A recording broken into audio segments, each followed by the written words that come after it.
In a twist of fate, a dialect has traversed into the world of Naruto, becoming the sole offspring of Minato and Kushina. Wait, why does this Naruto world seem a bit peculiar? Why am I called Namikaze Menma? Moreover, what has happened to Konoha? The Uchiha are now benevolent, while Danzo has become self-sacrificial, the first Hokage Madara, and the head of the Anbu, Obito? Most importantly, where is the Nine Tails residing within me? Chapter 1. Is this the Naruto world? Menma, you are sleeping in class again. With a thunderous roar and a sharp pain from chalk striking his head, the dialect stirred from a hazy slumber. What is happening? Wasn't I working late into the night? Did I just doze off for a moment, and now it's morning? Damn, the budget proposal is still incomplete. Old Jong is going to scold me to death. Rubbing his face vigorously with his palm, he yawned and opened his eyes. Upon doing so, he was taken aback, found himself seated in a large lecture hall, surrounded by a group of 11 or 12-year-olds. At the front stood a young man with white hair, clad in a green director's vest, glaring at him with wide eyes. What is going on? How'd I end up here? Where's my computer? Where's my workstation? What about my budget proposal? The dialect murmured in confusion. The surrounding children stared at him for a moment before erupting into laughter. The white-haired youth grew increasingly agitated, appearing beside the dialect in a flash, seizing his collar and bellowing, "Menma, go stand in the hallway as punishment, and reflect on your actions." With that, he dragged the dialect to the classroom door and unceremoniously tossed him out. Leaning against the hallway wall, the dialect's mind was a whirlwind of chaos. He struggled to recall his previous memories, attempting to analyze his current situation when suddenly, a strange yet familiar memory surged into his consciousness. My name is Namikaze Menma. My father is Minato Namikaze, and my mother is Kushina Uzumaki. Wait, I've traversed into the world of Naruto. The dialect now, Menma stared blankly, disbelief etched on his face. But something feels off. Shouldn't I be called Naruto Uzumaki? Why has it changed to Namikaze Menma? Moreover, Minato and Kushina should be dead by now, yet my memories tell me they're alive and well. Menma pondered, utterly perplexed. Suddenly, a glimmer of enlightenment struck him. Could this be the plot of the theatrical version of Naruto? The last? Did Naruto traverse into a parallel world due to a limited Tsukuyomi? No way. How am I supposed to navigate this?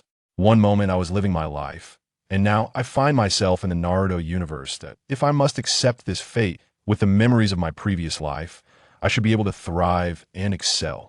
But now, to discover that I am in a world governed by a limited Tsukuyomi, where the advantage of knowing the plot as a traveler is utterly nullified.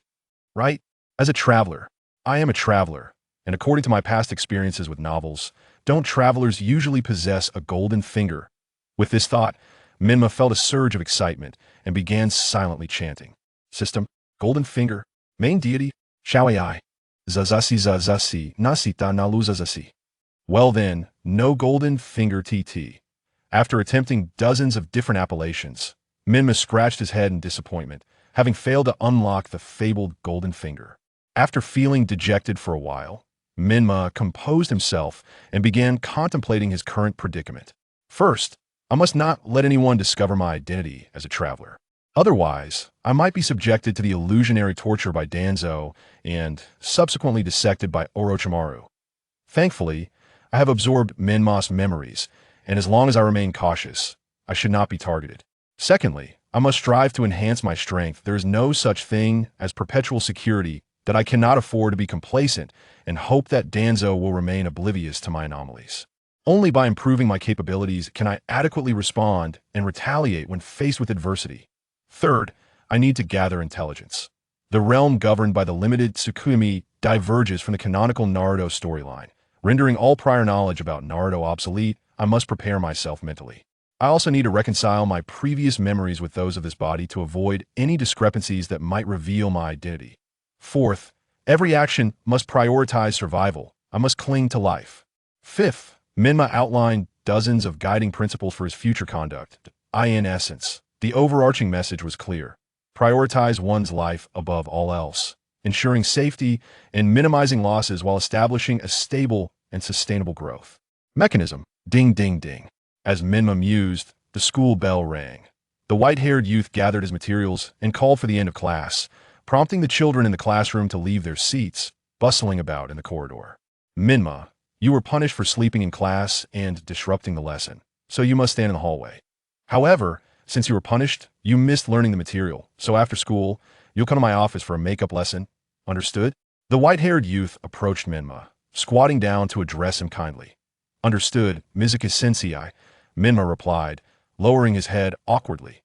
Indeed, the eloquent speaker at the podium was none other than Mizuki, the minor antagonist who made an appearance in the very first episode of Naruto, tasked with picking up soap. I wonder what fate awaits this version of Mizuki. Will he be swayed by Orochimaru and become a vessel for the cursed seal?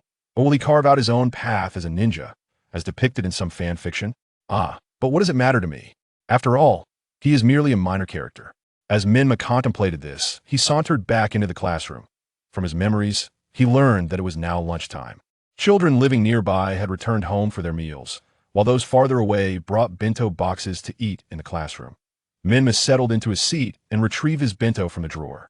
Just as he opened the lid and prepared to eat, a pair of chopsticks reached over from his left side, snatching away his tempura. Turning his head, he found a purple-haired girl with Byakugan, casually resting her left hand on the back of her chair while holding the chopsticks in her right hand, chewing on the tempura she had just pilfered. Oh, you have a problem with this, Menma? Keep looking at me with that disrespectful gaze, and I might just hit you. Is this girl Hinata? No, my Hinata would never be so domineering. TT. But speaking of which, am I destined to marry a Hinata with such a fierce personality? Oh no, I can already foresee scenes of domestic violence after marriage. Come on, give me back my gentle and kind-hearted Hinata. Despite the chaotic thoughts swirling in his mind, Menma's hands moved swiftly, stuffing all the rice from his bento into his mouth before Hinata could reach for more. He chewed hastily and swallowed. After finishing his lunch, Menma tidied up his utensils and engaged Hinata in casual conversation to gather information. Hey, Hyuga-san, why didn't you go home for lunch? I remember the Hyuga compound isn't far from the school. I am not going back. My grandfather is a total pervert. If I return, they'll be forced to do embarrassing things, Hinata scoffed, utterly indifferent to the psychological impact her words had on Menma. Is this world Hayashi Hyuga some sort of monster? This is crucial information. I must jot this down. Do not place your trust in the words of Lady Hinata, for the entirety of Konoha is well aware that the head of the Hyuga clan is merely infatuated with his daughter. Suddenly, a haunting voice emerged from behind, startling Menma, who promptly turned to investigate. Seated behind him was a boy cloaked in a hood, his unkempt black hair blending with the shadows cast by the hood, obscuring most of his face, save for cheekbones seemingly adorned with violet paint. Curiously, the boy cradled a small black dog in his arms, which appeared timidly to shield its eyes with its tiny paws. That Kiba? When did you arrive? Menma pondered for a moment before recognizing the boy before him. Yet he questioned whether this was truly Kiba or Shino, for the boy had taken on a rather brooding demeanor. I have been right behind you all along, Menma. Did you truly fail to notice my presence? It saddens me, yet I have grown accustomed to it, as my existence often goes unnoticed. Upon hearing Menma's words, Inuzuka Kiba lowered his head slightly, engulfed in a shadowy aura. Kiba, do not dwell on such trifles. Consider it from a different perspective. You are destined to become an exceptional information-gathering ninja. Menma grinned awkwardly, scratching his cheek in a feeble attempt at consolation. Fortunately, the afternoon class bell rang, prompting Menma to exhale in relief as he prepared for the lesson. The afternoon's curriculum consisted of shuriken throwing practice and taijutsu sparring, and Menma followed his classmates to the training ground, the training area. The Chuna Mizuki stood beside a wooden target, clutching a performance record sheet. After organizing a group of children to complete their warm-up exercises, he initiated the shuriken throwing practice. Let us commence the shuriken throwing practice. Is there a volunteer to be the first to throw? Mizuki, holding the record sheet in one hand and a pen in the other, inquired the class. He'll do it. A notably exuberant voice rang out. Menma turned to see a boy sporting sunglasses, energetically bouncing at the front of the crowd. Very well, Yamanaka Shino, you shall go first. All right, Shino replied loudly, then sprinted from the crowd to stand before the target. Now, prepare to feel the dread of the Yamanaka clan's shuriken technique. With a mighty shout, Shino retrieved 4 shuriken from his pouch, wielding 2 in each hand, and began posing. Amidst a series of nonsensical and flamboyant movements accompanied by whoosh sounds, Mizuki could no longer contain his frustration as a vein bulged on his forehead, and he roared. at Shino. What on earth are you doing? Throw the shuriken already. Startled by Mizuki's outburst, Shino finally flung the shuriken, resulting in 2 hitting the target and 2 missing entirely. Accuracy, 5 points. Force, 6 points. Throwing technique, 2 points. Unsatisfactory. Yamanaka, why did you not throw immediately, instead opting for those meaningless antics? After recording Shino's results, Mizuki bellowed at him. Well, since even you, a chunin, were bewildered by my actions and failed to notice when I threw the shuriken, surely the enemy ninja would be equally confused, thus serving to mislead them. Shino proudly crossed his arms, explaining with a triumphant grin, fool. By the time you executed those moves, the enemy could have dispatched you 100 times over. Mizuki, unable to bear it any longer, instantly appeared before Shino, clenched his fist, and delivered a powerful blow to Shino's head. After the shuriken throwing concludes, you will run 5 laps around the training ground. Shino's misfortune elicited hearty laughter from the other children, filling the air with joyous mirth. Enough. All of you, exercise some restraint. Next, Namikaze Menma. Mizuki commanded. Chapter 2. Taijutsu Sparring. Upon hearing his name called by Mizuki, Menma responded and stepped forward to stand before the target. Menma retrieved 4 shuriken, focused his mind, recalled the shuriken throwing techniques from his memories, aimed at the red bullseye, and with a swift flick of his arm, launched all 4 shuriken. With a resounding thud, all 4 shuriken struck the target, firmly embedding themselves around the bullseye. Excellent. Accuracy, 9 points. Force, 9 points. Throwing technique, 9 points. Outstanding. Mizuki nodded in approval at Menma's performance. Next, Nara Shikamaru. Hi. A boy with a pineapple hairstyle stepped forward, rummaging through his ninja tool pouch for an extended period, only to emerge empty-handed, scratching his head sheepishly at Mizuki. Hee, I seem to have forgotten to bring shuriken. Fool. You and Shino will run 5 laps around the training ground. Mizuki roared. Next, Haruno Sakura. Menma observed the other children throwing shuriken with an expressionless demeanor, rapidly analyzing the information he had gathered.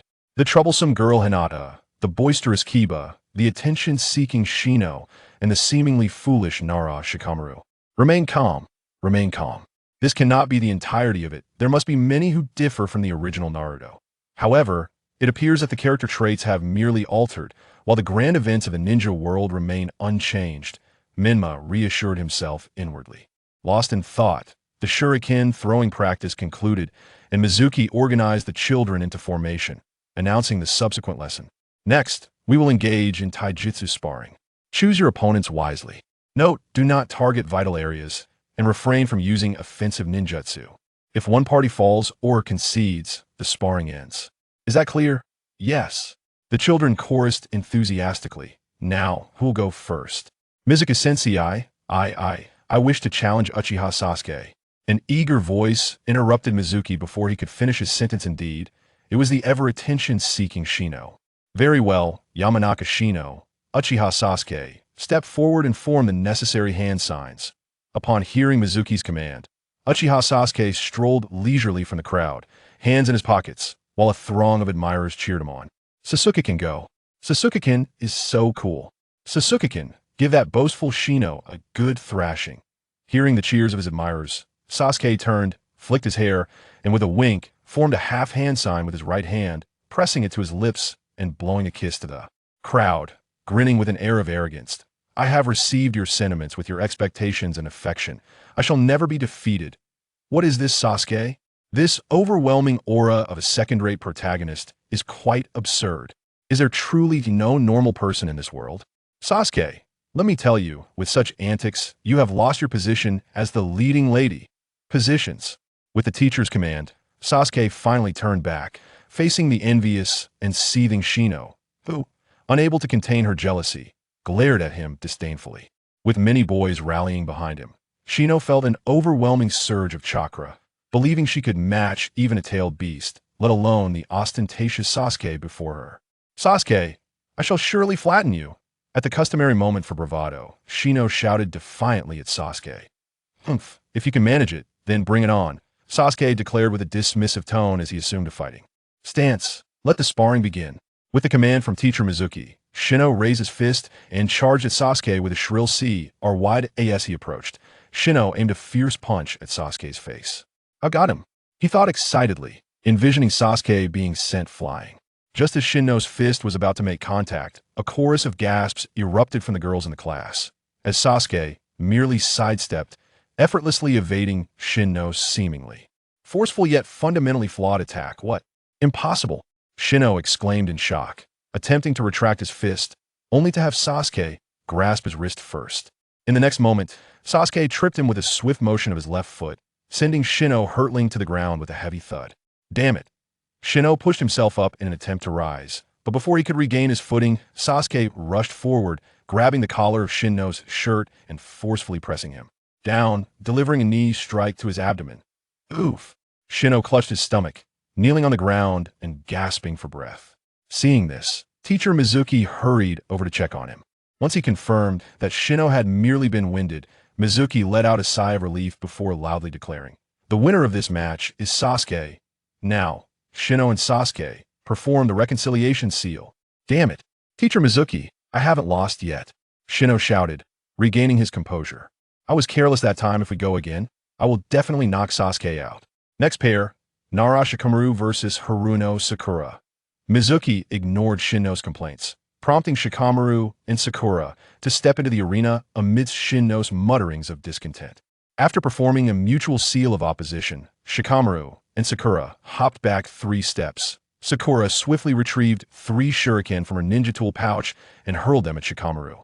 Unfazed, Shikamaru flicked his right index finger, launching a shuriken from his own pouch that accurately deflected the first one that he then maneuvered to the side, narrowly avoiding the second and third shuriken.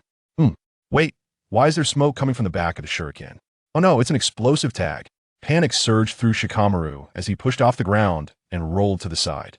Before he could rise, he caught sight of a shadow charging towards him. Without a moment to think, he pulled out a kunai from his pouch and threw it at the shadow without aiming, then quickly got up, assuming a defensive stance with his arms crossed.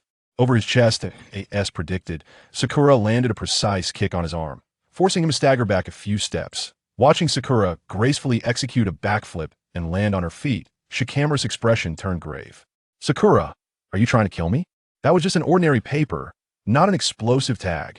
Sakura replied with a cheerful smile. Sure enough, hearing no explosion, Shikamaru realized he had been outsmarted, though he stubbornly refused to concede.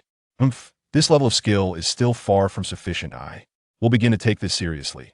With that, Shikamaru formed hand seals and shouted, Shadow Clone Jutsu. 2 clones of Shikamaru appeared amidst a puff of smoke, charging toward Sakura. Teacher Mizuki gasped in astonishment. Minato, how could you teach such a chaotic technique to Shikamaru? But as he observed the clones running without stirring up dust, he quickly understood. I see. He's merely using standard clones to create a FOD. A clever tactic, but will Sakura fall for it? Unfazed, Sakura drew a shuriken and aimed it at the 3 Shikamaras. The central Shikamaru produced a kunai to deflect the shuriken, but the 2 side clones, being mere illusions, were unable to block and were swiftly dispelled back into smoke by the shuriken. Mizuki, who was recording the scores, was impressed. An excellent strategy, completely unaffected by Shikamaru's bluster. She tested the authenticity of the clones with her shuriken, thus avoiding being placed at a disadvantage. Truly the offspring of the 4th Hokage. However, Shikamaru is closing in now. How will Sakura, who doesn't excel in physical combat, respond? Facing Shikamaru's aggressive onslaught, Sakura remained calm, forming hand seals. Jinjutsu. This place is not.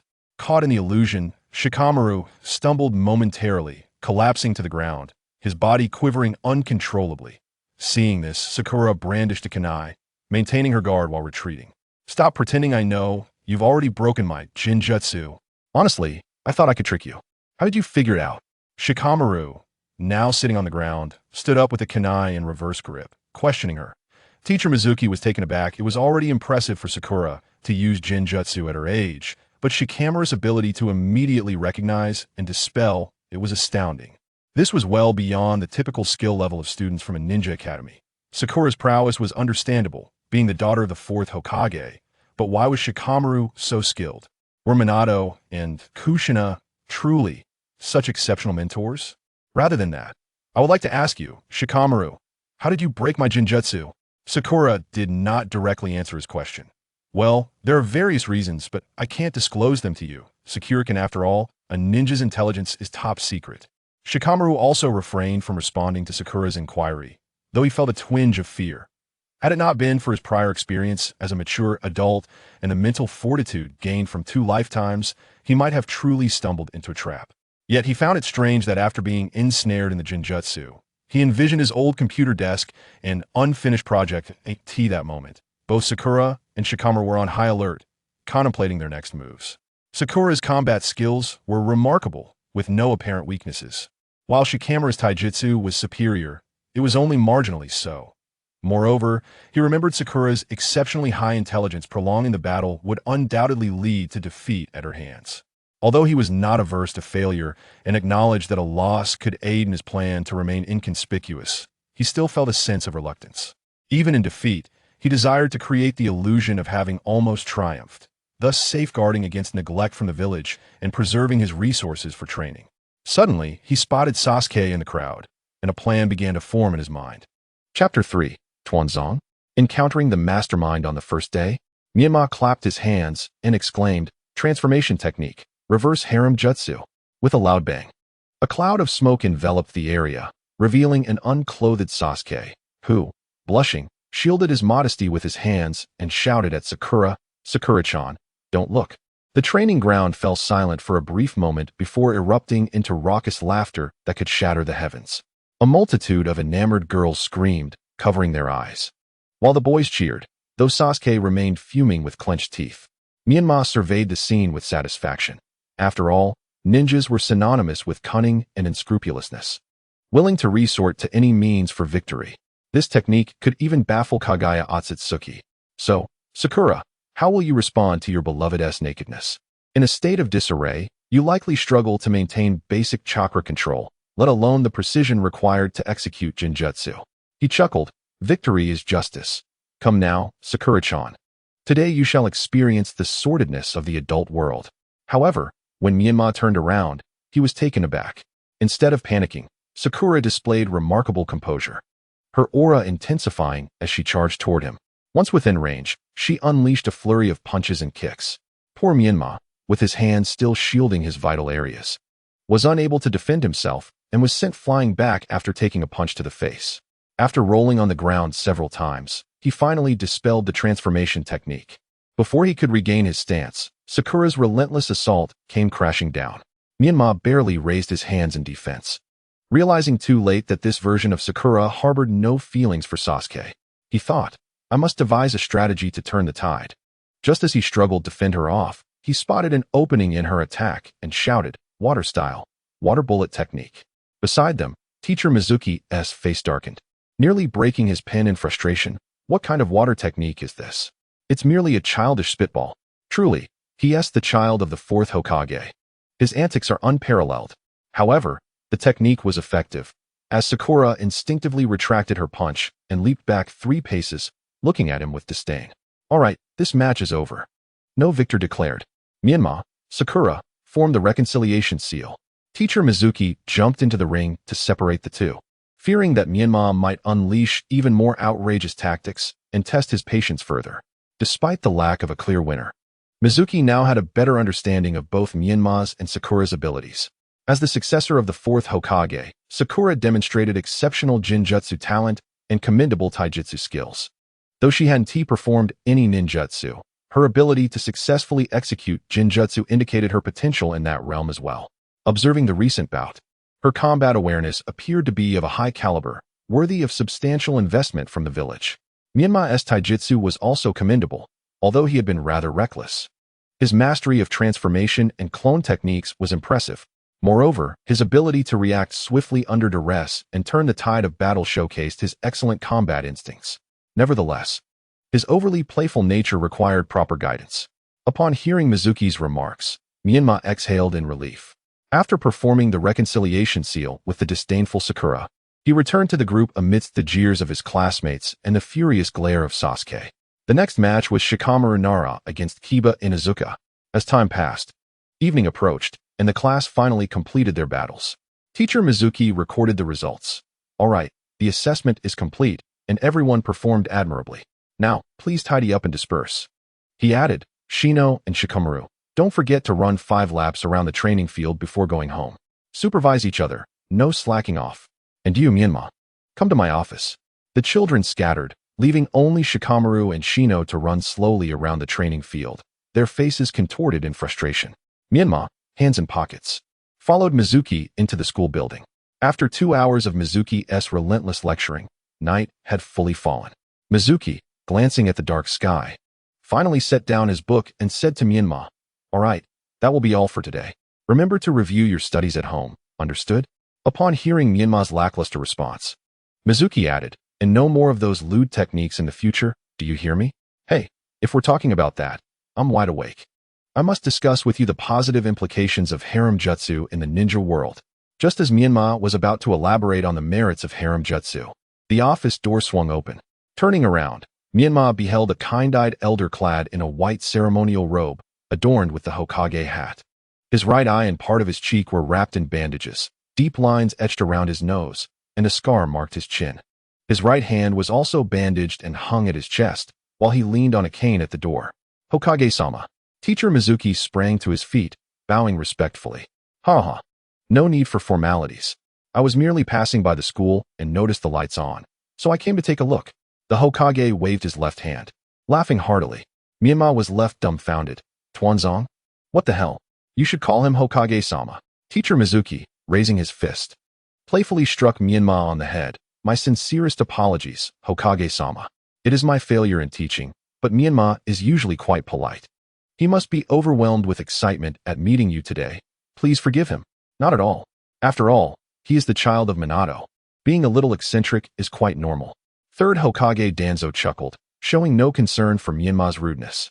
Menma cradled his head, his face twisted in pain, while tumultuous waves surged within him. "What? The third Hokage in this world is Danzo? What happened to Hiruzen Sarutobi? He hasn't taken control of Root, has he? Never mind. I must bide my time and see how things unfold." "Hokage-sama, is there any new directive for the Ninja Academy?" Mizuki inquired with utmost respect. "Nothing much. Just a whim to stop by and see the outstanding teachers like you, Mizuki, who carry the will of fire forward. You must continue to strive to pass on the will of fire to the next generation, like Menma," Danzo encouraged with a smile. Upon hearing this, Mizuki seemed invigorated, straightening up and blushing as he replied, "Yes. I will certainly not disappoint Hokage-sama's expectations." Ha. Then I can rest easy. Well, it's getting late. Please escort Menma home." "Mizuki, I must return to the office." "Yes." Sending off Hokage-sama, Mizuki bowed deeply. Danzo turned, flanked by 2 Anbu guards, and slowly departed. As he exited the school, he glanced back at the dark training field, noticing 2 students diligently practicing, and murmured, "Ah, I truly hope the young ninjas of Konoha grow swiftly. My body cannot endure many more years." At the Konoha training ground, Shikamaru complained, "Ugh, we've run several laps already. Can we leave now?" "No way, Shino. Mizuki-sensei ordered me to supervise you. No slacking off." "Ah, how many laps have we done?" "It's all your fault, Shino. We have to start counting again." Meanwhile, in the ninja school office, Mizuki was grinning widely. Hokage-sama praised me. Mizuki-sensei. Menma called out to teacher Shuemu 3 times before he finally snapped back to reality. "Ah, it's you, Menma. What are you still doing here?" he asked. "Oh, right. Hokage-sama asked me to escort you home, so let us go together." Teacher Shuemu replied.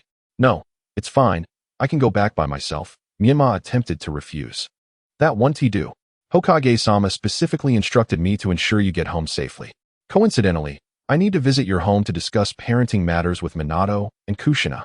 Teacher Shuemu dismissed Menma's objections. "All right," Menma said, his face downcast. "But, teacher, I'm already quite hungry. How about we grab a bite to eat first? What do you think of Ichiraku ramen? If you don't have money, I can treat you to a bowl." "Baka, how could I not have money? Besides, as a distinguished teacher of Konoha, how could I let my student pay for me?" "I'll treat you instead," Teacher Shuemu replied, then turned and led Menma out of the office. As they reached the first floor and passed the training ground, Teacher Shuemu noticed the distressed Shino being dragged along the ground by Shikamaru by his collar. He hurried over and rescued Shino from Shikamaru's grip. Listening to Shino's tearful accusations and Shikamaru's stammering explanations, Teacher Shuemu felt a headache coming on. He waved his hand dismissively. "Forget it. I didn't handle this situation well. How about this? I'll treat you both to ramen as compensation. Yay! Ramen time. Ramen, ramen, ramen. Shikamaru cheered with excitement. Teacher, I can't move anymore, Shino said weakly. Really, what am I going to do with you? Teacher Shuemu sighed, picking up Shino. Let us go. Our destination is Ichiraku Ramen. At Ichiraku Ramen, Teacher Shuemu looked at the towering stacks of empty bowls in front of Shikamaru, his hand trembling as he held his chopsticks. He forced a smile and said, Don't eat too much tonight, all right? I have things to attend to later. Let us call it a day here. Okay. I was actually hoping to eat 5 more bowls. Shikamaru complied obediently, despite his usual laziness.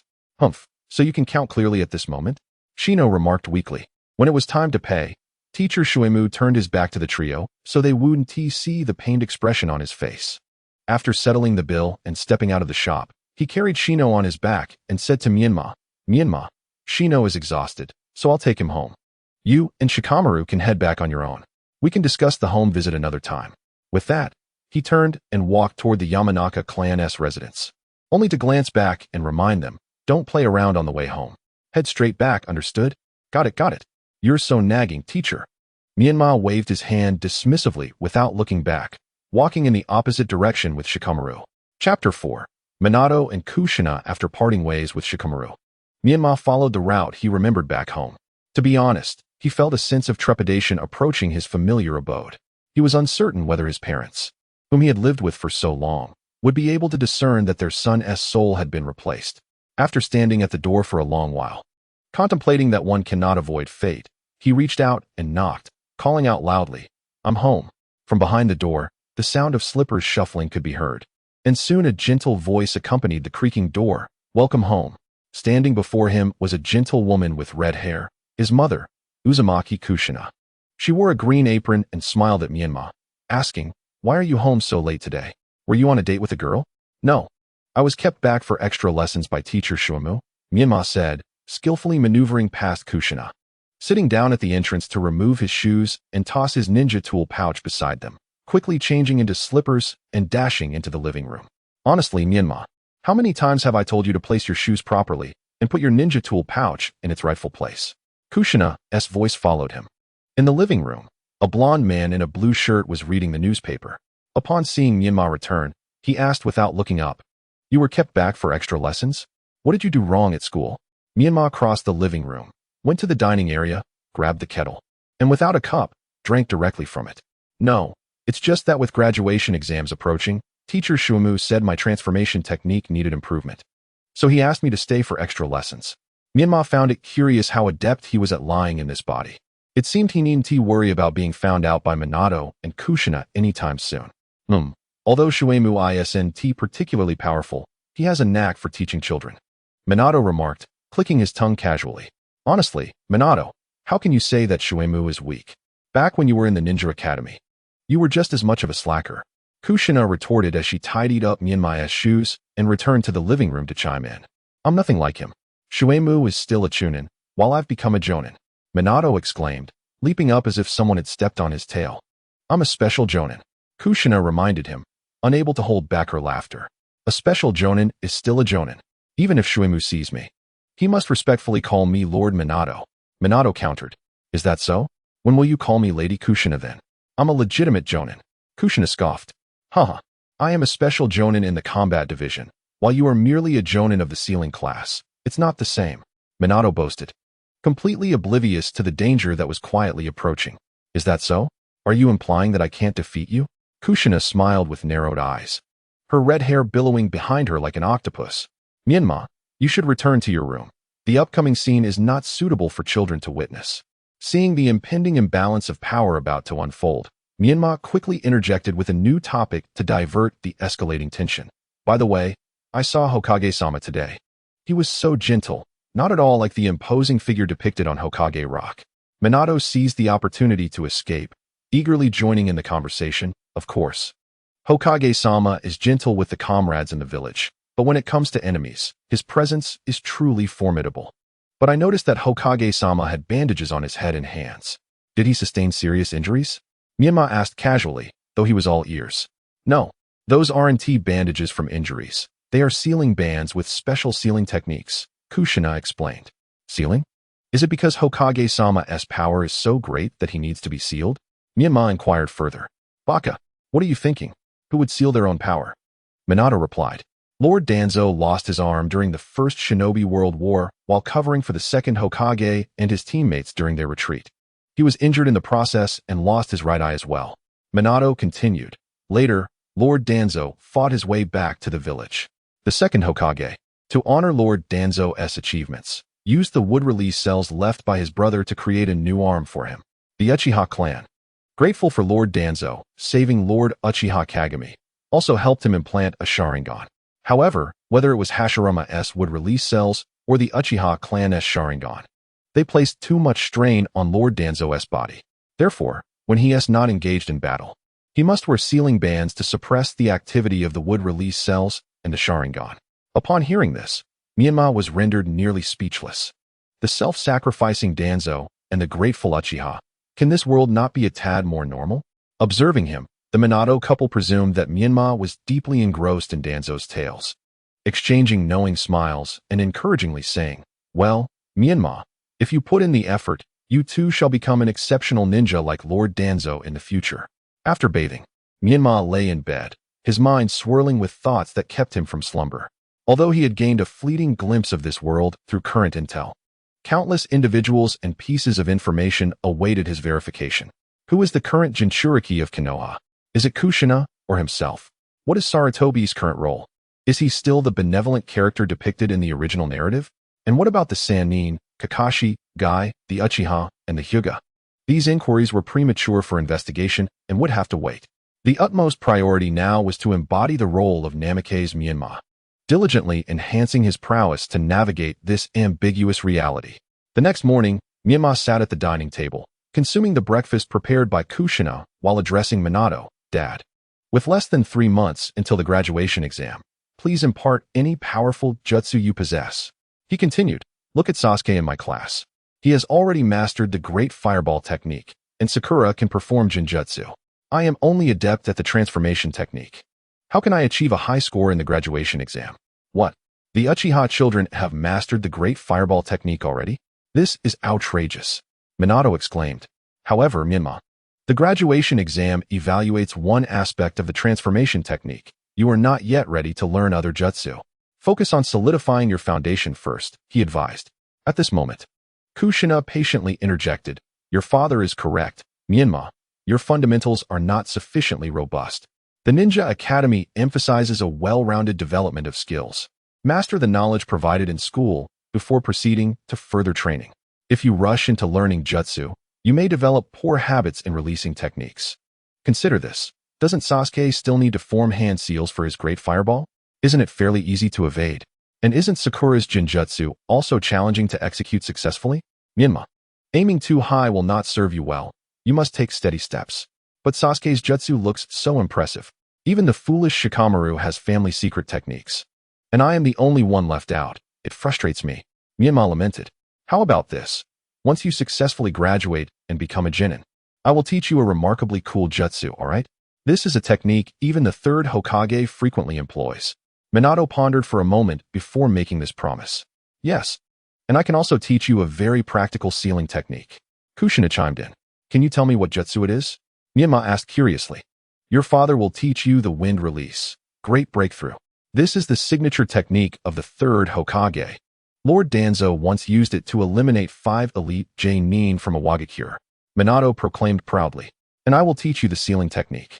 Once you master this, you can seal your belongings within specific scrolls. Thus, when undertaking missions, you will not be burdened by excessive luggage. Kushina said gently. It's settled then. Upon becoming a Genin, you both must teach me jutsu. Menma concluded, agreeing with his parents. Nevertheless, he resolved to train independently before the graduation exam, striving to enhance his fundamentals with the utmost effort, starting with chakra control. After finishing breakfast, Menma grabbed his ninja tool pouch and departed. As Menma's figure vanished from the doorway, Minato and Kushina began to bicker. Honestly, Minato, you are quite the trickster. When did Lord Danzo ever use the wind release? Great breakthrough to dispatch 5 elite Genin. When did I deceive you? I merely stated that Lord Danzo used the wind release. Great breakthrough, and then defeated 5 elite Genin. I never claimed they fell to that technique alone. Perhaps they were vanquished by other jutsu. Minato retorted dismissively. And you? The sealing technique is so complex, requiring memorization of so many seals. I struggled for 3 years to barely grasp it, and even now, I cannot use it proficiently. Is it wise to teach Menma so soon? Do not compare your dull mind to Menma's. He is quite intelligent. Besides, it's merely a few dozen documents. I will ensure Menma learns it. Kushina's sinister grin sent a shiver down Minato's spine, causing him to feel sympathy and concern for Menma's future. As Menma walked to school, a sudden chill enveloped him. He glanced around but saw nothing amiss, dismissing it and continuing towards the ninja academy. Along the way, he had already devised a plan, with several months remaining. He would diligently establish a strong foundation, refining chakra during classes and practicing tree climbing and water walking after school. In the original story, Naruto learned to climb trees in a day and mastered water walking in a day. Surely Menma could accomplish the same within 3 months. Chapter 5. Graduation exam days passed, and Menma adhered meticulously to his training regimen. In class, he refined his chakra, while at home, he practiced climbing walls and water walking in the bathtub. At last, a month before the exam, Menma successfully learned both climbing and water walking. He felt a marked improvement in the fluidity of his transformation technique, as well as an increase in its frequency of use. Reflecting on the past 2 months of training, he found it not overly taxing, save for one rather amusing misunderstanding. During the phase of practicing water walking in the bathtub, one night, Minato mysteriously summoned Menma to a corner of the room and stammered, "Menma, I know you are becoming curious about girls' bodies. I'm glad, but I must inform you that excessive indulgence is detrimental to your health. Once a week is sufficient." It turned out that Minato and Kushina had noticed Menma's prolonged bathing sessions, which were actually for practice, and the frequent sounds of splashing water due to Menma's practice mishaps. Coupled with information from Irika that Menma had developed a rather inappropriate transformation technique, they mistakenly assumed he was engaging in inappropriate activities in the bathroom. Upon hearing Minato's misunderstanding, Menma's face flushed crimson as he pulled Minato towards the bathroom to demonstrate his water-walking prowess. After filling the tub, he showcased his progress, and Minato felt a bit sheepish, saying, "Well, while it may be a bit premature for you now, you will inevitably confront these matters.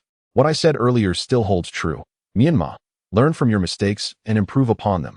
Kushina, eavesdropping nearby, could hardly contain her laughter. However, after that incident, Menma no longer needed to practice secretly at home. The Minato couple also imparted some chakra control techniques to him. Although these did not directly enhance Menma's combat abilities, they did enable him to wield chakra with greater ease. Soon, the day of the graduation exam arrived. Menma set out early, and Minato and Kushina arose at dawn to accompany him to school. "Menma, do not be overly anxious. Simply exhibit your usual skills, and you will surely pass the graduation exam," Minato encouraged him at the school gate. "Indeed, and I will prepare a sumptuous dinner at home to celebrate your promotion to genin," Kushina added with a smile. Menma shrugged, indicating that he felt no anxiety at all. As he surveyed his surroundings, he noticed that nearly all his classmates had their parents cheering them on. Among them, the Hyuga family was particularly extravagant. The head of the family, Hayashi Hyuga, was accompanied by a group of branch family members, unfurling banners and waving colorful flags as they vociferously encouraged the seemingly despondent Hinata. Suddenly, Menma spotted Sakura in a corner of the crowd, distinctly out of place. He recalled that Sakura's parents, the fourth Hokage and his wife, had sacrificed their lives during an internal rebellion in Konoha many years ago to protect the village, leaving her feeling quite lonely. Thus, Menma waved to his parents and made his way directly to Sakura. Seeing this, the Minato couple exchanged smiles and turned away. "Hey, Sakura-chan, how's the preparation for the graduation exam going? Will you get your genin headband?" Menma greeted her with a smile. "It's you big pervert," Sakura responded, subtly stepping back 3 paces. "Of course, I'm fine. But you, don't tell me you'll resort to that lewd ninjutsu during the exam?" Menma grimaced at the mention of it. Thanks to Sakura, he had accumulated more nicknames in the past 3 months than in the previous 6 years combined, such as Big Pervert, Beastly Boy, and Drool Kid. The most outrageous was Earthworm, the meaning of which is left to one's imagination. Poor Sasuke had also gained the nickname Earthworm's true form. Whenever the girls in class saw the two of them, they would cover their mouths and whisper. Sasuke, a hapless victim of circumstance, was nearly provoked into activating his Sharingan. Now he was no longer the flamboyant character he once was, slowly gravitating towards the dark and brooding persona from the original story. Menma lost interest in continuing the conversation with Sakura, turning away without noticing the fading brightness in her eyes. Soon, it was 9 in the morning, and the exam officially began. As in the original story, the exam consisted of the clone technique. Successfully creating 2 clones would suffice to pass. As he stood in line, Menma's mind raced. In the original story, Naruto had failed the exam, being tricked by Mizuki into stealing a scroll, which led him to learn the shadow clone technique. What should he do? Pretend to fail? No, this world was entirely different from his memories of the previous life. If he followed Naruto's example, he might truly be considered a rogue ninja. Forget it. He would simply take the exam honestly and learn ninjutsu through the proper channels. After a long wait, it was finally Menma's turn. At the command of teacher Mizuki, he quickly formed the necessary hand seals and successfully created 2 clones, passing the exam without incident. That afternoon, Menma proudly received his ninja headband. He spent another 2 hours on the playground listening to Danzo's lengthy discourse on the will of fire. Back in the classroom, Menma learned from teacher Mizuki that they would gather the next morning to take their ninja ID photos, followed by class division led by the Jonin instructors in the afternoon. When he returned home that evening, Kushina had prepared a grand feast to celebrate Menma's becoming a ninja. During dinner, Minato attempted to pour Menma a glass of sake, claiming that becoming a ninja meant he was now a man and could drink. Kushina violently intervened, halting his intentions. After suppressing Minato, Kushina sternly warned Menma about the 3 taboos of a ninja that he must never encounter. However, she added, a little interaction with girls was permissible. She found Sakura quite appealing. With a teasing glint in her eye, Kushina shared this with Menma before erupting into laughter with Minato. Meanwhile, in a house several streets away, Sakura gazed at a table laden with canned goods, paused for a moment, then smiled brightly. I'm starting now. In the Hokage's office in Konoha, Danzo, donned in the Hokage's hat, sat behind his desk, addressing the white-haired ninja clad in black and carrying a long sword before him. Kakashi, constantly burying yourself in training and missions isn't ideal. This year, try to relax a bit and take a Genin team under your wing. Hokage-sama, you know my only requirement for subordinates is that they must be strong enough. The indifferent ninja known as Kakashi Hitaki replied. Yes, Kakashi. I understand you still struggle with your father's death. Nevertheless, he was a true hero. Danzo urged softly. Hokage-sama, you worry too much. My father's death was his own choice. I no longer dwell on it. However, my standards for selecting subordinates will remain unchanged, Kakashi stated, standing tall and unwavering. Sighing, Danzo acknowledged, I am aware of your mindset. Rest assured, the candidates I have chosen for you are all exceptionally talented children.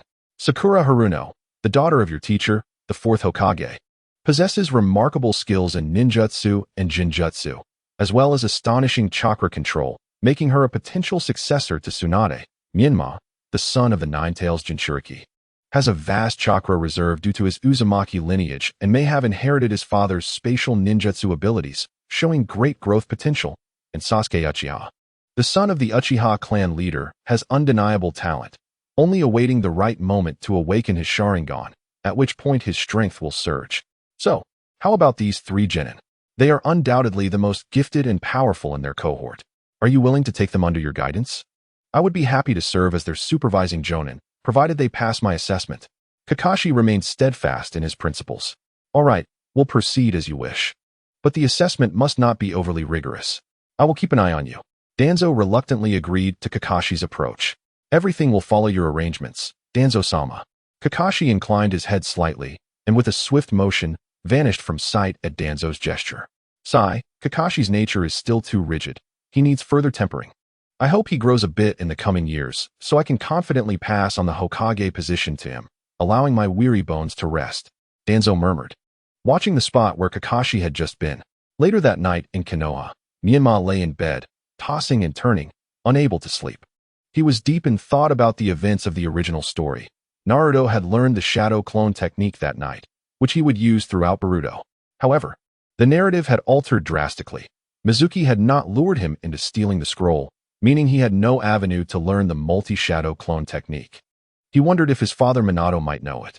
Regardless of whether Minato had learned the technique, he likely would not easily pass it on. as it was a forbidden jutsu explicitly designated by the second Hokage that could potentially harm a ninja's body. Nevertheless, Menma was resolute. He must master the multi-shadow clone technique. This was pivotal for his future ability to activate the experience multiplier. Additionally, the Rasengan, this straightforward yet powerful jutsu, needed to be prioritized, although he couldn't practice it until after the Chunin exams. He also pondered whether he would encounter Jiraiya. Realizing that failing to apprentice under him would be a significant loss, not only would he miss out on the Toad summoning contract, but he would also forfeit the means to train in sage techniques. Fortunately, in this world, Minato was still Jiraiya's pupil, albeit less competent. Yet this connection might enhance his chances of successfully becoming Jiraiya's apprentice. That night, Konoha was tranquil and serene, with no incidents occurring. Only the occasional barking of the Inuzuka family's ninja dogs pierced the peaceful night as the townsfolk slept soundly. Chapter 6. Class Division. Today marked the day when Menma and his fellow students officially graduated from the Ninja Academy, taking their graduation photos and Genin ID pictures. Early in the morning, Kushina pulled Menma out of bed, presenting him with a new outfit. Hurry up, wash up, and change into your new clothes. Today is the first day of your journey as a ninja, and you must showcase your finest spirit. Amidst a haze of confusion, Menma was roused and, after completing his morning rituals while clad in a large pair of shorts, began to change his attire. He first donned a black long-sleeved shirt, followed by deep blue trousers, an orange long-sleeved jacket, and finally draped a short white ceremonial robe emblazoned with the emblem of the Whirlpool clan on its back. Pleased with his reflection in the mirror, Menma thought, "Indeed, I look quite handsome. Thankfully, my mother is the Jinchuriki in this world. Otherwise, sporting 6 paths of facial hair would be quite unseemly." After breakfast, Menma arrived at school and joined his classmates for a graduation photograph. Subsequently, they queued for their ninja identification photos before returning to class to await the arrival of their guiding jonin. Much like in the original narrative, although this world seemed altered, class assignments remained largely unchanged. Hinata Hyuga, Shino Aburame, and Kiba Inuzuka were assigned to Class 8, with their guiding jonin being Kurenai Yuhi. Menma was seeing Kurenai for the first time. She appeared to be a formidable older sister. Shikamaru Nara, Ino Yamanaka, and Shoji Akimichi were assigned to Class 10, with their guiding jonin being Aoba Yamashiro. What? Not Asuma Saratobi, but Aoba Yamashiro? Where is Asuma? Is he still among the 12 guardian ninja? Menma pondered. Since his rebirth, he had not encountered Asuma or even seen Hiruzen Saratobi, and he had not heard any mention of the Saratobi clan. What could be the reason for this? Disregarding the affairs of the Saratobi clan, it seemed rather peculiar that Aoba, a special jonin, was assigned to such a crucial team as the Inoshikacho trio. No, I'm being presumptuous again. In the original story, he was indeed a special jonin. So perhaps in this world, he has grown even stronger. As he mulled over these thoughts, one by one, his classmates were called away by their teachers. Unlike the children from the prestigious ninja clans, most of Menma's fellow genin had Chunin instructors, many of whom had not appeared in the original tale. As the class dwindled, only Menma, Sasuke, and Sakura remained. While they all suspected they would soon operate as a ninja team, only Menma knew that their guiding teacher would likely be Kakashi Hitaki. Sure enough, when the classroom door swung open to reveal a silver-haired ninja, Menma felt a sense of certainty. Unlike the original, Menma had not resorted to placing an eraser on the door, and thus Kakashi's first impression of the trio was not as negative. Haruno Sakura, Uchiha Sasuke, and Wave Wind Menma, please step outside with me. Kakashi beckoned from the classroom doorway. The three exchanged glances before rising to follow him to the school's rooftop. Upon reaching the rooftop, Kakashi gestured for them to sit, then perched himself on the railing. Nice to meet you. I am Kakashi Hitaki. Let us start with self-introductions. You can share your names, interests, dislikes, and future aspirations, beginning with Sakura, then Sasuke, and finally Menma. Shouldn't the teacher introduce himself first? Sakura interjected with a smile. After all, we know each other well enough, but we know nothing about you. Kakashi clicked his tongue in mild annoyance, but acquiesced. I'm Kakashi Hitaki, a jonin of Konoha. I enjoy a variety of things, have few dislikes, and as for my dreams, well, I prefer not to share. How cunning. That is practically saying nothing. Sasuke exclaimed in dissatisfaction. All right, that concludes the teacher's introduction. We can discuss more later. Now, let us hear from Sakura, Kakashi prompted. I'm Haruno Sakura. I love training, and I dislike cleaning and dirt, she said, casting a sideways glance at Menma. My dream is to become the first female Hokage. Ah, a rather ambitious dream, Kakashi remarked approvingly. I'm Uchiha Sasuke. I enjoy training as well, and I dislike Menma. My ambition is to strengthen the Uchiha clan and confront that man to ask why he betrayed Konoha, and then eliminate him. Do not be blinded by hatred. Sometimes what you see may not be the truth, Kakashi cautioned, feeling a twinge of concern for this troubled child. I'm Wave Wind Menma. I admire great strength, detest weakness, and as for my aspiration, Menma stood, a subtle smile gracing his lips, ready to impress. I wish for all Konoha ninjas to rid themselves of despair and strive upwards, disregarding the words of schemers and ambitious minds. Let those capable act, and those who can voice their thoughts do so. Even a firefly can emit a glimmer of light in the darkness, without waiting for the torch. If there is no torch, I shall be the sole light. Should the torch appear, or the sun rise, I will willingly fade away. Not only without resentment, but also in admiration of that torch or sun, for it illuminates the ninja world, including myself. At these words, silence enveloped the room. Kakashi remained contemplative for a long while, seeing in Menma the reflection of his father, Tsukumo Hatake, with the same fervor and self-sacrifice to illuminate others. In that moment, he began to understand why his father had chosen to stay behind, allowing 3 genin companions to retreat with vital information. Well then, that concludes our introductions, all quite commendable. Now, I, Kakashi Hatake, Jonin of Konoha, hereby announce your first mission as newly appointed genin. 3 days from now, at 10 a.m., at training ground number 2, you will undergo my entrance examination, Kakashi declared before disappearing in a puff of smoke, leaving no commentary on Menma's aspirations, merely informing them of the upcoming test. Well, I must admit, I am looking at you in a new light now, Menma-kun, Sakura exclaimed, her eyes sparkling with admiration. Yes, I have a newfound respect for you. Though your previous offense against me won't be forgotten easily, Sasuke added, rising but unwilling to concede. Hee, Menma chuckled, scratching his head. I propose we celebrate the formation of Team 7 with a barbecue. No, I need to return to training. I don't want to falter during the entrance exam in 3 days, Sasuke declined. Me too. Let us postpone the celebration until after we pass the entrance exam. Sakura chimed in cheerfully. All right, then we shall celebrate 3 days hence. I must return to training as well, Menma agreed, realizing that it would be pointless to celebrate alone if the others did not join. However, I have another suggestion. How about we meet early on the morning of the exam to exchange information and strategize? Agreed. Agreed. Both Sasuke and Sakura readily concurred. Then it's settled. We'll gather at training ground number 2 at 8 a.m. the day after tomorrow, Menma declared. Sounds good. I'll take my leave now. See you 3 days from now. Sakura waved goodbye. Right. I'm heading home too, Sasuke said, nodding before turning to leave. Upon returning home, Menma found Minato and Kushina already back from work, preparing dinner. After the meal, as Kushina cleared the table, Minato leaned back in his chair and asked, So Menma, you've been assigned to the genin class, right? How is it? Who are your teammates? Who is your instructor? Yes, my teammates are Sakura and Sasuke. And our teacher is Jonin Kakashi, Menma replied. Oh, so you're on the same team as Sakura? Aren't you excited? Kushina inquired while washing the dishes. Well, it's all right, but there are some matters I'm quite concerned about and would like to ask Mom and Dad, said Menma. Go ahead. We will answer what we can. Anything confidential, we won't disclose, Watergate replied, his expression turning serious. During today's conversation, Sasuke mentioned that his dream is to kill a man. Dad, do you know what that's about? Ah, that. Well, it involves confidential information, and I'm not entirely clear on the details. But I can share the general situation with you, Watergate said, setting down his utensils and gesturing for Menma to sit on the sofa.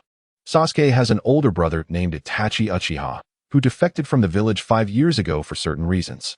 The man Sasuke mentioned is likely him. At that time, the Uchiha clan leader, Fugaku, publicly declared that Itachi was a disgrace to the Uchiha family, and they had already disowned him. As for the reasons behind Itachi's defection, I'm afraid I don't know. Yes, for Itachi, Mikoto has come to me in tears several times. Kushina's voice came from the kitchen. Oh, I see. I've noted that down. Menma thought, but he decided not to pursue it further. What about Kakashi? What kind of person is he? Kakashi? He has been a prodigy ninja since childhood. He graduated from the ninja academy at 6 and became a jonin at 12.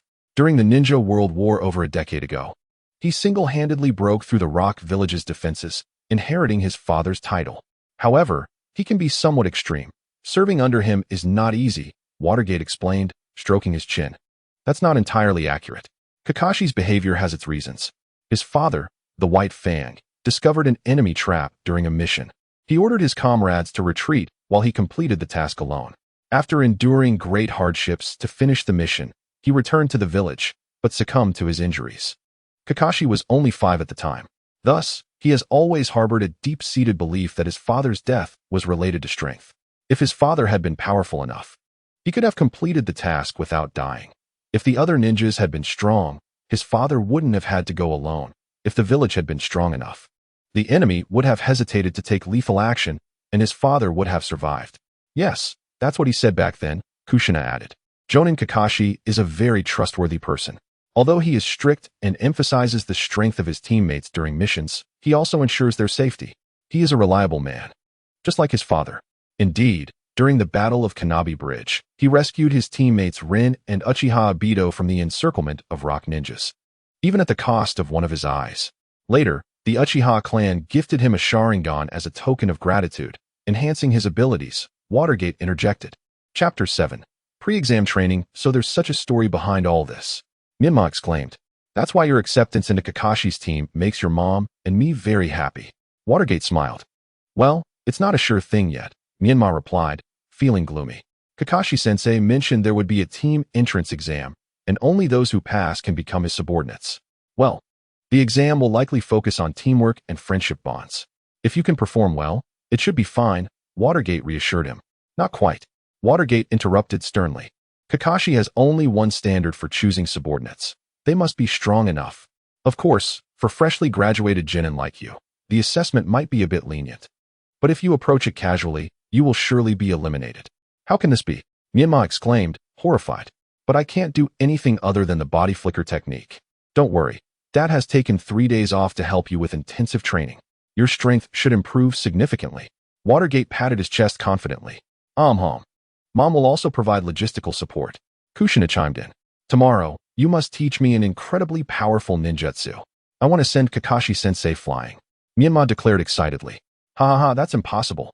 Even I can't defeat Kakashi. Watergate laughed heartily. Having ambition is good, but don't dream such impossible dreams. True, ha. In the late hours of the night, in the Hokage's office, Kakashi was reporting to Danzo. Kakashi, how did you find the 3 subordinates you met today? They are the best genin of this batch. Yes. Haruno Sakura is perceptive and has clear goals. Sasuke has a strong family backing and impressive strength. They are both excellent kids. As for Menma, well, if he can maintain his original intentions, his future achievements may very well surpass yours, Lord Hokage. Kakashi responded. Oh, it's rare to hear such high praise from you. Does Menma possess something special? Danzo inquired, intrigued. Kakashi then recounted Menma's dream about fireflies and the sun from the afternoon. After listening, Danzo fell silent, rising to walk toward the window, gazing into the night outside the Hokage building. After a long pause, he sighed, what an extraordinary dream. To be honest, having lived for so many years and witnessed 3 ninja world wars, Danzo had seen countless ninjas sacrifice themselves for the village. However, as he aged, his heart had gradually been eroded by power and desire, causing the flames of the will of fire within him to waver due to interests and balances. Yet, hearing Menma's words today rekindled the long-dormant passion within him.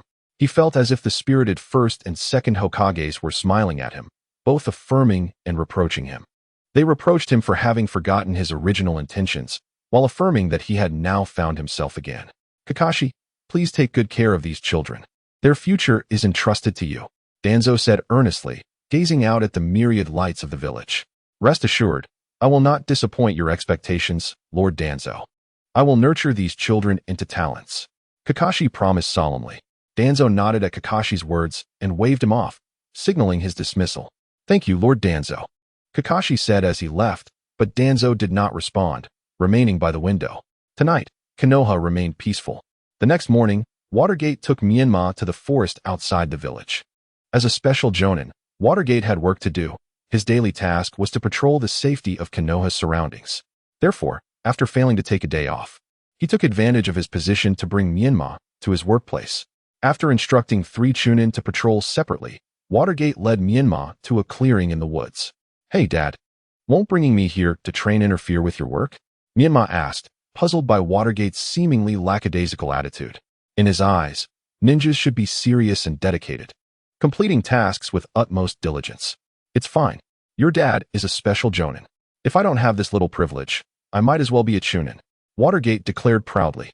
He had initially sought to escape endless tasks by asking his teacher Jiraiya for connections, managing to barely ascend to the rank of Special Jonin due to being the only user of the Flying Thunder God technique in Konoha.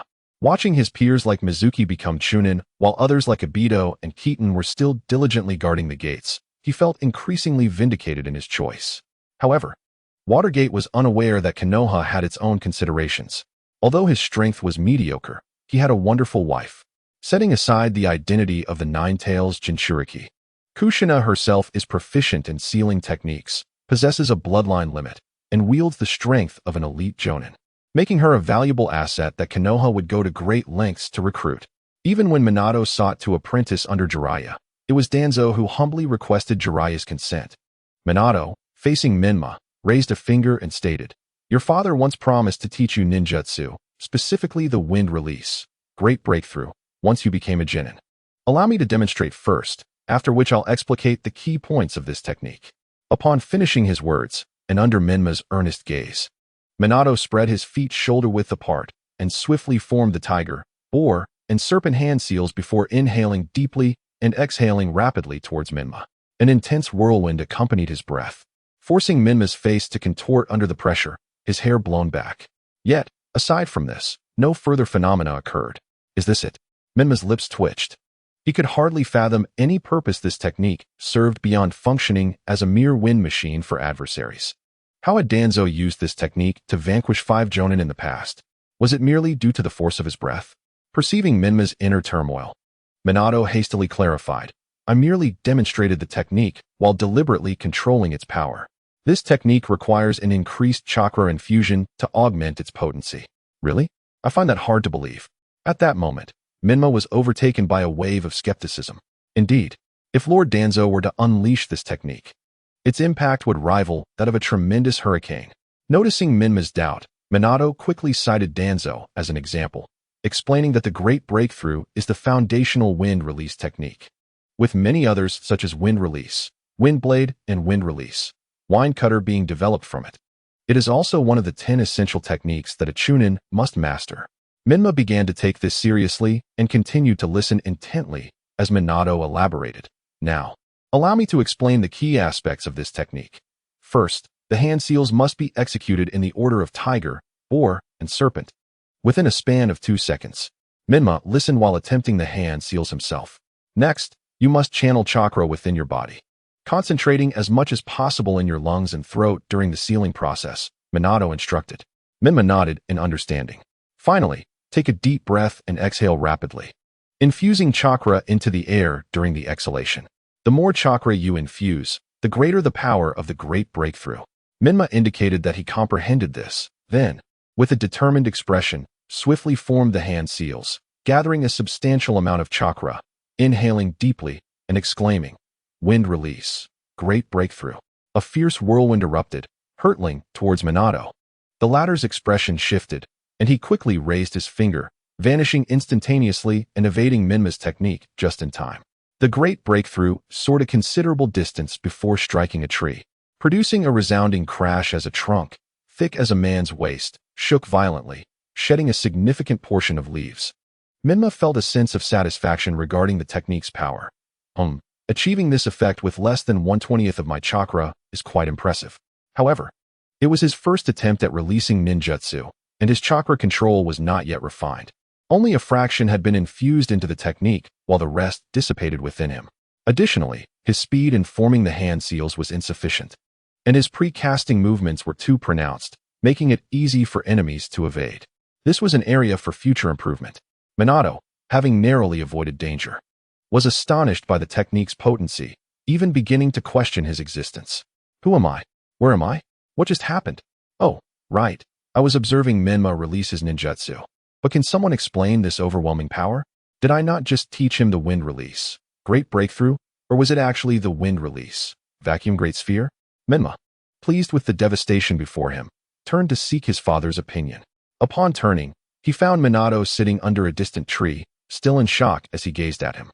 Menma, puzzled, suddenly realized that the technique had been directed at his father. Had Minato not evaded quickly, he might have been injured. Embarrassed, Menma scratched his head and apologized to Minato. Sorry, Dad. I promise not to use ninjutsu against you again. However, he couldn't help but tease. But Dad, you were a bit pathetic, sitting on the ground in fright. Minato, recovering from his surprise, stood and dusted himself off, feigning composure as he replied, Well, it did catch me off guard. I didn't expect you to succeed on your first attempt. It seems you possess quite a talent. As he spoke, Minato approached to inspect the tree's destruction before turning back to Menma.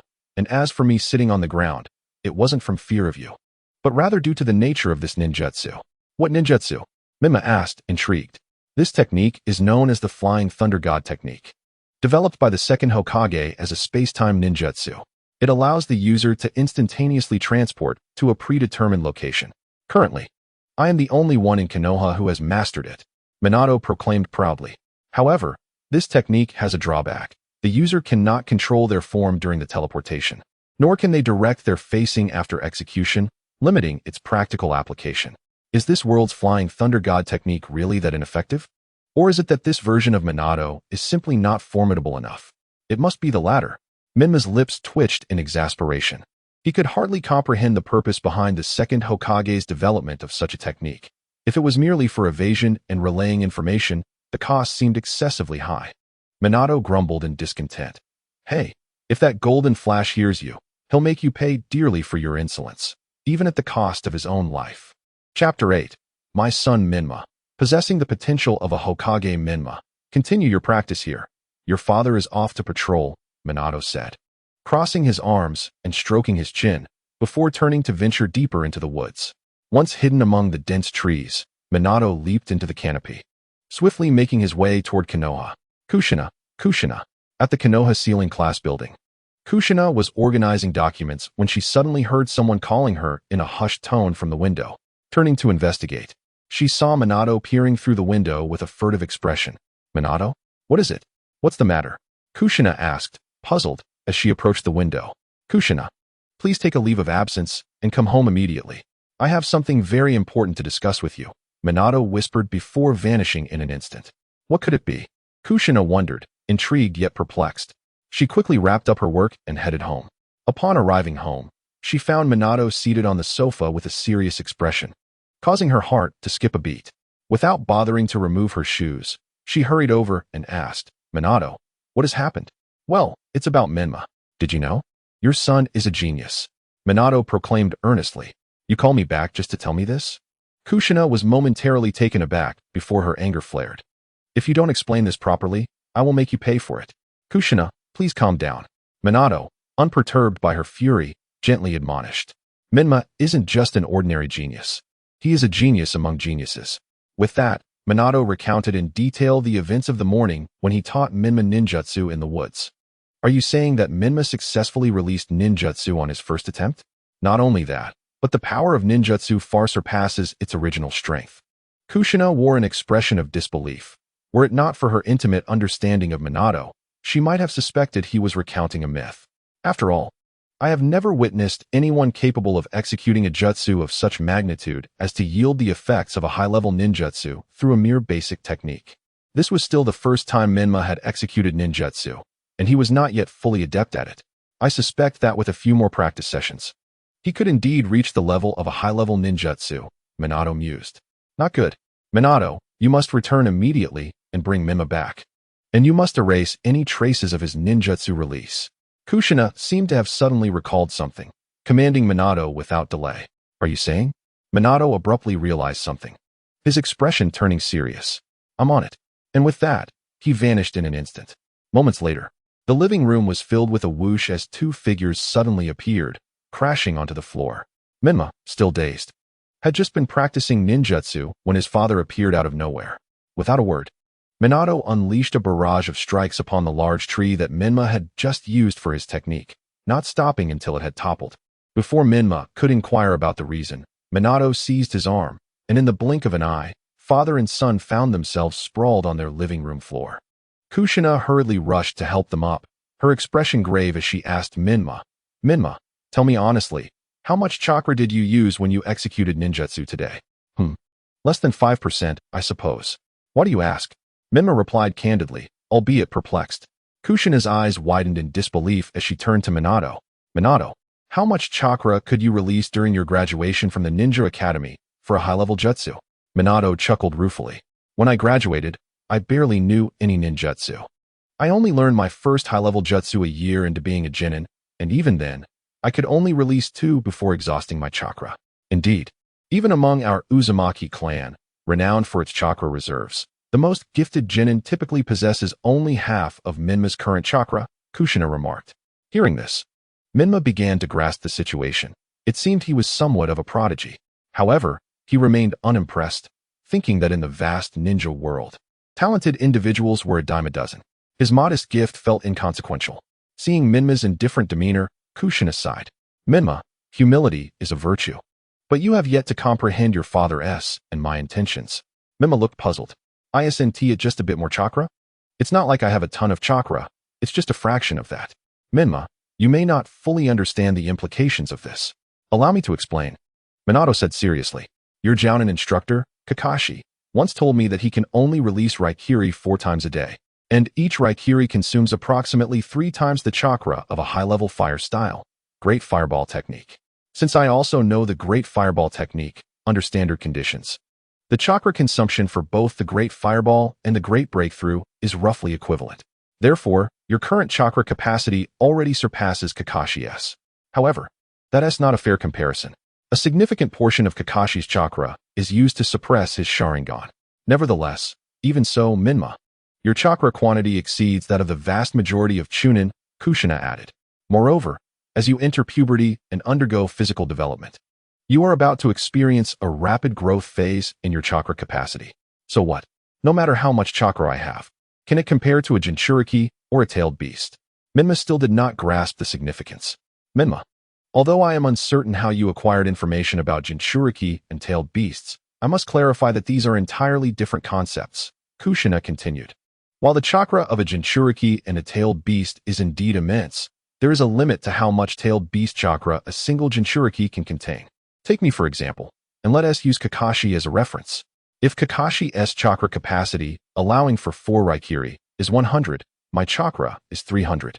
With the 9 tails chakra, I can safely utilize a total of 900 chakra. Any more risks losing consciousness and entering a tailed beast transformation. Poor Kakashi, even in another world. He cannot escape being a unit of chakra measurement, Menma thought. Given your potential, by adulthood, I estimate your chakra will exceed 1500. Aside from a perfect Jinchuriki, hardly anyone will possess more chakra than you.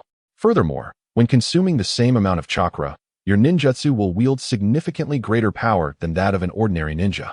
Kushina elaborated. That sounds beneficial, so what are you and Dad worried about? Are you concerned that I am too talented? Menma replied, puffing with pride. Precisely. Kushina and Minato exchanged bittersweet smiles.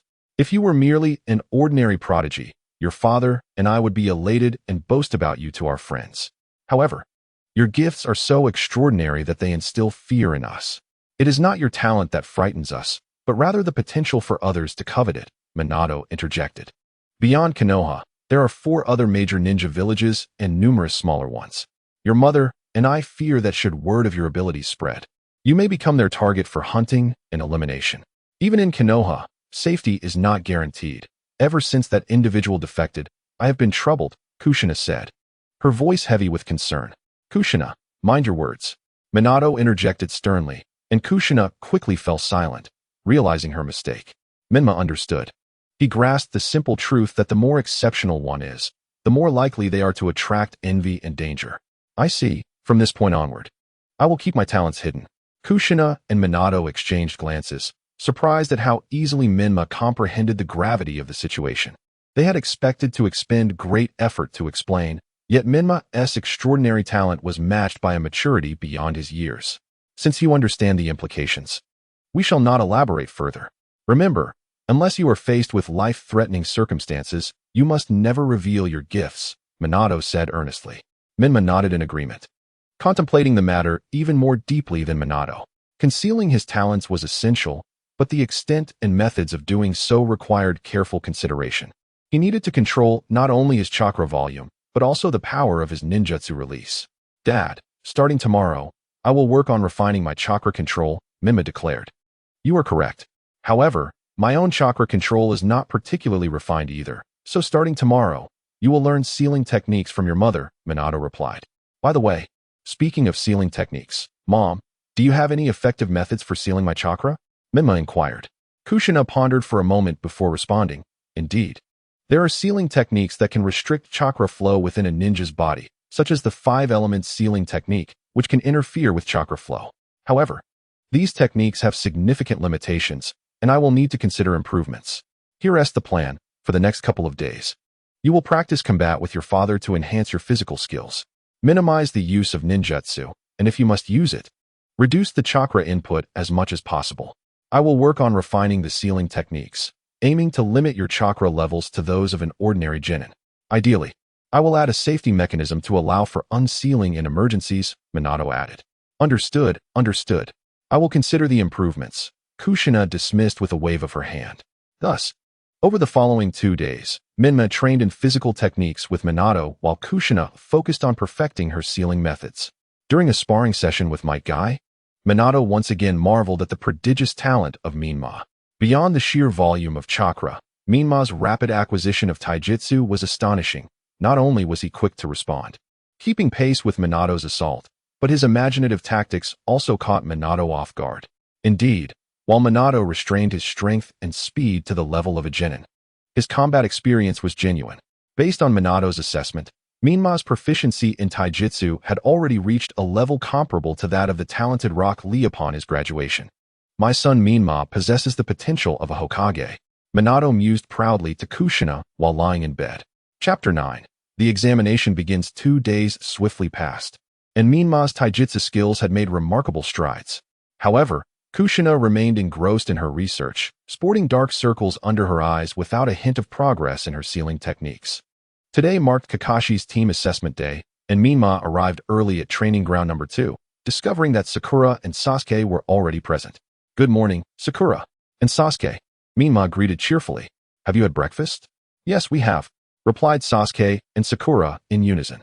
Let us devise a strategy for our upcoming battle, suggested Menma. Certainly. But before we create a plan, I propose we share our strengths.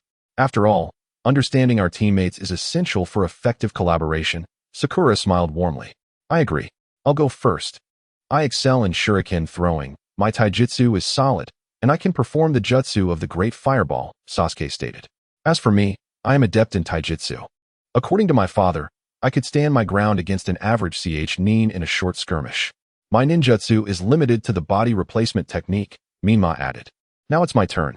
My taijutsu is average, and I only know the body replacement technique. However, I am proficient in jinjutsu techniques like the demonic illusion, false surroundings, and the demonic illusion, hell viewing technique. Yet, I wonder how effective they would be against a nin. Sakura disclosed her abilities. According to the intel given by my father, this examination primarily aims to assess our strength and teamwork. Therefore, Kakashi, as a nin, will not fight us at full strength. If we can demonstrate capabilities exceeding those of a genin, we should be fine. Menma revealed the information he acquired from Minato. That is insufficient. Merely surpassing an average genin 1T suffice. I've gleaned from my father that Kakashi places significant importance on the strength of the ninjas within his team. In previous years, he assessed a group of graduates, all of whom were eliminated without exception, including some of the academy's top talents. Sasuke shared his insights with a furrowed brow. In that case, we must meticulously devise our team strategy. I propose that during the assessment, I handle close combat. Sasuke manages ranged control and delivers decisive ninjutsu, while Sakura observes from the shadows and employs genjutsu to disrupt. If Sasuke and I falter, we will retreat under the cover of smoke bombs, Menma suggested. Though the plan is simple, we currently have no better alternatives. Let us proceed with it. Sakura agreed. Should we set some traps in the training ground first? Sasuke proposed. Using explosive tags could injure even a nin. No. The threat of the explosive tags to us far outweighs their potential harm to a nin. If we trigger a trap, we would be finished, Sakura countered, frowning. I concur with Sakura. It's merely an examination. There is no need for such lethal measures. I have a tactic we could employ, Sakura proposed. Fine. We'll go with your suggestion, Sasuke acquiesced. Let us take a moment to rest and refine our chakra before we warm up. I fear there may not be time for us to rest or warm up, Sakura remarked, eyeing the approaching Kakashi. Look, Kakashi has arrived. Sasuke and Menma turned. Aware that it was unnecessary, yet they positioned themselves protectively in front of Sakura. A faint smile graced Sakura's lips at their gestures. Oh, you're early, Kakashi greeted as he approached. Have you all eaten? Yes, we have, they replied in unison. What a shame, Kakashi sighed. Why do you say that? Sasuke inquired. Because you might just end up losing your breakfast. Kakashi responded with a playful grin. All right, everyone, gather around. Enter training ground number 2. The assessment begins. Within the confines of the second training ground, Kakashi faced the trio. He produced a hand sign from his pocket, and with a puff of smoke, another Kakashi appeared. Today, your mission is to defeat my shadow clone at all costs, Kakashi announced. But fear not, I won't make it too difficult for you. My shadow clone has only the strength of a Nin. I will select 2 of you to become my subordinates based on your performance in battle, while the remaining one will return to the academy for another year of training. Only 2 can pass. Sasuke's expression darkened as he questioned. Indeed. Alternatively, you may choose to sacrifice one among you, allowing the other 2 to pass the assessment. That would be far simpler than defeating my shadow clone, Kakashi suggested with a sly smile. Sasuke's face clouded as he glanced at Menma and then at Sakura. His implication was clear, to team up with Sakura to defeat the bothersome Menma, thereby securing the 2 slots. However, he soon closed his eyes, the pride of the Uchiha clan forbidding such a despicable act. A moment later, Sasuke opened his eyes, seemingly resolved. Kakashi, I have a compelling reason to succeed, but I will not achieve it by sacrificing my teammates. While I admire your resolve, one of you will inevitably be eliminated, Kakashi remarked nonchalantly, scratching his cheek. Kakashi, how about this?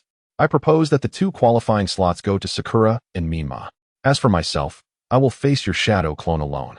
If I win, can we add an extra slot for passing? Sasuke suggested seriously. That won't do. A ninja's strength is paramount. A ninja lacking power, even if part of my team, is worthless, Kakashi replied sternly. The purpose of this assessment is to identify the weak link among you 3 and send them back to the academy for retraining. Humph.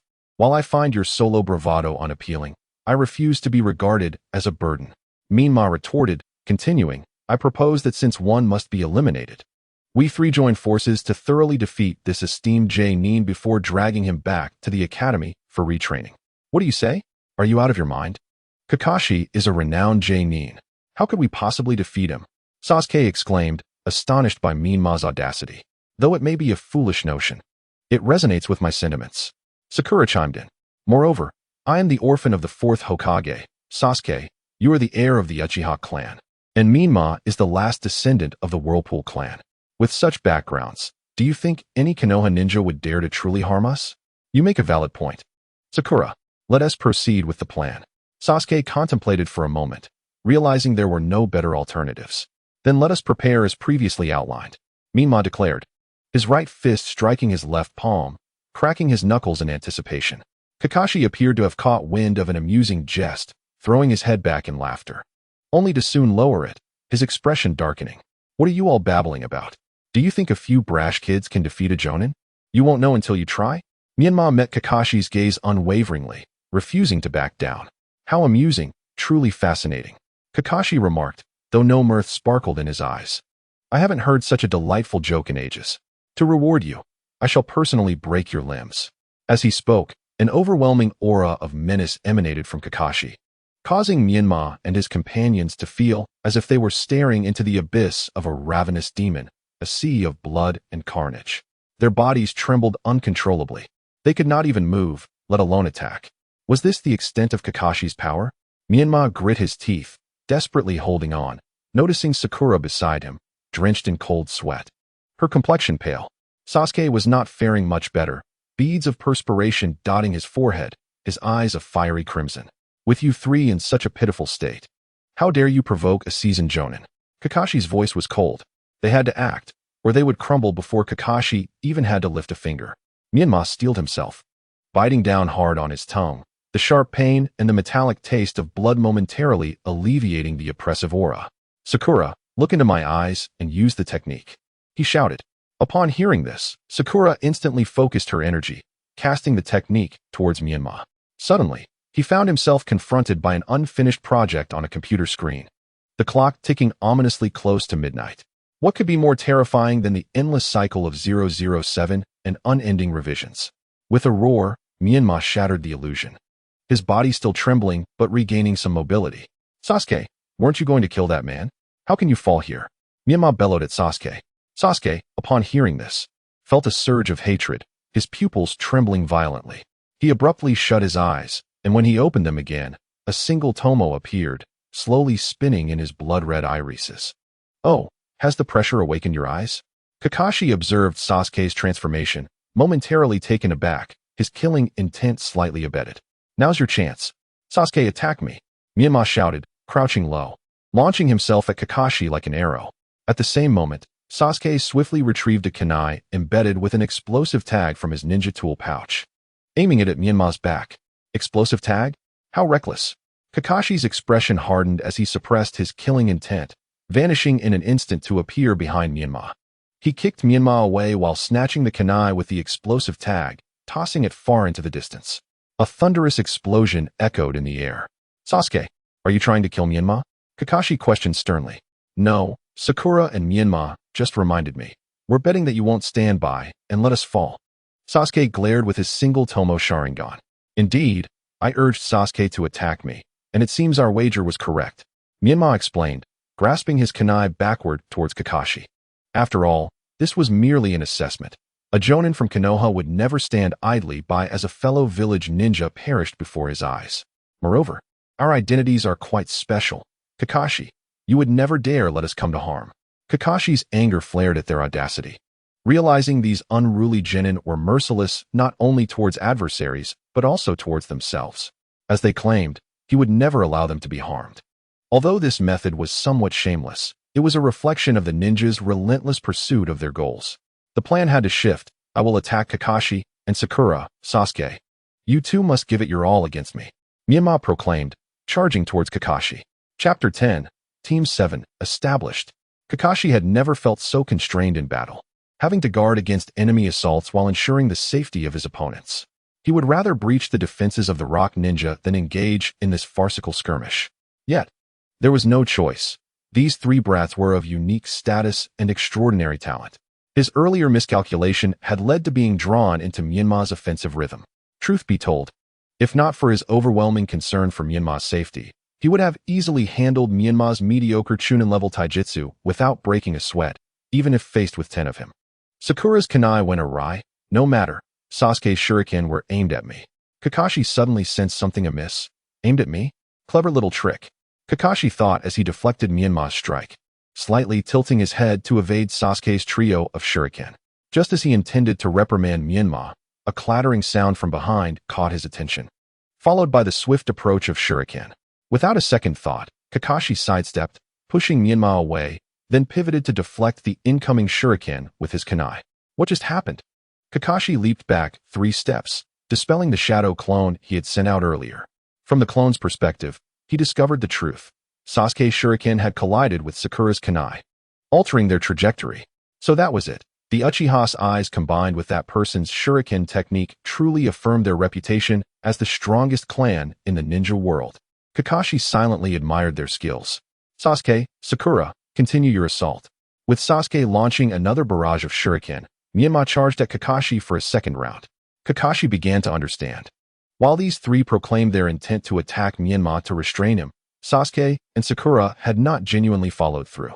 He even suspected that the kunai with the explosive tag would have been redirected by Sasuke to ensure Menma remained unharmed, even without his interference. Truly, they had played him like a fool. Kakashi chuckled inwardly, feeling a sense of relief. These children were unable to bring themselves to harm their comrade. As he effortlessly deflected the shuriken aimed at him, Kakashi caught a glint of wire from the corner of his eye. The Uchiha's shuriken manipulation technique? Child's play, Kakashi thought, dodging without hesitation. But then, a realization struck. After he evaded, the shuriken were now headed for Menma. Menma, duck! Sasuke shouted, but it was too late. Given Menma's speed, he was entirely unprepared for the attack. Kakashi's heart raced as he readied to intervene, but Menma was faster, transforming into a puff of smoke at the last moment. 3 thuds resonated as the shuriken embedded themselves into a substitute log. Had he evaded at the critical moment with the substitution technique? What remarkable reflexes! Kakashi thought, impressed. Menma, having narrowly escaped, retreated beside Sasuke, holding his kunai with a slight breath. He had given it his all, yet it felt as if it had no effect. Kakashi had hardly taken him seriously. Hey, are you hurt?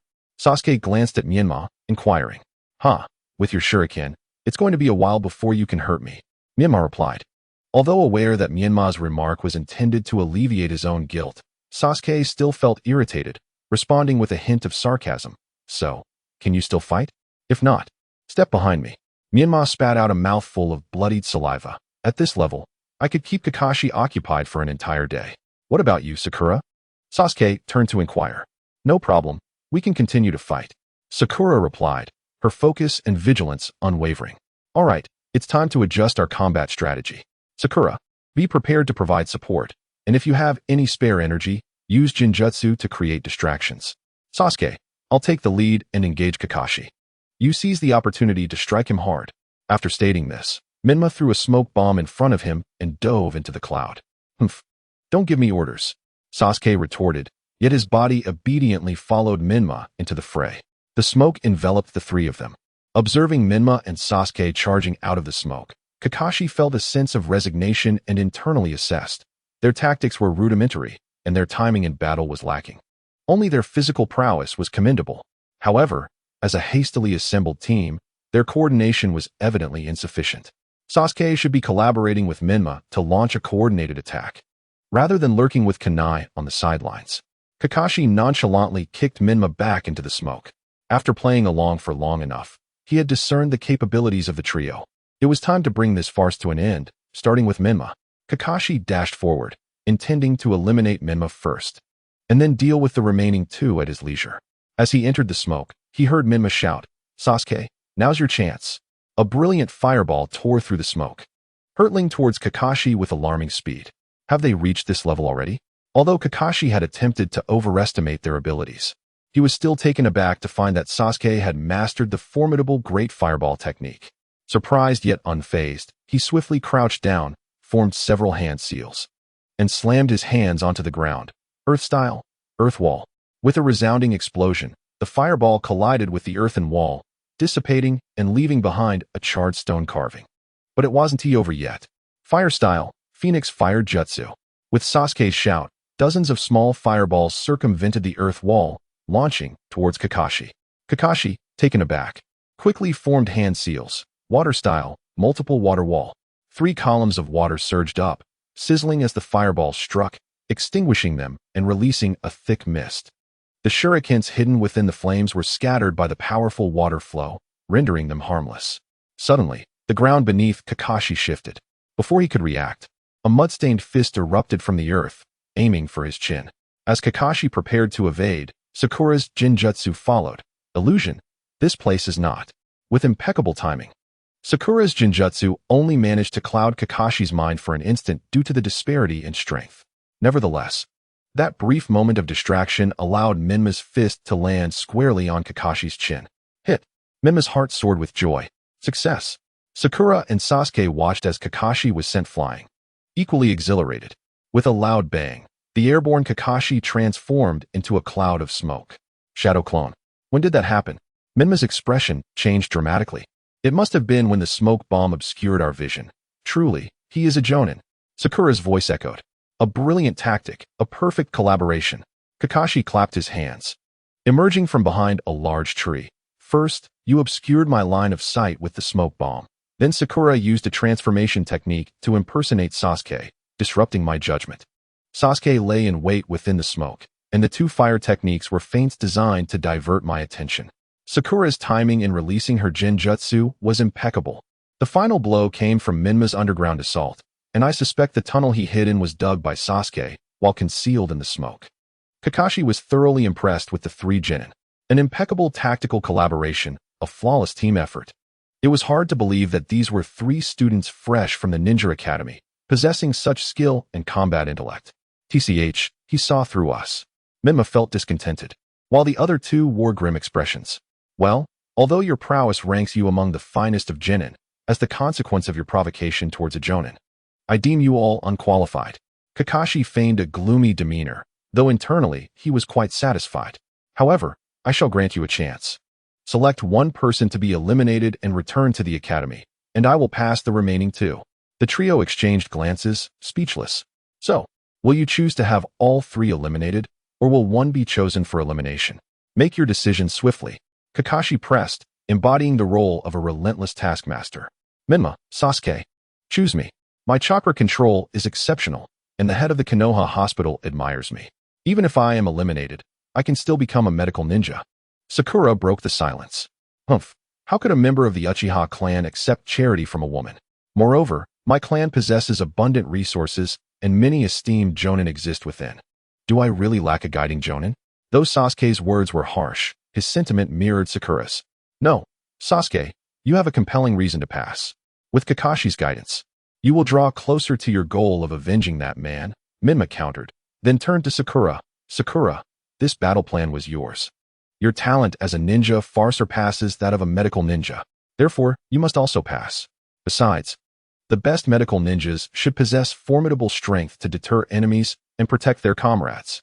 Menma paused for a moment before continuing. As for me, I firmly believe that even if I spend my life as a mere genin, I will undoubtedly become Hokage. Kakashi, we have made our decision. Sasuke and Sakura can pass the assessment, while I will return to the academy to retake it. Menma declared resolutely to Kakashi. Hey, Menma, don't make decisions on your own. Sakura and Sasuke quickly protested. So it's settled. Speak your mind. This is the ninja way of me. Wave wind Menma. Menma waved his hand to silence them. Are you truly resolved? Kakashi stepped forward, bending down to gaze into Menma's eyes. Yes, I have made my decision. Menma met Kakashi's gaze, his eyes filled with determination. Risking it all, betting that this was all part of Kakashi's test, winning would lead to glory, while losing would mean disgrace. No, this is not our final decision. Sakura shouted urgently. Exactly, Menma, don't presume to decide for us. Sasuke echoed loudly. Enough, Kakashi bellowed, halting their dispute. I now announce the results of this assessment. Kakashi's gaze softened as he regarded the trio's anxious and resolute yet youthful faces, and he declared the final verdict. All qualified. Kakashi's voice boomed. Yet his smile radiated warmth as he gently explained to the stunned trio. In the world of ninjas, those lacking strength are deemed worthless. However, a ninja who fails to trust their comrades and sacrifice for them is even less than worthless. Yay! The 3, unable to contain their excitement, erupted into cheers. I now declare, Team 7 of Konoha is officially formed. Jonin Kakashi Hatake, present. Genin Menma, present. Genin Sakura Haruno, present. Genin Sasuke Uchiha, present. Chapter 11. From this day on, be a genin at the Konoha barbecue restaurant to celebrate the official formation of Team 7. Kakashi took Menma and the others after they had taken team photos and completed their ninja registration. This has also become a tradition in Konoha. On the very night when a new genin team is formed, the guiding ninja treats everyone to a meal, although the venue may vary. In essence, affluent jounin host gatherings at barbecue restaurants, while those with lesser means opt for dango and ramen shops. Kakashi leaned back in his seat and remarked, well, I can't exactly be called poor, so I chose this place for my first treat. Just as they exchanged a few words, a commotion arose at the entrance. Menma turned to investigate the noise and saw 2 ninjas accompanied by several children entering. It dawned on him that today was the day for the genin exam, and they were there to celebrate the formation of the new genin teams. Hey Kakashi, it's rare to see you here, greeted Yuhi Kurenai, with Yamashiro Aoba, sporting sunglasses. Beside her, you little ones are quite exceptional to have passed Kakashi's exam. Aoba teased, Kakashi, this doesn't seem like you. You didn't go easy on them, did you? Kakashi replied, well, let's just say my 3 subordinates are quite outstanding. Enough chit-chat. Since we've run into each other, why don't you join us for a drink? Kakashi, let the kids sit together at one table, and we 3 will have our own. Kurenai proposed. Sounds good. How about we make a wager? Whoever gets drunk first pays the bill, Aoba added with a laugh. Kakashi shrugged, non-committal to the suggestion, and followed the two to a small table in the corner. The Genin teams were familiar faces, all classmates, so there was no need for awkwardness as they gathered around Menma's table. The atmosphere was lively, filled with the sounds of grilling meat and cheerful chatter. By the way, Menma, how did you pass the exam from that Hokage Jounin? None of the previous seniors managed to pass his tests, inquired Akimichi Choji, who, unlike his original counterpart, was a slender child in this world. Well, I suppose it's because our abilities met Kakashi's expectations, Menma succinctly replied, downplaying his own contribution. Though I know you're deflecting. It's unreasonable to claim it was solely based on skill. After all, previous seniors had strength that exceeded that of Chunin, yet they still failed Hataki's exam, Choji countered, unimpressed by Menma's words. I'm not finished yet, Menma continued. There's another reason I suspect. It must be due to our identities. Sitting up straighter, Menma elaborated. Look at our team. Sakura is the daughter of the fourth Hokage. Sasuke is the heir of the Uchiha clan, and my identity, while somewhat lesser, is that I'm the only male descendant of the Uzumaki clan. With such backgrounds, there's no way they would let us return to the academy for further training. Menma paused, then continued, and speaking of you all, Hinata is the princess of the Hyuga clan, Shino the eldest of the Aburame clan, and Choji the future heir of the Akimichi clan. Which of your identities is weaker than ours? Did you really think you could pass the Genin entrance exam solely based on strength? Oh, I see now. That makes sense, Choji said, enlightenment dawning upon him. But it feels so unfair. Are we just getting through by backdoor means? Hinata frowned, feeling disheartened.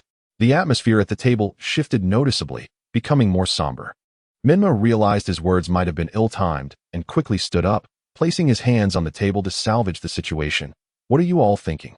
Setting aside our identities, aren't you the most diligent and strongest among your peers? Moreover, being the sons and daughters of clan leaders brings not only benefits, but also greater responsibilities. When executing missions, shouldn't the princess of the Hyuga take on the most perilous tasks? During times of war, shouldn't the heir of the Akimichi charge to the forefront? And as the heir of the Uchiha clan, shouldn't you remain behind to cover the retreat? To wear the crown, one must bear its weight.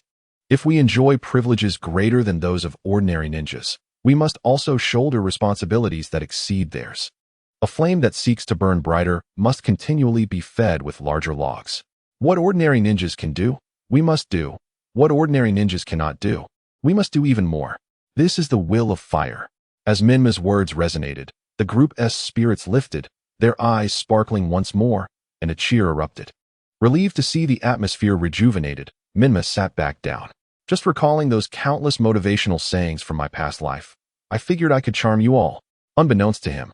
In the corner, a girl watched him with sparkling eyes, her cheeks tinged with a blush as she stifled a soft giggle. At another table in the barbecue restaurant, Kakashi and his two companions overheard Menma's speech. Kakashi, is this your subordinate? Truly remarkable, Aoba exclaimed, sipping his sake in admiration. Indeed. All three of my subordinates are exceptional, but Menma stands out the most, Kakashi concurred. Is that boy named Menma? Whose child is he? I've never heard of him before, Kurenai inquired. Menma is the child of Namikaze Menma and Uzumaki Kushina, Aoba explained. Really? I didn't realize he was from a common family. Such talent is quite rare, Kurenai remarked.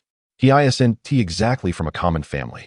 His father, Namikaze Menma, though merely a special jounin, possesses a unique space-time talent and is the sole user of the Flying Thunder God technique. His mother, Uzumaki Kushina, is the last surviving member of the Uzumaki clan and the Jinchuriki of the Nine Tails, Kakashi clarified. Menma's talents likely stem from his mother's lineage, already exhibiting strength on par with that of a chunin at such a young age. Furthermore, though it hasn't been manifested, I suspect his father may also possess a powerful bloodline, perhaps even surpassing that of the Uzumaki. Oh, why do you say that? Kurenai asked, puzzled. Look at Menma's hair color. Like his father, it is golden. According to records, all members of the Uzumaki clan, regardless of gender, have red hair, Aoba stated succinctly. Are you suggesting Menma might have inherited Minato's space-time ninjutsu talent? Kakashi pondered a possibility. I'm not sure, but Kakashi, you might want to mention it to the Hokage and see if Menma can practice the Flying Thunder God technique. There might be a miracle waiting, Aoba suggested. We'll see. For now, it's crucial to build a solid foundation. When the time is right, I'll discuss it with the Hokage. Kakashi had his own plans. But speaking of which, Kakashi, Your team includes the Uchiha heir, your mentor's orphan, and the son of the Nine-Tails Jinchuriki. Looking at it this way, you certainly have a heavy burden, Kurenai teased. Don't you think your team is similar? Your subordinates encompass nearly all the prominent clans of Konoha. If you fail to teach them well, you'll be in for it, Kakashi retorted with a smirk. The mere thought of it induces a headache. After all, they are all scions of prominent families. Should anything go awry during the mission, we might be compelled to take our own lives as an act of contrition, lamented Yamashiro Aoi. That is a concern you ought to ponder.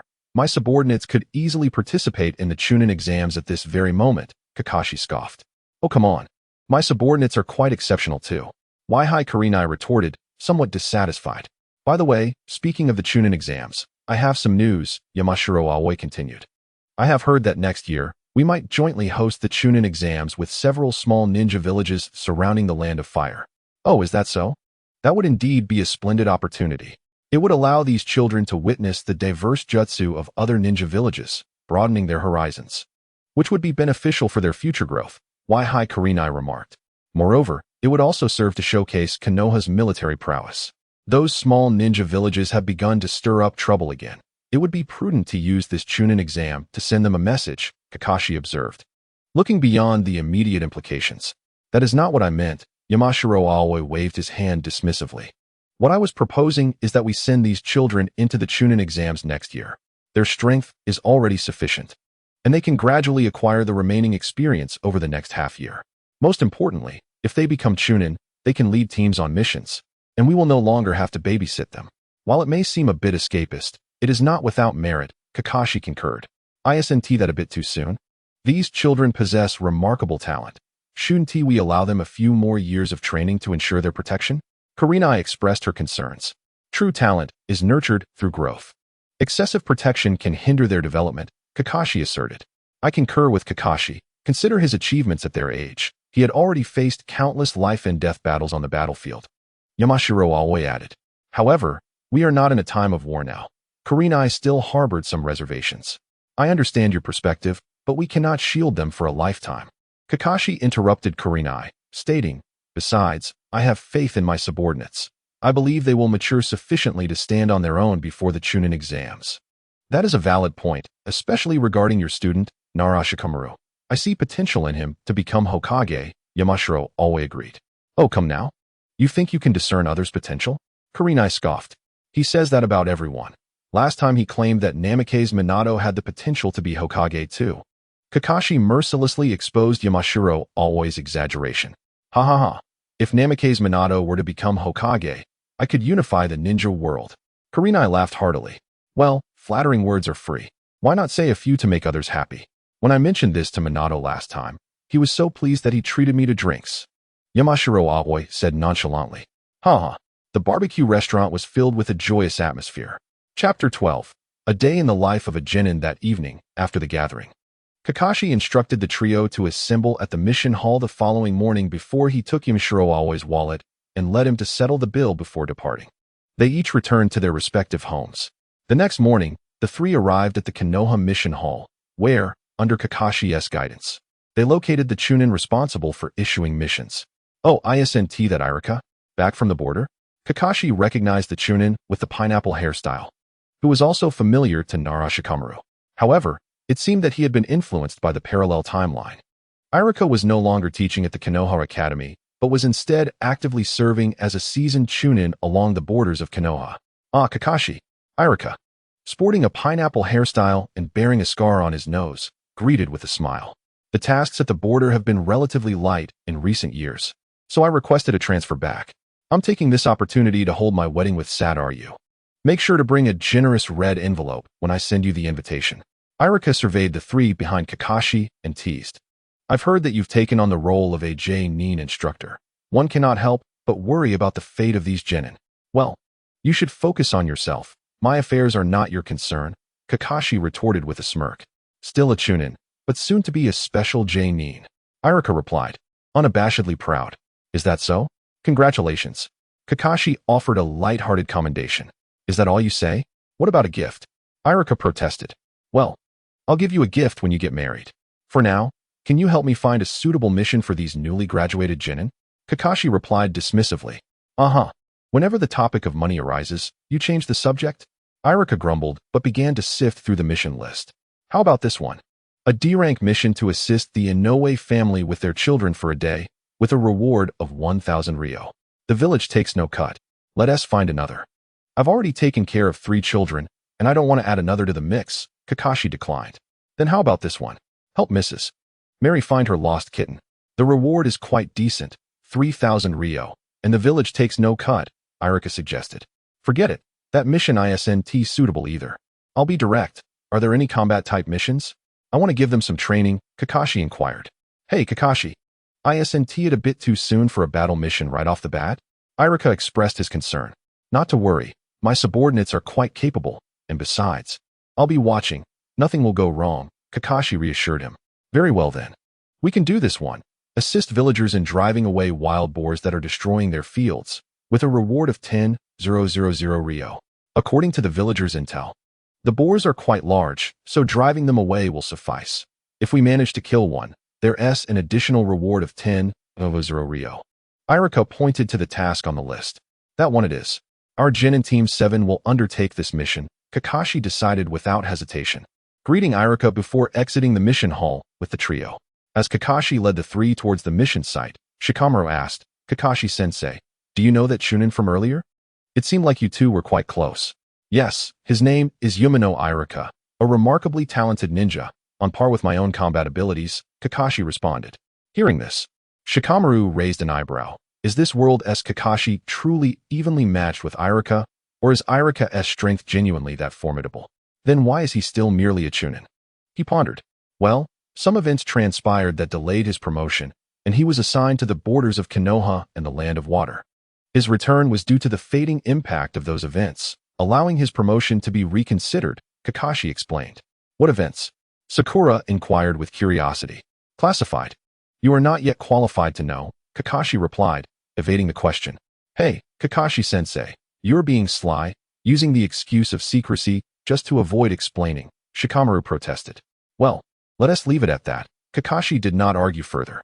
The 4 of them hurried towards the mission location, finally arriving at their target village after more than an hour of trekking. The village lay approximately 30 kilometers west of Konoha, with dozens of small houses arranged neatly within its confines. At this time, it was noon, and the farmers, having toiled all morning, were gradually returning home to eat and rest. Kakashi stopped a villager to inquire about the location of the village chief before leading the trio towards the chief's residence. The chief's house was situated at the westernmost edge of the village and was slightly larger than the other villagers' homes. Upon hearing Kakashi's purpose, the village chief promptly welcomed them inside. Unfortunately, lunch had already been served, so he merely offered them tea, feigning ignorance to the hungry expressions on the faces of Menma and his companions. After Kakashi inquired about the exact location of the wild boar, he took his leave with the trio. They settled beneath the shade of a tree in a nearby grove, where the 3, famished, hastily retrieved their soldier pills, only to be halted by Kakashi. Is that all you 3 plan to eat?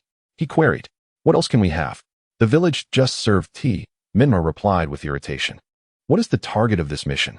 Kakashi asked. A wild boar, Menma answered. Indeed. Kakashi waved his hand, declaring, soldier pills lack nutrition. Children should consume them sparingly. Today, let us feast on roasted wild boar. I will gather firewood. You 3 are to hunt down that boar and return with it in half an hour. What? We are still hungry. Setting aside the task's completion, will we even find that boar in half an hour? Menma loudly expressed his dissatisfaction. Fret not. I shall provide you with some assistance. With that, Kakashi formed a set of hand seals, placing his hands upon the ground. Summoning technique. With a resounding bang, a dog adorned with a Konoha headband appeared. This is Pakin, my summoning ninja dog. He will help you locate the wild boar, Kakashi explained. Pakin leapt onto Menma's head, cheerfully saying, Nice to meet you. Don't just jump on my head, Menma exclaimed, pulling Pakin off by the scruff of his neck. All right, time starts now. If you do not return with that boar in half an hour, all of you will be deemed unqualified, Kakashi declared. Damn it, Sasuke, Sakura, let us move. Pakin, lead the way, Menma commanded. Pakin barked and dashed into the depths of the forest, with the trio following closely behind. Before long, Pakin halted before a thicket, stating, This is the spot. I sense a massive beast ahead. It should be the target wild boar. The 3 quickly crouched, parting the leaves, and indeed, a gigantic wild boar was rooting around at the base of a tree. Hey, hey, hey, this boar is enormous, Menma exclaimed, staring incredulously at the creature's towering frame. Turning to Sakura and Sasuke, he noted their equally serious expressions. Sakura, Sasuke, do you have any plans? Menma inquired. Humph, it's just a wild boar. Let us charge at it together. Sasuke scoffed, drawing a shuriken and hurling it at the boar. Hey, calm down, don't act recklessly. Sakura urgently tried to intervene, but it was too late. The shuriken struck the boar, bouncing off with a clang. The boar, feeling the attack, let out a furious roar and glared fiercely at Sasuke. Sasuke leaped in front of the boar, swiftly forming hand seals. Fire style, fireball jutsu. A massive fireball hurtled towards the boar's face, exploding upon impact and scattering sparks. However, despite the impressive display, the boar's thick layer of mud rendered the flames ineffective, leaving it with only singed fur. Infuriated by the attack, the boar lowered its head, revealing its long tusks, and charged at Sasuke like a knight brandishing a lance. Watch out! Seeing Sasuke draw a kunai to block the boar's onslaught, Menma shouted. Rushing from his hiding spot, grabbing Sasuke in a headlock, he narrowly dodged the boar's charge. With a thunderous crash and a cloud of dust, the boar slammed into a large tree behind Sasuke. Observing the tusks embedded deep in the trunk, Menma realized that had he not pulled Sasuke out of harm's way, the latter might have met a grim fate. Menma, why did you interfere? Sasuke grumbled as he dusted himself off, though still shaken. Oddly, Menma did not retaliate. Due to their earlier position, Sasuke's head had been inadvertently knocked against the ground several times during the roll, leaving him slightly disheveled. All right, enough of that, Sakura interjected, seeking to mediate. Instead of bickering, let us focus on how to deal with our target. The trio observed the boar, which was now merely grunting and struggling against the tree, seemingly oblivious to their presence.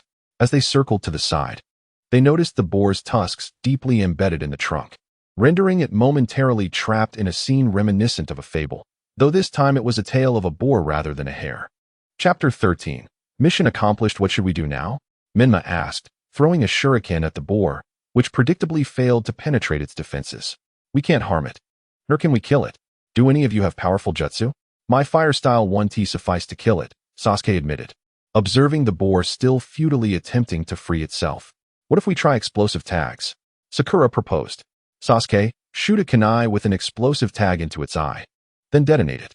No, while the explosive tag is stronger than the fireball jutsu, it's still limited and might not kill the boar. If it doesn't sustain significant damage, it could break free, and then we have trouble. Sasuke countered, eyeing the enormous boar's head. I say we just call Kakashi-sensei. As a jonin, he should be able to dispatch it easily, Menma suggested. While summoning Kakashi would indeed be the simplest solution, it would undoubtedly result in the lowest rating for our mission, adversely affecting our subsequent ninja advancement assessments. Sakura dismissed Menma's idea. The three sat in a circle, furrowed brows deep in thought. I have an idea, though it's rather ruthless. It should work without fail, Sasuke suddenly declared. Let us hear it. We first gather wood and surround the boar. Then I'll ignite the wood with fire style, slowly burning it to death, Sasuke suggested ominously, setting aside the morality of it. As ninjas, we must resort to any means necessary. But have you considered how to manage the flames? Should a forest fire erupt, we could end up spending our lives in Konoha's prison, Sakura pointed out rationally. Sasuke's idea isn't flawed. At least it's headed in the right direction. Menma added.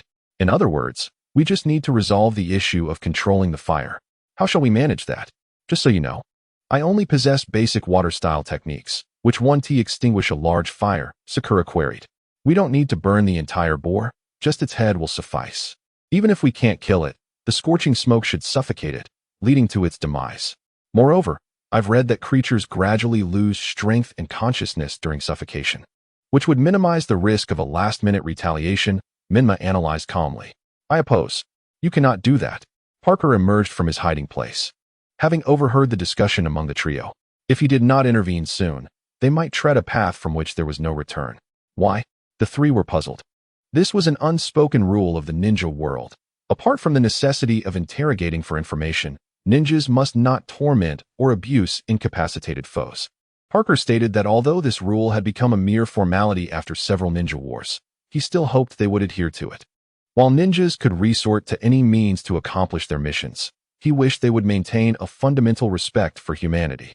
With a sigh, Menma addressed Sakura and Sasuke, stating, "I have a method to slay this wild boar, but I shall not disclose the details. If you trust me, hand over all your explosive tags and take refuge behind that large tree." "What method?" Sasuke questioned bluntly. "Are you suggesting a combination of explosive tags? Forgive my candor, but that seems futile." Menma's demeanor was grave, unwilling to reveal his plan. "Very well, then try it," Sakura replied, surrendering all her explosive tags to Menma before turning away to distance herself. Sasuke hesitated, wanting to say more, yet ultimately remained silent, handing over his tags as well and following Sakura's lead. Menma contemplated for a moment, then grasped Parker by the nape and tossed him towards Sasuke. "Mr. Parker, perhaps you should avert your gaze." He then affixed all the explosive tags to the handle of a kunai and advanced toward the wild boar. As Sasuke and Sakura had moved further away, they were suddenly startled by the boar's agonizing shriek, a sound that pierced the heavens, followed by a series of violent explosions. Moments later, Menma approached with a somber expression, announcing, "The wild boar is dead. You may now take a look." Sasuke and Sakura exchanged glances before returning to the scene they had just vacated, only to be met with a horrifying tableau of carnage and a nauseating stench. A relatively intact boar's head was wedged in a tree trunk, its upper body suspended grotesquely in a pool of sanguine muck, while the lower half was a chaotic mess, with only the outlines of its thighs discernible amidst the carnage. Surrounding the area was a scattering of unidentified organs and chunks of flesh, dripping with a viscous, unidentifiable fluid. Such a scene would be heavily censored in any film, and soon, Sasuke and Sakura could no longer contain themselves, retching violently against the trunk of a tree. "Go! Summon Kakashi, and inform him that the target has been successfully dealt with, but we lack the proper tools for butchering and need to borrow his knife," Menma instructed, halting Parker, who was eager to investigate the gruesome sight, assigning him a task instead. He feared that Parker might suffer psychological shock upon witnessing such a hellish scene and break the summoning contract. Though Parker did not fully grasp Menma's intent, he obediently scurried back to find Kakashi. Before long, after the retching subsided, Sasuke and Sakura cast complex glances at Menma, who remained silent, leaning against the tree. "How I wish I had a cigarette right now. Alas, the leading jonin is not a summa, or I could have asked him for one," Menma mused, consumed by myriad thoughts. "You know, although you're a bit of a weirdo, I won't hold that against you since we're teammates," Sakura said, approaching to offer comfort. "Leave me be. I have no desire to converse with you," Menma replied curtly. Astutely, both Sakura and Sasuke deduced how Menma had vanquished the wild boar upon witnessing the gruesome aftermath. This method, while undeniably effective and devoid of excessive cruelty, likely left the creature wishing for a swift death by smoke, preserving at least a semblance of dignity in its final moments. Eventually, Kakashi ambled over, casting a glance at the three's pallid faces before nonchalantly following the scent of blood into the site of the boar's demise. When he emerged once more, he bore a massive foreleg of the pig upon his shoulder. Truly, he was a seasoned jonin, unfazed by such scenes. "How did you manage this?" Kakashi inquired curiously. "The secret technique of the Leaf Village, the 1,000 Years of Pain, explosive tag version," Menma replied. Kakashi instantly comprehended. "All right, let us head back. I'll prepare some grilled meat for you." At the mention of grilled meat, both Sakura and Sasuke turned green. Upon returning to the village, the trio found their appetites diminished. Kakashi, understanding the reason behind their lack of enthusiasm, did not press the matter further, but insisted they eat the grilled meat before allowing them to disperse. Subsequently, he sought out the village chief, gathering several villagers to venture into the forest. This was twofold: to confirm the mission's success and, despite the boar's gruesome fate, to salvage the meat for sustenance. It should be noted that for a small village, opportunities to consume meat were scarce throughout the year. Of course, the villagers would not receive this meat for free. They were required to supplement the mission's commission with additional compensation for the purchase of the pork. The price was reasonable, capped at 50,000 ryo for the high-level mission, a lucrative deal considering the substantial quantity of meat available. Thus, the villagers unanimously decided to host a grand bonfire celebration that evening to honor the achievements of the Leaf Ninjas, while simultaneously celebrating the unexpected influx of resources. As night fell, Kakashi and the trio sat around a modest bonfire. After a day of recovery, their spirits were only slightly elevated, yet their mood remained somber.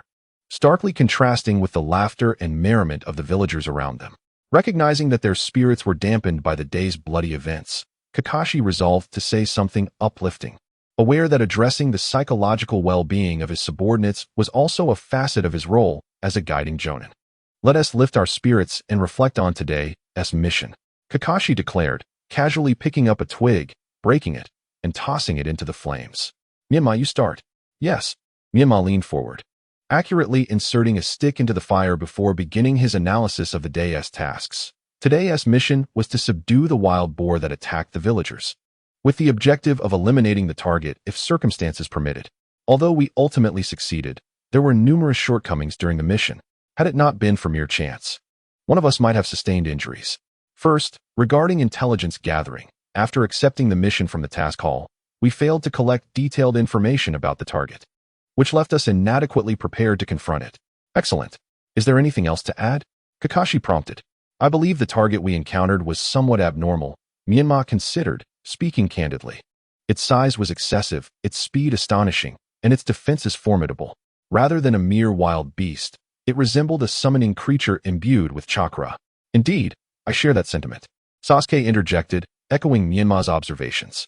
We were lacking effective control and offensive strategies for such a large target, and in the forest environment, I was unable to utilize my more potent fire techniques. Correct? Anything else? Kakashi inquired further. There was also the issue of pre-battle preparation. Upon sighting the target, we should have devised a combat strategy before engaging, Sakura noted. Especially Sasuke, who recklessly charged in, which only invited danger, Menma added without holding back. But we only had half an hour for the mission. There was no time for a strategy meeting, Sasuke protested. That doesn't justify rash actions. Had I not intervened in time, you would have been grievously wounded, Menma retorted. Did you intend for me to rely on your assistance? How meddlesome. You can stay in hiding, and I can still evade you, Sasuke retorted, his face flushed with anger. All right. Kakashi interjected quickly as he sensed the impending argument. Let me say a few words. Chapter 14. The Path of the Ninja and Chakra Attribute Testing. To be honest, I am quite disappointed in both of you, Kakashi said solemnly. Your performance during the entrance exam was remarkable. Why, then, have you faltered in actual missions? First, Sasuke, do you remember the significance of the entrance exam? Kakashi fixed his gaze on Sasuke. I do, Sasuke replied, his eyes darting away, unable to meet Kakashi's stare. Then why did you recklessly charge in? What do you regard your teammates as? What value do you place on teamwork? Kakashi's tone grew increasingly severe. Sasuke lowered his head in silence. And you, Menma? Kakashi shifted his focus to Menma, noticing Sasuke's recognition of his mistakes. You must feel quite proud to have saved your teammate, right? Did you enjoy pointing out your teammate's errors while analyzing the situation? Did you feel accomplished when you resolved the mission objective on your own after your comrades were rendered helpless? Kakashi's voice remained stern. I didn't mean to, Menma murmured defensively, feeling the weight of Kakashi's authoritative presence, reminiscent of a former boss. Then why didn't you discuss the strategy for eliminating the target with your teammates? Why did you push them aside when you took down the mission objective? Kakashi inquired. Because the scene was rather gruesome, Menma explained. Do you perceive being a ninja as merely a child's game? On what grounds do you believe your teammates cannot handle the brutality? Why do you presume to make decisions for them? In your eyes, are your comrades nothing more than children needing your protection? If a ninja cannot face bloodshed, what purpose do they serve? Kakashi posed a soul-searching question to Menma. Menma realized his error. He had unconsciously viewed his teammates through the lens of his previous life's adult understanding, believing they needed protection. However, this world is not the peaceful one of his past. It is a harsh ninja world, where the lives of civilians are uncertain, and ninjas share the same fate. Children of their age have long faced the battlefield and witnessed the horrors of war. I understand, Menma said, pursing his lips and speaking in a low tone. As for you, Sakura, Kakashi's tone softened slightly. What about me? I didn't do anything, Sakura protested. The issue lies precisely in your inaction, Sakura. Kakashi sighed, speaking earnestly. My expectations for you are the highest. As the daughter of the 4th Hokage and the top graduate of the Ninja Academy, you possess inherent leadership qualities. How can you afford to remain idle? But I have limited abilities. I can't do anything. Sakura lowered her gaze, attempting to justify herself. It's not that you can't do anything. It's that you chose not to. Kakashi interrupted her with a wave of his hand. Have you not noticed the subtle tension between Menma and Sasuke? Why didn't you attempt to mediate? You know Sasuke's temperament. Why did you not foresee his reckless charge? You are well versed in the ninja mission regulations. Why did you not remind Sasuke and Menma to gather intelligence and formulate a combat plan beforehand? Sakura, you possess a calm demeanor, a keen intellect, and exceptional ninja skills, yet your sense of responsibility is insufficient. You have not harnessed your full potential within the team.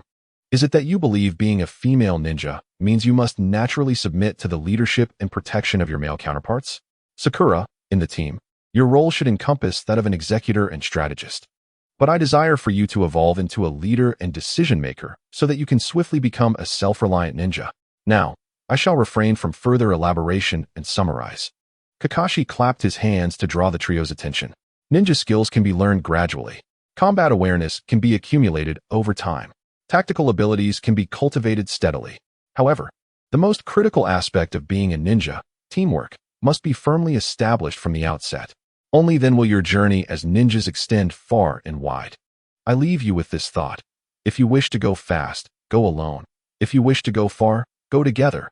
The three youngsters fell silent, quietly digesting Kakashi's words. Observing the somber atmosphere, Kakashi shifted the topic. By the way, the lack of powerful attack and control methods you mentioned earlier is indeed a concern. As your guiding Jonin, I am not only responsible for steering you on the right path, but also for teaching you more ninja skills.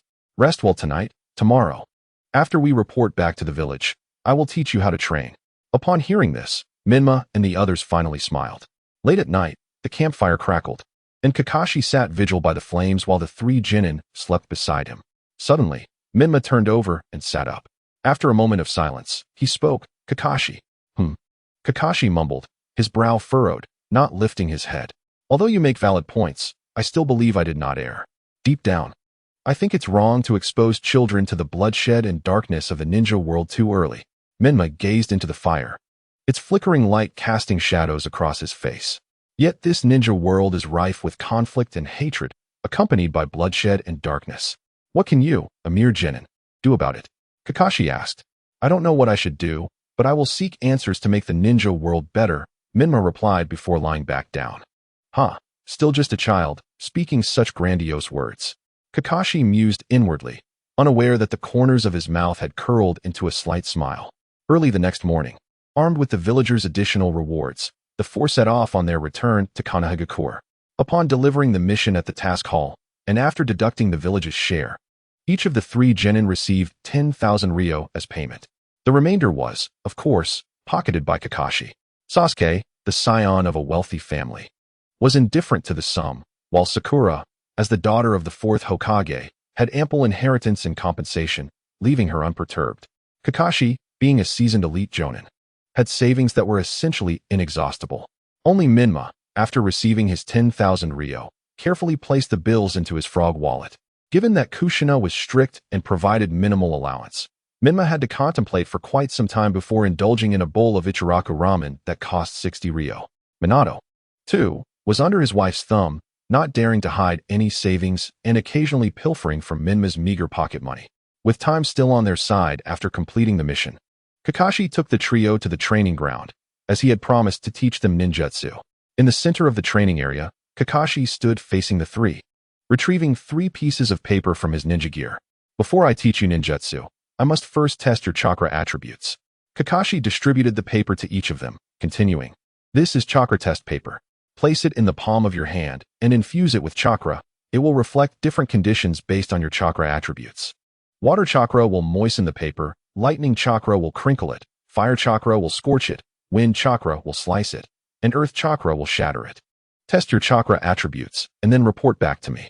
Upon hearing this, the three placed the test paper in their palms and infused it with chakra. Kakashi-sensei. Half of my paper shattered while the other half got wet. Sakura, with her exceptional chakra control, was the first to complete the chakra attribute test. A dual earth-water attribute? Quite a promising talent, Kakashi remarked. I have also completed my test. My test paper is half burnt and half crumpled. Sasuke followed closely behind, finishing his chakra attribute test. Dual attributes of lightning and fire, truly befitting of the Uchiha clan, Kakashi remarked. I am done as well. My test paper shattered. Which means I possess the earth attribute, said Menma, who had also completed his test. He found it peculiar that just a few days prior, he had been a wind attribute user, easily mastering the wind release. Great breakthrough. Yet now he had somehow transitioned to the earth attribute. Kakashi, sensing something amiss, took a glance and his expression grew serious. He pulled down his forehead protector, revealing his left eye, where 3 black tomos spun rapidly within a blood-red pupil. After a moment, he replaced the protector, concealing his eye once more. No, Menma, this is not the earth attribute. You possess an exceptional wind attribute, Kakashi explained, pointing at the fragments in Menma's palm as well as Sakura's. You see, Sakura's earth attribute chakra shattered the test paper into irregular pieces, while yours is neatly cut with uniform edges. Therefore, you embody an extraordinary wind attribute. Oh, what distinguishes an extraordinary wind attribute from a regular one? Menma inquired with curiosity. Indeed, when a ninja's chakra reaches a level of pure excellence, it embodies an extraordinary chakra attribute. Such chakra is significantly more effective when learning corresponding ninjutsu, and its power surpasses that of ordinary jutsu. However, this extraordinary attribute cannot accommodate other chakra types, meaning that a ninja with such an attribute will be unable to learn ninjutsu of different attributes, Kakashi elucidated. There are pros and cons. Sacrificing the diversity of ninjutsu for the power of a singular attribute is, in my opinion, quite worthwhile. Furthermore, I am aware that ninjas with this extraordinary chakra attribute have a high growth potential. Notable ninjas with extraordinary wind chakra include the first Kazekage, Reto, our third Hokage, Danzo, and Asuma Sarutobi from the 12 Guardian Ninja of the Land of Fire. Each of them is a formidable figure in the ninja world. Suddenly, Kakashi seemed to recall something important and addressed the trio with a serious tone. Regarding your respective chakra attributes, it is imperative to maintain strict confidentiality, particularly concerning Menma's chakra attribute. This information must not be disclosed to anyone. Understood? Understood, they affirmed in unison. Chapter 15. Teaching Ninjutsu, seeing their agreement. Kakashi waved his hand and declared, in that case, let us commence our ninjutsu lesson. Before we begin, I would like to ask, have you all completed your tree climbing and water walking exercises? Completed, they replied, exchanging glances filled with complex emotions. They had initially believed they were the most diligent and advanced, only to discover that their companions had also been secretly studying. Very well, since the basic exercises are complete, I shall now teach you the corresponding ninjutsu based on your attributes. First, Sasuke, your situation closely mirrors mine. Your chakra attribute aligns with my primary field of expertise, and we both possess Sharingan, though yours has yet to awaken. Therefore, I will teach you my original lightning release ninjutsu, Chidori. Chidori is a lightning release technique developed by Kakashi during his youth, combining both chakra nature transformation and shape transformation. When executed, it concentrates a high-intensity electric current formed by lightning chakra in the hand and pierces the target with great speed. Due to the intensity of the current, it emits a sound akin to the cries of 1,000 birds, hence the name Chidori. However, the drawback is that the user must rush towards the opponent swiftly. If they move too quickly, they may not see the enemy's counterattack, necessitating the use of Sharingan to maximize its effectiveness. For you, Sasuke, this technique is perfectly tailored. However, before learning Chidori, you must first develop the shape and nature transformations of lightning release ninjutsu. I will guide you through this process step by step. Moreover, I need you to promise that you will not use Chidori in actual combat until your Sharingan is activated, understood? Kakashi instructed Sasuke. Understood, Sasuke replied loudly. Next, we turn to Sakura. Although I am not particularly skilled in advanced water or earth release, I can certainly guide your training. I have several ninjutsu options for you to choose from. Offensive techniques such as earth release, earth dragon bullet, and water release, water whip. Defensive techniques like earth release, earth barrier, and water release, water barrier. Binding techniques such as earth release, inner decapitation technique, and water release, water trap technique. And supplementary techniques like earth release, swimming fish technique, and water release, water clone. Which would you like to learn? Kakashi listed 8 techniques in one breath before pausing to seek Sakura's preference. Truly, he lived up to his reputation as the copy ninja. Honestly, I would prefer to learn medical ninjutsu. Do you have any suggestions, Kakashi-sensei? Sakura inquired with a bright smile. To everyone's surprise, Sakura did not choose from Kakashi's recommendations, but instead set her sights on medical ninjutsu. Well, That poses a bit of a challenge. I have some knowledge of various attribute ninjutsu, but I have not delved into medical ninjutsu, Kakashi admitted, placing his left hand on his hip while scratching his chin with his right index finger.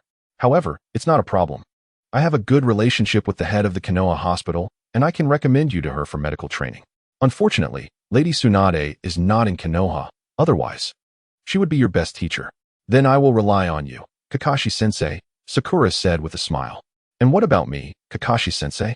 Menma, seeing his teammates secured in their training plans, eagerly raised his hand. Menma, I initially prepared several wind release techniques for you, but I did not anticipate your extraordinary wind chakra talent. Consequently, my original preparations seem somewhat inadequate, as I am not particularly adept in wind release. Following my initial plan would hinder your potential.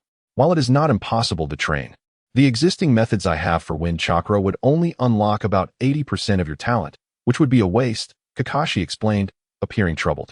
Familiarity breeds comfort. Honestly, I am not overly concerned. 80% is sufficient, Menma replied with a wry smile. It is not the same. Possessing a singular extraordinary chakra attribute is nearly the threshold condition for surpassing a Hokage-level ninja. Even a slight compromise will affect the potential for future strength. Let alone an 80% reduction, Kakashi stated earnestly. The threshold condition for surpassing a Hokage-level ninja? Setting aside other considerations. How many ninjas can truly achieve strength beyond that of a Hokage? Menma frowned, questioning. If one does not aim for strength beyond a Hokage's, then one should not even aspire to be a ninja. The path of a ninja is inherently about striving for greater heights. If one lowers their expectations from the outset, the goals for future training will only diminish. If today, due to the lack of suitable training methods to develop talent, one settles for being an elite J-nin, tomorrow, will one perhaps think that becoming a CH-nin is sufficient? Kakashi admonished Menma with seriousness. Menma was taken aback. He had never contemplated this issue before. Indeed, despite displaying an extraordinary volume of chakra talent and the maturity of 2 lifetimes, he felt a sense of crisis on the surface. Yet deep down, he harbored a sense of superiority. He believed he was more composed than his peers, more capable than Naruto of his generation, and more mature than protagonists in other fanfictions. It seems that I have been rather presumptuous. The Hokage of the past was merely an anime character, and due to the constraints of the medium, many characters were portrayed in a rather superficial manner. However, the Hokage of this life exists in a tangible world, where they possess depth, thoughts, and wisdom. It appears that I must cultivate a more profound sense of reverence for the characters in this world, I remind myself. What should I do then? Coming back to reality, I turned to Kakashi and inquired. Kakashi replied, well, in the entire village of Konoha, there are only 3 individuals capable of guiding you. The first is the 3rd Hokage, Lord Hiruzen Sarutobi. Like you, he wields an exceptional wind release chakra and has reached the level of a Hokage, making him undoubtedly qualified to instruct you. However, due to his extensive duties as Hokage, his time for guidance may be limited. The second is the leader of Konoha's root, known as the Doctor of Ninjutsu, Lord Danzo Shimura. He possesses an innate mastery of all 5 elemental natures and is well versed in non-bloodline jutsu, with a talent for teaching. However, it must be noted that Lord Danzo is a staunch advocate of appeasing neighboring ninja villages to ensure peace, even at the expense of the village's interests. Furthermore, he tends to inject his personal biases into his teachings, leading those he instructs, aside from the legendary Sannin, to exhibit some degree of weakness in character. The third is Jiraiya, one of the legendary Sannin, who is immensely powerful and, like his mentor, Lord Danzo, excels at teaching. His disciples, Nagato and Yahiko, lead the most formidable mercenary group in the ninja world, the Akatsuki. Additionally, he is the mentor of your father, Minato Namikaze, which makes him the most accessible option for you, ensuring the most dedicated guidance. However, he is currently absent from Konoha, and locating him may prove challenging. Perhaps your father could assist in this regard. This is the information I can provide you. As for which esteemed individual you choose for your training, consult with your parents and inform me afterward. Once you decide, I shall find a way to assist you. Following this, Kakashi addressed the other 2. That will be all for today. We shall commence training officially tomorrow. Dismissed. Chapter 16. Go and seek the Sage of the Toads. After parting ways with Kakashi, the 3 of them made their way to Ichiraku Ramen to celebrate their first successful mission. Initially, they intended to go to a barbecue restaurant, But the frugal Menma deliberately brought up the unfortunate demise of the wild boar during their mission, causing the others to lose their appetite and follow him to the more affordable Ichiraku ramen. While waiting for their ramen, they engaged in conversation, naturally gravitating towards the training suggestions Kakashi had just shared. Sasuke, with his fingers interlocked and resting under his chin, asked, "Sakura, what are your thoughts on prioritizing medical ninjutsu over powerful offensive techniques? As far as I know, medical ninjutsu has an extremely high entry barrier. It requires a vast amount of theoretical knowledge and places significant demands on a ninja's chakra control. If you delve into medical ninjutsu, your progression in strength will be considerably slow." Sakura tucked a few strands of hair behind her ear and smiled gently. Having a medical ninja in a squad greatly enhances the team's survival rate. Both you, Sasuke, and you, Menma, tend to be impulsive and easily injured. I cannot simply disregard your well-being. Moreover, I do not possess an abundance of chakra, so rather than learning techniques that I may seldom use in battle, it would be wiser to study medical ninjutsu, allowing me to potentially avoid the front lines and serve as a dedicated medical ninja. Upon hearing Sakura's words, Sasuke fell silent, believing that she was willing to take a back seat as a medical ninja for their sake, intentionally saying this to spare them any guilt. Menma, however, found the expression of mixed emotions on Sasuke's face amusing and kindly explained, "Don't be foolish. Sakura is just teasing you. If I am not mistaken, the reason you chose medical ninjutsu, Sakura, is that you actually look down upon the jutsu Kakashi-sensei intends to teach you. Am I right? How could that be? Those jutsus have formidable and practical names, not to mention their sheer number." Sasuke expressed doubt. "I ask you this. If those jutsus are indeed as impressive as you claim, how could someone as perceptive as Sakura choose medical ninjutsu without having heard the specific details of those jutsus? This only indicates one thing. She possesses the training methods for those jutsus, or perhaps has even already practiced them," Menma analyzed. "Impossible. So many jutsus cannot possibly be mastered by a mere genin," Sasuke exclaimed, astonished and skeptical. Menma continued, "Think about it. Before you learn a jutsu, can you discern how much chakra it consumes merely by its name?" Sasuke pondered for a moment, then realized, "You're right. How can one gauge chakra consumption simply by the name of a jutsu?" But Sakura just mentioned that her chakra capacity allows for only a few jutsu in battle, implying she either knows the detailed training methods and chakra costs, or she has indeed mastered those jutsus and tested them. At this point, Sasuke gazed at Sakura as if she were a creature of myth. "You haven't truly mastered those jutsus, have you?" "Who knows?" Sakura replied, narrowing her eyes with a smile. Sasuke remained perplexed. "Then you could simply request more advanced jutsu from Kakashi-sensei. There would be no need to learn medical ninjutsu. Do you think one can exchange a mere rank-level mission and talent for powerful jutsu? What do you take Konoha's jutsu exchange mechanism for?" Menma scoffed. "Kakashi is merely our guiding jounin, not our lineage master. He has neither the obligation nor the authority to impart powerful jutsu. Of course, Chidori is different. First, it is a technique he developed himself, and second, his left eye derives from your Uchiha clan. He likely seeks to exchange the jutsu for further training methods concerning the Sharingan. But this is merely my conjecture. The truth remains a mystery. Moreover, do you think medical ninjas are weak? You are mistaken. A skilled medical ninja often possesses the strongest combat capabilities within a squad. Impossible. The notion that medical ninjas are weak is a widely accepted fact," Sasuke countered. "Those are subpar medical ninjas. True medical ninjas are not weak at all. A genuine medical ninja, as long as they learn a simple bandaging technique and focus on maximizing offensive output, can ensure optimal healing by eliminating the enemy before they can harm their teammates," Menma asserted with feigned seriousness. Sasuke, having caught on to Menma's teasing tone, retorted, "Humph. If that is the case, then surely one need not even learn bandaging techniques. You must learn it.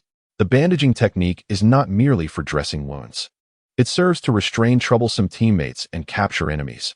Menma continued his playful banter. Unbeknownst to them, Sakura, upon hearing Menma's explanation of medical ninjas, fell into deep contemplation. As night fell in the Hokage's office, Kakashi reported to Danzo, "That is precisely the situation. I wonder if Lord Hokage has any further instructions." He detailed the completion of Team 7's first mission and analyzed the personalities and flaws of Menma and his companions, emphasizing Menma's extraordinary wind release chakra talent. An exceptional wind release talent, indeed. Such a rarity. Tuanzo murmured to himself, contemplating the idea of taking Menma as his disciple. However, his frail body and the burdensome responsibilities of governance did not permit such an endeavor. It would be a shame to squander Menma's innate talent. Thus, although he lacked the time to provide thorough instruction, he could certainly offer initial guidance in his cultivation. Over the next few days, he intended to organize his insights on wind release techniques into a scroll, which Kakashi would later present to Menma. Additionally, Kakashi was to visit the Konoha library, where a ninja frog, left by Jiraiya for emergency communications, resided in the nonfiction section. Armed with the Hokage's order, he was to utter the Hokage commands, return swiftly, in order to send the communication frog back to Mount Myaboku with a message for Jiraiya, urging him to return promptly. Understood, Kakashi responded, vanishing in an instant. Danzo stood before the window, gazing out at the myriad lights of the village and the shadows lurking in the corners beneath them. He mused, "The tree wishes to be still, yet the wind does not cease. May the new generation of ninjas grow swiftly." No, that phrase was ill-suited. It needed to be replaced. "The wind rustles, the waters of the River grow cold." No, that was still inadequate and lacked auspiciousness. He pondered further. A great wind rises, clouds soar high. Yet again, he found it unsatisfactory. In frustration, he wondered if there were no fitting verses regarding the wind. Oh, but then it came to him. The golden-scaled fish is not merely a creature of the pond. Once it encounters the wind and clouds, it transforms into a dragon. Yes, the new generation of Konoha ninjas, may they flourish swiftly. Chapter 17. A Glitch Mission in the Land of Waves? No, this time we are the antagonists. A month had passed since their first mission concluded. During this time, Menma and his companions undertook simple rank tasks within the village, all while training under Kakashi's guidance. Sasuke practiced the transformation of lightning release chakra under Kakashi's tutelage, his hands wrapped in bandages, signaling the commencement of his formal training in the Chidori technique. Sakura studied medical ninjutsu with the head of Konoha Hospital. Her progress was uncertain, yet each time Menma encountered her, she bore dark circles under her eyes, a testament to her lack of sleep. Menma had already received Danzo's scroll detailing wind release cultivation techniques, which meticulously explained the methods for transforming wind chakra and included a technique for wind release, vacuum sphere, as for whom he should follow for training. Menma had discussed it with his family. Both Minato and Kushina agreed that Jiraiya was the best choice for a master. However, Minato had no means to contact Jiraiya. In this world, Minato was nominally Jiraiya's disciple, yet he had not even signed the contract with Mount Myaboku, which astonished Menma. Nevertheless, Kakashi mentioned that Danzo had already sent word to Jiraiya, and he would be returning soon, so Menma could only rely on Danzo's scroll to navigate his training. It is worth noting that during this period, Kushina completed the development of a sealing technique, drawing from her experiences as a Jinchuriki to seal the tailed beast. She inscribed a double four-symbol seal centered around Menma's dantian. The outer four-symbol seal intentionally had a small opening, allowing chakra to leak out, approximately the volume of an average Chunin's chakra, thus giving the impression that Menma was merely a somewhat talented genin. Of course, there were methods to unseal in times of crisis. To ensure Menma would not fumble in emergencies, Kushina took on the role of a strict instructor, rigorously training him for several days until he memorized the unsealing technique. In addition to systematically learning to develop his wind release chakra, Menma also learned the sealing technique for objects, allowing him to travel without burdening himself with excessive luggage during missions. Given the current trajectory, Sasuke would likely continue studying lightning release with Kakashi, while Sakura pursued medical ninjutsu at Konoha Hospital, with a high probability of eventually apprenticing under Tsunade. Menma himself would also become Jiraiya's disciple. It seemed that this wayward world was gradually returning to the right path, Menma mused during his leisure. As days passed, the training of Menma and his companions progressed steadily. One day, Kakashi suddenly summoned the trio, announcing that they had a mission and led them to the Hokage's office. "What is happening?" Menma and his companions exchanged puzzled glances. Wasn't it customary for D-rank missions to be assigned directly from the mission hall? There seemed to be no need for the Hokage's involvement. However, they remained silent, patiently awaiting further instructions. Menma suddenly considered a possibility. Could this be the canonical Land of Waves mission? Protecting that foul-mouthed old man, the bridge-building expert. What was his name again? Kato? If that were the case, it would be troublesome, especially when facing the demon brothers and the enigmatic white-haired figure, who might be male or female, but would certainly be a pity if it were not a female. This mission carried a significant risk. He wondered if it could be declined. As Menma's thoughts wandered, Tawanzo's voice called from within the office. Kakashi, come in. Upon hearing this, Kakashi pushed the door open, and the three quickly followed him, standing before Tawanzo's desk. Kakashi, how has Team 7 performed on their missions? Tawanzo inquired. Reporting to Lord Tawanzo, as of today, Team 7 has completed a total of 13 D-rank missions and 2 C-rank missions, achieving a 100 completion rate and garnering a 100 approval rating from clients. Kakashi stood tall, his voice resonating. Good, good, very well. Tawanzo nodded in satisfaction, then turned to Menma and the others.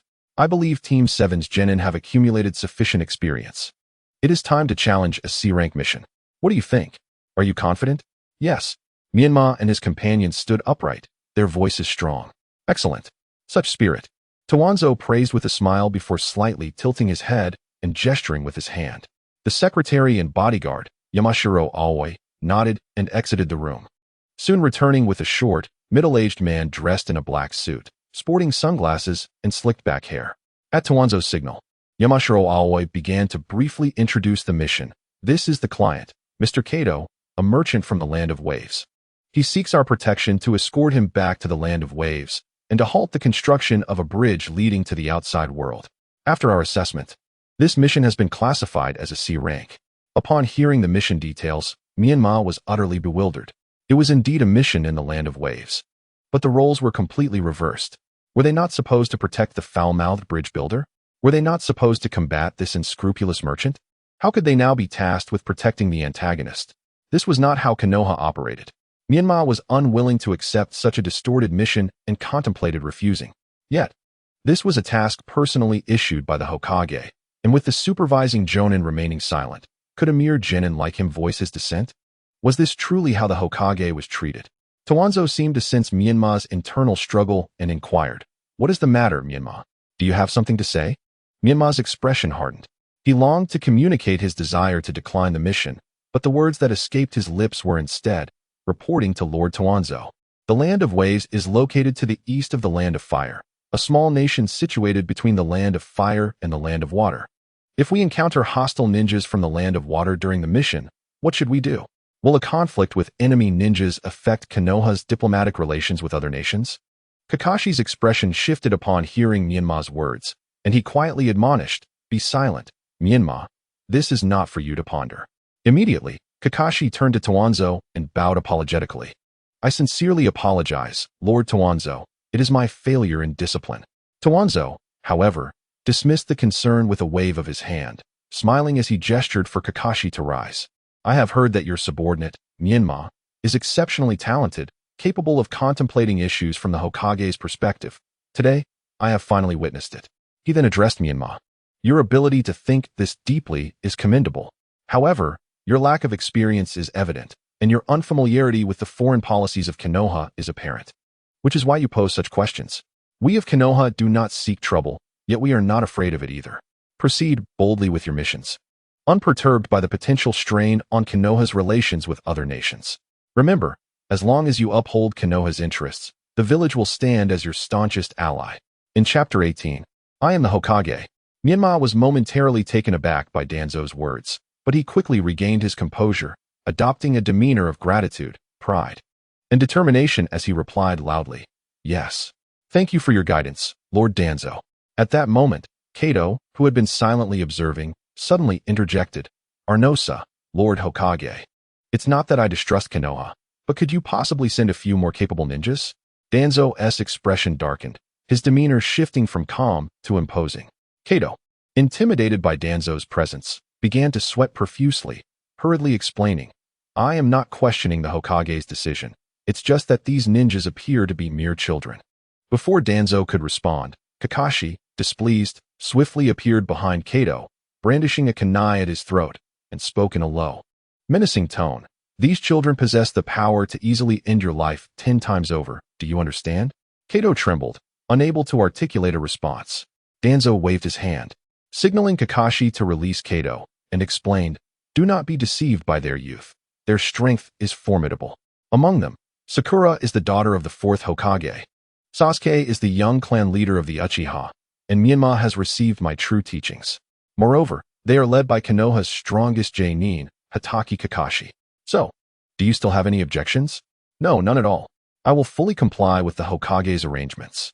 Kato quickly affirmed. Seeing this, Danzo gestured for Yamashiro to escort Kato away. He then turned to Kakashi and asked, Do you understand the key points of this mission? Kakashi replied, I await your guidance. Lord Danzo. Danzo took a sip from his teacup and said deliberately, In addition to the overt protective duties, Kakashi, your team must fulfill the following objectives. First, conduct a brief reconnaissance of the mineral and resource status in the Land of Waves. Second, establish a good rapport with Kato, the leader of the Land of Waves, ideally developing it into an allied nation. Third, repel any adversaries obstructing your mission. The fourth and most crucial point, protect your subordinates. In case of emergencies, I permit you to abandon the mission. Your priority is to ensure their safe return. Do you comprehend? Yes. I guarantee the mission will be completed. Kakashi responded emphatically. After exiting the Hokage building, Kakashi instructed the three to return home and gather supplies for their journey, announcing their dismissal after confirming a meeting at the village gate the following day. The trio returned home to prepare.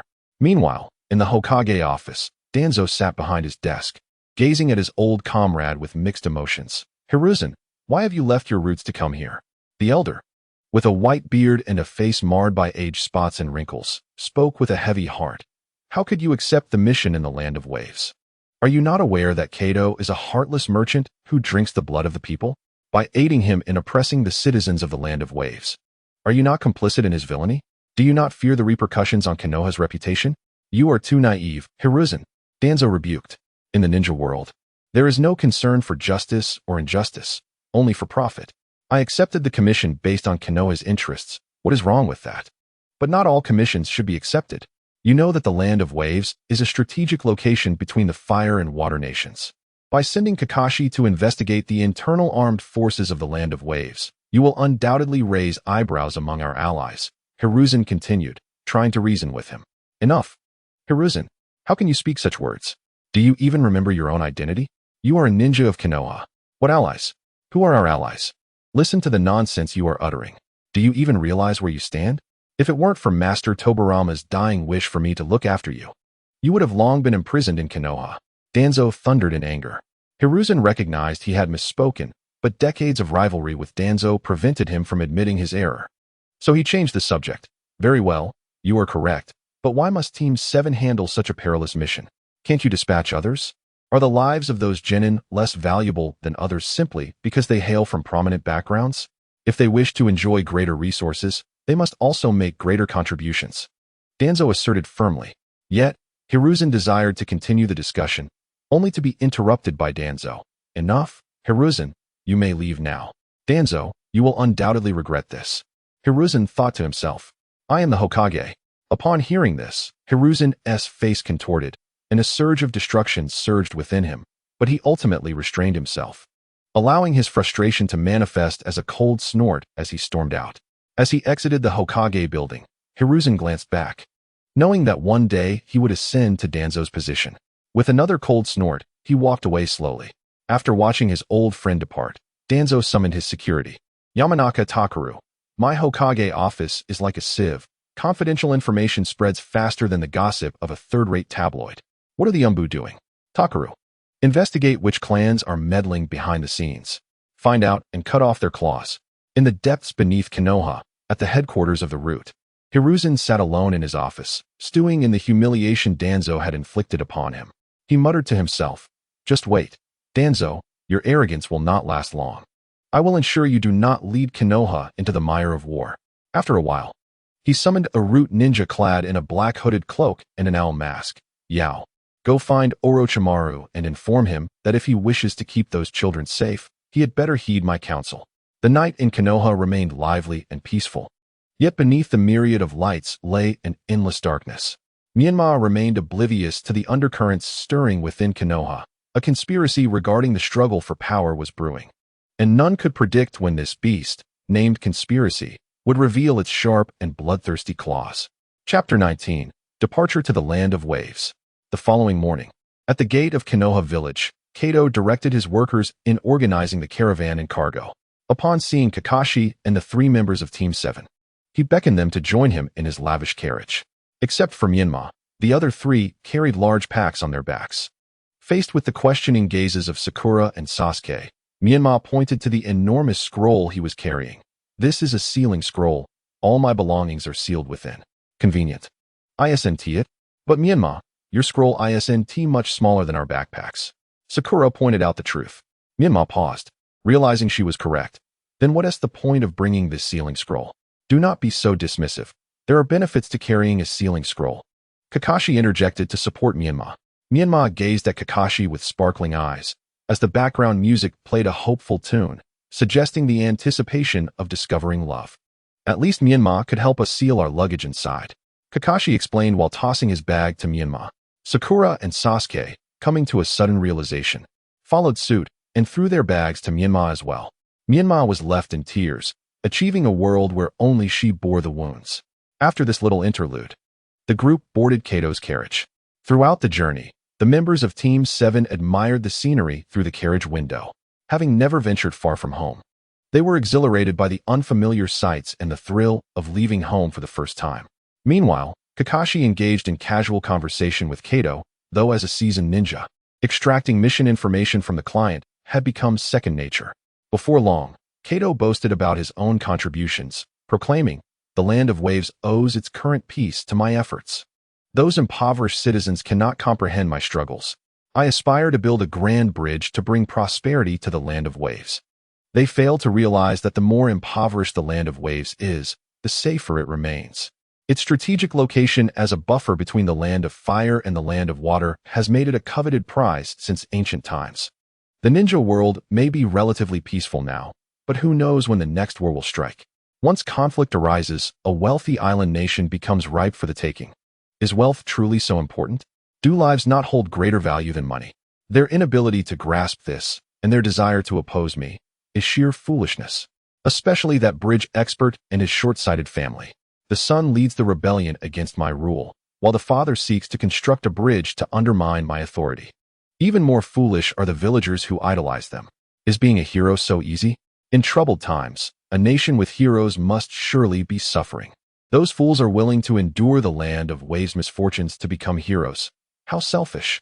I cannot believe I have allowed them to live this long. I must be a truly great leader. As Kato spoke, tears streamed down his face, moved by his own rhetoric. Menma and the others watched with keen interest, unsure of the truth behind Kato's words, but finding no harm in listening to his tale.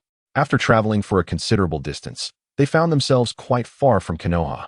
Suddenly, a commotion arose at the front of the caravan, causing the entire procession to halt. Kato's self-pity was interrupted as he stormed out of the carriage, shouting, "What is going on?" A worker rushed over, panting, to explain the situation. "Lord Kato, 2 ninja are standing in the middle of the road ahead. They claim the land of waves does not welcome us and forbids our passage." "What? This is preposterous," Kato exclaimed, his anger turning to incredulity. "Who are these blind ninjas to block my path? Do they not know I am the leader of the land of waves?" Reporting to Lord Kato, judging by their headbands. "They are ninjas from the Mist Village." "What? The Mist Village?" Kato, suppressing his rage, realized this situation was beyond his control. He turned back to the carriage, seeking Kakashi's assistance. Kakashi, having overheard the unfolding events, accompanied Menma, Sakura, and Sasuke to the front of the caravan. There stood 2 male ninjas clad in tattered linen robes, wearing metal masks, with metal gauntlets adorned with sharp claws. Kakashi immediately recognized them as the infamous brothers from the mist. "That hair color, that mask, are you the legendary technician from Konoha, Hatake Kakashi?" one brother inquired, recognizing Kakashi. "Well, if there's no one else in Konoha by that name, then yes. It's me," Kakashi replied lazily, picking at his ear with his pinky. "Mr. Kakashi, we harbor no intentions of hostility. If we clear the path, could you let us go?" the brother pleaded. "Normally, I wouldn't have an issue with that, but if I recall correctly, we are still within the borders of the land of fire. As ninjas from the Mist Village, entering our territory without Konoha's permission constitutes illegal entry," Kakashi stated, feigning difficulty. "Mr. Kakashi, please tell us what we must do to be let go. How about this? I want to make it hard for you. If you can defeat my 3 freshly graduated genin, I'll let you pass." What do you say? Kakashi proposed, presenting an offer the brothers could hardly refuse. Very well. We hope you honor your word, Mr. Kakashi. As news of the impending battle spread, Kato transformed into an onlooker, directing workers to create a makeshift arena with the nearby carts. Kakashi turned to the three genin and said, "This is a rare opportunity. Use this chance to practice against the fighting style of another village." Sasuke, already intrigued by the jutsu of other villages, promptly formed hand seals and launched the first attack. Fire style, fireball jutsu. A scorching fireball surged forth, engulfing the two brothers. However, as the kindest jutsu in the world of Naruto, the flames did not claim their lives. The brothers emerged from the inferno, lightly singed but otherwise unscathed, their tattered cloaks burned away. Just as they regained their footing, Menma and Sasuke charged forward, kunai in hand. The brothers, seasoned ninjas of the mist, adeptly deflected their attacks with steel claws, sending them sprawling backward and creating distance. Exchanging glances, the brothers simultaneously formed hand seals. Water style, water whip. Two columns of water lashed out like serpents, ensnaring Menma and Sasuke, who were unable to evade in time. Enough, Mr. Kakashi. Can we leave now? The brothers sighed in relief. Not quite yet, Kakashi replied with a smile. Just as he spoke, Menma and Sasuke, trapped, transformed into wooden dummies. What? Substitution jutsu? When did that happen? The brothers exclaimed, alarmed as they searched for the real figures. Shuriken flew toward the brothers, forcing them to leap aside to evade the oncoming blades. In midair, one brother caught a glimpse of a petite, pale fist, Sakura. However, she was exhausted and could not evade in time. Humph, just a little girl-less punch. How heavy could it be? He thought, only to find himself knocked to the ground. The other brother struggled against Sasuke and Menma's combined assault. Observing their decline in battle, Kakashi intervened, halting Menma and Sasuke's relentless advance. That's enough, Menma, Sasuke. Don't waste any more time. The Ghost brothers, realizing the impending danger, braced themselves and endured a couple of blows before summoning their strength to escape the range of their assailants, crawling and kneeling away. Subsequently, one of them fell to his knees, raising his hands and fervently bowing his head, exclaiming, "Please, do not strike us. We surrender. We surrender." No sooner had he finished speaking than Kakashi appeared behind him in an instant, delivering a swift blow to the back of his neck, rendering him unconscious. He then requested ropes from Kato to bind the fallen Ghost brothers securely and hung them from a nearby tree, signaling Kato to move the convoy forward. Time passed, and one of the Ghost brothers, who had been struck by Sakura, cautiously opened one eye. Once he confirmed that Kakashi and his companions had departed, he freed himself from the ropes and assisted his comrade in doing the same. After enduring a couple of significant blows, the other Ghost brother gradually regained consciousness. Upon seeing his bruised companion, he felt a sense of relief. It is wise to leave a path for future encounters. Hatake Kakashi, you have our recognition. Meanwhile, on the cart, Menma curiously inquired, Kakashi-sensei, is it appropriate to leave those two ninjas by the roadside? Kakashi, without lifting his gaze, feigned sleep, replying, it is of no consequence. They are quite sensible. One pretended to be unconscious while the other surrendered, posing no threat. That is not what I meant. Shouldn't we eliminate them? Menma pressed. Kakashi opened his eyes, furrowing his brow at Menma. At such a tender age, why do you harbor such a murderous intent? Isn't it so? Menma questioned, perplexed. Isn't that how it is depicted in novels? The protagonist is decisive and ruthless. Not at all. Kakashi clarified. Our mission is one of protection, with the foremost objective being the safety of our employer. Unlike infiltration and assassination, we cannot take lethal measures unless the opponent poses a threat. Moreover, they are legitimate ninjas from the Mist Village, although they have entered our land illegally. They have not committed any crimes within the Land of Fire, thus we can only expel them. To act recklessly and kill them could lead to diplomatic incidents. Additionally, they showed leniency during their confrontation with you, so I reciprocated by letting them go. Otherwise, their illegal entry alone would warrant severe consequences. Menma reflected, realizing that the world of ninjas encompasses not only violence, but also the intricacies of human relationships. The three of them felt the leniency shown towards the Ghost brothers. Yet they remained unfazed, pondering who claimed that the Ghost brothers had revealed their full strength. Well articulated, Kakashi remarked, as it was the first time he had heard the notion that the ninja world involved human relationships, finding it quite insightful. After the Ghost brothers failed ambush, Menma and his companions did not face any further attacks. They traveled for several days until they finally reached the coastline of the Land of Fire. The weather was clear that day, and from the shores, the outlines of the Land of Waves could be faintly seen. They boarded Kato's merchant ship and sat on the deck, sailing gently towards the Land of Waves, accompanied by the waves and seagulls. After half a day of sailing, the merchant ship neared its destination. As they approached the Land of Waves, they spotted a large bridge under construction, its pillars soaring hundreds of meters high, with the sounds of clanging and hammering echoing from above. Kato, in the cabin, was fuming. Damn it. What are those rogue ninjas doing? Did I not instruct them to halt construction before I left? With a clang, the merchant ship docked at the pier. Kato stormed off the ship, angrily addressing his subordinates. Where is that fool, Oda? Did I not tell him to stop that old man from continuing the work? My lord Kato. Oda was injured by the ninjas from the Mist Village and is currently bedridden, one subordinate explained. You must take charge for us. Yes, my lord Kato. Just after you left, a group of ninjas from the Mist Village attacked us. Another chimed in. They were hired by that old man Dazna, determined to build the bridge. Indeed, Oda merely advised them not to meddle, and they attacked without hesitation. Yet another added. They even dismissed Kato as insignificant, claiming they would not hesitate to fight even if the Hokage came. Kato waved his hand, rallying the remaining able-bodied subordinates, and set off towards the construction site with Kakashi and the others. Before long, they arrived at the scene, and with the support of their employer and the Leaf Ninja, Kato's subordinates grew bolder, shouting a series of intimidating phrases while forcefully driving away the nearby workers. Realizing the situation was dire, several workers rushed to summon Dazna and the ninjas he had hired.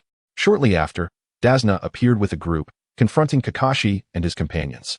From behind Dazna emerged a towering ninja, declaring loudly, I wondered when Kato would dare return. It seems he has you, the Leaf's renowned technician, Hatake Kakashi. Backing him, the newcomer was a muscular figure with spiky black hair, wielding a massive sword. Kakashi regarded him, replying, I did not expect to encounter you here. The legendary demon of the mist, Zabuza Momochi. Chapter 21. The origin of the legendary one, the legendary figure from the Mist Village, Zabuza Momochi. Menma's lips twitched, recognizing yet another character altered from the original narrative. However, why was he referred to as a legendary figure? Does the ninja world still have a place for such? In response to Menma's inquiries, Kakashi quietly elucidated, Zabuza Momochi, a Nin from the Mist Village, is one of the second generation of the 7 ninja swordsmen of the Mist, the second wielder of the Executioner's blade. He is known as the demon for his infamous reputation of not killing indiscriminately. He single-handedly transformed the graduation examination criteria of the Mist Ninja Academy. He excels in water-release techniques and capture tactics, renowned for his silent capture skills in the ninja world. Not killing? Is that truly feasible? Sakura expressed her skepticism. Indeed, while it is challenging, he has managed it, Kakashi replied, a hint of admiration in his tone. But how does he justify that to the ninja village? Sasuke questioned. This brings us to the year Zabuza graduated from the Ninja Academy. Kakashi sighed, beginning to recount Zabuza's past. Before Zabuza's graduation, the graduation examination system in the Land of Water was entirely different. Previously, to pass, a lower-ranked ninja was required to kill a fellow student they had trained alongside for several years. What? That is exceedingly brutal. Sakura gasped, unable to comprehend such a bloody and cruel examination. Indeed, Zabuza was also to face this examination, but unexpectedly, during the test, he made a choice that astonished everyone. It was this choice that led to a change in the graduation rules of the Mist Village since its establishment, Kakashi continued. What choice could that be? Did he kill all his fellow candidates? Menma interjected. Certainly not. Menma, what sort of thought process is that? Kakashi frowned, astonished by Menma's assumption. What else could it be? Isn't it akin to the choices made by Zabuza in the animation? Menma retorted. I realize you have a rather dark disposition, Menma. You should seek psychological counseling when you return to the Yamanaka clan, Kakashi advised. Do not take this lightly. I will discuss this with your parents. Hehe. Let us not digress. Kakashi-sensei, please continue with Zabuza's story. What did he do during the examination? Menma chuckled, attempting to deflect. Could I truly seek counseling from the Yamanaka clan? What if they employed mind-reading techniques and discovered I am not from this world? That would spell disaster. Kakashi cast a fleeting glance at Zabuza, momentarily setting aside Zabuza's psychological concerns, and continued to recount the past of Momochi Zabuza. At that time, Zabuza is single-handedly thwarted all those who sought to harm his comrades, subsequently uniting everyone to defeat the Nin instructor who had come to impose punishment. Even when subdued by the arriving Nin, he preferred to endure a beating rather than raise his blade against his companions. This act profoundly moved all the graduates present, prompting them to lower their weapons and endure the assault without retaliating. Eventually, the incident attracted the attention of the fourth Mizukage, who, alongside the students' parents, pressured the higher-ups of the Hidden Mist Village, ultimately abolishing the brutal graduation examination system. Consequently, Zabuza caught the attention of the Mizukage and was taken on as a disciple by the fourth Mizukage, Keiki Shikagatsu. With Kakashi's narration concluded, all present felt a deep respect for Zabuza's choices.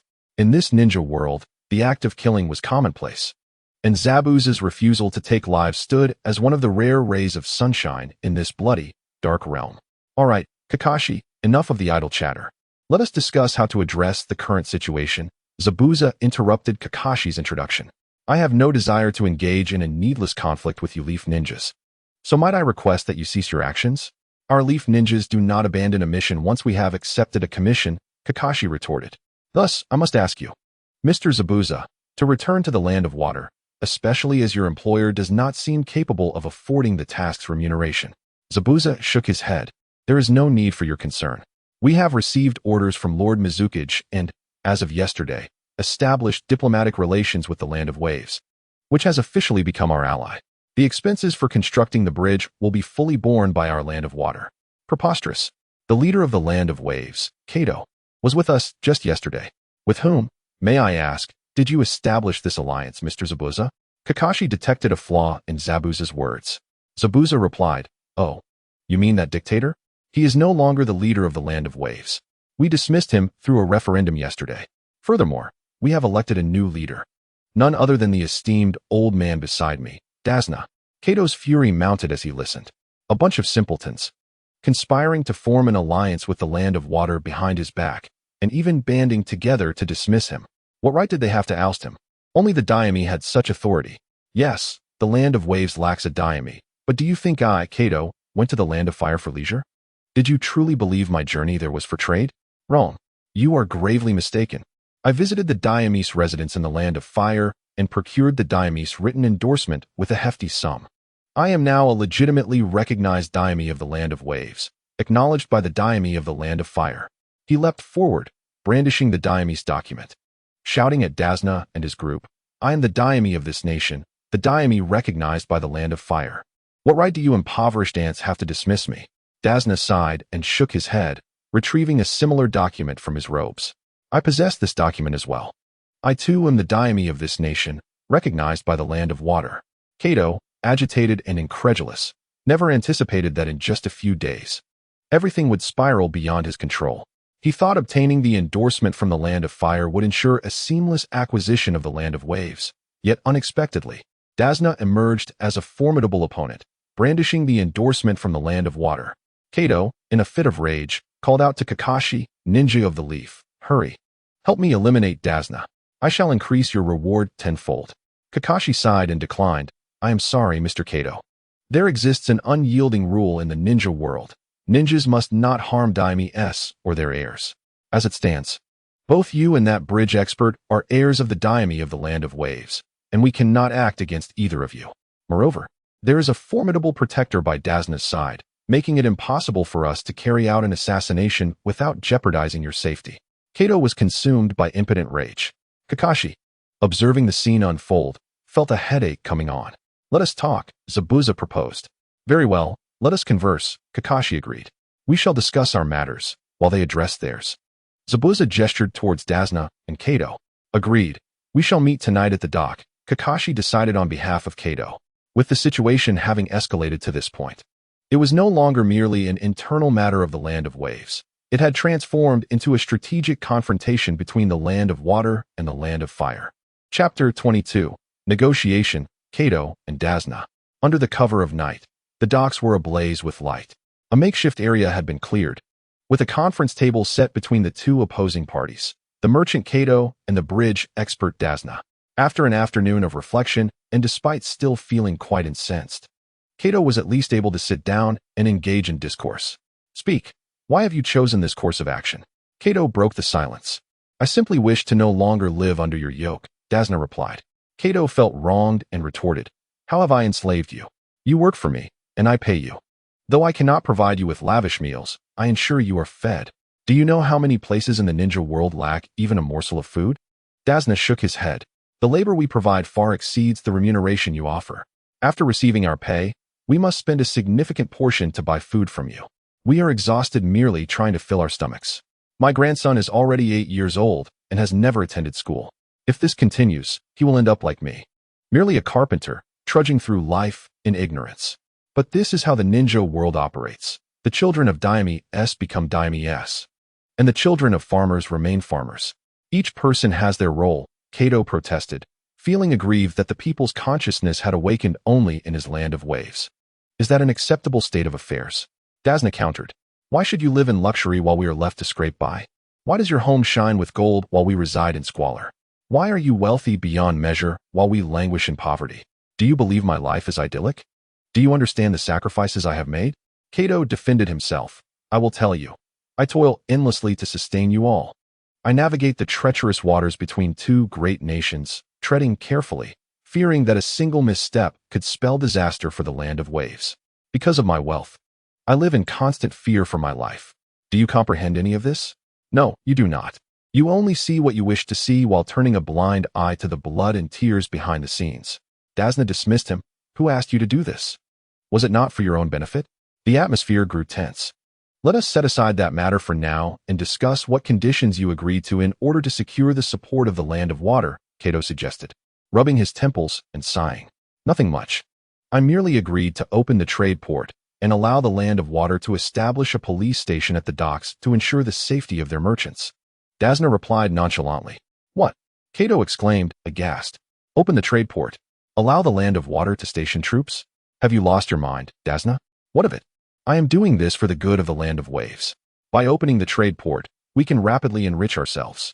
Allowing the land of water to station troops will greatly enhance the security of the land of waves. Dasna countered sharply. Kato could no longer contain himself. He stood up and paced back and forth behind his chair with his hands clasped behind his back.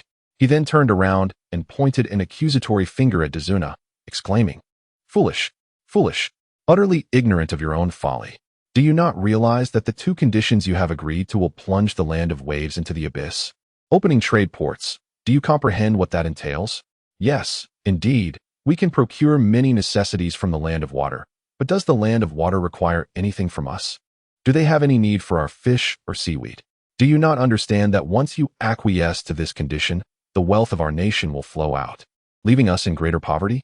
And allowing the land of water to station troops here, what audacity allows you to permit such an act? Today, they establish a police station at the docks as per your agreement. Tomorrow, will you allow them to establish a guard at your esteemed mansion? The day after, when they wish to set up a self-defense unit along the coastline near the land of fire, will you agree to that as well? If you can permit the land of water to station troops, can the land of fire do the same? Do you not realize that if a dispute arises between those two nations, it is we, the land of waves, who will bear the brunt of it? When the city gates catch fire, it is the unfortunate turtle in the moat that pays the price. Do you think the land of water is altruistically funding the construction of the bridge? No. They intend to use that cross-sea bridge to mount an immediate assault on the land of fire during wartime. Just imagine how the enraged land of fire will treat you, the architect of this bridge, and what fate awaits the common folk from the land of waves who participated in its construction. Dazuna stood stupefied, for as a bridge-building expert, his ignorance of political intricacies was somewhat excusable. Yet he was not foolish. Kato's incisive analysis made everything clear in an instant. He almost became the architect of the downfall of the land of waves. Cold sweat soaked through his shirt as he muttered to himself in despair. How could this be? I only wished for the prosperity of the land of waves. How did it come to this? Kato, observing his opponent on the verge of collapse, felt no satisfaction in his triumph. He knew he must find a way to remedy the situation. Hand over your documents from the land of water. I shall find a solution. Dazuna merely shook his head in response. Kato, both exasperated and anxious, retorted, What are you thinking at a time like this? Are you still clinging to your title of lord? Must you wait until disaster strikes before you awaken to reality? Dazuna forced a bitter smile. They are gone. The documents are no more. Before I arrived, the elite of the Land of Water warned me that you might try to seize them, so they took them for safekeeping. Kato was left speechless in his fury. What do we do now? Dazuna inquired. How should I know what to do? Kato snapped back in anger. Perhaps I should take my own life. Without me as an heir, the Land of Water would surely abandon their claims. Dazuna was filled with regret. Enough. Who are you trying to impress with such a martyr's facade? If your death would serve any purpose, I would have disposed of you long ago. Even in death, the Land of Water could support your son, Kaisa, or your grandson, I, to take over. The situation would remain unchanged. Kato replied curtly. What then shall we do? Dazuna implored. If it can save the Land of Waves, I will cooperate without hesitation, even if it costs me my life. Seeing Dazuna's genuine remorse, Kato's tone softened somewhat. This matter is beyond our control now. I will notify the esteemed ninja from Konoha and let him decide. Humph. It is these two great nations that are most averse to igniting a conflict, Kato added. Chapter 23. Negotiations, Kakashi and Zabuza. Meanwhile, at a small tavern not far from the docks, Kakashi and Zabuza sat at a small table adorned with a few side dishes and a bottle of sake, sharing drinks. At a nearby table, their subordinate ninjas were also dining and chatting together. The atmosphere was so harmonious that it hardly resembled that of adversarial ninjas. Zabuza leaned back in his chair, playing with the hilt of his executioner's blade, and remarked to Kakashi, who was pouring himself another drink. I still remember the first time I saw blood. It was during the Third Shinobi World War, on the battlefield between Konoha and the Hidden Mist. I was patrolling outside the camp with a senior comrade when we received word of Konoha ninjas infiltrating the restricted area. We rushed to the scene and found dozens of ninjas engaged in combat, with several already fallen, some from Konoha, and some from our own Hidden Mist. The ground was soaked with blood, and I even spotted a severed hand clutching a kunai. My senior instructed me to throw shuriken, and as a mere genin, I obeyed without question. But before I could even open my tool pouch, my senior fell right in front of me. I saw that bastard stab him in the stomach with a kunai, blood gushing forth. My mind went blank. I could only shoot all 6 shuriken at that scoundrel. What became of him afterward, I do not know. 2 years later, I encountered that very scoundrel again, now clad in a Konoha Jonin vest, accompanied by several chunin. Haughtily delivering a letter from the Hokage to the Land of Water. Those accompanying him were the same ones who had infiltrated our camp. Murder and arson bring wealth, while constructing bridges and repairing roads leave no corpses behind. I can hardly recall what my senior looked like anymore. I regret that those 6 shuriken did not find their mark in that bastard's head. The shinobi world should not be like this, and ninjas should not be like this. Kakashi. Kakashi set down his cup and gazed at Zabuza. How many days have you been in the Land of Waves, Kakashi? Zabuza asked. 4 or 5 days, I suppose. Why do you ask? Kakashi replied. Do you know why I have not attacked you during these past few days? Zabuza inquired. Because I am handsome? Kakashi jested, and even he chuckled at his own humor. Perhaps, Zabuza replied with a half-hearted smile. It is because among all of Konoha, you still resemble a human. If you became Hokage, I would not have to stain my hands with blood. Enough of that. Those 6 shuriken did not kill that ninja. It is no wonder you are called the Sage of the Hidden Mist, right? Kakashi could not resist mocking him. Don't mock me. I would rather not be that sage. Zabuza shook his head. Don't be foolish. I am a ninja of Konoha. If I became Hokage, I would also go to any lengths for Konoha, and you would look down on me for it, wouldn't you? Kakashi asserted. I expected nothing less from you. Zabuza laughed, pointing at Kakashi. It is as it should be. Kakashi responded with a smile. However, when working in Konoha, one cannot solely prioritize personal gain, Zabuza advised. My master, the 4th Hokage, often told me that there are no eternal enemies, only eternal interests. But I fear that in the coming days, I will not be able to drink with you. Kakashi said, fixing a penetrating gaze on Zabuza. Ah, it seems you have caught on, Zabuza remarked, impressed by Kakashi's keen intuition, as he pulled a scroll from his pouch and laid it on the table. It was the document from the Land of Water recognizing Dazuna as the Lord of the Land of Waves. Now, tell me, how does Konoha intend to handle this matter? Zabuza pointed at the scroll. You must understand that the Hidden Mist village agreed to quite a few stringent demands for this document. Let us first hear the conditions from the Hidden Mist, Kakashi replied, aware that in negotiations, one should never reveal one's own offerings without understanding what the other party seeks. Zabuza, unconcerned, was well prepared and unfazed by such maneuvers. The first condition is that the Land of Waves will henceforth be under the leadership of the Land of Water, and the former leader, Merchant Kato, must be handed over to our hidden mist village for handling. The second condition is that Konoha must provide a parcel of land at the border for the construction of the cross-sea bridge. Article 3. Open trade ports. Allowing the people of the Land of Water to reside and establish consulates, and permitting merchants from the Land of Water to engage in free trade within the territory of the Land of Fire. Article 4. Payment of construction costs for the ports and the Grand Bridge, totaling 180 million Rio. Article 5. Agreement on tariffs, whereby merchants from the Land of Water must pay duties to the Land of Fire, but the tax rates will be determined by the Land of Water, with the Land of Fire holding only a suggestive role, without decision-making power. Before Zabuza could complete his statement, Kakashi waved his hand to interrupt. Are we to be treated as a defeated nation? Kakashi was incredulous, almost laughing in anger. Although the terms were somewhat harsh, Konoha could scarcely afford to engage in further conflict. With the fourth Hokage fallen in battle, the three legendary ninjas departed, and the third Hokage nearing the end of his days, Konoha's elite combat strength had dwindled to a mere few jounin led by Kakashi. Could Konoha truly bear the costs of a multi-front war? Zabuza struck a nerve. Kakashi retorted sharply, "Humph, do you really think you understand Konoha's foundation?" Despite the departure of the three legendary ninjas, Konoha maintains deep connections with its past. The legacy of our predecessors remains formidable, and a new generation of strength has emerged. Have you forgotten the scenes from the Third Great Ninja War, where the entire Hidden Mist village was suppressed by the Uchiha clan of Konoha? Konoha is rich in talent and has a promising future, but has the 7 ninja swordsmen of the Mist village regrouped since being dismantled by Might Guy? Not to mention, Konoha possesses the strongest tailed beast, the Nine Tails. Should a coalition of nations decide to attack Konoha, as in the Third War, we would concentrate all our might to annihilate the first aggressor without mercy. Can the Hidden Mist village withstand such consequences? Zabuza fell silent, then let out a cold snort. What a sharp-tongued strategist from Konoha. It seems we have no basis for negotiation. Kakashi waved his hand dismissively. Enough. Konoha does not seek conflict. Do you, Hidden Mist village, wish for war? Let us abandon this futile probing and present your true conditions. Zabuza coldly scoffed again, producing a second contract he had prepared and tossed it to Kakashi. Kakashi received it and examined it closely.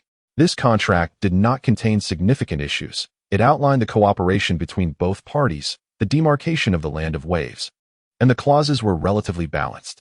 After a considerable time of contemplation, Kakashi responded, "This is much more reasonable. What was the previous contract all about? However, I cannot make a decision. I must return it to the Hokage for approval. Once the Hokage has made a decision, a messenger will be sent to the Hidden Mist village to meet with the Mizukage. Very well, we shall await your esteemed presence," Zabuza declared decisively. Chapter 24, Kakashi. I require your assistance in my training. Kakashi transmitted the demands of the Land of Water back to Konoha via a border ninja's messenger hawk, leaving the decision to Konoha's higher-ups. However, based on his estimation, he anticipated that it would take at least 3 to 5 days for a resolution, allowing him to enjoy some leisure time with the 3 members of Team 10 in the Land of Waves.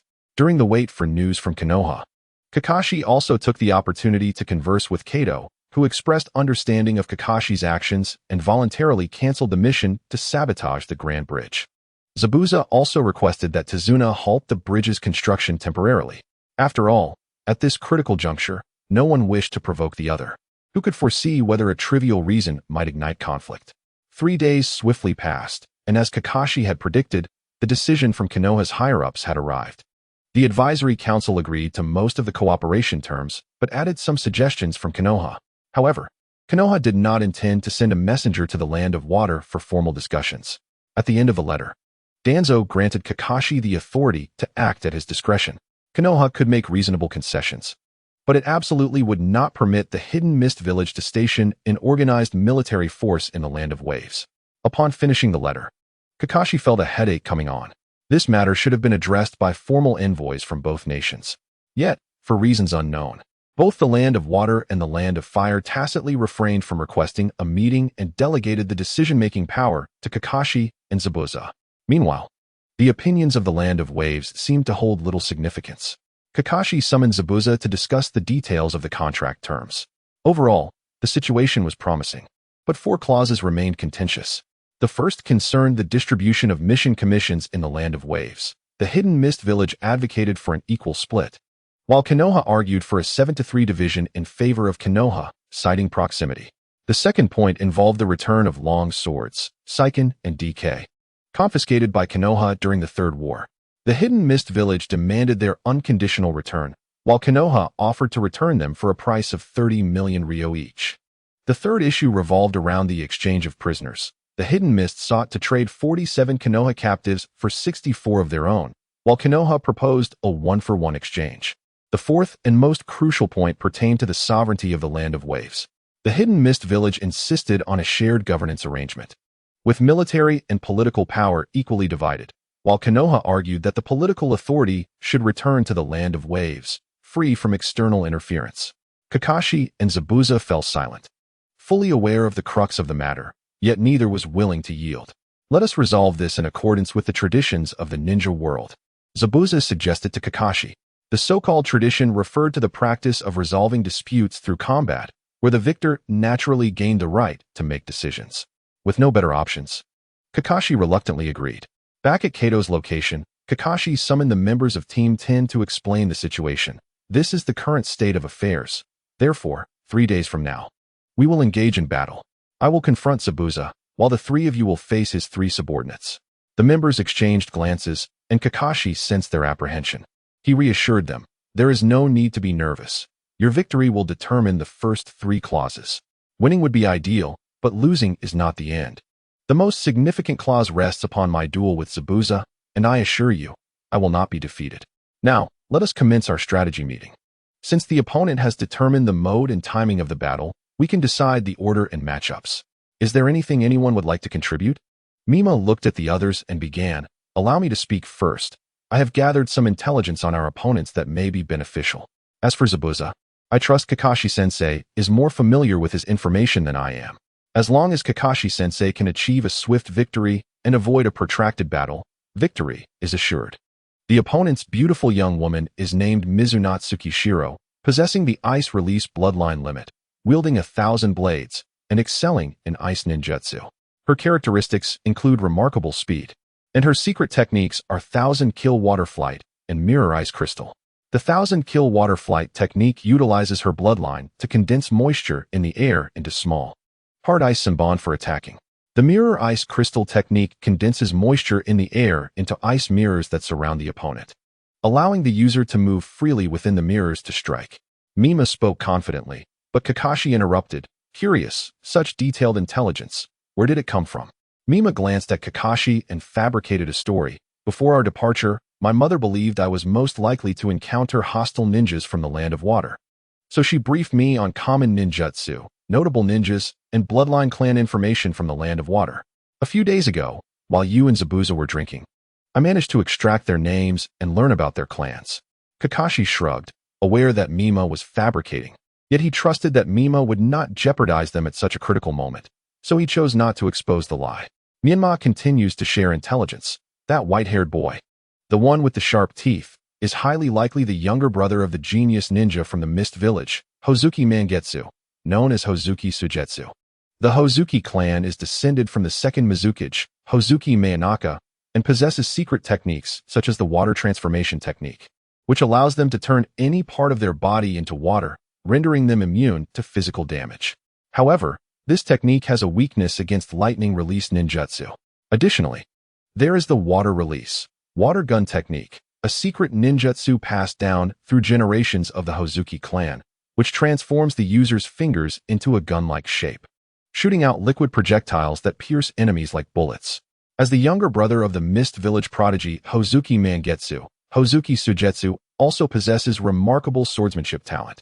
Therefore, the adversary we may face could be one well-versed in close combat sword techniques, ranged attacks, and physical immunity. Currently, only these 2 individuals have appeared among Zabuza's subordinates, and typically, a ninja team would consist of another member. However, they have yet to be seen, leaving me unaware of their intelligence. Sakura seemed to recall something and added, the Oni brothers, it must be the Oni brothers. Menma also came to a sudden realization. Indeed. The ones previously dispatched to intercept Kato on his way to the Land of Waves were the Oni brothers, and they are also Zabuza's subordinates. Leave Hozuki Suigetsu to me. My lightning release counters his water release, and my Sharingan will also counter his close combat sword techniques, Sasuke confidently declared. Then I'll take on that girl. Although her bloodline limit sounds formidable, I am confident I can hold my own against her, Sakura said with a smile, hinting at some hidden cards. It seems I am left to contend with the duo of the Oni brothers. Fortunately, it is 1 against 2, so I stand a chance. After a detailed discussion of the tactical arrangements for the upcoming battle in 3 days, the group returned to their rooms to resume their training. Just as Kakashi was about to head back to his room, Menma called out to him. Is there something else, Menma? Kakashi-sensei, I need your assistance with my training. Chapter 25. At last, the long-awaited battle arrives. 3 days swiftly passed. During this time, Menma and his companions engaged in rigorous training, achieving significant improvements in their abilities. On the morning of the scheduled duel, Kakashi led Menma and the others to the designated location. Zabuza and his subordinates were already waiting there. The battleground was expansive, roughly the size of a football field, circular in shape, and marked with white chalk as boundaries. Surrounding the area were cameras that Kakashi had instructed Kato to prepare, as this battle was to be documented for the higher-ups of the Water and Fire Nations. Kakashi and Zabuza met in the center of the arena to clarify the rules of engagement. 1. The combat will be conducted in a one-on-one format. Should one party fall and be unable to rise or concede, they will be deemed the loser. 2. Each member of both teams may only participate once in the battle. 3. Neither side is permitted to use lethal force against the other. In the event of unforeseen circumstances, the jonin from either side may terminate the match, and doing so equates to conceding defeat. 4. Both sides may employ any means to inflict damage, including but not limited to ninjutsu, taijutsu, genjutsu, ninja tools, and summoning techniques. 5. Combatants must remain within the designated battleground. Venturing beyond the boundaries will be considered a loss. 6. Once both sides are prepared, they must signal their respective jonin. And upon confirmation, the battle may commence. The first match, Konoha's Haruno Sakura versus Mist's Mizunoto Shiro. The outcome of this battle would determine the allocation of the mission entrusted by the Land of Waves. As Sakura and Mizunoto Shiro entered the center of the arena and signaled their respective guiding jonin, Kakashi and Zabuza vanished in an instant, marking the official start of their combat. Sakura, unhurried, retrieved a kunai and began wrapping explosive tags around the handle. Mizunoto Shiro, watching her with a bemused expression, remarked, "Wrapping explosive tags at this stage?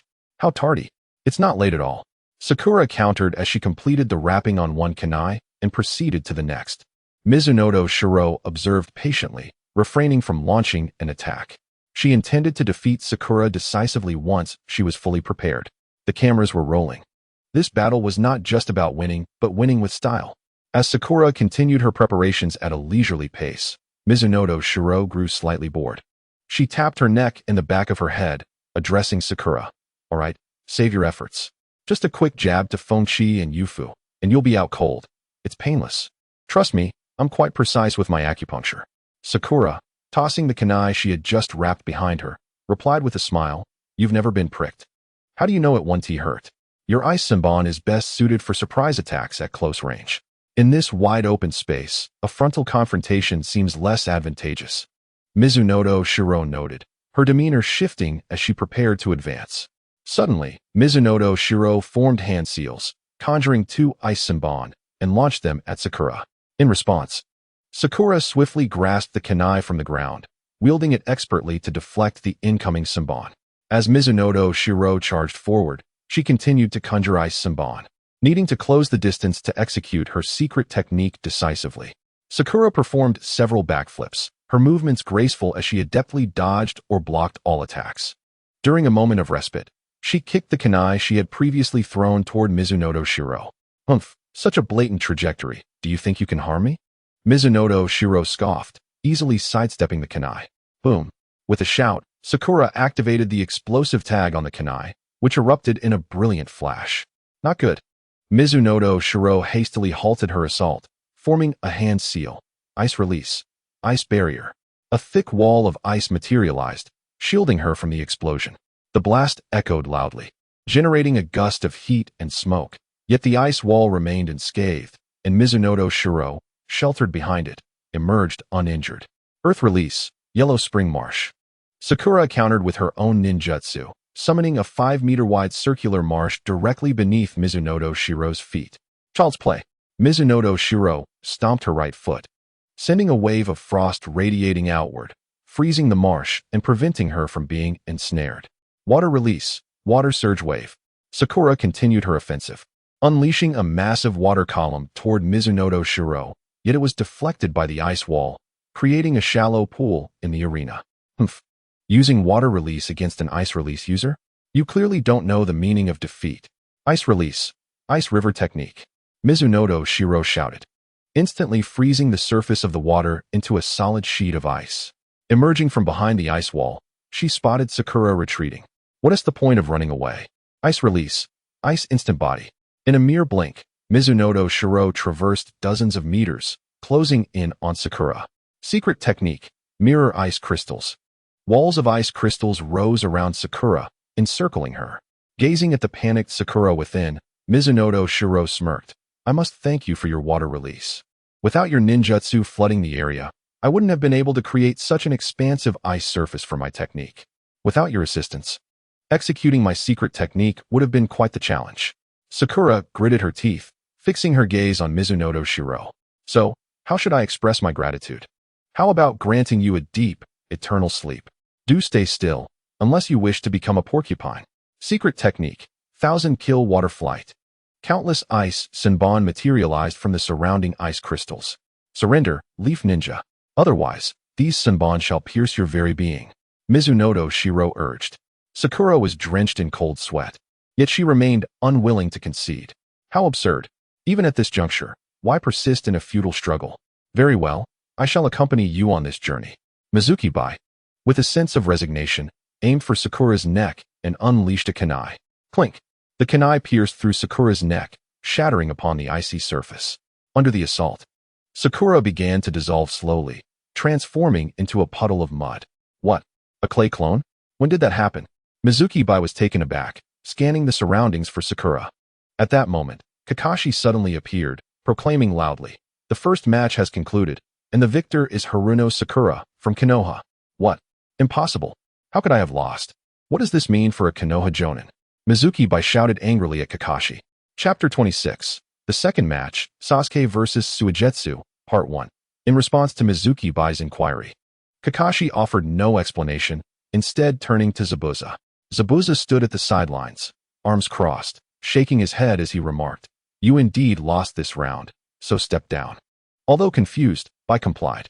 Observing her still defiant expression, Zabuza felt compelled to clarify. "You exceeded the boundaries of the arena, Bai. That Konoha Kunoichi initially obscured your vision with an explosive tag, creating a clay clone that ventured outside the arena. Subsequently, she utilized water release techniques to bait you into employing ice techniques. Afterward, her true self utilized another earth technique to burrow underground. When you froze the surface of the water, the boundaries marked by the white chalk were concealed beneath the ice you created. The outcome unfolded precisely as she anticipated. You saw her clay clone and instantly used the body flicker technique to close in. However, merely approaching her clone would result in disqualification due to exceeding the arena limits. Mizuki-bai finally comprehended where she faltered, yet she still felt a sense of injustice, believing her loss stemmed from the opponent's deceitful tactics. In response, Zabuza solemnly advised, "Do not perceive your opponent's methods as underhanded. This is a masterful application of the battle rules, a testament to combat intelligence. Furthermore, do you genuinely believe that the Konoha Kunoichi relies solely on cunning?" Zabuza pointed towards Sakura, who had just emerged from the ground. Meticulously analyzing, initially evading your ice kunai and countering with explosive tags, she showcased commendable physical prowess. Following that, her timing in employing various techniques demonstrated profound ninja skills and tactical acumen. Moreover, observe how she effortlessly executed numerous techniques, indicating her chakra reserves surpassed those of her peers. With an adversary possessing formidable physical skills, high-level ninjutsu, and an abundance of chakra, coupled with exceptional combat intelligence, Bai, your defeat is not unjust. So Bai, do not allow your status as a bloodline ninja to inflate your ego, nor should you take pride in being labeled a genius in the Mist Village.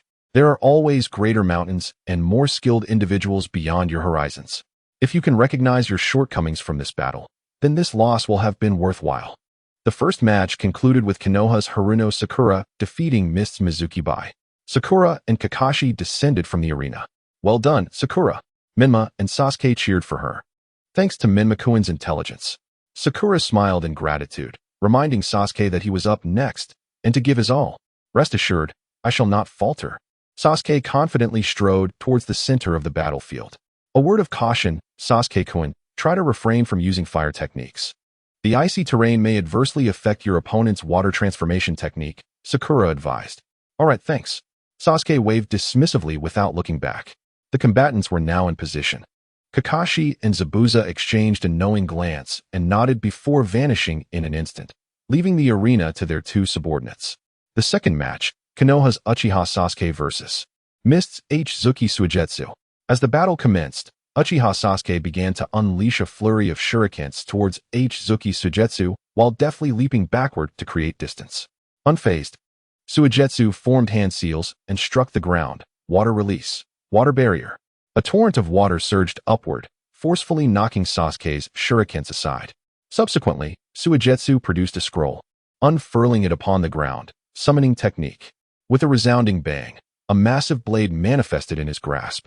Observing from outside the arena, Kakashi whispered to Zabuza, "Hey, isn't that a bit excessive? Have you really given him the decapitating sword?" Zabuza replied calmly, "Well, it will belong to him eventually. So why not allow him to familiarize himself with it now? This is hardly the state of a novice," Kakashi remarked as he watched Suigetsu effortlessly wield the decapitating sword, deflecting Sasuke's distant shurikens. Who knows, he might just be a genius, Zabuza explained matter-of-factly. On the battlefield, Suigetsu advanced, wielding the massive sword towards Sasuke, who held his kunai defensively. As Suigetsu approached, he bellowed and executed a powerful downward slash aimed at Sasuke's head. Sasuke, unwilling to take the blow head-on, swiftly dodged to the side. Mid-swing, Suigetsu abruptly altered his attack, the blade now aimed directly at Sasuke's neck. What? Sasuke gasped in shock. Such a hefty sword can be swung with such agility? At this moment, Sasuke had no time to evade. He could only raise his arm to block with his kunai. With a resounding clash, Sasuke was sent flying by Suigetsu's formidable strength, tumbling across the ground to dissipate the force. Just as he was about to roll out of the arena, Sasuke managed to turn and kneel, driving his kunai into the ground. With a metallic screech against the ice, Sasuke barely halted at the edge of the arena, gasping for breath. Not far away, Suigetsu casually lifted his sword, pointing it at Sasuke, a cold smile gracing his lips. "Next time, I will finish you off." At that moment, Menma observed Suigetsu's ease as he wielded the large sword and quietly advised Sasuke.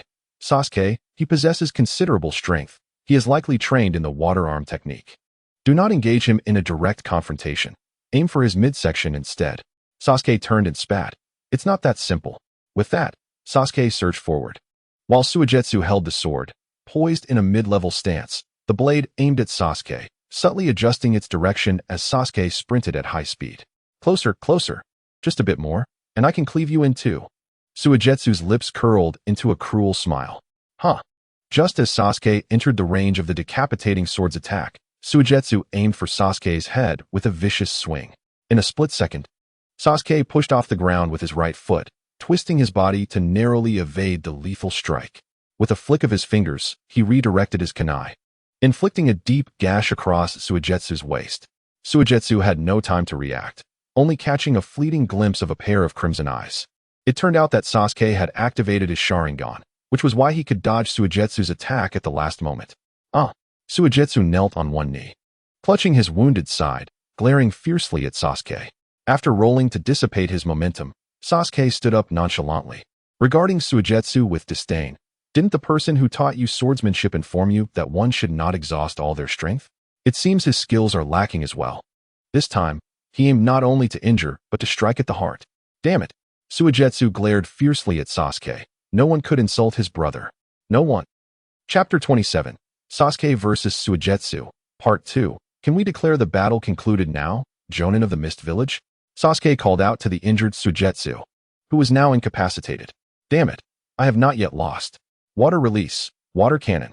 Shueiwa gritted his teeth. Lowering his great sword and shaping his left hand into a form resembling a pistol, he unleashed a torrent of high-speed water bullets towards Sasuke. In an instant, Sasuke evaded. Activating his Sharingan, though merely a single tomo, it significantly enhanced his dynamic vision. Such a blatant ambush was rendered futile beneath the gaze of his keen eyes. After driving Sasuke back, Shueiwa invoked the water transformation technique, converting the injured area at his waist into a sphere of water, which he then pressed against the ground. The frigid ice surface immediately solidified the water sphere into ice. Shueiwa repressed the ice sphere against his waist, dispelling the water transformation technique. Accompanied by a heart-wrenching scream, the wound at Shueiwa's waist ceased bleeding. Utilizing the water transformation technique and freezing to staunch the flow of blood, Sasuke, with his activated Sharingan, observed every detail. Shueiwa grasped his decapitating sword, slowly rising while supporting himself with his waist.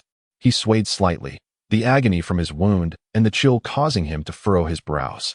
Witnessing Shueiwa's struggle, Sasuke urged, "Give it up. In your current state, you can't even wield a sword. What do you intend to fight me with?" Shueiwa scoffed coldly. Exerting force with his left hand, he hurled the decapitating sword far away, tossing it before Zabuza. "Can't use a sword? I can defeat you with my fists." Water release, great water arm technique. A massive amount of chakra converged in Shueiwa's left arm, which, far from being feeble, suddenly bulged with muscle. Water release, great water ankle technique. With a thunderous shout, his pant legs were torn asunder. Shueiwa stepped back slightly, bending his front leg. And in a sudden burst of energy, his body rocketed towards Sasuke like a cannonball, the earth beneath him shattering from the tremendous recoil. Sasuke widened his eyes, the tomo in his pupil spinning wildly. So fast. He quickly rolled to the side, narrowly avoiding Shueiwa's assault. Boom. A deafening crash resounded as the ice wall that had just been erected with ice release was obliterated. What terrifying destructive power! The ice wall, impervious even to explosive tags, was shattered by Shueiwa's single blow. Amidst the rubble, Shueiwa staggered to his feet, slowly advancing towards Sasuke. Previously, he had allowed Sasuke ample time to evade due to distance. "This time I am closer. Let us see how you escape." Sasuke recognized Shueiwa's intent and threw shuriken at him, attempting to halt his advance. However, Shueiwa stood firm, allowing Sasuke's attacks to splash against him, creating ripples of water. TSK, the water transformation technique, is indeed troublesome. Sasuke's expression altered, having retreated to the edge of the battlefield. Sasuke found himself with no avenue for retreat. Facing the advancing Shueiwa, he braced himself, ready to dodge and block. Block. With a punch honed over a decade. "Let us see how you defend." Shueiwa sneered inwardly at Sasuke's defensive posture. Suddenly, Sasuke formed hand seals, fire release, great fireball technique. A roaring inferno surged towards Shueiwa, engulfing him entirely. When the flames dissipated, Shueiwa emerged unscathed, the water transformation technique rendering him immune to the flames, though the cost was steam rising from his body, as well as the melting of the ice binding his wound. Shueiwa looked down in disbelief at the blood gushing from his wound, staggering a few steps forward before collapsing before Sasuke. The robust arms and ankles, transformed by the technique, gradually reverted to their original state. Sasuke, witnessing this, let out a sigh of relief and called out to Zabuza, who was watching from afar. "Hey, can we declare this over? If this continues, he will bleed out." Just then, an unexpected turn of events occurred. Believed to be devoid of combat capability, Shueiwa suddenly lifted his head, propping himself against the ground. Secret technique, great water ankle technique. As the technique activated, the blood from his wound shot forth like arrows, propelling him horizontally to embrace Sasuke's waist, and together they flew beyond the confines of the battlefield. Zabuza and Kakashi rushed over, and Mizujetsu quickly joined, forming a large block of ice at Shueiwa's waist to staunch the bleeding. Although both combatants had crossed the battlefield's boundaries, since the Konoha ninja fell first, it was deemed a victory for the Mist Village. "Kakashi, you have no objections, right?" Zabuza stated, observing the nearly lifeless Shueiwa, who was receiving urgent care from Mizujetsu. "Indeed. That is only fair. Thus, the second battle is a victory for the Mist Village, and in turn, the long knives and blunt blades will be unconditionally returned to the Mist," Kakashi agreed, equally impressed by the tenacity of the Mist youth. Sasuke, with the assistance of Ino and Sakura, managed to rise, He had sustained little injury, as Shueiwa was already on his last leg. Gazing at his opponent, barely clinging to life, Sasuke murmured, "Is it worth it, for 2 blades?" Gat Mizujetsu heard Sasuke's question and forced a smile. "Those are my brother's blades." With that, his eyes fluttered shut, succumbing to unconsciousness. Sasuke, sharing the bond of brotherhood, instantly grasped the meaning behind his words. Those were his brother's blades. They must not remain lost in Konoha, for they had been taken by force, and to cleanse that humiliation, they must be reclaimed through strength. Because they were his brother's blades, because they were his brother. Without uttering a word, Sasuke turned away. Sakura, observing Mizujetsu, whose condition remained weak even after Mizujetsu's urgent care, spoke up. "I have studied medical ninjutsu. If the Mist's members trust me, please allow me to treat him. Otherwise, continuously using ice to staunch the bleeding may lead to necrosis of the surrounding tissues." Mizujetsu looked up at the young Kunoichi, who was a year or 2 his junior, and exclaimed with surprise, "Really?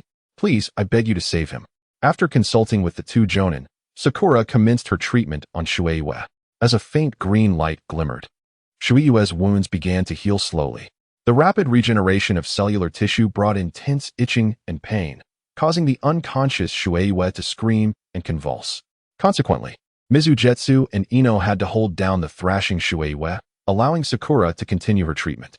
Once her work was completed, Mizujetsu fashioned a makeshift stretcher from ice using the ice release, and the brothers carried the now stable Shueiwa away from the battlefield to their dwelling. "Thank you, Kakashi. And this leaf, Kunoichi." Zabuza expressed gratitude to Kakashi. No need for formalities." Kakashi waved dismissively. "With the brothers attending to Shueiwa, it seems the battle cannot continue. Let us postpone until tomorrow," Zabuza proposed. Kakashi nodded in agreement and led Ino and Sakura back to the inn. On the way back, Ino asked Sakura, "Hey, Sakura, is it really that painful during medical ninjutsu treatment?" Sakura turned her head, a sly smile gracing her lips, akin to that of a fox, perhaps. Who can say? Chapter 28. How on earth can we continue fighting? Perhaps it is better to concede. After a night's rest, Kakashi returned with Ino and the others to the battlefield from yesterday. The arena had been meticulously restored overnight by Kato's men. Even the blurred boundary lines from the ice flood had been redone with lime powder. Zabuza awaited with his subordinates beside the arena. Upon meeting, Zabuza thanked Sakura once more and presented her with a scroll. "Thank you again for saving my subordinate. This is the training method for the water release, great water arm technique. Please accept it." After obtaining Kakashi's approval, Sakura accepted the scroll and turned her gaze towards the pale-faced Gat Mizujetsu. "Have your wounds healed? Would you like me to treat you again?" The ghostly light of the moon seemed to trigger a memory in Zuki Suigetsu, causing him to shiver and quickly hide behind Mizunoto Shiro, repeatedly gesturing, "No need. No need. I have already recovered. Thank you, thank you." Mizunoto Shiro stifled a laugh, covering his mouth. Zabuza Momochi clapped his hands to draw everyone's attention. "Let us put aside the small talk and continue the battle we left unfinished yesterday." The next duel would feature Konoha's Kamizuki Izumo facing the infamous duo from the Mist, the Ghost Brothers. Without further ado, let us wrap this up quickly. "I have to return to Konoha." Izumo interrupted Zabuza, jumping into the center of the arena and pointing at the Ghost Brothers. Cough, cough. Zabuza cleared his throat, slightly embarrassed, and said to Izumo, "You won't be fighting the Ghost Brothers, as they are both nin. It would be unfair to have a genin like you battle against them. Hence, I have urgently summoned another genin to fight you, as a token of gratitude for your previous mercy towards the Ghost Brothers." Upon hearing this, Izumo was delighted. "Is there such a good fortune? Hayakawa, step forward and show this Konoha genin a few moves." As Zabuza's words fell, a boy with brown bangs, one eye obscured by hair, dressed in a blue haori and holding a bubble wand, emerged. Upon seeing the boy, Izumo was both amused and enraged. "Is this a joke? Who is this?" Zabuza replied, "A genin from the Mist, Hayakawa." "How old?" Izumo inquired. 8 years old, Zabuza answered.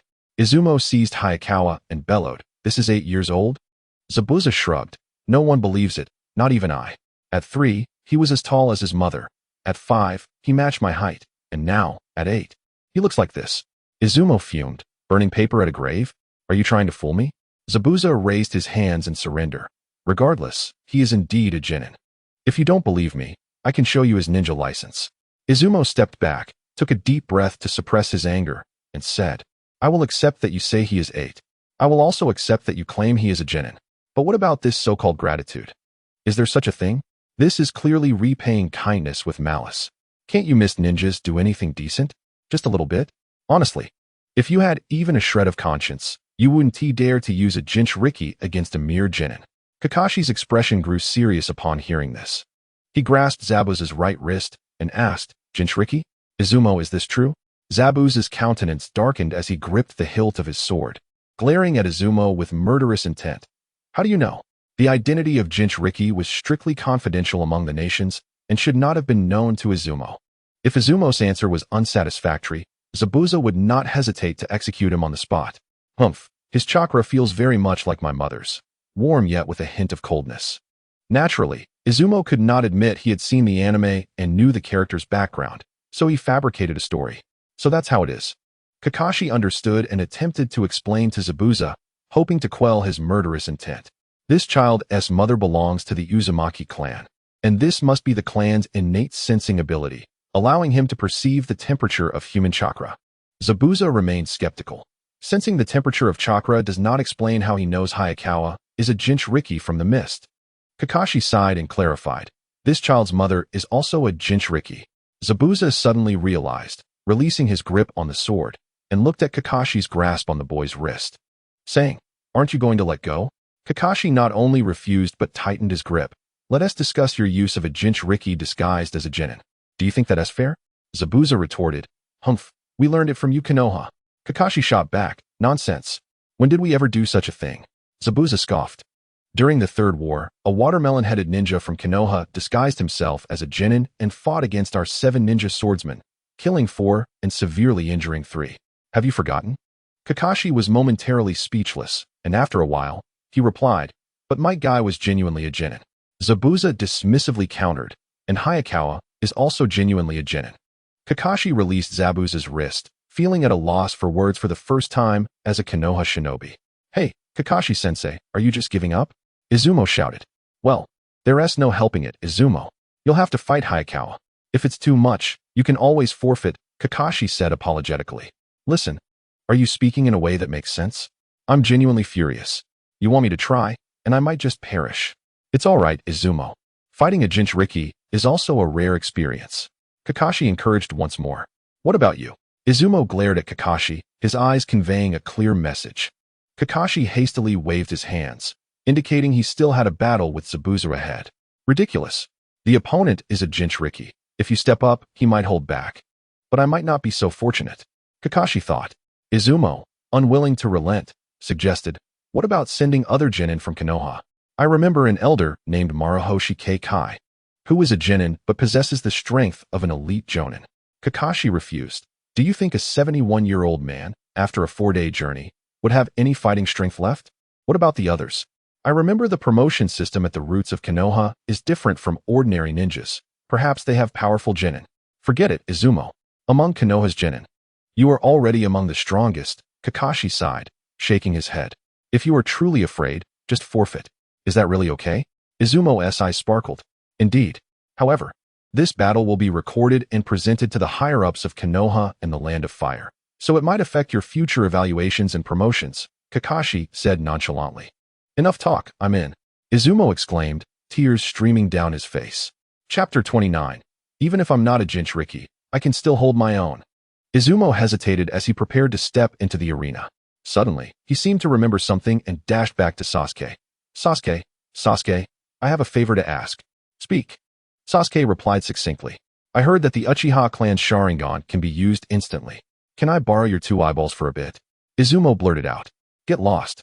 Sasuke shot back, still concise. Rebuffed, Izumo scampered back to the arena. A gust of wind swirled, lifting Izumo's bangs and revealing Hayakawa's eyes. You're here, Izumo said coldly. You shouldn't have come, yet here you are. Hayakawa's lips moved slightly, but he remained silent. What could possibly compel you to brave the dangers and breach the defenses of the mist, crossing vast oceans just to confront a mere genin like me? Izumo inquired. Curiosity piqued. Hayakawa's face flushed slightly at the question before he regained his composure. I'm sorry, but I have my reasons. It's for someone important to you. Isn't it? Izumo surmised. Hayakawa remained silent, indicating agreement. This person is significant to you and has been captured by Konoha, correct? Izumo pressed on. I'm sorry, but I cannot disclose more, Hayakawa replied, maintaining his secrecy. Understood. You have your reasons for fighting me, and I have my reasons for not losing. Let us settle this in combat, Izumo declared. Thank you. Hayakawa expressed gratitude before retrieving the bubble wand from his waist. It is already quite shameful to bully the weak. Must I truly strike first against a mere child? Yugao silently murmured an apology as he awaited Menma's advance. If you choose not to come at me, then I shall not hold back. Menma understood Yugao's intentions. Please, unleash your full strength in this battle. I assure you, I will restrain myself and not cause you harm, Yugao declared. As you wish. Menma unzipped his jacket, lifted his sweat-soaked shirt to reveal his abdomen, and with his right hand clawed, he spun around his navel, proclaiming, for symbol's seal, release. As the words left his lips, an immense surge of chakra flooded through Menma's veins. He then formed a cross seal with both hands, shadow clone technique. A series of explosions accompanied by plumes of smoke erupted. After the smoke cleared, countless clones of Menma emerged, densely packed, numbering in the hundreds. What? All present gaped in disbelief. Is this the caliber of your lower ninjas from the Leaf Village? Which of your lower ninjas can create so many clones? Zabuza seized Kakashi by the collar and shook him vigorously. Kakashi's astonishment appeared genuine. Yugao was equally astonished but quickly raised his bubble pipe to his lips, producing a multitude of bubbles that floated around him. I apologize. I take back my previous words. It seems I may not be able to hold back. Yugao addressed the Legion of Menma. Here we go. The Menma army shouted as they charged forward to attack Yugao. Yugao waved his bubble pipe, sending countless bubbles soaring toward the Menma Legion. Aware of the bubbles' potency, Menma dared not let them come close. Dozens of Menma stood firm and began forming seals. Wind release, great breakthrough. A torrent of wind erupted from the mouths of the Menma army, converging into 4 colossal tornadoes in the air. As Yugao's bubbles approached, they were drawn into the massive winds, exploding with force. Subsequently, the tornadoes, like dragons, surged in 4 directions towards Yugao on the ground. Yugao remained unperturbed, sheathing his bubble pipe at his waist and slapping his hands to the ground. Water release, 4-fold water barrier. 4 pillars of water shot up, encasing Yugao perfectly within. In an instant, the tornadoes collided with the water barrier, the powerful torrents halting their onslaught, while the fierce winds disturbed the water barrier, sending sprays of water into the air. After a considerable time, as the winds settled and the water fell, the gathered onlookers appeared as if drenched by a heavy rain. Yugao drew his bubble pipe once more, waving it forcefully, unleashing a barrage of tiny bubbles that flew like pellets toward the Menma Legion. Caught off guard, the frontline Menma clones were struck swiftly. Like balloons pierced by needles, dozens of Menma clones dissipated into smoke with explosive pops. I can play with my bubbles too. The Menma clones shouted, taking a deep breath for their wind release. Vacuum sphere. Countless high-pressure compressed air blasts shot toward Yugao like bullets. Yugao could not see the invisible air projectiles, but the continuously bursting bubbles revealed the trajectory of the assault. Thus, he inhaled deeply, channeling a vast amount of chakra to construct a mound of bubbles before him. This was Yugao's unique defensive technique, water release, adhesive bubbles. This technique allowed Yugao to create a multitude of sticky bubbles using chakra, interlinking them to delay and obstruct the enemy's projectile attacks. Countless air blasts collided with the bubble mound, creating numerous indentations, but these were quickly restored by newly generated bubbles from Yugao. The 2 combatants found themselves in a stalemate. Observing this, Menma's true form hurled a kunai, embedding it in the bubble mound, and commanded, aim for that kunai and fire. Upon hearing these words, the Menma Legion adjusted their aim, unleashing their vacuum spheres at the center of the bubble mound. Yugao felt his chakra depleting rapidly, and the replenishment of bubbles could not keep pace with their destruction. If this continued, it would only be a matter of time before his defenses were breached. I apologize. Leaf Ninja. 6 Tails, lend me your strength. Just as the bubble mound was on the verge of collapse, Yugao shouted, and a crimson chakra enveloped him, shielding him just before the vacuum sphere's attack could strike. Boom. The massive compressed air slammed against Yugao's tailed beast cloak and the ground, sending plumes of dust into the air. Before the dust could settle, 2 crimson chakra tendrils burst forth from within, thrashing wildly at the Menma Legion. Hey, The tailed beast cloak is out. Are we to play for real? Menma cursed while evading the chakra tendril's assault. Due to the confines of the battlefield, the majority of Menma's clones had no space to evade, and they were struck down, dissipating into smoke. When the smoke cleared and the tendrils retracted, only one breathless Menma remained, alongside Yugao encased in his red-tailed beast cloak. Under the recent assault, Menma had sustained 3 heavy blows, leaving him slightly unsteady. Had it not been for the clones sacrificing themselves to protect the main body, it would be uncertain whether Menma could still stand intact. I admit I may have raised my voice a bit too much just now, so can we take a moment to calm down? Menma forced a smile at Yugao, who had sprouted 2 tails. Chapter 30, Great Crisis. Half-tailed beast transformation. Yugao, now with 2 tails, could still somewhat control his consciousness. He spoke coldly to Menma. Few have pushed me to this extent over the years. Yet, you are the first of your age. Do you think I should eliminate you here and rid the Mist Village of a potential threat?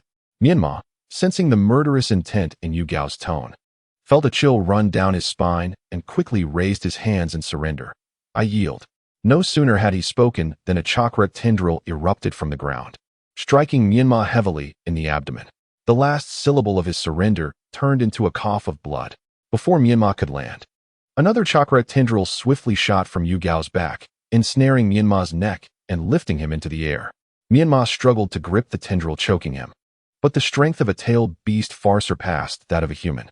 As he gasped for breath, Menma's vision blurred, and he felt a severe sense of suffocation, as if he were seeing the Sage of the 6 Paths beckoning him from across the river. Raikiri, with a sharp and thunderous sound, like a symphony of 1,000 birds, Kakashi suddenly appeared beside Menma, severing the chakra tendril. Released from his bonds, Menma fell to the ground, kneeling, clutching his throat and gasping for air. Enough. We, the Leaf, concede this battle. Kakashi spoke with a commanding tone. It was unclear what precisely triggered Yugao's ire in Kakashi's words, but Yugao gradually descended into madness, the crimson chakra accumulating behind him, hinting at the emergence of a 3rd tail. Ha! You dare to stop me? Ha! Ah! With a piercing scream, Yugao's 3rd tail fully materialized, and the 4th tail flickered into view. In his half-tailed beast form, Yugao dropped to all 4s, facing Kakashi, roaring in fury. The powerful chakra generated a shockwave that shattered the ground beneath them. In this half-tailed beast state, Yugao had nearly lost all rationality. He could no longer discern friend from foe. Only hatred consumed him. His eyes were filled with murderous intent. Witnessing the rampaging Jinchuriki before them, the faces of nearly all present turned pale with fear. Though Yugao in half-tailed beast form was not a full-tailed beast, he was still far beyond their capacity to withstand. Even the usually composed Kakashi looked exceptionally grim. He had never anticipated that an ordinary lower ninja battle could provoke Yugao into transforming into a half-tailed beast. At this moment, within Yugao's consciousness, he knelt on the ground, head raised and eyes vacant, as the whispers of the 6 tails echoed in his ears. Look, the lower ninja of Konoha is in peril, and his master will come to his aid. Your master only covets the power that resides within you. To obtain that power, he infiltrated Konoha to steal the sealing techniques. Fortunately, he was apprehended, or by the time he returned, it would have been your demise. Why do you still wish to save him? Would it not be better to keep him imprisoned in Konoha for life? To let him grow old and die in captivity? At the mention of his master, Yugao's dull eyes flickered, and he murmured, Master. Master. Outside, Momochi Zabuza materialized before Kakashi, followed closely by Kirigakure's Sujetsu and Mizujetsu, forming a triangular formation. Calm down, Yugao. Have you forgotten that you still need to save your master? Zabuza shouted at Yugao. Upon hearing the word master, Yugao froze momentarily, then cradled his head in his hands, unleashing a piercing scream. The 4th tail had fully manifested behind him. Zabuza was alarmed. The last time Yugao lost control was before his master went to Konoha, when he had also manifested 4 tails. If it weren't for the timely intervention of the Mizukage and the elite forces of the Mist Village, who had assisted in sealing Yugao's master, the casualties would have been unimaginable. However, now it was just he and Kakashi, utterly incapable of containing the situation. If it were only the 2 of them, they could manage to escape the rampaging Jinchuriki, but with the presence of the lower ninja team, could they all escape? Hey, Kakashi, we need to fight. Otherwise, none of us will make it out, Zabuza declared, not looking back. Understood. Buy me some time. I have a secret technique that requires a longer preparation, Kakashi replied, signaling to Sakura and Sasuke behind him. Hurry, we can't hold out much longer. Suigetsu, Mizujutsu, let's go. Zabuza led Suigetsu and Mizujutsu into the fray. Water release, great waterfall technique. Zabuza expelled a massive torrent of water. Secret technique, shield hat. Suigetsu activated his secret technique, wrapping Yugao in the water created by Zabuza. This was a defensive jutsu specifically designed by Suigetsu. By enveloping the liquefied body with a substantial quantity of water, it formed a colossal water creature capable of absorbing numerous enemy attacks. Ice release, cold moon twin blossoms. Mizujutsu leaped high, pressing his hands against the water creature. A chilling crackling sound resonated as the water creature rapidly froze. Suigetsu canceled the technique just before the creature was entirely encased in ice, reverting it to its original form. Seeing that they had temporarily contained Yugao, Zabuza let out a sigh of relief and shouted toward the massive ice block. Kakashi, how much longer until you're ready? We can't hold out much longer. Kakashi? Kakashi. Zabuza turned, only to be met with horror as he realized Kakashi was nowhere to be found. It turned out that when Kakashi had asked Zabuza to buy time, he had signaled to Sakura and Sasuke to take Mei away first, promising to follow shortly. That crafty old man had swiftly fled the moment Zabuza led the Mist Ninja team into the fray. Hearing the anguished cries behind him, Kakashi did not look back but continued to lead the trio in a frantic escape. Suddenly, Mei struggled free from Sasuke's grasp. Sensing the commotion behind them, Kakashi and Sakura hastily halted. Kakashi-sensei, we can't leave, Mei firmly stated, having freed herself from Sasuke's support. Mei, this is not the time for your antics. The rampaging Jinchuriki is beyond our capacity to handle. We must leave now, Kakashi commanded sternly. Chapter 31. Six Tails, please hear my plea. I am serious, Kakashi-sensei. Mei insisted. Do you realize the devastation a rampaging Jinchuriki could wreak at the borders of the Land of Fire? The casualties would be catastrophic. Even if the toll is great, it is not our concern. Kakashi replied coldly. That is not what I mean, Kakashi-sensei. The Jinchuriki from the Mist Village is wreaking havoc in the Land of Fire. This is tantamount to declaring war. Once Konoha engages in battle with the Mist, the Hidden Rock, Hidden Cloud, and Hidden Sand will surely take advantage of the situation. Not to mention the smaller villages like Hidden Rain and Hidden Mist will also join in. Konoha no longer possesses the strength to engage on multiple fronts. If we cannot stop the Mist Jinchuriki now, we may soon find ourselves facing even more tailed beasts on the battlefield. Upon hearing Mei's words, Kakashi fell silent for a moment, his expression somber. I am aware of what you speak, but in the face of a rampaging Jinchuriki, what can we truly accomplish by intervening? Seeing Kakashi's tone soften, Mei seized the opportunity, saying, I have a method to deal with the Jinchuriki. While I cannot guarantee success, it is worth a try? What method could you possibly have? Kakashi questioned skeptically. What method could I have? Mei felt a pang of regret. At this point, she could only fabricate a plan. I am sorry, mother, but I must borrow your name once more. She lifted her shirt, revealing the seal on her abdomen. This is my plan. Kakashi's eyes widened in realization. The four-symbol seal? Mei, you have mastered such advanced sealing techniques. If that is the case, it is worth a shot. 7th Squad, we are heading back. The four immediately turned to retrace their steps. Back on the battlefield, Zabuza gazed at the massive ice block with trepidation.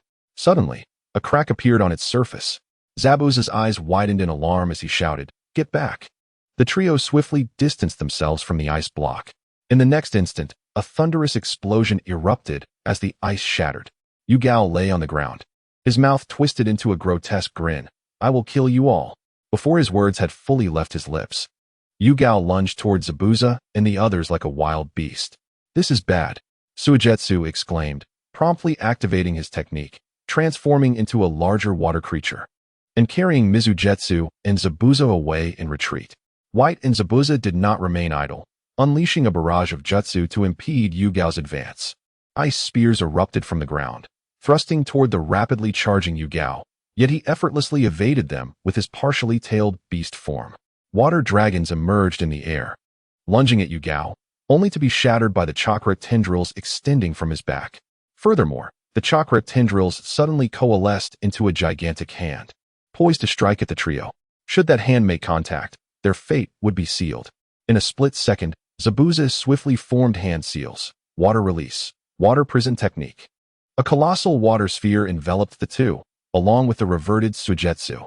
Mizugetsu quickly followed with an ice technique, causing the water sphere to instantly freeze into an ice ball, protecting the three. With a resounding crash, the gigantic chakra hand slammed into the ice ball, sending a cloud of dust into the air. The violent gusts of wind from the impact scattered the dust. Yu Gao withdrew his chakra hand, and the ice ball was smashed into the ground, shattering into countless pieces, revealing the severely injured Zabuza and the others.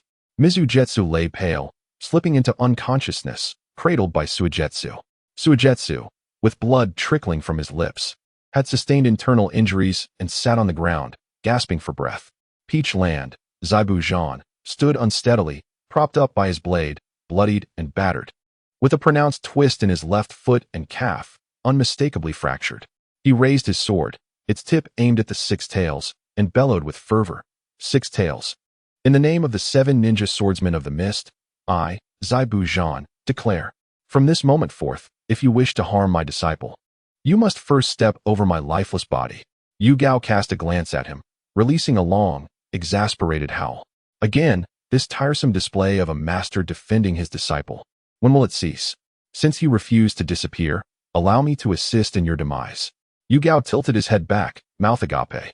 Countless violent chakra waves coalesced within him, forming a sphere of dark chakra the size of a football. This was the tailed beast's mightiest assault, the tailed beast bomb. The bomb launched like a cannonball towards Zaibu Zhan. Just as it seemed that Zaibu Zhan and his companions would meet their end beneath the tailed beast bomb, suddenly, multiple earth walls erupted from the ground, shielding them. The earth release, multi-layered earth barrier. A massive hemispherical fortress ascended, enclosing the trio. With a thunderous roar and a cloud of dust, the earth barrier was annihilated by the sheer force of the tailed beast bomb, which struck the hemispherical structure. In a cacophony of explosive sounds, the tailed beast bomb ricocheted off, plunging into the distant ocean and erupting into a towering column of water. The explosion generated colossal waves akin to a tsunami, crashing upon the shores of the land of waves, toppling nearby structures. As the earth barrier crumbled, Zaibu Zhan and his companions emerged from the cloud of dust. Are you all right? Kakashi inquired, turning his back to Zaibu Zhan. Ah, Kakashi. Zaibu Zhan hesitated. At that moment, the multiple shadow clone technique. Countless faces appeared in the air. Wind release, vacuum multi-needle jutsu. A barrage of vacuum bullets sped towards Yu Gao. The overwhelming quantity and force momentarily suppressed him. Sasuke now, the face shouted. With a crackling sound, a figure radiating electricity burst forth from the earth, striking Yu Gao at his waist. Yu Gao was sent flying, blood spilling from his injury. As he landed, clutching his wounded side, his fury intensified. Chakra surged behind him, gradually manifesting the physical form of the Six Tails. Before long, the Six Tails, fully manifested, appeared, towering like a mountain. Its silver-white body and 6 thrashing tails exuded an aura of terror. Ahaha! Finally, I have emerged. A massive, sharp voice resonated, belonging to the Six Tails. After a hearty laugh, the Six Tails lowered its gaze towards the anxious crowd, frantically exclaiming, Ah, so you are the ones who released me. How should I express my gratitude? I know. I'll simply melt you all away. Ahaha! The face, steeling itself, stepped forward and shouted at the Six Tails, Enough, Shikaku. Have you forgotten the words of Sage of Six Paths? Upon hearing this, the Six Tails abruptly ceased its laughter, as if struck by a jolt, and leaned down, using its antennae to scrutinize the face, questioning with uncertainty, Who are you? How do you know my name? How do you know the sage? The face sighed in relief. There was room for discussion. Now, Six Tails, allow me to plead my case. Chapter 32, The Legendary Boy. The face gathered its thoughts, raised its fist towards the Six Tails, and smiled. I am not eloquent. Let us communicate through our fists. The Six Tails, perplexed, recognized this as a method of chakra communication invented by the Sage of Six Paths, connecting chakra through a fist bump, conveying thoughts. However, this technique had long been lost. How could this boy know of it? Despite its doubts, the Six Tails eventually extended a small bud of flesh from its head, forming a fist that gently tapped against the face's raised hand. In an instant, the scene shifted. The face found itself within Yu Gao's mental realm. It was a dark, damp place reminiscent of an unfathomable cave, with stalactites dripping water incessantly from above. Yu Gao knelt not far away, arms hanging behind him, head tilted back, lost in thought. In the distance lay a shattered array, emitting a faint blue glow. At the center of the array sat the six tails, quietly observing. It appeared that the array was mere minutes from complete destruction. "Who are you?" The six tails inquired with a high-pitched voice. "Shikaku, do you no longer recognize me?" The face slowly released its chakra, approaching the six tails to allow it to sense. Taking a gamble, hoping that this world had deviated from the original course since Danzo. The face felt anxious. The six tails, filled with suspicion, nonetheless allowed curiosity to lead it to make contact with the face's chakra for a thorough examination. "This feeling is so familiar. Is this Ashura's chakra?" The six tails exclaimed in astonishment. The face exhaled in relief. It had succeeded. "It's fortunate you recognized it. No wonder the sage said that among the nine-tailed beasts, the strongest is Kyubi, but the most intelligent is you, Shikaku." Of course." The six tails beamed, but then suddenly realized. "Wait, weren't you supposed to be dead? Who are you really?" "Do not be alarmed, Shikaku. I did die, but my chakra has been reincarnated, and we have not met for the first time in over 1,000 years." The face continued to exploit its knowledge of the plot to deceive the six tails. "Impossible. How could I have no recollection?" The six tails questioned skeptically. "Ha. The last time we met, I was called Senju Hashirama. Do you not remember?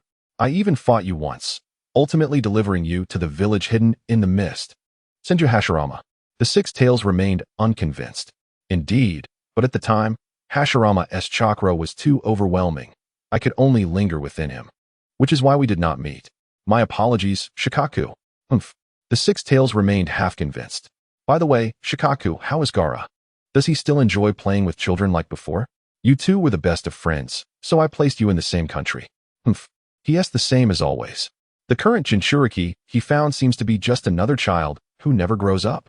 Wait, who has a good relationship with that giant turtle? I merely spoke to him out of pity when I saw he had no one to play with.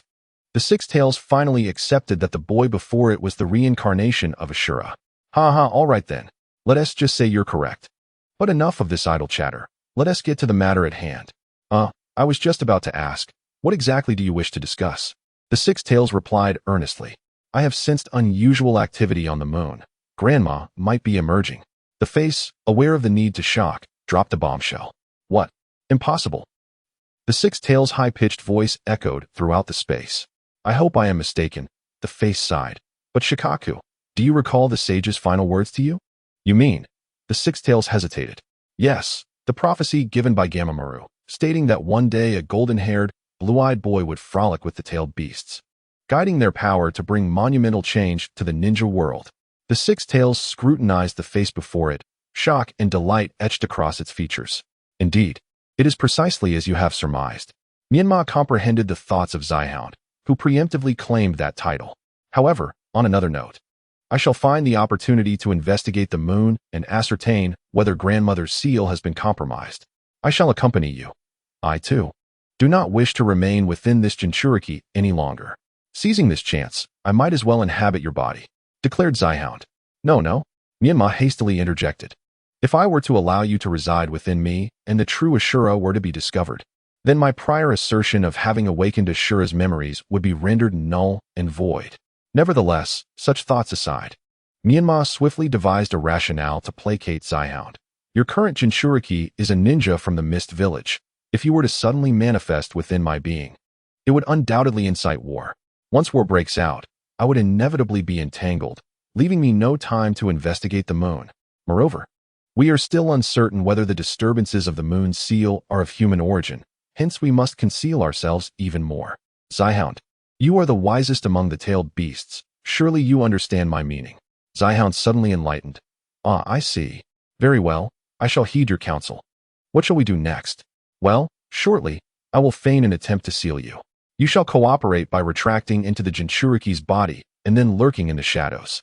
When the opportune moment arises, I will seek you out, and at that time, we shall summon Isaku and Kurama to confront our adversaries. Indeed, Xihound nodded vigorously. By the way, here, take this.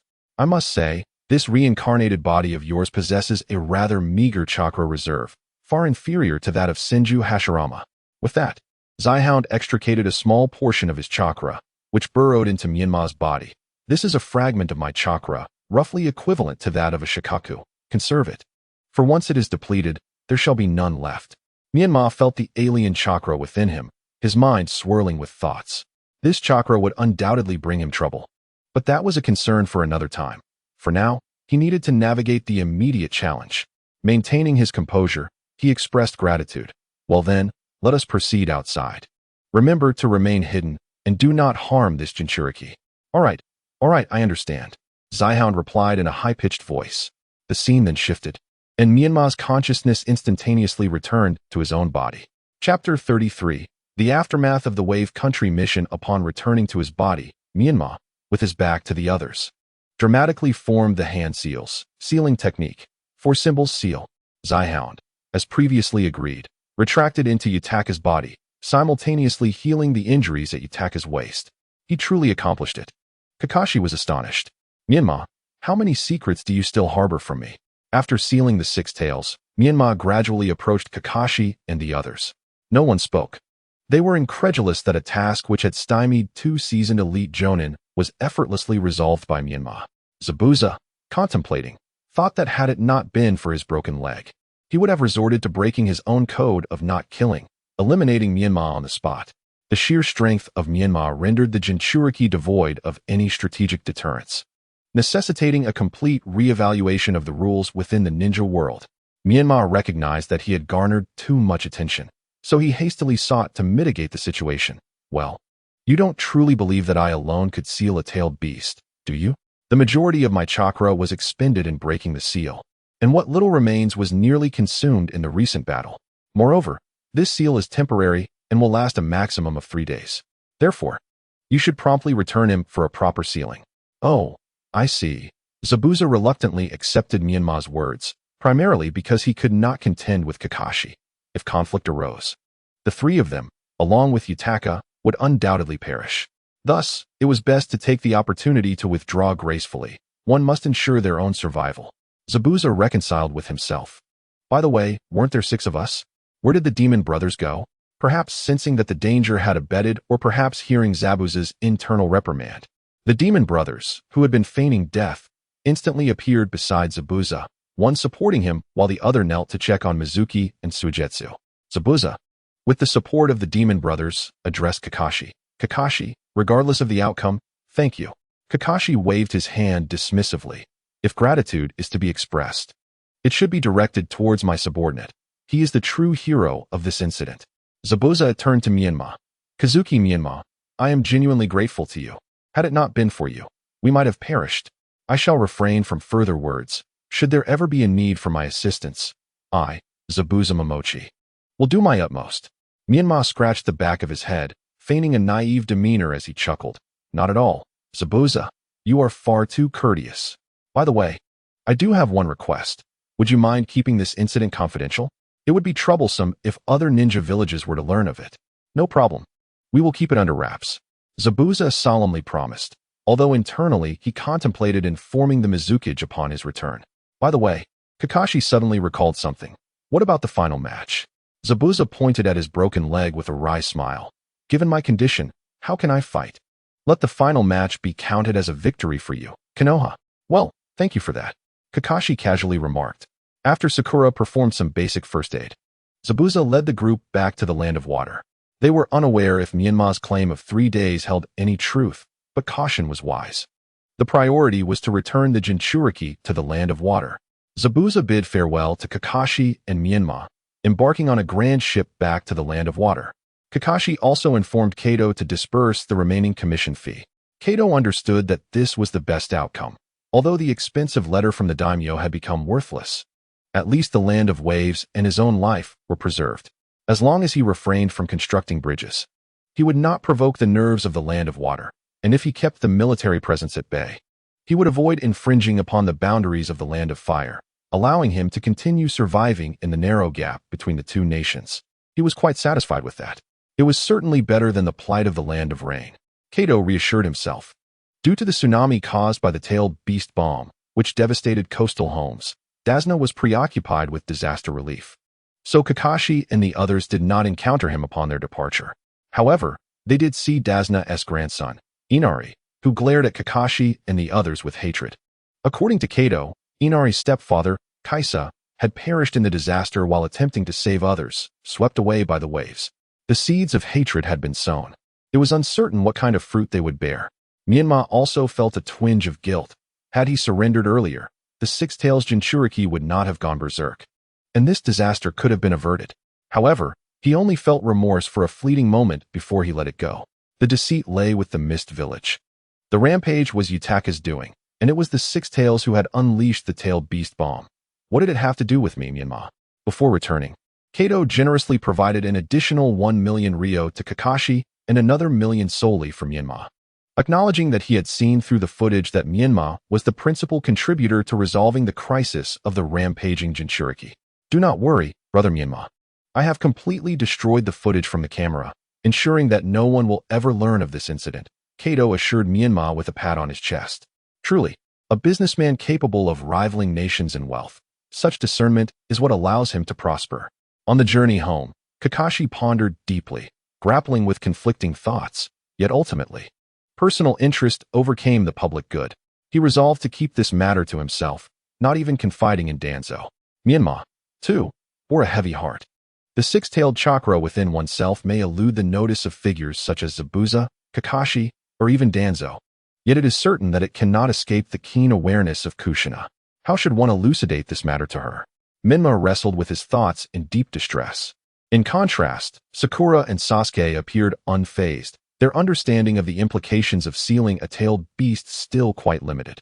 In fact, Sasuke seemed rather smug, believing that Menma's success in sealing the beast was entirely due to his own Chidori having severely injured the Jinchuriki.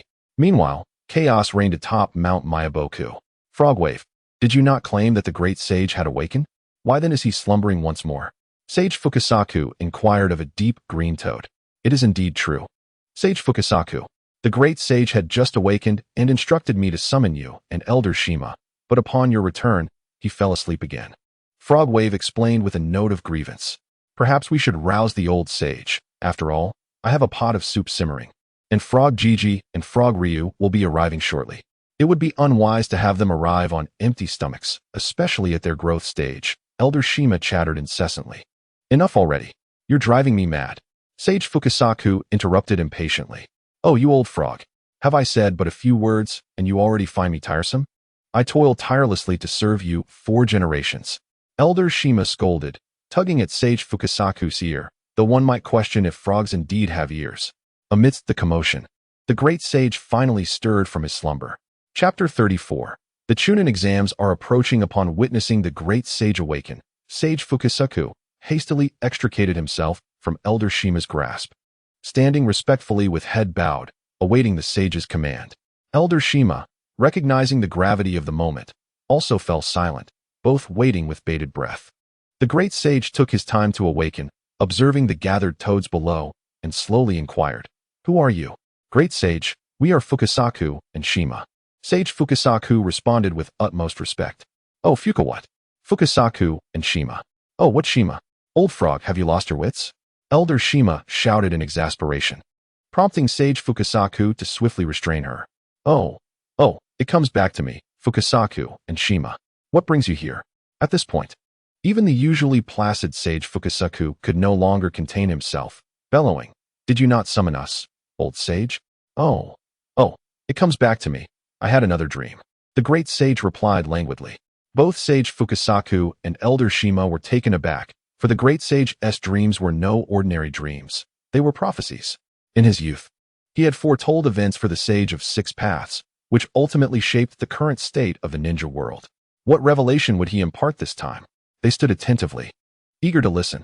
After a prolonged silence, Sage Fukasaku glanced up only to find that the great sage had fallen asleep again. His frustration boiled over, and he called out loudly to awaken the great sage. Who are you? The great sage queried. After a flurry of commotion, the great sage finally managed to convey his message before succumbing to slumber once more. Summon young Jiraiya and tell him that the destined child to lead the transformation of the ninja world has awakened.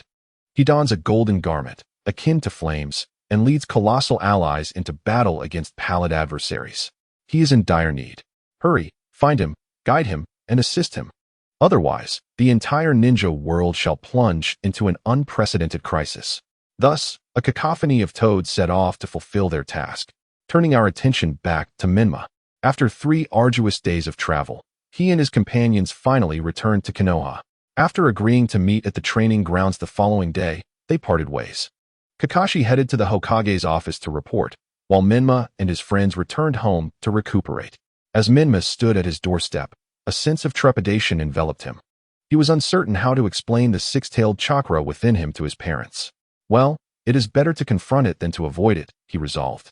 Summoning his courage to push open the door. I'm home. Ah, Menma. Welcome back, came the voice of Minato, his father, from within the house.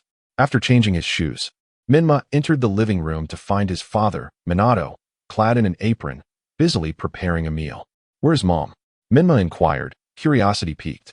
She has been assigned tasks lately and will be returning quite late, Minato explained. Isn't she part of the sealing team? How could she be so busy? Menma asked, puzzled. It's all because the Chunin exams are approaching. I truly wonder what the Hokage is thinking, inviting other nations to participate in the exams this year. Before the exams, all the barriers in Konoha must be inspected for damage, and an array of sealing scrolls needs to be prepared. Consequently, your mother, as the head of the sealing team, has been working tirelessly, Minato grumbled as he stirred the pot. The Chunin exams are finally upon us. Menma maintained a calm facade, while internally he was a tempest of emotions. Fortunately, with his mother returning late, he had a bit of time to devise a suitable excuse to explain the six-tailed chakra. In the original Naruto series, the Chunin exams played a significant role, marking a pivotal turn in many characters' journeys. Yet, in this world, with Danzo as the Hokage, would the plan to bring Konoha to ruin still unfold as anticipated? As Menma pondered his forthcoming plans while bathing, he was acutely aware that the trajectory of this world had diverged, leaving him uncertain whether the major events of the original plot would still transpire. However, one thing was clear. He must continuously enhance his strength to face the myriad changes that lay ahead. After dinner, Minato instructed Menma to tidy up before he departed to deliver dinner to Kushina. Not only was Kushina returning late, but Minato had also been assigned night patrol duties. Once Menma completed his chores, he lay in bed, unable to find sleep. After an indeterminate amount of time, the sound of a key turning in the lock announced Kushina's arrival. After a moment's thought, Menma rose and opened the door. Menma, I'm sorry if I woke you. Kushina, appearing fatigued, yet smiling, apologized. No, not at all. Menma shook his head, hesitating as words lingered unspoken. Is there something on your mind? Kushina observed his unusual demeanor with keen perception. Menma fell silent for a moment before ultimately asking, Mom, can you feel any changes in my chakra? Taken aback, Kushina could not grasp the context, yet she activated her sensory abilities to perceive Menma's chakra. What? Kushina gasped in horror, sensing an overwhelming, unfamiliar dark chakra beneath Menma's own, a sensation she had previously only experienced within herself. Menma, what is the meaning of this? How can you possess the chakra of a tailed beast? Kushina inquired, panic-stricken. How should I explain this? Menma pondered, pausing in distress before revealing, by some fortuitous coincidence, I acquired the chakra of the six tails. Come, let us go to the living room, and I will recount everything that transpired over the past few days. Kushina led Menma to the living room, where they took a seat on the sofa. Menma then recounted the events of the mission in the Land of Waves, deliberately omitting the details of his encounter with the six tails. He merely stated that he had been drawn into the mental realm by the six tails Jinchuriki, where he aided in awakening their consciousness and suppressing the six tails. During the process of subduing the six tails, its chakra seeped into me, resulting in my current condition, Menma concluded. Before asking, Mom, will this chakra have any adverse effects on me? And will others be able to sense the six tails chakra within me? Kushina's heart surged with tumultuous emotions. She could hardly fathom that an ordinary protective mission could lead her to confront the Jinchuriki of a rival ninja village. Not only did she manage to return alive from the encounter with the rampaging Jinchuriki, but she also aided in suppressing the tailed beast. Chapter 35. The Marvelous Use of Sealing Techniques. Kushina felt a profound unease, for she could not bring herself to believe the absurd claim of the six-tailed chakra being insidiously corrupting. Such a gentle-tailed beast chakra was inconceivable. It was evidently a refined and purified chakra, devoid of any negative emotions. Nonetheless, she refrained from exposing Menma's deception as she trusted him. Since Menma chose to conceal the truth, She believed he must have his own reasons for doing so. Addressing Menma's concerns, she reassured him, there is no need for alarm. Menma, I have just sensed the chakra that has invaded you. While its quantity is indeed vast, it is remarkably gentle and will not adversely affect you. Furthermore, unless one possesses a special sensory ability, an ordinary sensory ninja would be unable to detect the tailed beast chakra within you. To be cautious, I shall reinforce your four-symbol seal once more. With that, Kushina began to lift Menma's clothing, revealing the seal upon his abdomen. After a meticulous examination, her expression shifted to one of intrigue. I can't believe this, she exclaimed. What is it? Menma asked anxiously. Nothing alarming, merely a curious coincidence, Kushina replied, shaking her head to indicate that he need not panic. The four-symbol seal I previously set has fortuitously also sealed the tailed beast chakra, so there is no need for a new sealing. Moreover, the tailed beast chakra leaking from the deliberate opening I left is flooding your body, compelling it to generate its own chakra in resistance, akin to an incessant training session. Over time, your chakra reserves will naturally increase until they match that of the tailed beast chakra. Menma paused, realizing that this was reminiscent of the principle behind the ice bed of the ancient tomb sect in the Condor Heroes. However, he quickly voiced a concern. But I remember that there is a limit to the amount of chakra a ninja can refine, and exceeding that limit could harm the body. Kushina smiled as she explained, that is indeed true for others, but we are different. Our Uzumaki clan is renowned for its robust vitality, and besides, tailed beast chakra possesses healing properties. Menma's eyes widened in realization. So that's how it is. But soon, another thought crossed his mind. Even though we produce a lot of chakra, our capacity is limited, right? Wouldn't the excess chakra be wasted? Kushina was increasingly impressed by Menma's intellect. Indeed, the capacity for chakra in a ninja's dantian is finite. While the Uzumaki clan can accommodate more than most, it is still nowhere near the level of a tailed beast. Fortunately, our clan's secret sealing technique can resolve this issue. It allows for the storage of excess chakra, perfectly addressing this concern. But can it only store it and not release it when needed? Menma pointed out a flaw in the plan. Of course it can. Otherwise, what would be the purpose of storing it? Kushina elaborated. The sealing technique has a corresponding releasing method that allows for a continuous flow of chakra once unsealed. Menma understood. Isn't that akin to Lady Tsunade's 100 healings technique? Kushina shook her head. Not at all. Our clan's unsealing method creates a small opening for a steady stream of chakra to flow out. In contrast, Lady Tsunade's technique completely breaks the seal, unleashing a vast amount of chakra instantaneously. If we liken the seal to a bathtub filled with water, our unsealing method is akin to pulling the plug, allowing the water to flow steadily, while the 100 healings technique would be like smashing the bathtub from the outside, causing a sudden deluge. Although the chakra released by the Uzumaki unsealing method may not be substantial in the short term, it is undeniably safe. One must remember that an explosive release of chakra can lead to ruptured meridians before it can be utilized. Lady Tsunade's 100 healings technique can indeed unleash a great deal of chakra quickly, but it must be paired with advanced medical ninjutsu to facilitate regeneration. The learning curve is steep. Menma queried, then why haven't you learned the sealing technique, Mom? Kushina beamed with pride, because I have no need for it. I am the Jinchuriki of the Nine Tails. Have you ever seen a Jinchuriki lacking chakra? Menma chuckled, so, does that mean I am also a Jinchuriki? Kushina shot him a playful glare. It's not that simple. While you possess a significant amount of six-tailed chakra, it is ultimately ephemeral. Once depleted, it is gone. Menma pondered for a moment and asked, can the seal store the chakra of the six tails? Kushina replied, under normal circumstances, that would be impossible, as tailed beast chakra is notoriously volatile and unstable, capable of breaking through the seal.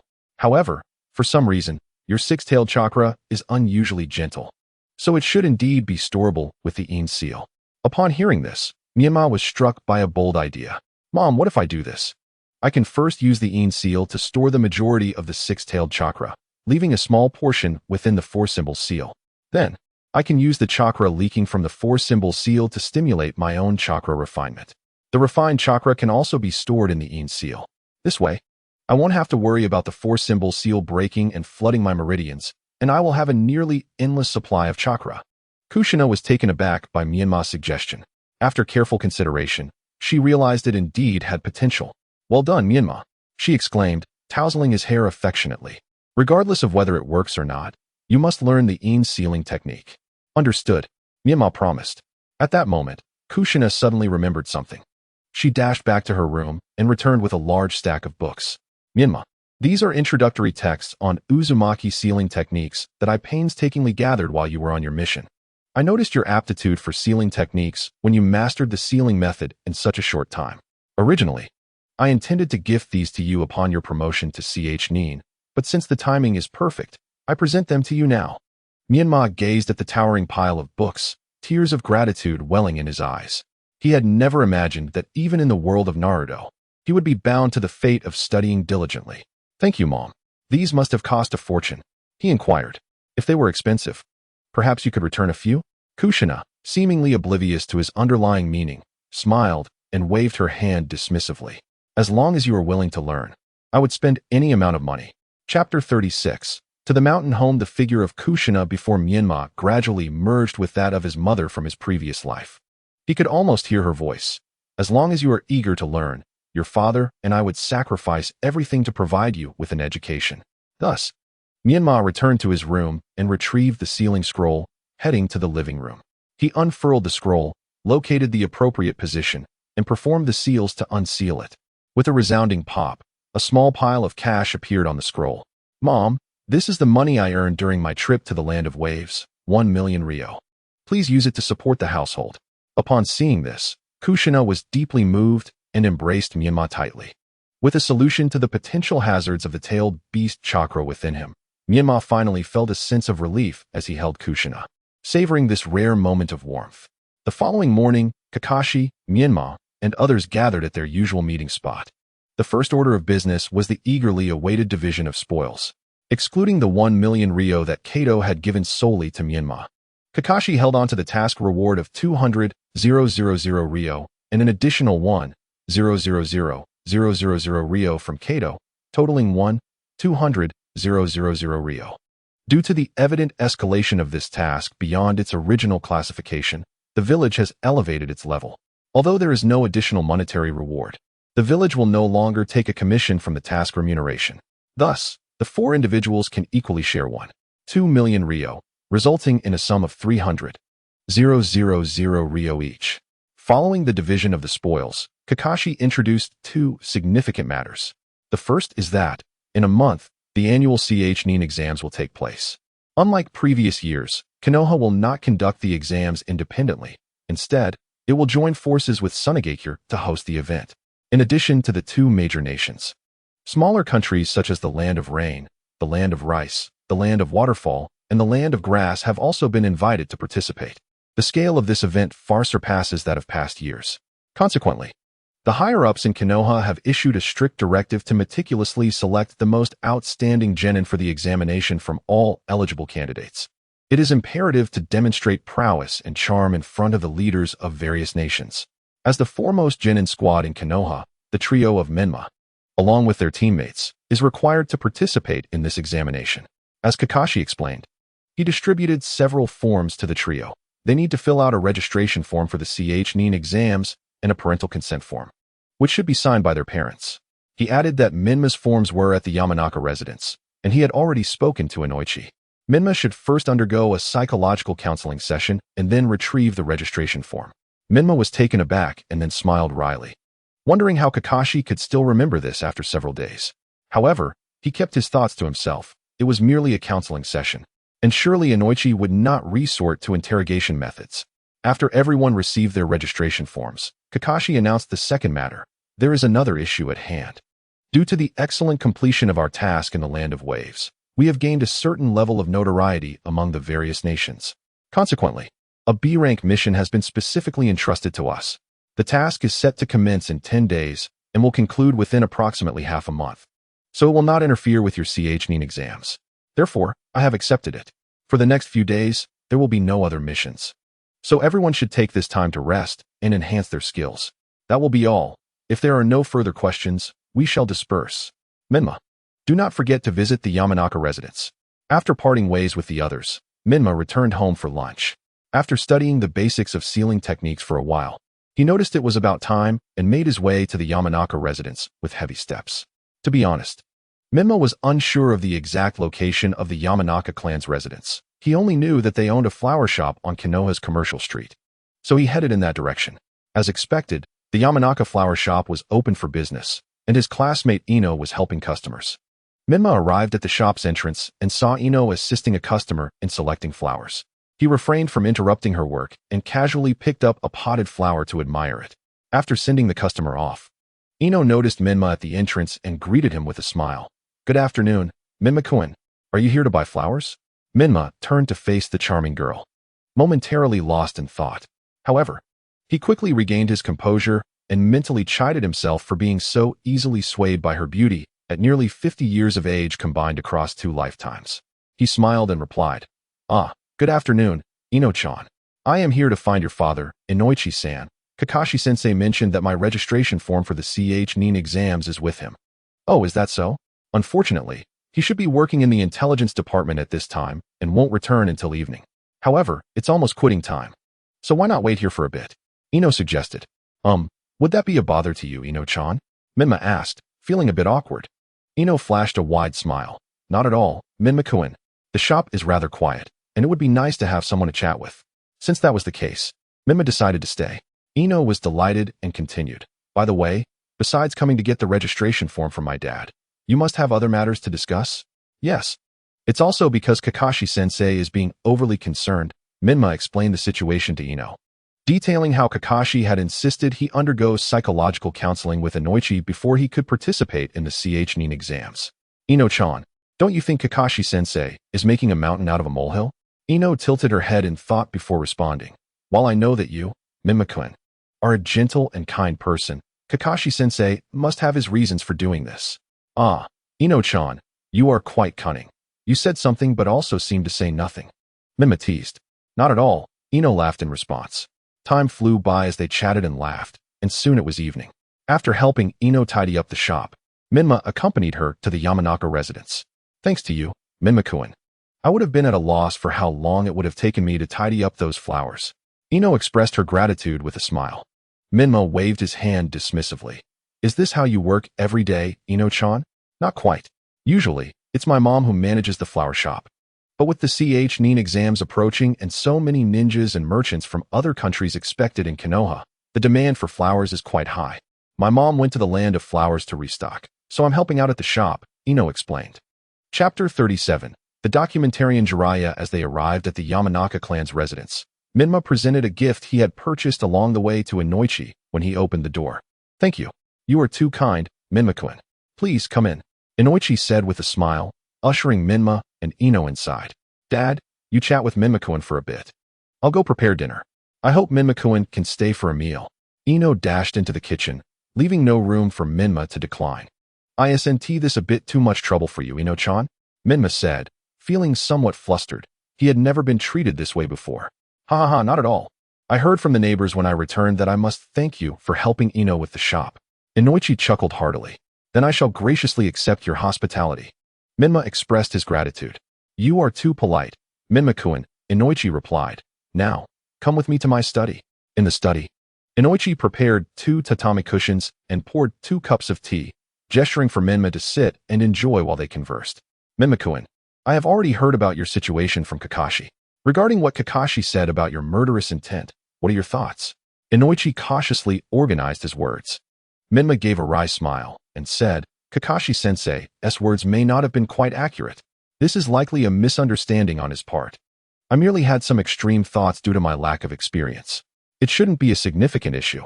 Inoichi took a sip of tea, set down the cup, and sighed.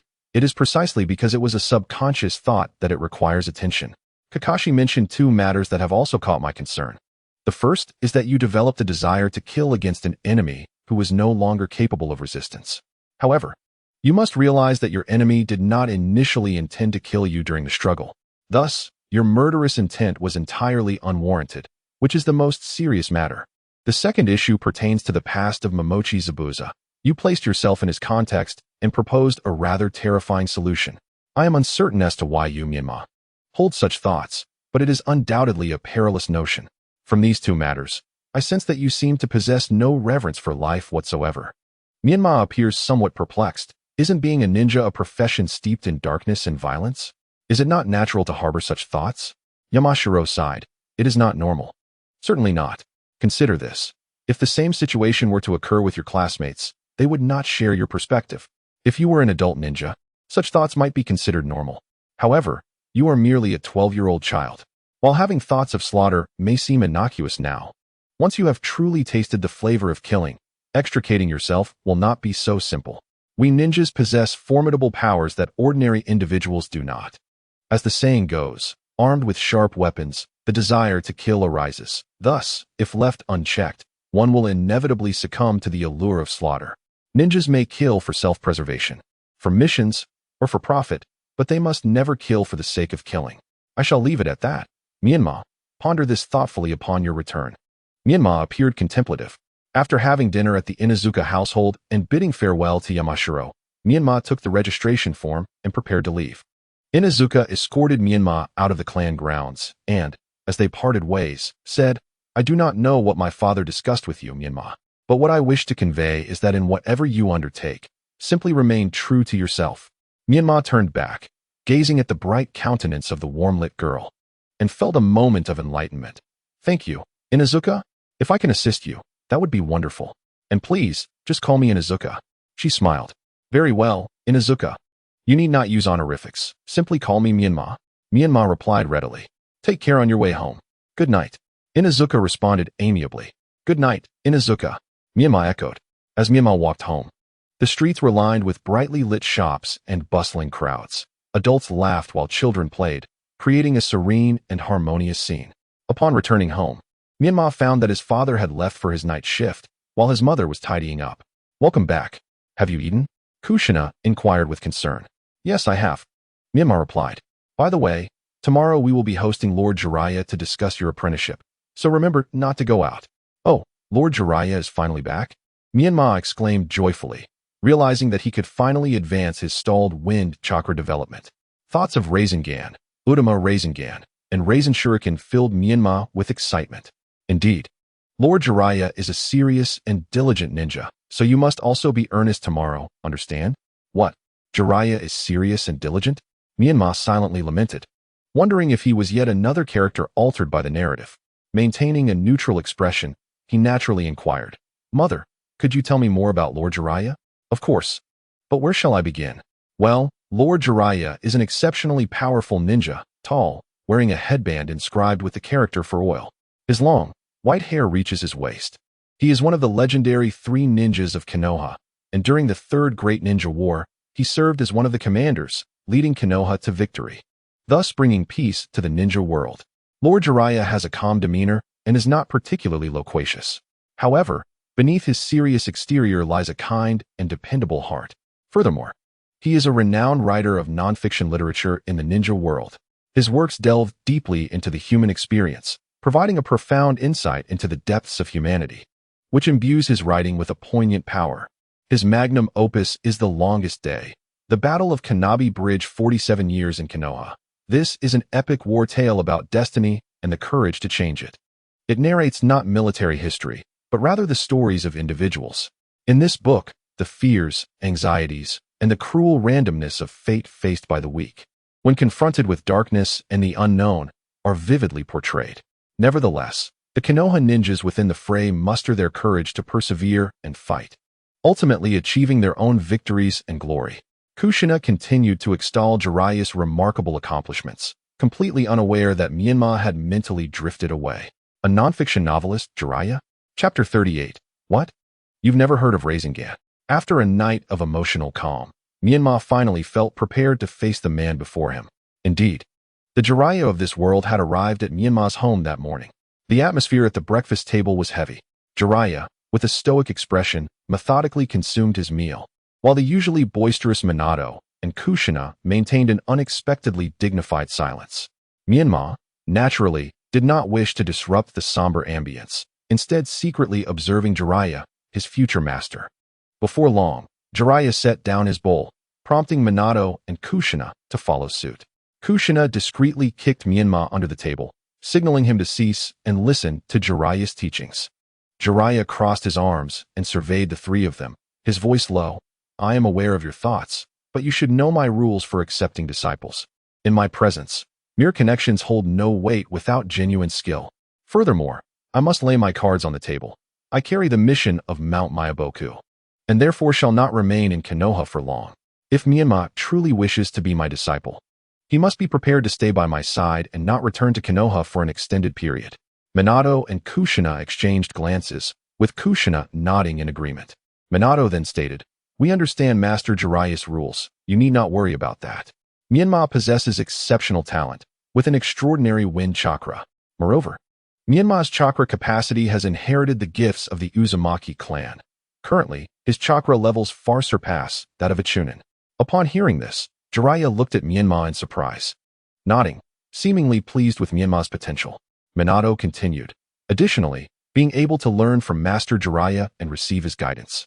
A few years of separation will not pose a problem for us, or Menma." Jiraiya nodded and said, "If that is the case, then I shall accept Menma as my disciple. Once we head out, I will assess his current capabilities." After finishing breakfast, Jiraiya took Menma outside, heading toward the training ground. Upon arrival, Jiraiya halted and addressed Menma. "To be frank, when the third Hokage initially approached me to take you on as a disciple, I declined. However, that old man used his authority as Hokage against me, claiming that if I did not accept you, then my master, Hiruzen Sarutobi, would go to great lengths to lure you into Root. Humph, is Root a place where just anyone can go? Therefore, Menma, show me. Prove to me that you possess the caliber worthy of the Hokage's endorsement." Menma fell silent, astonished that Danzo would go so far for him. He raised his head, fixing his gaze on Jiraiya. "How should I prove myself?" Jiraiya replied earnestly, "Use all your means to attack me, and let me see just how far you have progressed to garner the attention of both the third Hokage and Hiruzen Sarutobi." "As you wish." Menma nodded solemnly, then formed a hand seal. Jiraiya also formed the opposing seal, then waved his hand, signaling Menma to attack directly. Menma, undeterred, leaped backward, forming a cross seal with both hands, multiple shadow clone technique. In an instant, countless Myanmas appeared around Jiraiya. Jiraiya's expression grew serious. Such a vast amount of chakra. It seems Minato had indeed been conservative. This was not merely the level of a CH Nin, but clearly that of a superior J Nin. Wind release, vacuum multi-strike. Numerous Myanmas expelled high-pressure air blasts from their mouths, shooting toward Jiraiya with great speed. Jiraiya's expression changed abruptly. Has he mastered such a profound technique? Just how far does this child's talent extend? Nevertheless, he thought as he executed his actions without hesitation, forming hand seals and shouting, "Ninja art! Needle Jizo?" His white hair rapidly grew, enveloping him like a white hedgehog. The transparent, compressed air blast struck Jiraiya's hair, akin to raindrops on a lotus leaf, sliding off and hitting the ground, stirring up a cloud of dust. Wind release, great breakthrough. Menma continued to execute ninjutsu, dispersing the dust. Jiraiya remained firmly rooted to the ground, unyielding. Seeing this, Menma reluctantly halted and said to Jiraiya, "Master, I only know these two ninjutsu." Hearing this, Jiraiya released his technique, and his white hair swiftly retracted behind him. Looking at Menma, Jiraiya remarked, "All right, that will suffice for now. Menma, to speak frankly, your talent is formidable, yet it remains underdeveloped. However, this is not entirely your fault. After all, you have lacked a good teacher. Now, I shall give you your first lesson, helping you identify your weaknesses. Through our earlier battle, analyze your strengths and weaknesses." Menma pondered for a moment, then said, "Well, my strength lies in my chakra volume, enabling me to unleash large-scale ninjutsu. My weaknesses are numerous. For instance, I have learned relatively few techniques, only multiple shadow clone, great breakthrough, and vacuum sphere. While that is manageable in ordinary situations, I find myself at a loss against enemies proficient in defense. Additionally, I lack effective means for attacking large targets, and I possess no powerful, decisive ninjutsu. Furthermore, my physical skills are average, my hand seal speed is mediocre, and I have virtually no proficiency in jinjutsu." Jiraiya nodded, a commendable summary. "What thoughts do you have regarding training?" Menma reflected for a moment and replied, "Firstly, I must learn a powerful ninjutsu to address my current lack of offensive capability. Indeed, I happen to know a technique, wind release, vacuum great sphere, which I can teach you," Jiraiya said. "Is it possible to substitute it for another ninjutsu?" Menma asked, feeling troubled. However, I do not know any other wind release techniques. They are inherently rare, and many are secret techniques from foreign lands, so I am at a loss in this regard. Jiraiya felt equally helpless. Then how about a non-attribute technique, such as the Rasengan? Menma suggested. Jiraiya pondered for a long time, stroking his chin and asking, "May I inquire? What is this Rasengan you speak of?" "What? You don't even know the Rasengan? Is it possible that this world lacks the Rasengan?" "That makes sense. In this world, Minato is merely a particularly skilled J-nin with average talent, so it's plausible he never developed the Rasengan." Fortunately, Menma had watched the anime and knew that the Rasengan required the guidance of an experienced ninja like Jiraiya to avoid mishaps during its training. Chapter 39. I will develop the Rasengan. Menma and Jiraiya exchanged glances, uncertain of what to say. Ultimately, Menma broke the silence, beginning to explain what kind of ninjutsu the Rasengan was. The Rasengan is a technique I conceived, concentrating chakra in the hand, causing it to flow in various directions while compressing it, forming a highly rotating, dense sphere of chakra with tremendous destructive power.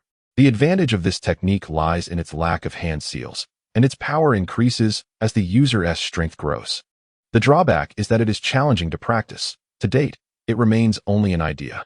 Upon hearing this, Jiraiya was astonished by Menma's creativity. Generally, ninjas at this age follow a structured learning path of established techniques, and few possess the imaginative capacity to develop new ninjutsu, as Menma did. Jiraiya contemplated and recognized the potential for realization in this idea, curiously asking, "How did you come up with this?" Menma paused momentarily, but then he thought of an excellent excuse. "A few days ago, I went on a mission to the Land of Waves with Kakashi-sensei, where we encountered the Jinchuriki of the Six Tails from the Mist Village going berserk. During that time, the Jinchuriki used a technique called Tailed Beast Bomb, which had immense power. So, I wondered if I could imitate the Tailed Beast Bomb to develop a new ninjutsu that requires no hand seals, merely concentrating and compressing chakra. As long as I gather and compress enough chakra, the resulting power during an attack should be significant." Jiraiya was once again astonished by Menma's words, realizing that he could draw inspiration from the Tailed Beast Bomb. The more Jiraiya thought about it, the more feasible it seemed. So he extended his right hand to begin experimenting. A large amount of chakra gathered in his right hand, yet it could not be compressed. Just as he managed to stabilize the chakra, it began to spill out again. Jiraiya paused and pondered for a moment, then said to Menma, "Your idea is quite viable, but I cannot validate it at this moment. I will need to research it further." Menma felt a bit disheartened. His planned Rasengan training was temporarily shelved. He hesitated, contemplating whether to share the training method of the balloon-like Rasengan from the anime with Jiraiya. After some thought, Menma decided to refrain, as proposing a concept for developing a ninjutsu could still be explained as a stroke of genius. However, if he were to reveal the training method, he would undoubtedly face intense scrutiny from the Anbu. Jiraiya shook his head, setting aside the development of the Rasengan, and said to Menma, "Since you already have the method for practicing the vacuum great sphere, I shall not waste time on it. You can follow the method step by step. Once you have made sufficient progress in wind release techniques, I will teach you about the nature and form transformations of wind release." "Now, what can I teach you?" Jiraiya felt somewhat troubled. Menma had the training method for wind release techniques, but he could not learn ninjutsu of other attributes. Physical techniques could be taught, yet they require persistent effort and time for substantial improvement. "How about teaching me that hair technique? I have long coveted your needle jizo," Menma suggested. "We could do that, but it would not resolve your lack of powerful offensive techniques," Jiraiya replied. "By the way, if ninjutsu is insufficient, let us resort to summoning. Since Menma, you do not possess strong offensive capabilities, why not summon someone who can assist you in battle?" "Menma, I have a plan. I will teach you the summoning technique. With your chakra volume, you can definitely summon a strong ally to aid you in combat." Menma nodded vigorously. He wanted to learn both the summoning technique and the hair ninjutsu. Jiraiya's expression turned serious as he cautioned, "Menma, during your training, avoid being greedy. Wanting to learn everything will ultimately lead to learning nothing." Menma quickly explained, "Master, I learned ninjutsu rapidly. I mastered the Great Breakthrough in just a few minutes, and it took me 3 days for multiple shadow clone and wind release, vacuum sphere. I learned the sealing technique a bit slower, but I still managed to master the sealing method within a week." Jiraiya was once again astounded by Menma's extraordinary talent. Although he himself was a gifted ninja, Comparing his younger self to the current Menma was akin to contrasting an ordinary person with a prodigy. However, having just imparted the wisdom of not biting off more than one can chew, he could not retract his words and slap his own face, thus clearing his throat. Jiraiya feigned profundity and remarked, "Menma, there is a significant distinction between learning a ninjutsu and mastering it. The saying a jack of all trades, but a master of none holds true. You must continuously delve into the techniques you have already learned, thoroughly understanding them. Only then can you establish a solid foundation, making it easier to learn new techniques in the future. Here's the deal. If you can master the summoning technique within a day and summon a toad larger than yourself, I shall teach you the technique known as ninjutsu, Needle Earth Store." Jiraiya believed he had set a lofty challenge. Menma readily agreed, not revealing that he had only taken an hour to learn the shadow clone and vacuum sphere techniques, spending the remainder of the time practicing tactics and positioning with the shadow clones. Observing Menma, Jiraiya commenced the lesson on the summoning technique. The summoning technique is a form of space-time ninjutsu, generally classified into two types. One is the more common blood contract summoning, which allows one to summon creatures from other realms to assist in battle, necessitating a contract with the summoned being.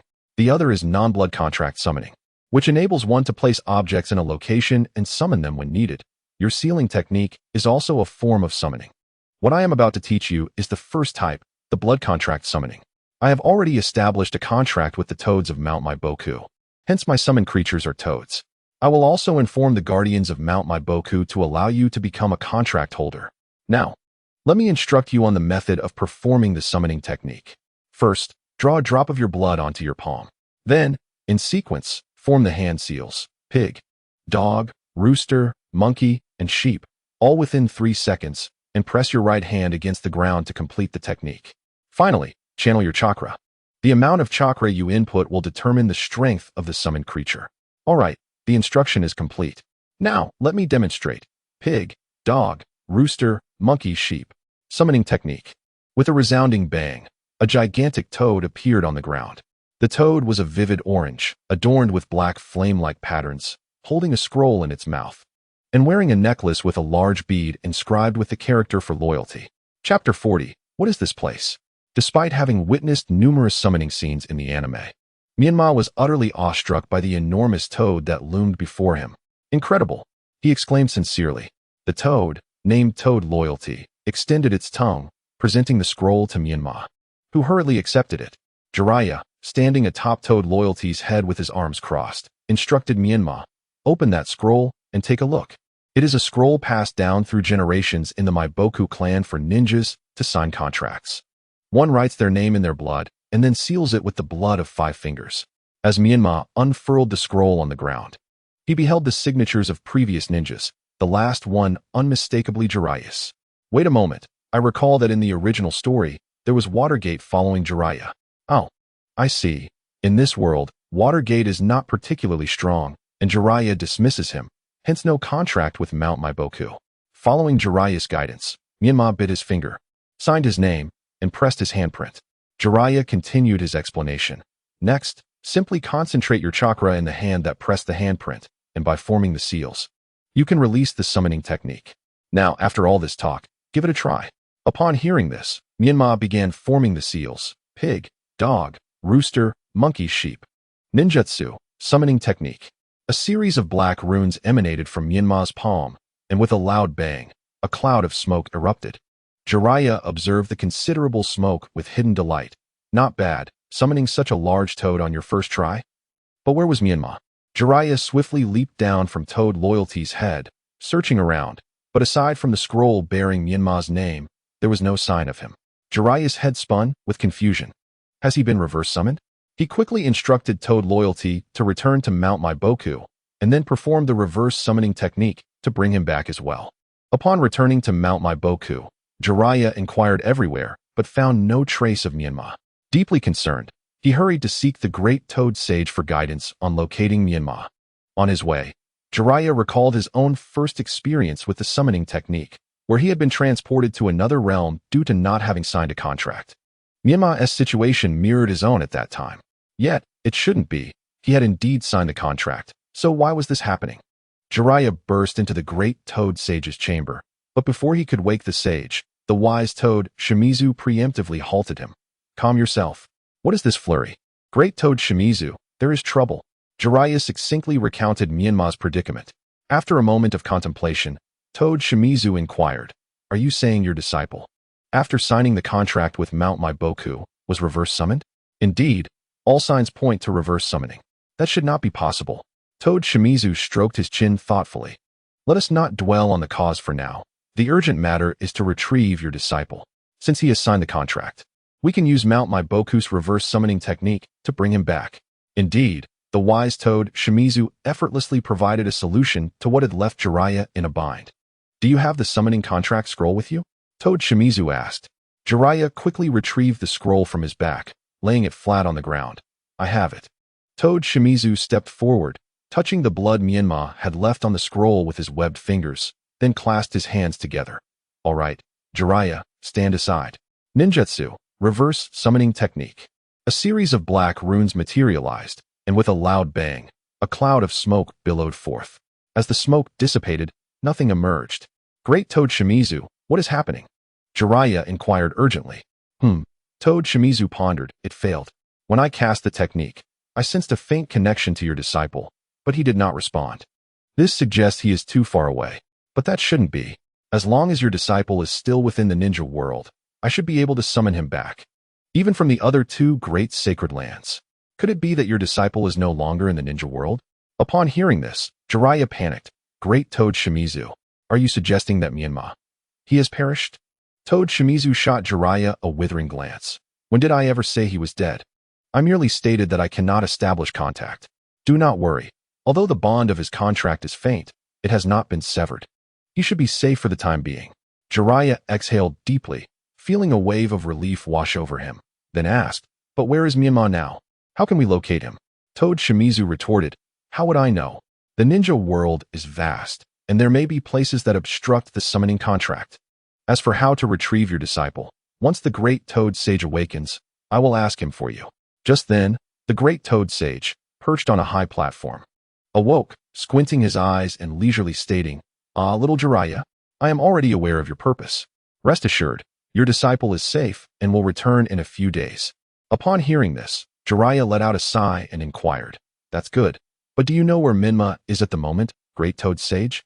The Great Toad Sage chuckled and replied, Ah, he is in the territory of some of my wandering old friends. Jiraiya was left bewildered, and before he could clarify further, the Great Toad Sage had already fallen asleep again. Meanwhile, in a distant and otherworldly space, Menma rubbed his head, stood up, and surveyed his surroundings. It was an incredibly desolate place, devoid of any vegetation and littered with scattered rocks.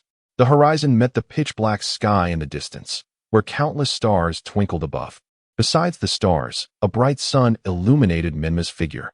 He instinctively squinted against the light, shielding his eyes with his hand. But all he could see was the silver expanse of the barren land. Turning around, he was taken aback by the sight before him. A colossal planet came into view. But only the side facing the sun appeared intact. The other half seemed as though it had been struck by a massive meteor, its edges glowing with a dark red hue of molten rock.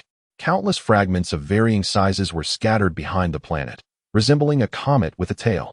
Nearby floated a smaller celestial body, which, judging by its craters, could only be the moon. Could that shattered planet be the ninja continent? Where on earth have I arrived? Menma muttered to himself, gazing at the magnificent scene. Chapter 41, Kappa. After a moment of stunned silence, Menma collected his thoughts and began to devise a strategy. Observing the ninja continent beyond the starry sky, he realized that returning was not an immediate possibility. Although the ground beneath him was barren, it at least provided air to breathe. Furthermore, such desolation implied a lack of life, alleviating any immediate safety concerns. Jiraiya would have undoubtedly noticed his absence and would be seeking him out. However, he could not afford to remain in place waiting for rescue. He needed to find a way to save himself. He resolved to treat this as an outdoor survival training exercise. With renewed determination, he glanced up at the sun and proceeded in its direction. In this featureless wasteland, there was no discernible direction, so he decided to use the sun, moon, and the planet where the ninja continent resided as reference points to avoid wandering in circles. Once he established his direction, he jogged at a steady pace while analyzing, The ground beneath him was likely a massive fragment hurled into the air when the ninja continent shattered. Strangely, while he could see the ninja continent clearly from here, he had never encountered this location on the continent itself. Moreover, despite the presence of the sun, the surroundings remained shrouded in darkness, indicating the absence of an atmosphere. Yet, the ability to breathe suggested that this place contained air. The existence of breathable air in a location devoid of an atmosphere could only imply one thing. This place was artificially created. Boldly speculating further, it seemed that a significant event had transpired on the ninja continent long ago, causing the planet to fracture. A larger fragment had separated to form the land beneath his feet, and the inhabitants had employed some means to conceal this place, perhaps using barriers to trap the air near the ground. While he could not ascertain who had orchestrated these events or the motives behind them, one thing was certain: other beings must exist in this realm. Therefore, if he continued to explore, he would surely encounter traces of human activity and learn how to return to the ninja world. With this thought, Menma's previously restless heart settled somewhat. After continuing his journey for a while longer, he stumbled upon sparse patches of grass on the ground. Though the grass was withered and yellow, Menma felt a surge of excitement.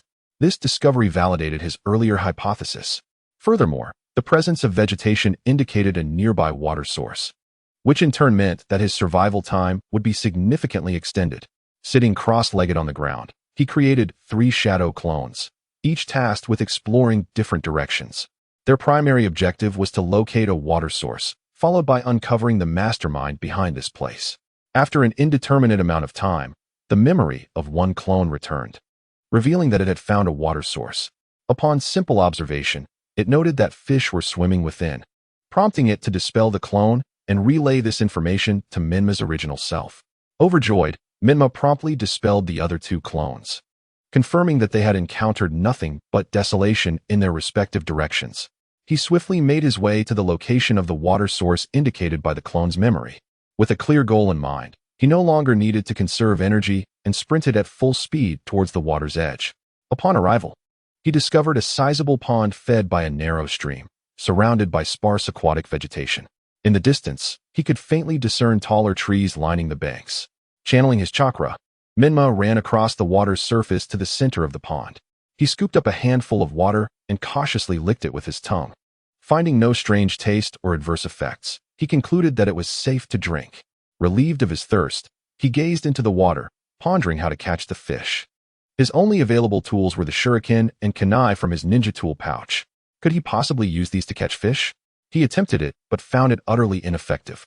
The strong resistance of the water caused the kunai and shuriken to lose momentum and sink to the bottom before reaching their target. If only Sasuke were here. With a single chidori, he could effortlessly spear every fish in the pond. The thought of roasting them with a great fireball technique made his mouth water. However, in a previous life, Sasuke would likely have been detained for 15 days for employing destructive methods that endangered fishery resources. Menma chuckled at this thought, but suddenly, an idea struck him. Why not use explosives instead?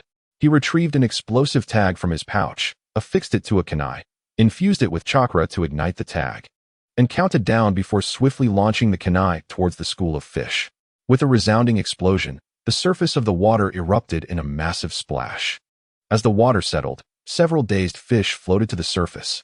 Ecstatic, Menma dashed across the water to collect the stunned fish.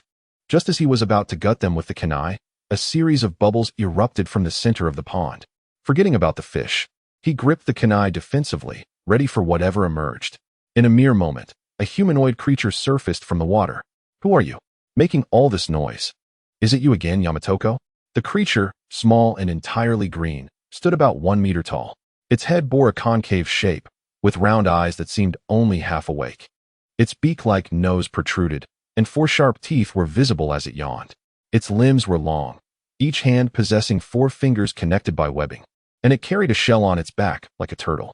"Yamatoko, stop this nonsense." "Wait, you're not Yamatoko, who are you?" The creature's eyes widened in shock as it finally noticed Menma. Comparing their sizes, Menma felt a surge of confidence. He cautiously spoke, "Hello? I am a human who has inadvertently wandered into this place. You must be the legendary Kappa, correct?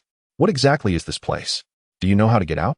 A flurry of questions left the humanoid creature dizzy. It swiftly waved its hands, exclaiming, "Mizubian, Mizubian, Mizubian." Chapter 42. The meeting with the leader, the humanoid creature, repeatedly gestured to halt the inquiries of Menma, then began, "Hold on a moment. Who are you?" "I am Menma Bokase, a human who has stumbled into this place." "Stumbled? A human? Do not lie. You must be a little raccoon spirit. Transformed to amuse my elder, am I right?" The Kappa, brimming with self-satisfaction, believed it had unraveled Menma's deception. "I truly am a human," Menma explained gently. "Ha ha, little raccoon spirit. You should at least think through your ruse. We are the only old spirits left here. There are no humans stumbling into this place. Do you realize that no outsiders have visited for over 1,000 years?" The Kappa remained skeptical. Menma, feeling helpless, shook his head and lightly tossed a kunai towards the Kappa, saying, "Look at this. Do you possess such weapons here?" The Kappa took the kunai, glancing at it casually. But then its laughter abruptly ceased as it stared intently at the weapon. "What is this? I have never seen such a thing." It then fixed a sharp gaze on Menma and demanded, "You are not a little raccoon spirit. Who exactly are you?" Menma, maintaining an expressionless demeanor, replied, "I have already stated, I am indeed a human." "Impossible. We have been isolated from the world for over 1,000 years. How did you enter?" Menma lamented. "I do not know either. I was simply using a summoning technique, and then I arrived here." The Kappa continued to inquire, "Summoning technique? What is that? A new spell?" Menma patiently elucidated, "A summoning technique is not a spell. It is a ninjutsu developed by us ninjas." The Kappa grew more perplexed. "Ninja? What ninja? Did you not just claim to be a human? How have you now become a ninja?" Menma was on the verge of losing his composure. Realizing that explaining himself to this Kappa was futile, seeing Menma tugging at his hair and shouting, the Kappa assumed a defensive posture, fearing that Menma might attack. After a moment, Menma calmed himself and inquired anew, "Do you have a leader? Could I speak with your leader?" "Impossible. I will never allow an unknown individual like you to approach our leader." The Kappa firmly refused. Menma's frustration flared again. This Kappa was more obstinate than any he had encountered, and reason seemed futile. Sighing, he thought, "I had not intended to resort to this. But it seems I have no choice now." In a swift motion, he lunged forward, seizing the kunai from the Kappa's grasp and pressing it against its neck, applying slight pressure to draw a thin line of blood. "Indeed, we have discovered your hiding place. Go and inform your leader. If you do not surrender, you shall face war." The Kappa gaped in terror at Menma, trembling and unsure of what to do. Menma withdrew the kunai, staring impassively at the Kappa. The Kappa collapsed onto the water's surface, scrambling backward, and upon seeing Menma's lack of reaction, swiftly submerged and fled upstream. Menma shook his head and sat down cross-legged on the riverbank, closing his eyes to regain his composure. The Kappa hurriedly traversed through the water, soon arriving beneath a colossal torii gate. It leaped from the water, clumsily climbing the stone steps beneath the torii, shouting, "Oh no! Oh no! Leader! An enemy claiming to be human is attacking." At the top of the steps lay a spacious courtyard, at the center of which stood an ornate shrine. The Kappa stumbled into the courtyard, bracing itself on its knees, panting, "Huff, huff, leader, it is dire." A commanding voice from within the shrine scolded, "Kappa, catch your breath before speaking. For goodness sake, at your age, why are you still so reckless?" The Kappa took several deep breaths, striving to steady itself, and spoke, "Leader, a being claiming to be human has come from outside, stating that they have discovered our hiding place and declared war." Another ancient voice from within the shrine interjected, "Baka, what nonsense are you spouting? No humans have appeared here for over 1,000 years." The Kappa hastily clarified, "Leader, it is true. He is right by the pond where I dwell. Look, I still bear the wound he inflicted." "What? It is real?" A voice from within expressed astonishment. "Has an outsider truly entered after all these years? Let us go and see." "Wait, we do not yet know who he is or his strength. Might it be dangerous to approach recklessly?" "Humph, what danger could there be before my katana? Even if the old man's katana is dull, my iron staff is no trifling matter." All right, let us go see." Indeed, after being cooped up in this cursed place for 1,000 years, it is time to seek some amusement. A raucous group clamored, the noise unending. After an indeterminate time, Menma, alerted by the commotion, opened his eyes. Before him stood a multitude of figures, some standing, others seated. Among them were pale-skinned women of striking beauty, grotesque giants with wings, serpentine beings with elongated necks, and others resembling spiders or turtles, their features sharp and tiger-like. Realizing that the masters of this domain had arrived, Menma rose slowly, and addressed the gathering with courtesy. Esteemed guests, I apologize for summoning you in this manner. However, please believe that I harbor no ill intentions. Allow me to introduce myself. I am Menma Uzumaki, hailing from the opposite planet. As you can see, I am a human who, due to an unforeseen error while practicing ninjutsu, has inadvertently intruded upon your realm. If those present would be so kind, please inform me of a way to return to my home planet. The gathered beings exchanged glances, then began to murmur among themselves. Did you comprehend what he said? Not entirely, and you? I grasped a bit. He claims to be a human who mistakenly entered our realm while practicing ninjutsu and wishes to leave. Oh, you are quite perceptive. But what is ninjutsu? Fool, you do not know? It is what we call spells here. I see. I have learned something new.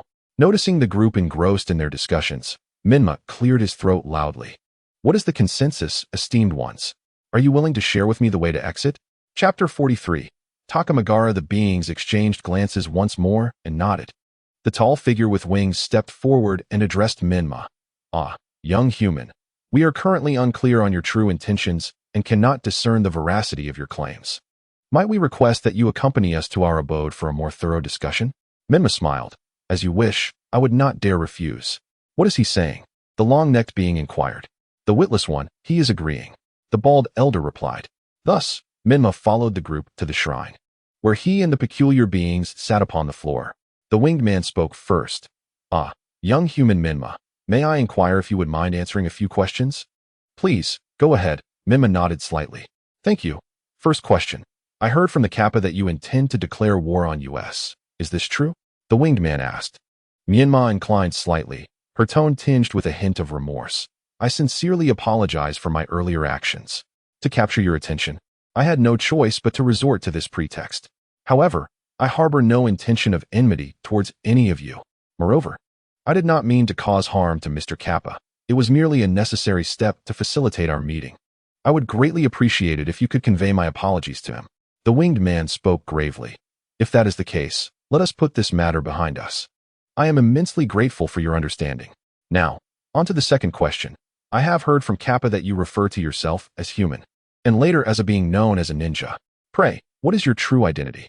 Menma smiled and replied. These two identities are not contradictory. I am both human and a ninja. Humanity denotes a race, while ninja signifies a profession. Ah, I see. Much like us, who are both yokai and deities, where yokai is a race and deity is a profession. Your understanding is not without merit. Now, for the third question, what exactly is the profession of a ninja? Menma pondered for a moment, organizing her thoughts. A ninja is a combat profession from my homeland, utilizing chakra within their bodies to perform various ninjutsu for purposes of destruction, alteration, and healing. The winged man, now thoroughly confused, exclaimed, Your explanation has only deepened my bewilderment. What is ninjutsu? And what is chakra? Menma found herself equally perplexed. These concepts were common knowledge in the ninja world. Although the language here was intelligible, certain conceptual terms eluded explanation. Rubbing her temples, she contemplated for a while before stating, If you do not mind, I shall begin from the very beginning, encompassing the origins, development, and current state of ninjas. Please do enlighten us. The winged man sat up straight, expressing his respect. Over a millennium ago, there existed a sage named Rikudo, who is said to have invented ninjutsu, vanquishing various malevolent creatures that plagued the world and establishing the ninja sect. Those who trained within this sect were called ninjas. The energy harnessed by ninjas was known as chakra. Through the utilization of chakra, ninjas could perform feats beyond the capabilities of ordinary humans, such as breathing fire, summoning winds, controlling water, and shattering rock. These techniques were referred to as ninjutsu. I see, it appears to be an entirely new system of cultivation. No wonder we have never heard of it. The winged man exclaimed, realization dawning upon him. But what a coincidence. It coincides with the period of our great calamity. Great calamity? What calamity? Menma inquired, now intrigued. The winged man glanced at the others, then sighed as he explained to Menma.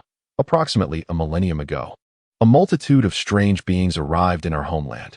Their skin was as white as snow, adorned with horns resembling demons, and their eyes bore a devilish gleam. They brought with them a seed, which they planted in our land, and that seed grew into a towering tree, causing our land to fracture and the cycle of life to unravel. United, We mustered all our strength to resist them, initially gaining the upper hand. However, as time progressed, that great tree incessantly drained the life force of our planet and released a malevolent energy into the atmosphere. Our powers waned, and we gradually succumbed to those outsiders. In the end, our priests fell in battle, our Onmyuji sacrificed themselves, our shrine maidens perished, and even we Yukai could not escape our fate. At the moment our land was completely shattered and consumed by the stars, our great Yukai leader sacrificed his life to condense a piece of land, cloaking our whereabouts with a barrier, preserving a flicker of hope. This final refuge is known as Takamagara. Yet, over the course of these 1,000 years, many companions have perished. We refer to that period as the Great Calamity. As Menma listened, her expression grew increasingly peculiar. The narrative felt eerily familiar. The winged man noticed her unusual demeanor and inquired, "What troubles you? Do you have a question?" Menma hesitated for a moment before responding. "If I am not mistaken, we may hail from the same planet." The winged man, taken aback, questioned, "What? Surely you jest. Our homeland has long since fallen into the cosmos. It is impossible for anyone to have survived." Menma shook her head, insisting, "I speak earnestly. If you look above, that shattered half of a planet resembles the disintegration of your homeland, does it not? Furthermore, many legends of your kind circulate in our homeland. The one who has been conversing with me should be the great Tengu, correct? The beautiful lady over there must be the Snow Woman. And that bald old man clad in wooden clogs and wielding a katana should be the Slippery Gourd, yes? How dare you call me bald?" The Slippery Gourd elder retorted angrily. Menma offered an awkward smile, then continued to address the great Tengu. "In addition to this, I possess further evidence to substantiate my hypothesis." "What evidence?" the great Tengu inquired. "We likely share mutual acquaintances amongst the Yukai," Menma declared boldly. "Who might that be?" "Gamamaru," Menma asserted confidently. The great Yukai exchanged glances, confirming their uncertainty, and replied, "We do not recognize any Yukai by the name of Gamamaru." "What?" Menma frowned, perplexed. This was unexpected, as all evidence suggested that these Yukai should be the indigenous inhabitants of the ninja continent. At that moment, a timid voice emerged from the corner of the shrine. "My lord, I may know this little Yukai named Gamamaru." All eyes turned to see Kappa peeking nervously from behind a pillar, half his face visible. "Kappa, step forward and speak," the Tengu commanded. Kappa cautiously emerged, trembling as he recounted, "When I was but a small Kappa, there resided a toad in my pond. It claimed to be Gamamaru, a little Yukai capable of prophetic dreams." Upon hearing this, Menma exclaimed, "Indeed, that Gamamaru is now the leader of one of our 3 sacred lands, Mayuboka Mountain. Besides Mayuboka Mountain, there are 2 other sacred lands, Richid and Shikatsu Forest. The leader of Richid is a white serpent, while the leader of Shikatsu Forest is a colossal slug." The great Tengu fell silent for a long moment, then sighed. "I once believed that only we of Takamagura remained, that all other Yukai had vanished from the world. I am astonished to learn that Yukai still exist beyond our realm. How splendid." At this, the Tengu's eyes began to glisten with moisture. Menma added, "I now harbor a more alarming suspicion, though I am uncertain if I should voice it. Do not hesitate to speak freely. We welcome your words." The great Tengu encouraged. Menma shook her head. "Not yet, for I cannot ascertain your intentions, nor whether you harbor ambitions toward my world. Thus, I must first seek clarification on certain matters." The Yukai exchanged glances, and after a brief silence, the great Tengu declared, "If you have any uncertainties, please do not hesitate to ask. We shall answer with complete honesty." Menma nodded, her tone turning serious as she began, "Thank you. I will start now. First question, does Takamagara harbor any humans? Over a millennium ago, there were a few surviving priests and Onmyuji in Takamagara, but due to the brevity of human life, they all passed away long ago." Menma acknowledged this with a nod, then continued, "Second question, what ultimately became of the humans on the continent?" The Tengu contemplated for a moment before responding. "We are uncertain, but it is likely they have endured, as such matters are best known to you, being human." Menma shook her head, refraining from further comment, and posed her third question. "If the foes of your were to return and threaten to annihilate the remaining half of the planet, what course of action would you take?" Upon hearing this, the myriad demons immediately stirred. "What? They will return again? How dare they? If those bastards dare to come back, I shall tear them apart," growled a hot-tempered fiend. "Enough. Quiet down." The Tengu roared, turning to Menma. Your words, my lord, surely hold some weight, do they not? Menma nodded, replying, indeed. According to our intelligence, members of their clan are set to return in the coming years to collect the remaining fruits. May I inquire if you all possess the courage to battle them when that time comes? Just as the Tengu was about to respond, Menma raised a hand to interrupt. Do not rush to declare your stance. The matter I am about to discuss is of utmost importance. After hearing it, you may judge accordingly. Speak. If my analysis is correct, a portion of humanity on our ninja continent is, in fact, descended from those outsiders. Moreover, these humans wield the most advanced martial prowess on the continent. They are collectively known as ninjas. Menma's proclamation was shocking. What? The demons gasped in disbelief. The Tengu, losing its composure, asked, do you have evidence for your claims? To validate this hypothesis, I would like you all to participate in a few minor experiments, Menma stated, extending a hand to concentrate chakra in his palm, addressing the Tengu. Please, sense this power. Is it not the very energy that weakens your kind? The Tengu, cautiously extending a finger to touch Menma's chakra, grimly affirmed, indeed, it is this force. Please explain how you came to possess such power. Menma gazed at the Tengu and began, this tale is lengthy, and due to the passage of time, many facts remain unverifiable. Thus, I shall share what I have gleaned from the information available to me. There exists a group of extraterrestrial beings, travelers from other planets in the cosmos. Clad in white garments and bearing horns, they are known as the Tsutsuki clan. They wander the universe in search of life-bearing planets. Upon discovering such a planet, they plant a species called the divine tree to absorb its life force. During this process, the divine tree emits energy suitable for the Tsutsuki's cultivation, leading to the degradation of the planet's land. Once the life force is depleted, it yields a fruit known as chakra. Consuming this fruit elevates the Tsutsuki's life level, allowing for evolution. As the divine tree absorbed the planet's vitality, native beings detected its presence, leading to a fierce battle. The conflict ended in victory for the extraterrestrials. Yet the planet was cleaved in two. The defeated natives could only hide amidst the fragments of their world. The divine tree had consumed only half of the planet's life force, and the resulting chakra fruit was insufficient for the Tsutsuki's evolutionary needs. Thus, they planted the seed of the divine tree on the other half of the planet, leaving a servant named Kagaya Tsutsuki to guard it as they sought new life-bearing worlds. However, the servant, driven by selfishness and unwilling to remain a servant for eternity, stole and consumed the fruit of the divine tree. Yet, she soon realized that despite gaining power, she was no match for her masters. In search of salvation, she merged with the divine tree and distributed the chakra fruit to the planet's native beings. However, her inherent distrust led her to seduce a mortal, bearing offspring. Kagaya's progeny consisted of two sons, named Hagoromo and Hamura Tsutsuki. As the brothers matured, they discovered their mother's ambitions. As she intended to compel the planet's humans to cultivate the energy known as chakra, ultimately using the divine tree to harvest them all. As descendants of the Tsutsuki, Hagoromo and Hamura possessed the greatest chakra, making them vulnerable to their mother's plans. Determined not to be passive, they united to separate and seal their mother and the divine tree. Chapter 45. Will you fight alongside me? Kagaya was sealed by her two sons on the moon, while the younger son Hamura remained there to guard her. The divine tree was left on the surface, sealed within the body of the elder son Hagoromo. Wandering the land with the divine tree for many years, Hagoromo bore sons named Azura and Indra. He gathered those who had previously acquired chakra, founding the ninja sect, revered by future generations as the sage of six paths. In his final moments, Hagoromo could no longer seal the divine tree, so he divided its chakra into 9 powerful entities known as tailed beasts. After completing this task, Hagoromo, exhausted, faced death. However, he understood the Tsutsuki's ambitions and knew they would eventually return. After years of wandering among mortals, Hagoromo had learned of humanity.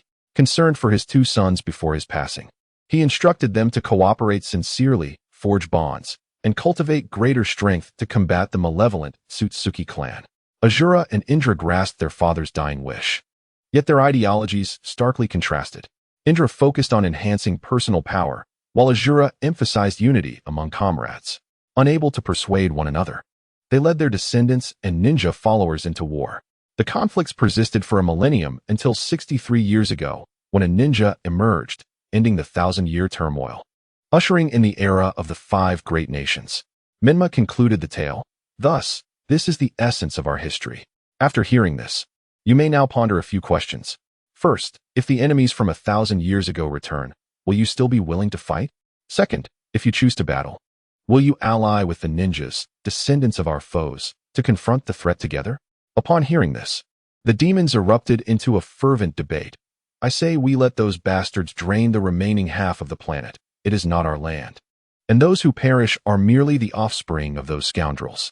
Fool, without the pull of that half-planet, our Takamagara would have long since drifted into the depths of the cosmos. So what do you propose? Should we risk our lives for the descendants of our enemies? Unlike them, we have no obligation to fight. Nonsense. We certainly have reasons to fight. Do you forget how our kin perished? Do you forget how Tamamo no Mae exhausted her strength to uphold Takamagara and set the barrier? Do you forget how the Gyuki dragged its wounded body to elevate Takamagara to the skies? Do you forget how Yayami fought desperately to intercept the enemy? I certainly remember. But what does that matter? Which of us remaining demons is not half a foot in the afterlife? I wish to fight, but how? Who will fight? Can we even win? If we cannot win, do we not fight? If we cannot win, do we not seek vengeance? If we cannot win, do we kneel and beg our enemies for mercy? Enough, enough. Stop your bickering. Do we not have natural allies? If our enemies aim to destroy the remaining half of the planet, the humans should be the ones most concerned. Even if we must fight, I will not ally with the descendants of our foes. Allowing them to live here is already the extent of my restraint. Indeed, if even we, such powerful demons, have been defeated, what can mere humans accomplish? The argument continued, while Menma sat nonchalantly, seemingly unaffected by the chaos around him. At that moment, the Tengu could no longer hold its tongue and cleared its throat. Enough. Everyone, cease your chatter. I have something to say. The myriad of monsters gradually fell silent. The Daikingu cast a sweeping gaze over the assembled creatures, ultimately fixing his attention on Menma, and inquired, might I ask, what would transpire should we choose not to engage in battle, and conversely, what would be the consequence if we did? Menma sighed softly, if you choose not to fight, your fates will rest entirely in our hands. Should we triumph, you may linger here in a fragile existence. If we falter, you shall accompany us to the netherworld. What nonsense are you spewing, you insolent wretch? Before the Daikingu could respond, an irate elder with a bald head erupted in anger. Are you threatening us? Menma replied unperturbed. Not at all, I merely speak the truth. The elder, still eager to argue, was silenced by the Daikingu, who gestured for him to return to his seat with a hint of displeasure.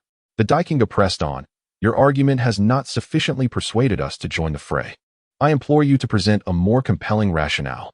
After a moment of contemplation, Menma proposed, what if I offer to assist you in the reconstruction of your homeland? The Daikingu's expression hardened. What do you mean by reconstructing our homeland? Are you suggesting you would carve out a territory in your domain for us to inhabit? Forgive my candor, but that seems of little significance as the current Takamagara suffices for our needs. Menma shook his head, clarifying. I lack the authority to designate land from my realm. What I propose is far more literal, to reforge nearly half of the shattered planet, allowing you to return to your ancestral grounds. Enough with your grandiose claims, boy. Even our goddess Amaterasu cannot achieve such a feat. How could a mere human like you? Mocked the elder from behind the Daikingu. Ah, but your Amaterasu has perished, while I remain. Menma retorted, exasperated by the elder's incessant interjections. What audacity! You insolent wretch! The elder leapt forward, ready to confront Menma, but was firmly restrained by a nearby demon. Let me go? I shall end him. The Daikingu, now visibly irritated, waved a hand, and the elder was suddenly pressed to the ground as if a great weight bore down upon him. Turning to Menma with a steely gaze, the Daikingu stated, if you do not elucidate further, I cannot overlook your prior disrespect towards our goddess Amaterasu. Menma nodded, rising to his feet and gesturing for the other monsters to follow him outside, except for the elder, who remained pinned to the floor. The rest of the creatures followed suit. Menma pointed to the moon overhead and asked, do you know what that is? Is it not merely a larger fragment of a shattered planet? What is so peculiar about it? A demon inquired, puzzled. Menma shook his head.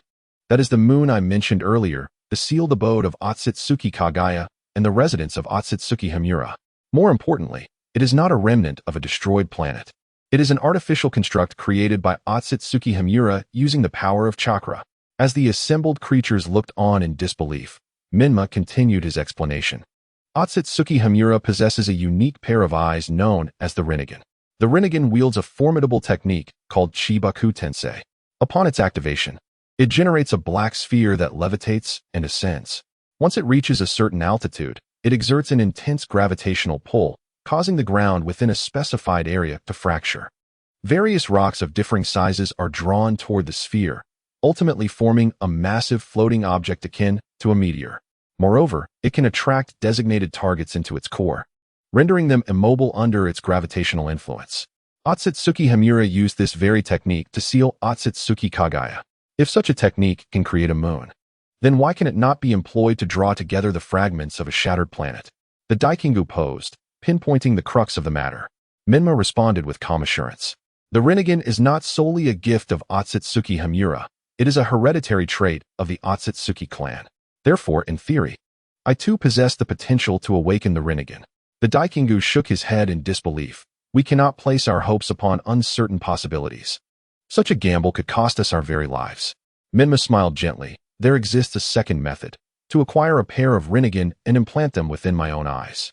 Thus, I could invoke Chibaku Tensei at the cost of my life. The Daikingu appeared intrigued, but raised two critical questions. This sounds plausible, but first, how do you propose to obtain the Rinnegan, given that Otsutsuki Himura has already passed? Secondly, should we assist you in achieving the Rinnegan? How can we trust that you would sacrifice your life to aid us in rebuilding our homeland? Menma seemed to have anticipated these concerns, stating, You need not worry about the source of the Rinnegan. As far as I am aware, there are currently two pairs in existence. One belongs to my kin, Uzumaki Nagato, and the other to Otsutsuki Kagaya herself. It is noteworthy that Uzumaki Nagato's Rinnegan was also transplanted from an outsider, thus validating the feasibility of this approach. Additionally, the life cost associated with using the Rinnegan arises from the current physical and bloodline limitations of ninjas compared to the Otsutsuki clan. However, I am aware of a secret technique that allows one to extract another's bloodline and integrate it into their own. Therefore, once I possess a stronger constitution, the toll on my life force would diminish. The Daikingu pondered for a long moment before sighing. You have convinced me, but we cannot offer you any further assistance. To be frank, our numbers have dwindled to a mere few hundred, and only a handful of us retain the strength to fight. Menma met the Daikingu's gaze earnestly. Please do not underestimate yourselves. I am not seeking your fighting prowess. Rather, I value your experience. You possess the knowledge of battling the Otsutsuki clan, which is precisely what we currently lack. Moreover, I have a hypothesis. Given that our ninja power system derives from chakra, we may be at a disadvantage against the Otsutsuki clan, whose life forms are superior and whose training spans a far greater duration. Hence, we require a new power system. And that is something you possess. Therefore, I formally request that we ninjas, nay, we humans, forge an alliance with the monsters to collectively confront the impending calamity posed by the Otsutsuki clan. The Daikingu replied earnestly. Then, on behalf of all the monsters, I agree to ally with the human side. Stepping forward, the Daikingu extended his right hand toward Menma. Menma raised his petite hand, solemnly clasping it in a handshake with the Daikingu. This historic moment was recorded by one of the 13 divine scribes of Takamagara, the wall god, as follows. At this moment, both parties reached a broad consensus on enhancing the strategic cooperative partnership between ninjas and monsters, clarifying the direction and specific measures for advancing cooperation in areas such as magical arts exchange, ninjutsu development, martial arts instruction, mutual summoning, and joint defense against adversaries. Menma declared, Ninjas and monsters shall be good neighbors, partners, and brothers. The ninja world shall steadfastly deepen the strategic cooperation with monsters, resolutely support Takamagara in maintaining stability and accelerating development, and unwaveringly assist Takamagara in playing a greater role in the joint endeavor against the Otsutsuki clan. The decision to create a bilateral summoning scroll between ninjas and monsters was a significant step towards the objective need for the deepening development of the ninja-monster relationship.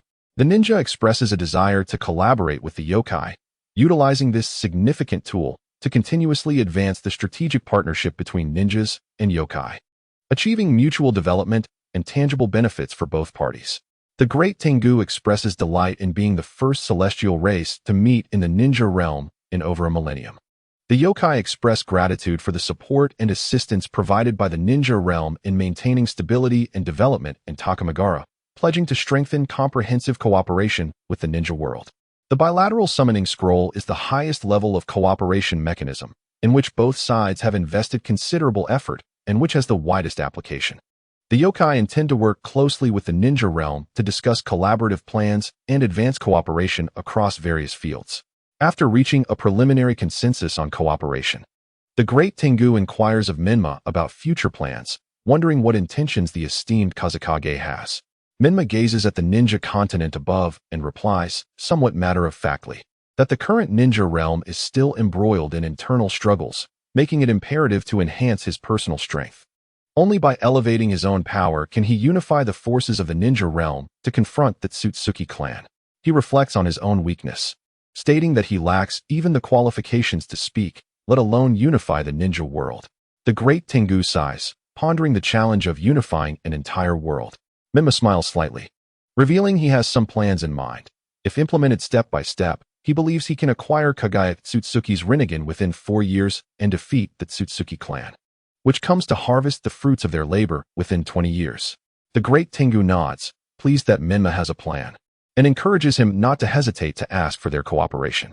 Menma, grinning, takes the opportunity to request the great Tengu's assistance in returning to the ninja continent, as he arrived here by accident and does not know the way back. Chapter 47. I came here just fine, but I can't go back. The great Tengu remains silent, waving his hand to dismiss the other yokai, regarding Menma with a peculiar expression. Menma, puzzled, asks if there is a problem. The great Tengu hesitates and questions whether Menma has no means of returning. Menma, sensing something amiss, responds, please do not tell me that you also lack a way back to the ninja continent. The two, a human and a yokai, share a moment of mutual silence, each staring at the other. In the distance, the cawing of crows can be heard. After a moment, the great Tengu breaks the silence, stating that if there were a means of exit, would they still remain in Takamagara? Menma's expression darkens. The great Tengu follows up, suggesting that Menma's alliance with them was merely a spur-of-the-moment decision. Menma feels somewhat awkward, admitting that while the alliance was indeed spontaneous, it was genuine. Upon hearing the great Tengu speak of the calamity from a millennium ago, he recognized that ninjas and yokai share a common enemy. In the ninja realm, there is a saying, the enemy of my enemy is my friend, which inspired him to consider an alliance with them. The great Tengu sighs deeply, expressing his disappointment. He had initially believed Menma to be a formidable being who traversed the cosmos, only to discover that he had accidentally found himself in this realm.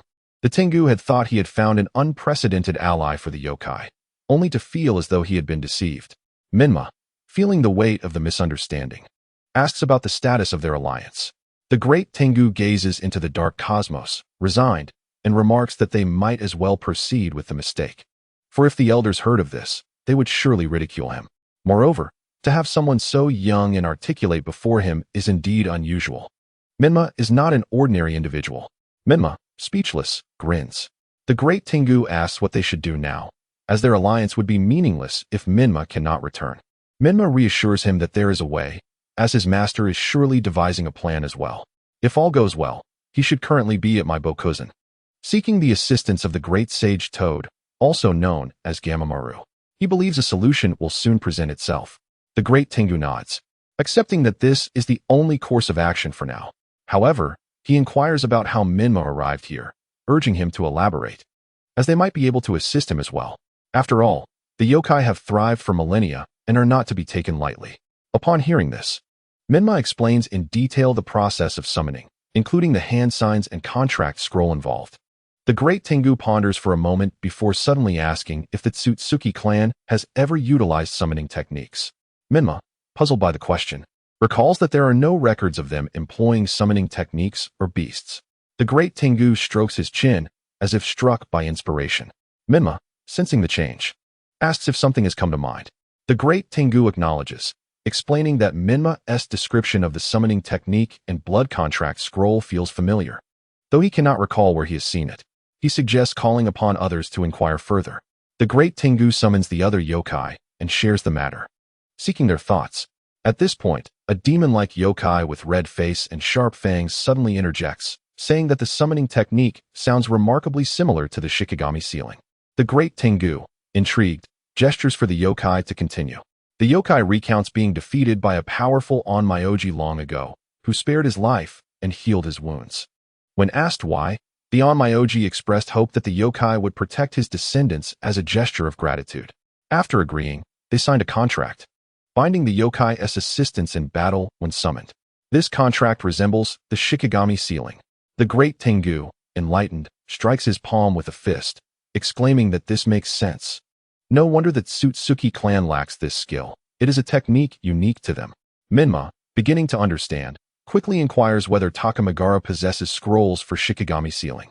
The former Shikigami yokai shakes his head, stating that the scroll is preserved within the Onmyoji's clan and has likely vanished into the annals of history over the past millennium. At that moment, Menma suddenly feels a faint pull, a minor force, and realizes something. Everyone, I have an idea. He announces to the yokai. I will summon a toad shortly, and I ask each of you to provide a drop of your blood for it to carry back. I will request the toads of my Bokuzen to create another summoning contract scroll. This way, when I return to the ninja realm, I can bring you all along through the summoning. The yokai, upon hearing this, are stirred and urge Menma to act quickly. Menma channels his chakra, bites his finger to form the seal, and slams his palm down. With a loud bang, a cloud of smoke erupts, and when he lifts his hand, he sees a lively tadpole bouncing on the ground. After a brief moment, the tadpole transforms into smoke and vanishes. Unlike the yokai who are left speechless, Menma feels invigorated, as this indicates that his reasoning is sound. The summoning technique is still usable, and summoning a tadpole serves as the best proof. As for why only a tadpole materialized, it is simply due to the distance and insufficient chakra. Since chakra is lacking, he must increase its output. Menma lifts his shirt, revealing his abdomen, and unseals the dual four-symbol seal of his dantian. In an instant, an overwhelming surge of chakra flooded through Menma's entire being, enduring the sharp pain in his meridians. He unleashed a summoning technique. With a resounding bang, the smoke dissipated, revealing a diminutive toad. Upon seeing it, Menma realized it was an old acquaintance, albeit a familiar figure from an animated series. The toad, vibrant in orange-red hues and clad in a blue short coat, lay on the ground grumbling. Who summoned me? I was in the middle of a meal. Upon noticing Menma surrounded by numerous demons, its demeanor swiftly shifted to one of cordiality. Ah, it is you. Menma, intrigued, inquired. Do you know me? Chapter 48. Demons, I seek your aid in my training. The toad, Gigi, observed the formidable aura emanating from the array of demons behind Menma and grew increasingly respectful. Indeed, Lord Jiraiya has mentioned you before. Given your majestic presence, you must be Lord Menma of the Namikaze clan. Lord Menma, I am your most loyal subordinate, Gigi. May I inquire as to why you summoned me? Rest assured Gigi, am willing to brave fire and water for you. Ah, Gigi, there is indeed a task I would like you to undertake. Menma explained the current situation succinctly to the small toad. After clarifying his instructions, Menma handed Gigi several containers filled with the blood of demons, saying, Now, you shall return to Mount Mayaboku and ask the great toad sage to create a summoning scroll for me. Also, please inform Master Jiraiya that he need not worry. I am unharmed and will return in a few days. Furthermore, I will summon you again in 3 days' time. Be sure to bring the scroll with you. Do you understand? Yes, I shall fulfill the task. Gigi vowed loudly. Afterward, Gigi dispelled the summoning. Once Gigi departed, Menma could no longer hold on and collapsed to the ground. Tengu hurriedly rushed to assist him, anxiously asking, What happened? Are you all right? Menma managed a weak smile, signaling Tengu not to fret, and explained, I am fine. I simply exerted too much chakra at once, causing some damage to my meridians, along with a bit of fatigue. A short rest will suffice. Tengu then relaxed and motioned for Yukiana to carry Menma to a room in the lodge for rest. After Yukiana escorted Menma away, the demon who had previously been a Shikigami remarked, What an extraordinary human. Despite the distance, he managed to successfully execute a summoning technique. Tengu asked, Sh Toku, you were once human yourself and have dealt with many humans after becoming a demon. Have you encountered anyone like him? Sh Toku shook his head. Neither the great monks I met during my human life nor the Onmyoji I encountered as a demon can compare to him. Tengu puzzled. asked. Not even Abe no Saimai? Toku replied assuredly. Not even Abe no Saimai. Tengu mused, if it is him. Perhaps he could indeed help us fulfill our desires for revenge and return home. As Menma was carried into the guest room to rest, Gigi also dispelled the summoning and returned home to Mount Mayaboku, relieving the worried Sage Shima. Upon appearing, Gigi exclaimed towards Sage Shima, "Grandmother, I have found Jiraiya's disciple." Lord Menma. Sage Shima's expression shifted. What? What did you say? Gigi explained, "Grandmother, the one who summoned me earlier was none other than Jiraiya's disciple, Lord Menma." Sage Shima quickly reacted, grabbing Gigi and leaping out of the window, hastening towards the great Toad Sage's residence. Upon arriving, Sage Shima shouted at the Deep Master who was researching summoning scrolls and Jiraiya. "Old man, little Jiraiya, we have news of little Menma." Both the man and the toad immediately set aside their tasks and turned to Sage Shima.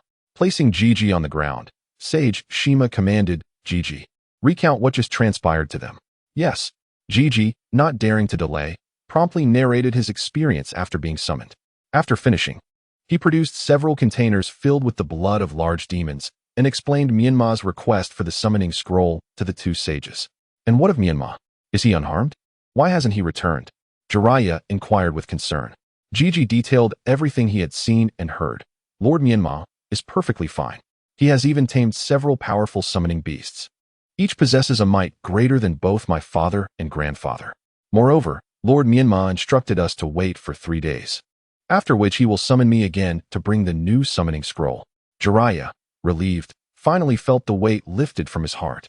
If anything had happened to Menma under his watch, he truly would not know how to face Minato and Kushina. Thankfully, Menma was safe.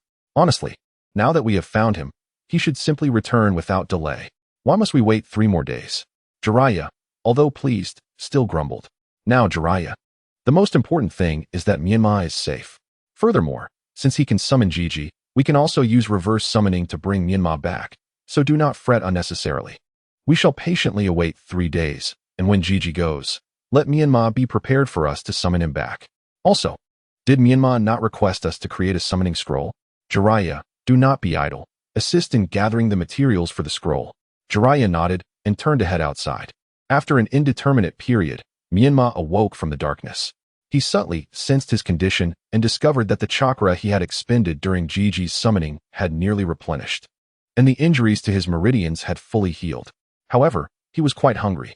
Holding his growling stomach, Menma rose and stepped out of his room, finding Tengu in the shrine's courtyard to express his current predicament. Upon hearing this, Tengu quickly arranged for a meal.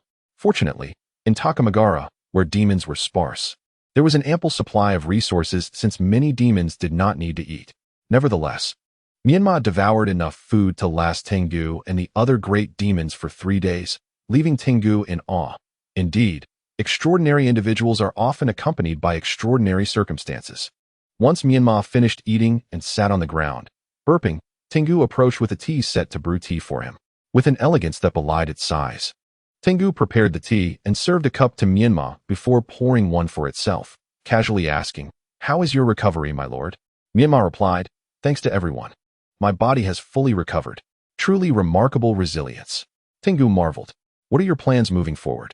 Menma lifted his teacup and sipped thoughtfully before responding, "If possible, I would like you all to guide my training.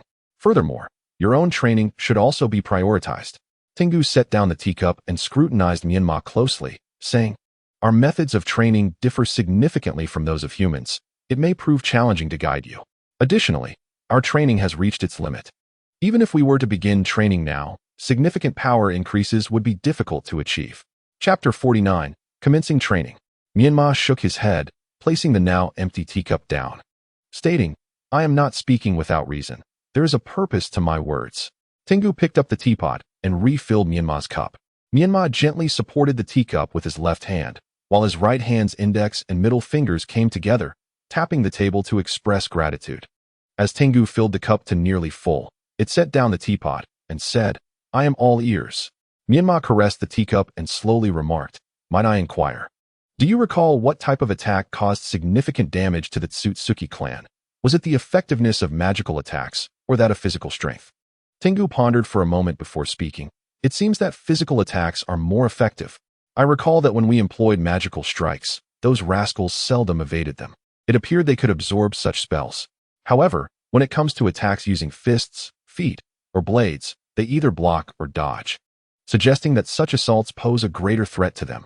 Menma replied, "Indeed, our ninjutsu is more susceptible to countering compared to their supernatural arts and spells.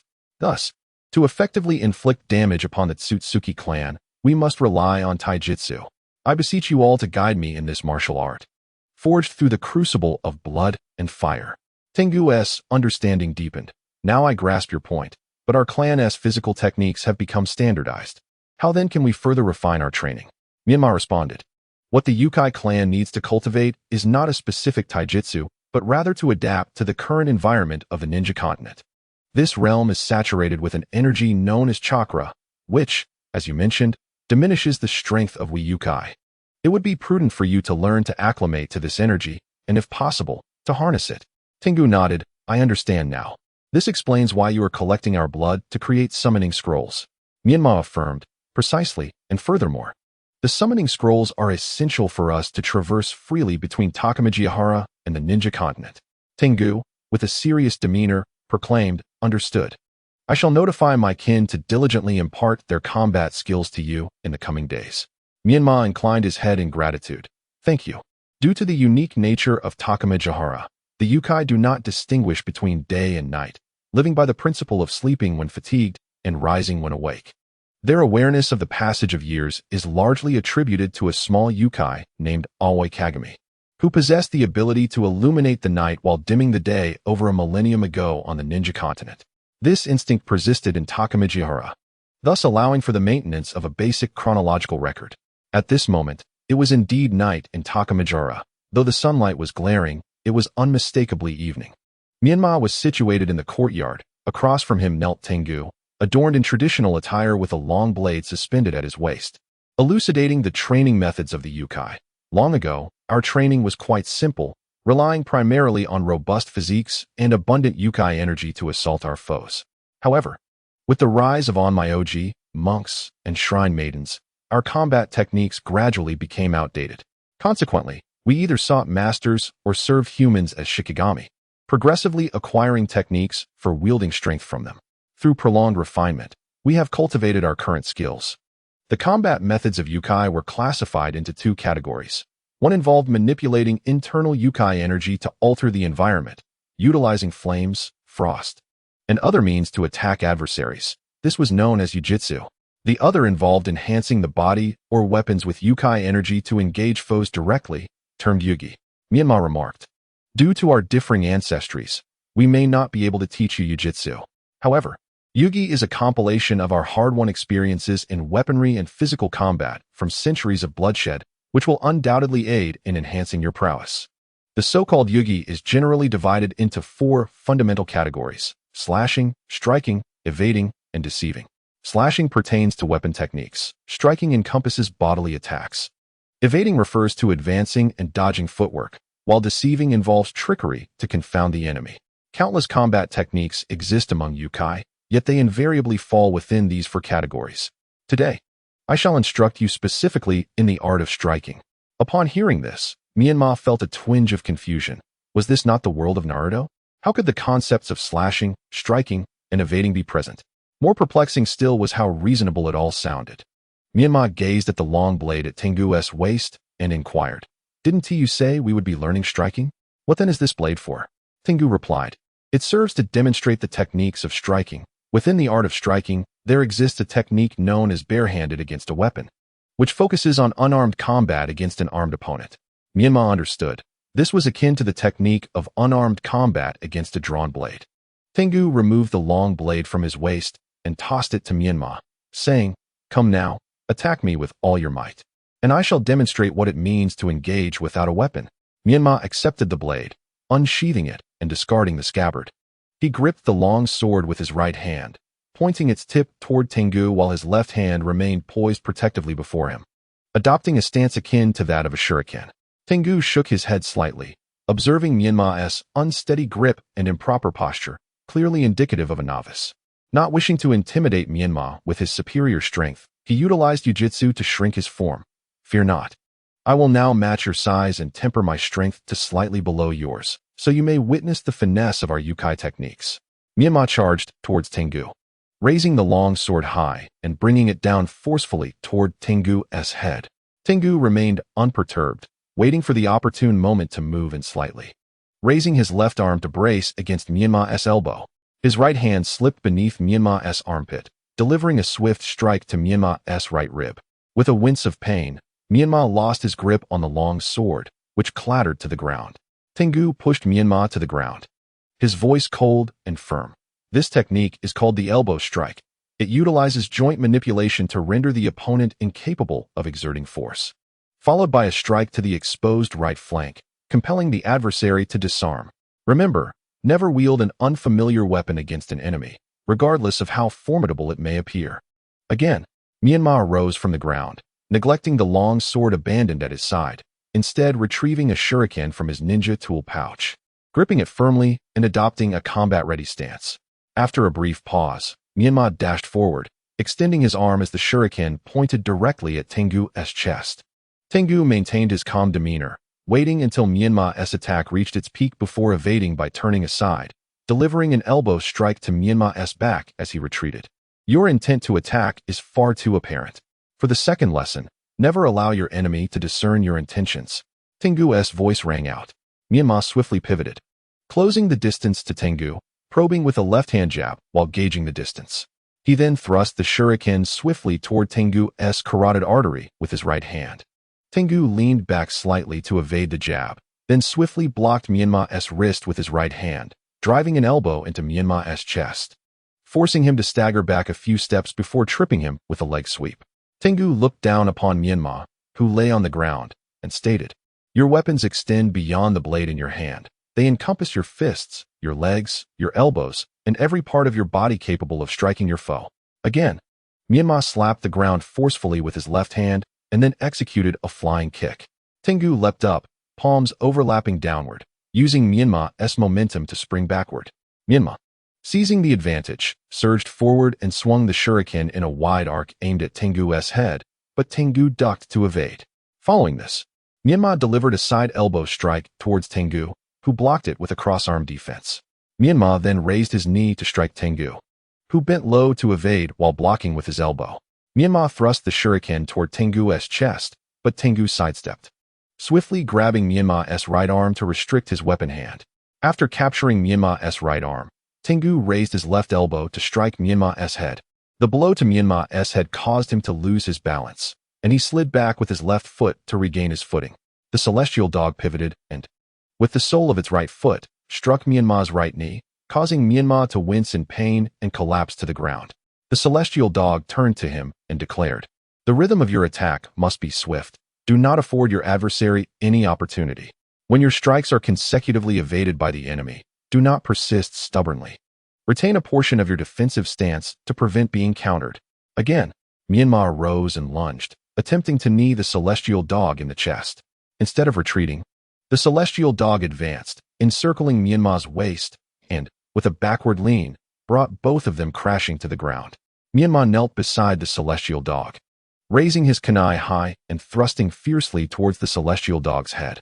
The celestial dog extended its right hand to grasp Menma's descending arms, pulling them sideways. And as Menma's balance faltered, it forcefully pushed him aside and delivered a sharp elbow strike to Menma's head. Dazed and disoriented, Menma lay on the ground, unable to focus on the celestial dog, who stood above him and continued to instruct, "Do not overextend your attacks. Reserve some strength for withdrawal."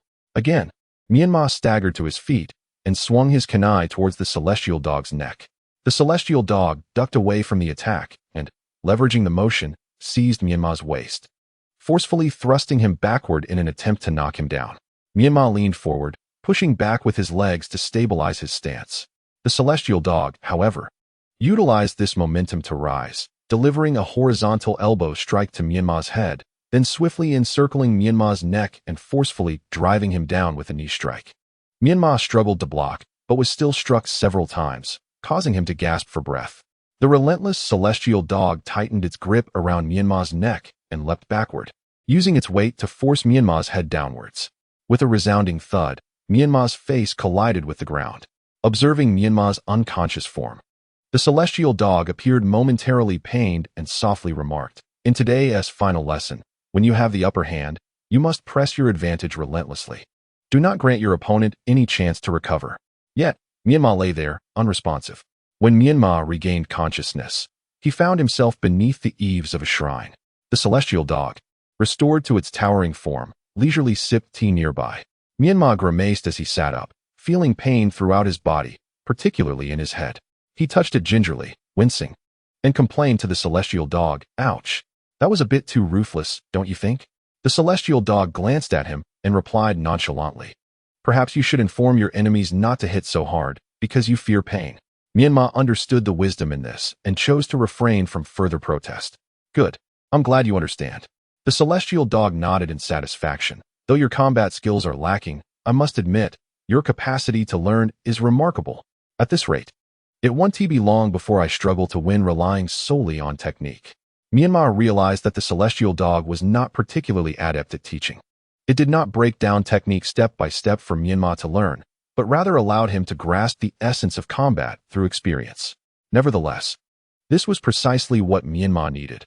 He required continuous practical exercises to ingrain these techniques into his very being, transforming them into instinct, enabling him to employ them seamlessly in battle. Yet, the process of learning was undeniably painful. Menma was not a masochist. He could not openly express his enjoyment of such harsh training, so he silently bore the pain and licked his wounds alone. Menma raised his gaze towards the dark sky dotted with bright stars and spoke, "Mr. Celestial Dog, you need not use formalities with me anymore. It feels rather distant. Just call me Menma." The celestial dog lowered its brow and softly replied, "Very well, Menma." "Hey, celestial dog." Menma grinned, his bruised face forming a comical expression. "All right, enough rest. Let us continue training, Menma." The celestial dog set down its teacup and strode to the center of the courtyard. "No, I'm still not fully recovered." Menma lamented. "Hurry up, stop dawdling." All right, I'm coming." Thus, 3 days passed in a blur of combat with the celestial dog. Finally, the time arrived for Menma's rendezvous with the Toad Sage. Under the watchful eyes of numerous yokai, Menma began to gather chakra in the courtyard, preparing for the summoning ritual. Pig, dog, rooster, monkey, sheep. Summoning technique.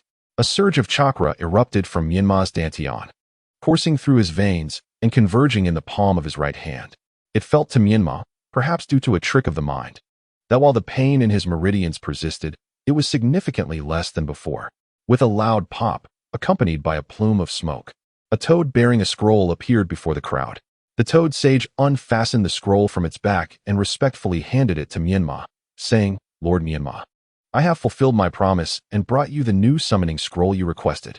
Upon receiving the scroll, Menma unfurled it to reveal a blank surface. The Toad Sage then explained, "My lord, the front of the scroll is designated for recording the summoning beasts. Simply place a drop of the beast's blood on it and inscribe its name beneath, and the registration will be complete. The rear section is for the contractors. Just follow the previous signing method from Mount Myaboku." Menma nodded and turned to pass the scroll to the celestial dog, who gestured for the assembled yokai to provide their blood and signatures. As Menma observed the yokai signing, he realized that the celestial dog and the others were merely representatives of their respective clans, each possessing their own names. "Somehow, the term summoning beast feels too crude," remarked the old toad, known as Naraki, stroking his chin. "I concur. It feels as though it equates us with mere beasts." The snow woman, Yukikawa Yui, added with discontent. "Then why not change the name?" Menma suggested. "This scroll not only records your names, but also symbolizes the friendship between us humans and yokai. Let us call it the Friendship Ledger." "Friendship Ledger? I find that quite agreeable." The great celestial dog, formerly known as Ijutsutaro, nodded in approval. "I too believe it to be fitting," chimed in SHTTG, recalling an old acquaintance. "By the way, SHTTG's true name is Ekigo HG. Since everyone has signed, let us test the efficacy of this summoning technique." Menma proposed, "Let us not call it summoning technique. Let us simply refer to it as the summoning art," quipped the yokai known as Shinamiki Yuriko. "Honestly, can we not focus on the matter at hand instead of nitpicking over names?" grumbled the old lady known as Ishizaka Haim. "Enough. Whether we call it the summoning art or the summoning technique, let us first try it out," declared the yokai named Hakuzen. Menma nodded and stepped back, biting his left fingertip to sign the contract before forming the hand seals to perform the summoning technique. A torrent of chakra surged into his left hand, and as the summoning seals were completed, a cloud of smoke billowed forth. At that moment, a raspy, aged voice echoed in Menma's ear, "Young man, how long do you intend to cling to this old lady's neck?" It was then that Menma realized he had been embracing the long neck of the old yokai. The old lady's head bent down to speak behind him. Despite possessing an adult's intellect, Menma was startled and clumsily fell from her grasp. The old yokai rubbed her neck irritably while lamenting, "It's not just the name that needs changing. The method of summoning must be revised as well. Otherwise, each time I am summoned, it will be quite the ordeal for my neck." As the celestial dog approached, he remarked, "Well then, it's good that we have succeeded. This way, we shall have convenient access to the ninja continent in the future." Menma picked himself up from the ground, dusting off his clothes, and shook his head, saying, "Indeed, improvements are necessary. It is not merely a matter of the summoning location. The method of summoning must also be revised." "How so?" the celestial dog inquired, perplexed. "Hasn't it already been successful? You can simply use it again when you return to the ninja realm." Menma sighed and explained, "It pertains to the chakra. When I summoned Granny Pulley just now, I expended half of my chakra, and that was under conditions of close proximity. By the time I truly return to the ninja realm, I fear I may not even be able to summon everyone before my chakra is entirely depleted. Thus, enhancements are essential. Otherwise, with my current abilities, I might only be able to summon creatures weaker than Gamakichi." The celestial dog stroked his chin and acknowledged, "This is indeed a concern, but for now, there is little we can do. Let us discuss it further upon our return." Menma nodded, "Very well. I shall also seek solutions in the ninja realm." He then suggested, "Now, let's experiment with reverse summoning. Celestial dog, allow me to first teach you the hand seals and the method of energy circulation for summoning, and see if you can summon me." Menma elaborated on the techniques of reverse summoning, and the celestial dog nodded in understanding. Subsequently, the celestial dog moved to a distance and executed the reverse summoning technique. With a resounding bang, Menma vanished from his initial position and reappeared beside the celestial dog. "How was it? How did your internal energy fare?" Menma inquired with concern.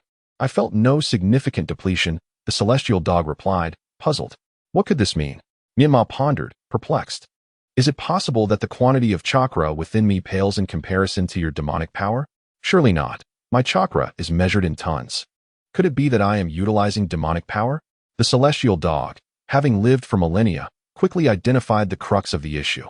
A flash of insight struck Menma, and he asked, "Celestial dog, what is the method by which your kind cultivates demonic power?" Though perplexed, the celestial dog responded, "It involves absorbing energy from the air and then converting it into one's own demonic power." Menma's eyes widened in realization. Indeed, this was the reason. The energy level of demonic power surpasses that of chakra. How enlightening it was to discover that the ninja energy system revolved around chakra. At its core, chakra is merely the waste produced when the divine tree absorbs natural energy. Thus, the Otsutsuki clan can absorb the ninjutsu released by ninjas, as the energy levels are disparate. As for sage mode, it is the amalgamation of natural energy with the chakra within, resulting in a significant amplification of the power of ninjutsu released with sage chakra. In hindsight, what was referred to as sage mode was fundamentally akin to the mode of the demons. It involves enhancing one's physical form to absorb and utilize natural energy, precisely what the demons possess. The only difference is that demons can directly absorb natural energy, while humans, constrained by the presence of chakra, cannot freely absorb it, necessitating perfect control to blend chakra with natural energy, forming a slightly inferior sage chakra. No wonder Jiraiya exhibited toad-like traits when utilizing sage mode, and Toby manifested scales of a white snake during the Great Serpent Sage technique. This was, without a doubt, a form of semi-demon transformation. Reflecting on it now, could not the innate sage mode of CHG be a serendipitous metamorphosis from human to semi-demon? This also elucidates why CHG loses his rationality when activating sage mode. Have you ever encountered a semi-demon with a calm temperament? With this thought, all matters fell into place. The so-called sage mode was merely a refined cultivation method developed by the demons on the ninja continent to adapt to an environment saturated with the inferior energy of chakra. Chapter 52, 3 Days. Do you know how I spent these 3 days? With this in mind, To validate his hypothesis, Menma asked, Celestial Dog, were there any beings that were half human, half demon during the time of great calamity? The Celestial Dog, though confused, replied, Indeed, there were. One was the demon leader, Inuyasha, who fell in love with a human woman, resulting in the birth of a half-demon named Inuyasha. Another was a human named Naruto, who was devoured by the demon spider, yet inadvertently fused with its consciousness, transforming into a half-demon. Menma nodded, confirming his thoughts. To further verify, Menma imparted a ninjutsu to the Celestial Dog, Wind Release, Great Breakthrough. After thoroughly explaining the hand seals and energy flow, the Celestial Dog successfully unleashed the technique. However, its power was magnified several times. As Menma observed the colossal tornado dissipate on the horizon, his expression darkened. How did the demons lose back then? The Celestial Dog fell silent, reflecting, initially. No one paid any heed, for, compared to a few extraterrestrial beings, the demons' greatest foes were precisely the local monks, onmyoji, shamans, and priestesses. Even the demons were engaged in infighting. By the time we realized the situation, the world was filled with toxic energy that we could not absorb, gradually weakening our powers. Even if we could defeat them, their abilities were peculiar and elusive. In this ebb and flow, we gradually faltered, ultimately descending into this plight.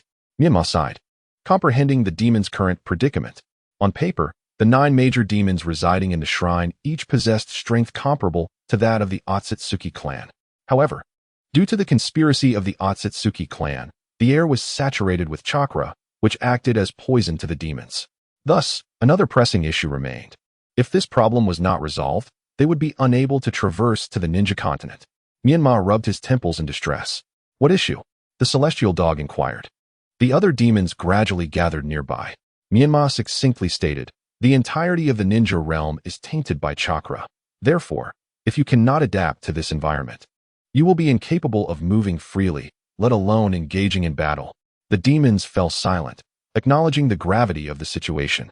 However, Menma's subsequent words brought them relief. There is still hope. The toads of Myaboku Mountain are also demons, are they not? They have perfectly integrated chakra and demonic power. Therefore, when I return, I shall consult with the great toad sage and request the cultivation method. Menma waved his hand, summoning Gamakichi from afar, and instructed Gamakichi. Return at once and inform Master Jiraiya and the sages of Myaboku Mountain to prepare for my reverse summoning. Remember, due to the vast distance, they must ensure they are ready with chakra equivalent to that of a tailed beast for the reverse summoning. Gamakichi accepted the command, dispelling the summoning technique and returning to Myaboku Mountain. Once Gamakichi departed, Menma addressed the Celestial Dog once more, saying, Celestial Dog, after I leave, please ensure that you register all the demons in your friend ledger, regardless of their strength. I will attempt to summon the demons from Takamagara. The Celestial Dog nodded in understanding. Menma then addressed both the Celestial Dog and the gathered demons. I apologize for the trouble I've caused over these 3 days. In the days to come, I hope to rely on your goodwill. With that, I must take my leave. I trust we shall meet again in the near future. With a deep bow to the demons, Menma prepared to depart. The demons exchanged glances, having witnessed Menma's actions over the past 3 days. They had grown fond of this resolute and mature young man. Truth be told, they felt a twinge of reluctance at his sudden departure. However, there was no way out. Suddenly transported to Takamagara, my family must be terribly worried about me. Regardless, we can meet again in the future. For now, let me return first.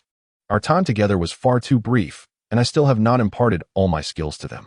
After a while, I stood there, hunched over, while the yokai gazed at me with lingering affection.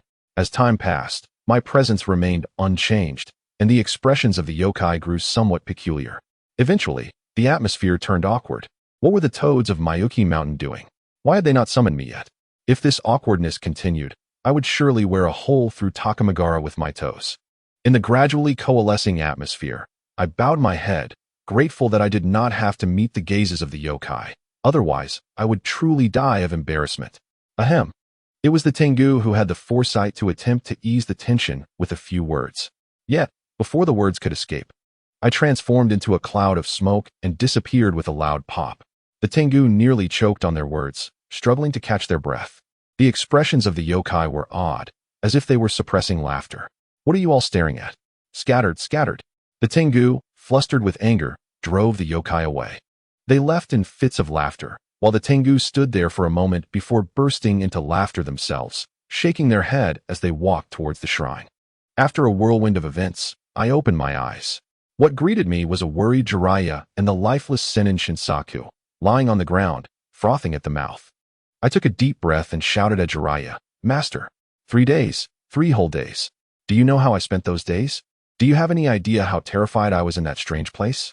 I encountered monsters more formidable than the tailed beasts. If it weren't for my cleverness, I would have become their reserve food. And there was this creature called a Tengu. They were relentless. Day after day, they attacked me. I have not a single patch of skin left unscathed." Tears welled in Jiraiya's eyes as he rushed towards me, kneeling before me, wrapping his arms tightly around me, stroking my hair with his large hand, eyes closed, tears streaming down his face as he choked out, "It's all right. You're back. That's what matters." I stood still, a warm wave surging through my heart. I reached out and embraced Jiraiya, gently patting his back, softly saying, "It's all right now, it's all right."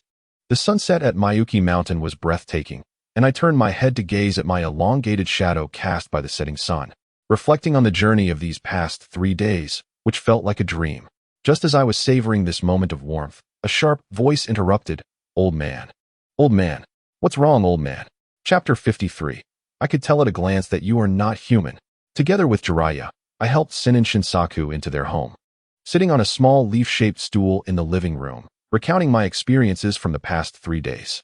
Of course, I omitted the matters concerning the Otsutsuki clan, merely mentioning that I had inadvertently stumbled upon the yokai's hidden sanctuary and had to exert considerable effort to persuade them to sign the summoning contract. Jiraiya, though surprised, could understand. After all, he had also found Mayuki Mountain by chance and had formed a contract with the toads. I then informed Jiraiya about the excessive chakra required by the summoning yokai, seeking his advice on a solution. Jiraiya also expressed his frustration. Having signed a powerful summoning beast but unable to summon it due to insufficient chakra was akin to crafting an exquisite novel, yet having too few readers to appreciate it. A deeply vexing situation. "It's all right, Mina. You're still young. Just accumulate chakra gradually, and one day you will be able to summon them." Jiraiya consoled me. I pursed my lips, realizing I would need to find a solution myself. Otherwise, not only would the Tengu and other yokai be unable to come to the ninja world, but I would also find it difficult to travel freely to and from Takamagara. After all, each return trip to Takamagara would cost a Sennin Shinsaku. How many Sennin do we have on Mayuki Mountain to waste so recklessly? I must study the Flying Thunder God technique and sealing techniques in Konoha to see if I can combine the two to create something akin to a teleportation array. However, how would I go about learning the Flying Thunder God technique? Given Minato's mediocre proficiency, it's doubtful he could teach me effectively. For now, I should focus on mastering sealing techniques. In the past, while watching Naruto, I had thought that powerful ninjutsu was impressive and pursued it at all costs. Now that I had traversed into this world, I realized that sealing techniques were far superior. They could seal ninjutsu, ninja tools, ninjas, and even tailed beasts. If I continued to research, perhaps I could seal the entire ninja world. Wait, didn't Infinite Tsukuyami essentially seal the entire ninja world? My mind raced with possibilities. That evening, after a delightful dinner hosted by Sennin Shizuma, I retired to the guest room, basking in the praise of Sennin Shizuma. Meanwhile, Jiraiya, astonished, felt a pang of sympathy for me, knowing how much I had suffered over the past 3 days. Upon my return, I devoured a large bowl of insects and even asked Sennin Shizuma if there were any more.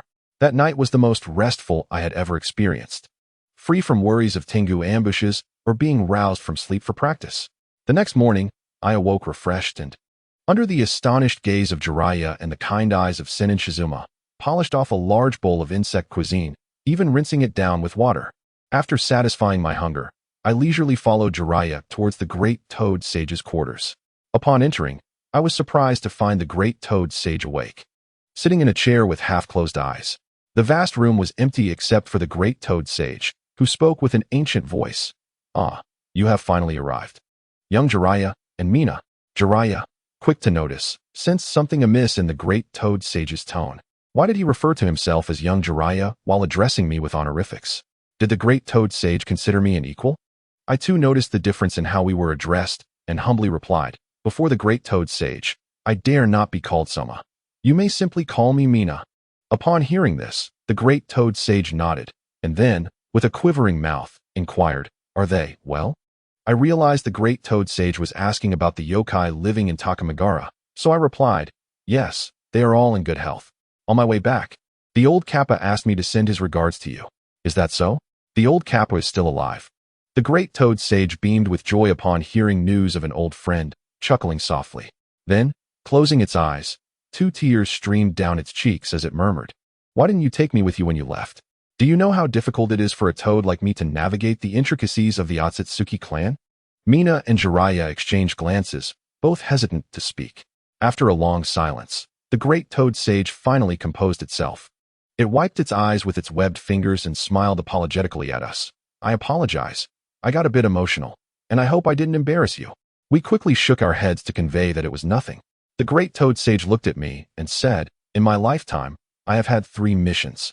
The first was to persuade Yui and the people of Yahara to turn against Kaguya Otsutsuki and her sons, thus saving the entire world. The second mission was to develop a method for fusing chakra and yokai energy, thereby creating senjutsu. The first 2 missions I have already accomplished.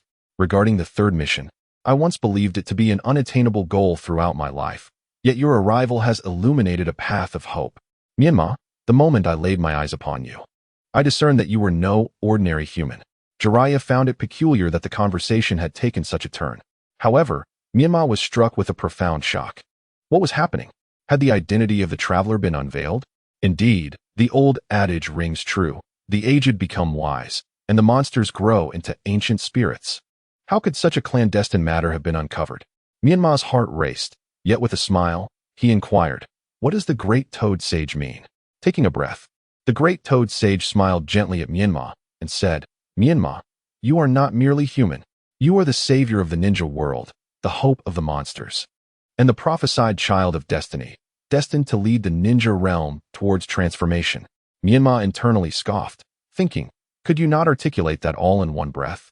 The pauses are startling enough to make me lose my composure.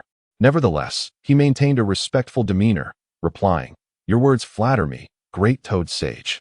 I am but an ordinary ninja, unworthy of such monumental responsibility." The great toad sage waved his hand, signaling Menma to relax. "Fear not, Menma. Along the trajectory of your fate, many will come to assist you. Your task is to unite them, guide them, and harness their collective strength to realize our shared dream. From this moment on, Mayaboka Mountain shall be your steadfast support. Pursue your aspirations, and Mayaboka Mountain shall dedicate itself to clearing your path." Jiraiya was equally astonished. Never having anticipated that the child of destiny he sought for so many years would come to him in such a manner, Menma felt a wave of relief. With Mayaboka Mountain as his backing, his future journey would surely be smoother. Chapter 54, Development, or rather, the imitation of the spiraling sphere. After bidding farewell to the great toad sage, Menma and Jiraiya departed from Mayaboka Mountain and returned to Konoha. Upon returning, Menma's first order of business was not to go home, but to accompany Jiraiya to the village bathhouse for a much-needed wash. Although it seemed odd to bathe in the morning, it had been 3 entire days without a shower, leaving Menma covered in dirt and grime. Monsters did not possess the custom of bathing, and Menma felt too embarrassed to mention it. After scrubbing away a layer of skin at the pool's edge and rinsing off the foam, Menma emulated Jiraiya and soaked in the bath. The surface of the water was enveloped in steam as Menma rested his elbows on the edge of the bath, blissfully closing his eyes in enjoyment. "Menma, what are your plans moving forward?" Jiraiya inquired while soaking. Since the great toad sage had proclaimed Menma as the child of destiny, Jiraiya no longer viewed him merely as an ordinary disciple. "First, I aim to pass the Chunin exam," Menma replied with his eyes shut. "Once I become a Chunin, I can accept missions independently, thus affording me more time for training." Jiraiya nodded in agreement with Menma's plan, but soon offered an apology. "I'm sorry, Menma, but I still have no clear understanding of that spiraling sphere you mentioned. However, give me a little more time, and I assure you I will develop it." He genuinely felt remorseful for Menma, not only for the mishap with the summoning technique, but also for the fact that the ninjutsu concept Menma proposed had yet to be realized. Menma shook his head, indicating there was no need for concern, then opened his eyes and began fabricating a story. "I recently visited Takamagara. Oh, that was when the summoning technique went awry. I encountered a water-dwelling spirit there, endowed with the ability to create water orbs. Suddenly, I had a breakthrough idea regarding the spiraling sphere. Jiraiya perked up at this, eagerly asking, "Really? What idea?" Menma chuckled and replied, "Let us discuss it outside. Do you expect me to demonstrate while naked in the bathhouse?" Jiraiya burst into laughter. After soaking for a full 2 hours, Menma and Jiraiya finally rose to dry off. Observing Menma's reddened skin from the bath, Jiraiya suddenly felt mischievous and said, "Menma, in the future, try to take showers at home instead of soaking here. Do you understand?" Menma, unbothered, queried, "Why is that?" Jiraiya laughed heartily. "Because the water's temperature in the bath is far too high. It could damage your little Menma." Menma, having lived 2 lives, had heard more Risku jokes than even Kakashi had jutsu, so he merely cast a casual glance at Jiraiya and retorted, "Has your little Jiraiya already been damaged?" Jiraiya choked at the response, abruptly silencing his laughter. The two leisurely dressed, and Menma remarked on how impressive the bathhouse was, allowing them to pay a small fee to have their dirty clothes washed, with drying services included. Upon exiting the bathhouse, it was already lunchtime, and Menma led Jiraiya to Ichiraku Ramen. After 3 days of consuming monster food and bugs from Miyaboka Mountain, he was utterly famished. After devouring a dozen bowls, Menma finally set down his chopsticks, still craving more. His appetite rivaled that of the Akimichi clan, though it seemed the Akimichi of this world were all slender figures. Once Jiraiya settled the bill, Menma took him to the shopping district. With the upcoming joint Shunin exam, the commercial area was abuzz with more activity than usual. Menma purchased several water-filled balloons from a vendor and a rubber ball from another before heading to the Konoha training grounds with Jiraiya in tow, who remained perplexed but followed. Upon arriving at the training ground, Menma handed Jiraiya a water balloon and asked, "Master, what do you find the most challenging aspect when developing the spiraling sphere?" Jiraiya, squeezing the water balloon, replied, "It's probably the difficulty in concentrating and gathering chakra when releasing it. After all, chakra is formless and difficult to discern." Menma nodded in agreement. "Indeed, I faced that issue too until I witnessed that little spirit in Takamagara condensing a water orb. I noticed it first created a small droplet and then infused energy into it, ultimately forming a larger water sphere. This led me to wonder if we could similarly inject chakra into a tangible sphere and, once familiar with that sensation, attempt it without the water balloon. Like this." As he spoke, Menma took a water balloon and began infusing chakra into it. Thanks to his prior chakra control training, not a trace of chakra escaped. The balloon rapidly morphed in Menma's hand until it could no longer withstand the pressure and burst with a loud pop. Jiraiya suddenly grasped the solution to the issue of chakra's invisible boundaries. If its boundaries were unseen, he would create one. He looked at the balloon in his hand and emulated Menma's method of injecting chakra. Sure enough, the balloon popped effortlessly. Examining the remnants of the burst balloon, Jiraiya mused. The boundary issue has been resolved, but the technique's power remains insufficient. What good is it if it can only burst a balloon? Upon hearing this, Menma tossed the rubber ball he had just purchased to Jiraiya and said, "That's why I bought this. The rubber ball is far sturdier than a balloon. So the next step in training is to strive to burst the rubber ball. I am currently stuck at this stage, no matter how I compress or control. I cannot burst the rubber ball. My issue is that I cannot multitask. If I focus solely on compression, controlling chakra becomes difficult, yet if I concentrate on control, I cannot inject chakra." After finishing his explanation, Menma demonstrated to Jiraiya how to inject chakra into a rubber ball, causing it to deform wildly yet remain intact. Jiraiya tried it himself and confirmed Menma's assertion that it was indeed quite difficult to rupture the rubber ball. Thus, he gazed contemplatively at the ball. Menma remained silent. Stepping aside to engage with the rubber ball, he created several shadow clones, handing the newly acquired rubber balls to them, and then practiced alongside his clones. Must he, just like in the cartoons, summon a shadow clone every time he needed to perform the Rasengan to assist in compressing chakra? No, the Rasengan could not be such an inconvenient technique. The original purpose of the ninjutsu was to eliminate hand seals for a swift release. If each use of the Rasengan required several seconds to control and condense chakra, he might as well use the vacuum sphere. Chapter 55. Completion of the Rasengan development in the following days. Menma and Jiraiya devoted their time to the study of Rasengan development, apart from eating and sleeping. After 5 days, Jiraiya finally succeeded in bursting the rubber ball. After demonstrating it before Menma, the latter fell into deep contemplation. Something felt amiss. Even someone as formidable as Jiraiya had to exert considerable effort to rupture the rubber ball. This implied that the Rasengan lacked any lethality and was utterly meaningless. Menma urged Jiraiya to demonstrate once more. He observed as Jiraiya supported the rubber ball with his right hand, gripping his wrist tightly with his left, striving to inject chakra into the ball. The rubber ball visibly expanded, then burst with a loud pop. "I understand now, teacher," Menma exclaimed, realizing the flaw. Try to make the chakra inside the rubber ball rotate. It turned out that Jiraiya had merely injected chakra, causing it to collide chaotically within the ball and waste most of its energy. Upon hearing this, Jiraiya quickly comprehended Menma's suggestion and conducted another experiment. This time, the situation improved significantly. The chakra inside the rubber ball spun rapidly, stretching it into an elongated shape before it exploded with a resounding bang. The speed and chakra efficiency were much improved, yet it still fell short of the original Rasengan's potency. Suddenly, Menma pondered. If the essence of the Rasengan lies in its rotation, why is it called Rasengan? It could simply be named rotating sphere. Thus, he realized the need to delve into the meaning of Rasen. What does Rasen signify? A conch? A snail? A nut? A screw? Yes, it refers to a screw. By utilizing the principle of the inclined plane, one can reduce the force required during work by increasing the distance over which the work is done while expending the same amount of energy. Now it all made sense. Menma eagerly conveyed this revelation to Jiraiya. "Master, when you rotate the chakra, push the chakra in the center upwards to form an inverted vortex shape." Jiraiya grasped Menma's intent. This was akin to the principle of a water vortex.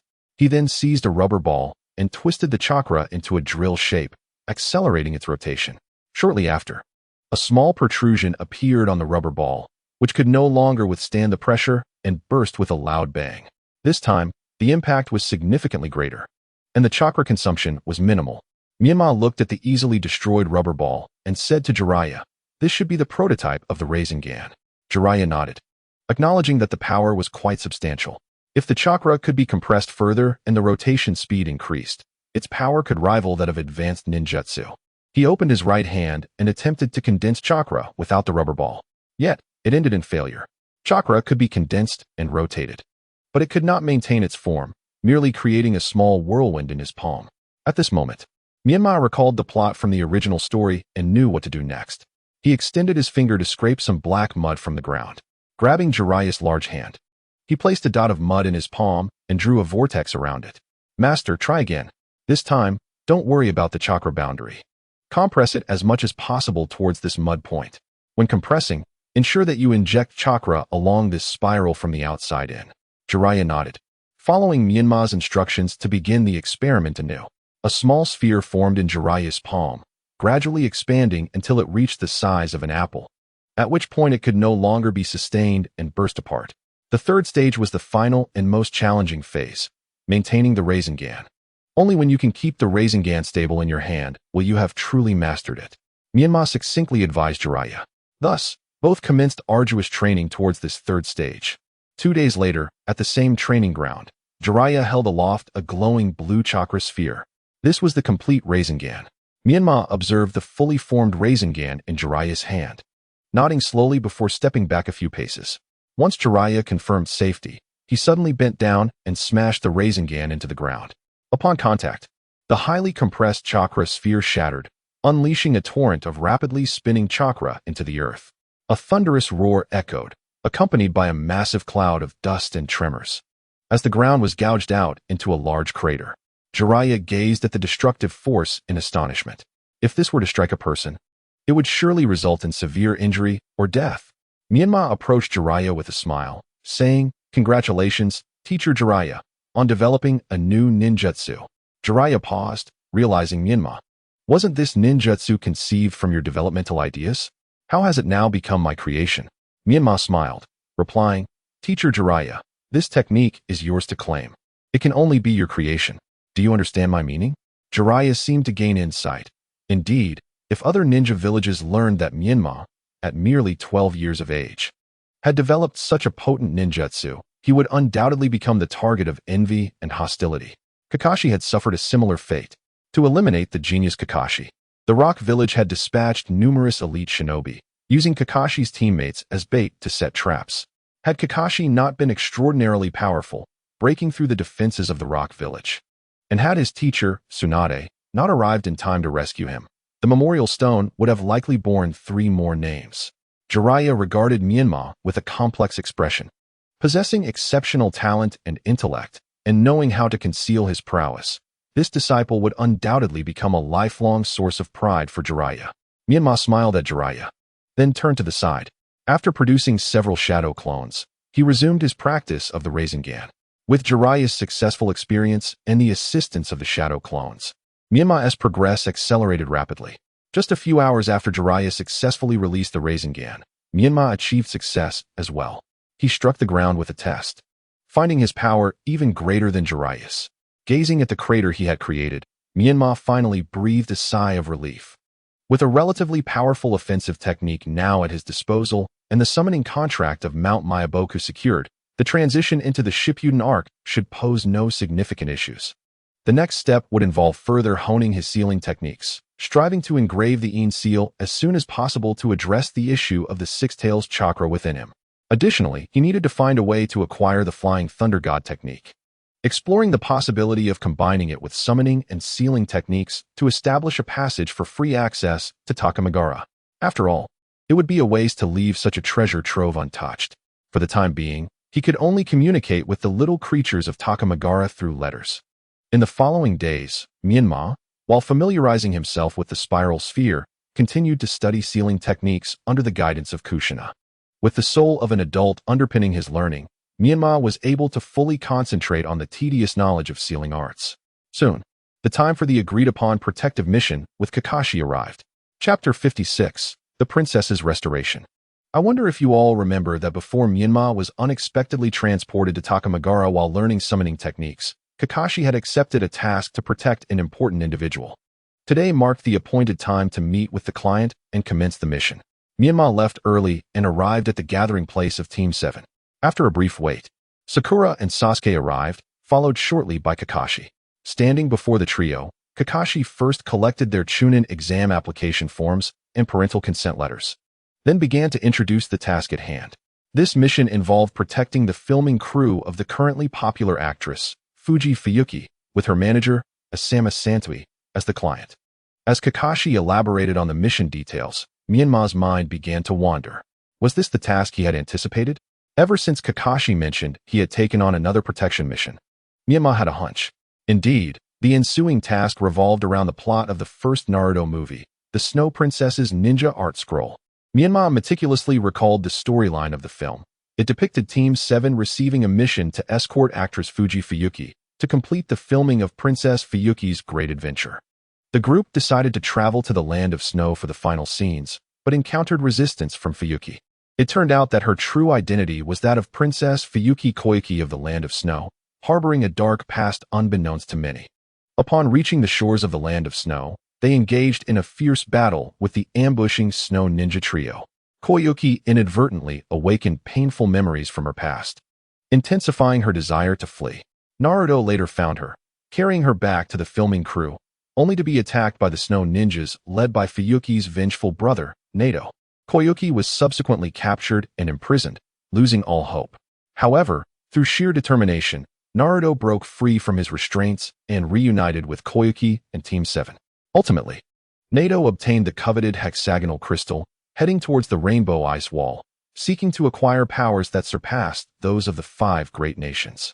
Yet, beneath the Rainbow Ice Wall lay not the promised strength, but merely a geothermal generator. In the end, Naruto vanquished the disoriented Nato and successfully helped Koiki ascend to her rightful position. But would this world's narrative undergo any significant alterations? Never mind, change is inevitable, and I have grown accustomed to it. After completing the task briefing, Kakashi gestured, and a group approached from a distance. It was none other than the filming crew led by Fuji Fuyuki. No, rather, Princess Koyuki. They bowed in unison before Team 7. Then, Koyuki spoke, expressing her regret. I must apologize, everyone. I misrepresented the mission details. Nani? Kakashi furrowed his brows at this revelation, sternly inquiring, Miss Fuyuki, what does this mean? Koyuki, with an apologetic demeanor, continued, I sincerely apologize. We wish to amend the mission's content. Kakashi's expression grew increasingly serious. This is no jest, Miss Fuyuki. How would you like to modify it? Koyuki replied. The task remains the same, protection. However, this time, the target is myself. I hope you can escort me to the renowned hexagonal ice wall in the Land of Snow to complete my filming. Kakashi frowned. To be honest, this amended request was quite similar to the original, perhaps even simpler. Although an extra leg of the journey was required, it was not an overly burdensome task. Yet, Kakashi's instincts told him there was more beneath the surface. If this change were merely a trivial adjustment, Fuyuki would not risk offending the Konoha ninjas by bringing it up. However, he could not discern the hidden trap. Menma, too, furrowed his brow. Wasn't Koyuki resistant to returning to the Land of Snow in the film? Why was she now requesting protection to go back? There had to be some ulterior motive. Could it be? Was she seeking our help to reclaim her kingdom? It seemed plausible. She wanted to return to the hexagonal ice wall, rumored to be the treasure left to her by her father, Fuyuki Hayuki. Although Menma knew this treasure was merely a geothermal generator, she was unaware. Could she be planning to use this treasure for her restoration? Goodness, what a predicament. Had I not seen the film, I would have been completely duped. What a nuisance. How could I possibly alert Kakashi? Menma pondered, distressed. Fortunately, Kakashi was no fool. He did not immediately acquiesce to the client's request for a change. Instead, he stated he needed to consult with the higher-ups in Konoha. After bidding farewell to Koyuki and her team, Kakashi turned to his three companions and asked, "What are your thoughts on the client's alteration of the mission details?" Sakura contemplated before replying, "Though an additional location has been added, the target we need to protect has decreased, which should be a good thing, right?" Sasuke, however, expressed a different opinion. While that may be the case, I can't shake the feeling that this woman is hiding something. Well done, Sasuke. You caught on quickly. Oh, what have you noticed? Kakashi inquired. Sasuke rubbed his chin, hesitating before saying, "I can't quite put my finger on it. It's just that this woman gives me an uneasy feeling. I can tell every word she says is genuine, yet she seems to be concealing something." The trio exchanged glances, speechless at Sasuke's revelation. "Ah, I expected you, as an Uchiha prodigy, to offer profound insights while discussing matters with Team 7, but instead, you uttered something so crude. Isn't this akin to saying, in the ninja world, a scheming woman cannot be trusted? Nevertheless, I must admit, Sasuke, your instincts are remarkably astute. In situations like this, one must rely on me," Menma thought. Before speaking up, "I believe I have a plausible theory." All eyes turned to Menma, urging him to elaborate. Clearing his throat, he said, "May I ask you all, what was the title of that actress's previous work?" Before anyone could respond, Menma answered himself. It was Princess Fuyuki's Great Adventure. The group regarded him with expressions that asked, and Menma continued, "What if there is a possibility that this actress is a legitimate princess and the rightful heir to the Land of Snow? Perhaps her return is intended for us to assist her in reclaiming her throne." Menma proudly unveiled his theory, only to be met with derision from his companions. Sasuke scoffed. "Idiot, you watch too many movies." Kakashi remarked, "Menma, your idea is intriguing, but maybe refrain from such thoughts in the future." Sakura chimed in, "So, is this akin to a ninja version of the princess's restoration? Sounds like it could be a blockbuster." "Hey, I'm being serious," Menma retorted internally, feeling exasperated. "And Sakura, be cautious with your words. You might jeopardize this book's publication." Chapter 57, Departing for the Land of Snow. Kakashi did not lie. He indeed consulted with the higher-ups of Konoha. So, does that mean we must proceed with the mission, even if it harbors hidden traps? The next day, during the assembly, Menma asked angrily, "Well, it can't be helped. This is the decision of Konoha's higher-ups. With the joint Chunin exam approaching, Konoha's finances are already stretched thin. The remuneration for this task is exceptionally high, and given that it involves the relatively simple duty of protecting a key individual, the village is determined not to relinquish it." Kakashi explained with a hint of resignation, "But there is good news. The village has doubled the payment under the pretext of altering the mission's commission, and the client has agreed. Indeed, Konoha village seems to value profit over the lives of its shinobi." Menma, though helpless, took solace in his current strength, which surpassed that of his contemporaries like Naruto, while Sakura and Sasuke also displayed commendable abilities. One step at a time, he mused, for there was no other choice. That evening, at the dinner table, Menma informed his parents and Jiraiya about his upcoming mission to the Land of Snow. Upon hearing this, Kushina began to voice her concerns. "Honestly, With the Chunin exams just around the corner, why are you being assigned a mission now? After the exams, you'll also be training with Master Jiraiya. Can't you stay in the village for a few days? Jiraiya also expressed his apologies to Menma. I'm sorry, Menma, but I cannot accompany you on this mission.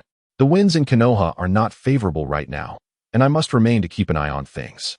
Menma waved his hands dismissively, assuring him that there was no need for apologies. He believed in his abilities and could always rely on the chakra of the Six Tails if necessary. The following morning, Menma packed his belongings and set off. They gathered at the village entrance and boarded the production crew's carriage heading north, eventually needing to take a boat to reach the Land of Snow. Along the way, Kakashi shared intelligence about the Land of Snow. The Land of Snow, with its capital in Yukigakure, is located in the northern part of the Fire Country, near the polar region, and is the largest island nation in the northern Fire Country. The climate is frigid, with 3/4 of its territory covered in ice and snow, rendering it inhospitable to humans. The current leader of the Land of Snow is Fubuki Nato, who is also the leader of Yukigakure, a formidable individual with a strong hand. The main industries of the Land of Snow are fishing, steel production, and tourism, attracting visitors from the ninja world with its volcanoes, glaciers, hot springs, and auroras. Kakashi-sensei, could you elaborate on Yukigakure? Menma raised his hand to inquire, anticipating encounters with the ninjas of Yukigakure along the way. He preferred to be prepared rather than caught off guard. This is a legitimate protection mission. The filming crew has already obtained permission from the Land of Snow, so we shouldn't encounter hostile ninjas like last time. Rest assured, Kakashi reassured them. How can I be at ease with that? Menma retorted. Do you realize your protection target is a deposed princess? Her objective is to reclaim her kingdom. This is akin to Chunjin and escorting Master Jionan to the Qianqing Palace for the 42 chapters. You cannot take Kangxi lightly. Under Menma's persistent inquiries, Kakashi finally began to share details about Yukigakure. Yukigakure is a small village in the northern part of the Land of Snow, consisting of merely 3 to 5 individuals, too small to expand. Why not grow larger? Menma queried. That requires Konoha's approval. Kakashi replied. Because Yukigakure is small, they rarely engage with outsiders, resulting in scant intelligence. However, I have a close friend who once undertook a mission in the Land of Snow and rescued a little girl from rebels, having clashed with Yukigakure ninjas. Back then, he was still young and unable to defeat the ninjas of Yukigakure, so he merely escaped with the girl. When we later inquired about it, he mentioned that the ninjas of Yukigakure possess strange abilities. Despite having the chakra level of a Jonin, they seem no more formidable than an average Chunin. Furthermore, their armor is peculiar. Not only is it impervious to blades and projectiles, but it also resists fire and water. Thus, when confronting such foes, one must target the areas not covered by their armor. Upon hearing this, Menma felt a little more reassured. The enemy's strength mirrored that of the original narrative, granting him greater confidence in the mission. Traveling through the Fire Country by land proved uneventful. After 2 days, they finally arrived at the dock on the northern border of the Fire Country. Team 7 and the crew members boarded the ship first, leaving some personnel behind to transport filming equipment. It was evident that this production crew was quite affluent, having chartered an entire luxury ship. Sakura shared a room with Fubuki Koyuki, while Kakashi had a private room and Menma shared a room with Sasuke. With the temperature dropping, Menma retrieved a coat from his sealing scroll and turned to find Sasuke shivering in a short-sleeved shirt. Sasuke, didn't you bring any warm clothes? Menma asked, puzzled. How was I supposed to know it would be this cold? Sasuke replied, trembling. We are heading to the Land of Snow. Did you not consider that? Menma lamented. Stop talking nonsense. Do you have any warm clothes to spare?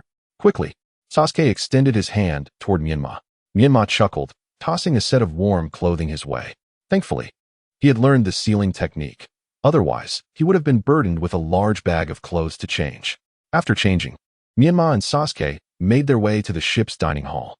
As expected of a luxury vessel, the dining hall was far larger than the barbecue restaurant in Konoha. Kakashi sat alone at the bar, a bottle of sake by his side, and gestured for Menma and Sasuke to help themselves to food upon noticing their arrival. Shortly thereafter, Sakura arrived at the dining hall alongside Fubuki Koyuki. As soon as she entered, Fubuki approached Kakashi, seemingly with something to discuss, prompting Sakura to step away and join Menma and Sasuke. While eating, she cast glances toward Kakashi. What do you think that woman wants with Kakashi-sensei? Sakura asked curiously. The dining hall was so expansive that they could not overhear the conversation. A woman, a beautiful woman, a beautiful and single woman. Approaching a similarly single man, what could her intentions be? Sasuke replied with a mischievous grin. Sakura shot him a disapproving look before continuing to observe Kakashi, muttering, "A beauty and a youthful boy. What are you doing, Sakura?" Menma inquired, intrigued. At that moment, Fubuki picked up the bottle of sake next to Kakashi and began to drink straight from it. "Don't disturb me. I can read lips a little. And I'm deciphering that woman's speech." Sakura replied without turning. "Forget me, marry me? What on earth is she talking about? I can't make sense of it at all. Wait, why is she crying all of a sudden? Oh no, she's leaving. No, not yet. I haven't finished my meal." Sakura shook her head, realizing she had to get up and follow closely behind Fubuki to provide protection. Chapter 58. Encounter with Yukigakure. The scene shifted back to Kakashi and Fubuki Koyuki. Upon entering the dining hall, Fubuki spotted Kakashi and approached him directly. "You know him, right? Is he doing well?" She spoke in a bewildered manner. Kakashi was taken aback. "Who?" "The red-eyed boy you mentioned a few days ago. The one who came to the land of snow and rescued a little girl." "Oh, him. What about it?" Kakashi responded, suddenly enlightened. "Does he still remember me?" Fubuki bit her lip, looking at Kakashi with anticipation. "You're that little girl?" Kakashi exclaimed, examining her with surprise. "Yes." Fubuki confirmed his assumption. "He must remember you." After he returned, he boasted for days about rescuing a little girl and claimed that she must have been captivated by his charm and fallen hopelessly in love with him. Kakashi replied with a smile. It was astonishing how small the world was. The first mission that Obito undertook in the Anbu, rescuing a little girl, turned out to be the very target they were tasked with protecting, Fubuki Koyuki. Actually, he should have been the one to come for this mission. Kakashi jested, realizing that perhaps his words held more truth than he anticipated. That little girl truly had fallen for him. Fenghua Xiaoxue smiled shyly and inquired hopefully, "How is he now? Has he married?" Kakashi averted his gaze, feeling somewhat awkward as he replied, "Though my words may bring you sorrow, I must inform you that he is indeed married. The bride is our mutual comrade, a girl named Lin." Upon hearing this, Fenghua Xiaoxue fell silent for a moment, then seized the bottle of sake beside Kakashi and drank directly from it. Wiping her mouth with the back of her hand, she said to Kakashi, "Pardon my rudeness. I am feeling a bit unwell and shall take my leave." Without waiting for a response, she turned and exited the dining hall. Kakashi sighed, lamenting, love springs forth unbeknownst and concludes without affliction. He then raised his glass, glancing around to ensure no one was watching, and downed the remaining contents in one go. After 2 days and nights at sea, the ship finally approached the territorial waters of the land of snow. The temperature had dropped significantly, and even the breath exhaled appeared white. Suddenly, the entire vessel shook, and a cacophony erupted from the deck. The members of Team 7 hurried out of the cabin, finding the film director animatedly directing the crew to set up equipment for filming. Kakashi stepped forward to inquire and learned that an iceberg had unexpectedly surfaced, prompting the director to recognize it as an ideal filming location.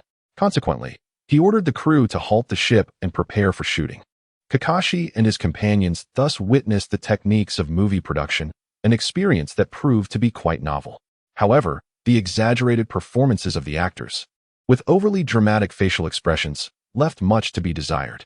Observing an actress on the deck weeping profusely, Menma shook his head, questioning, "Is this the most popular actress in the ninja world?" Kakashi seemed somewhat distracted, not paying much attention to the filming and occasionally glancing toward the iceberg. Menma approached him, saying, "Kakashi-sensei, do you not think there is something amiss with that iceberg?" Kakashi replied, It seems you have noticed as well. While the weather is indeed cold, it is not yet at the point where such a large iceberg would form. Furthermore, this iceberg is isolated, with no surrounding icebergs, indicating it is not a natural occurrence. There must be some human intervention involved." Just then, the filming on the deck concluded, and the director, struck by inspiration, impulsively decided to land on the iceberg for additional shots.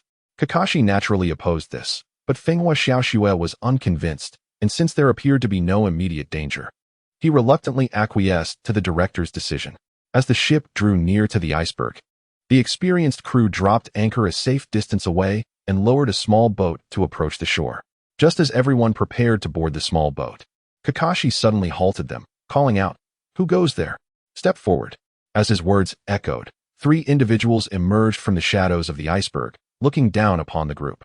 Clad in distinctive armor, each bore a peculiar device on their right hands, They were ninjas from the land of snow. Who are you? What brings you to the land of snow? Inquired the man known as Wolf Fong Avalanche, the leader of the trio. Kakashi leaped from the ship to the base of the iceberg, producing a document from his ninja gear and holding it to his chest, saying, "We are the staff of the production team for Princess Adventure, here to film in the land of snow. We have obtained permission from the land of snow. This is our filming permit." Upon hearing this, Wolf Fong Avalanche gestured to the female ninja beside him, who nodded and began to channel chakra. To everyone's astonishment, a pair of purple wings emerged from her back. She leapt down, gliding gracefully to Kakashi, snatched the document, and soared back. Wolf Fong Avalanche unfolded the document, confirming its authenticity.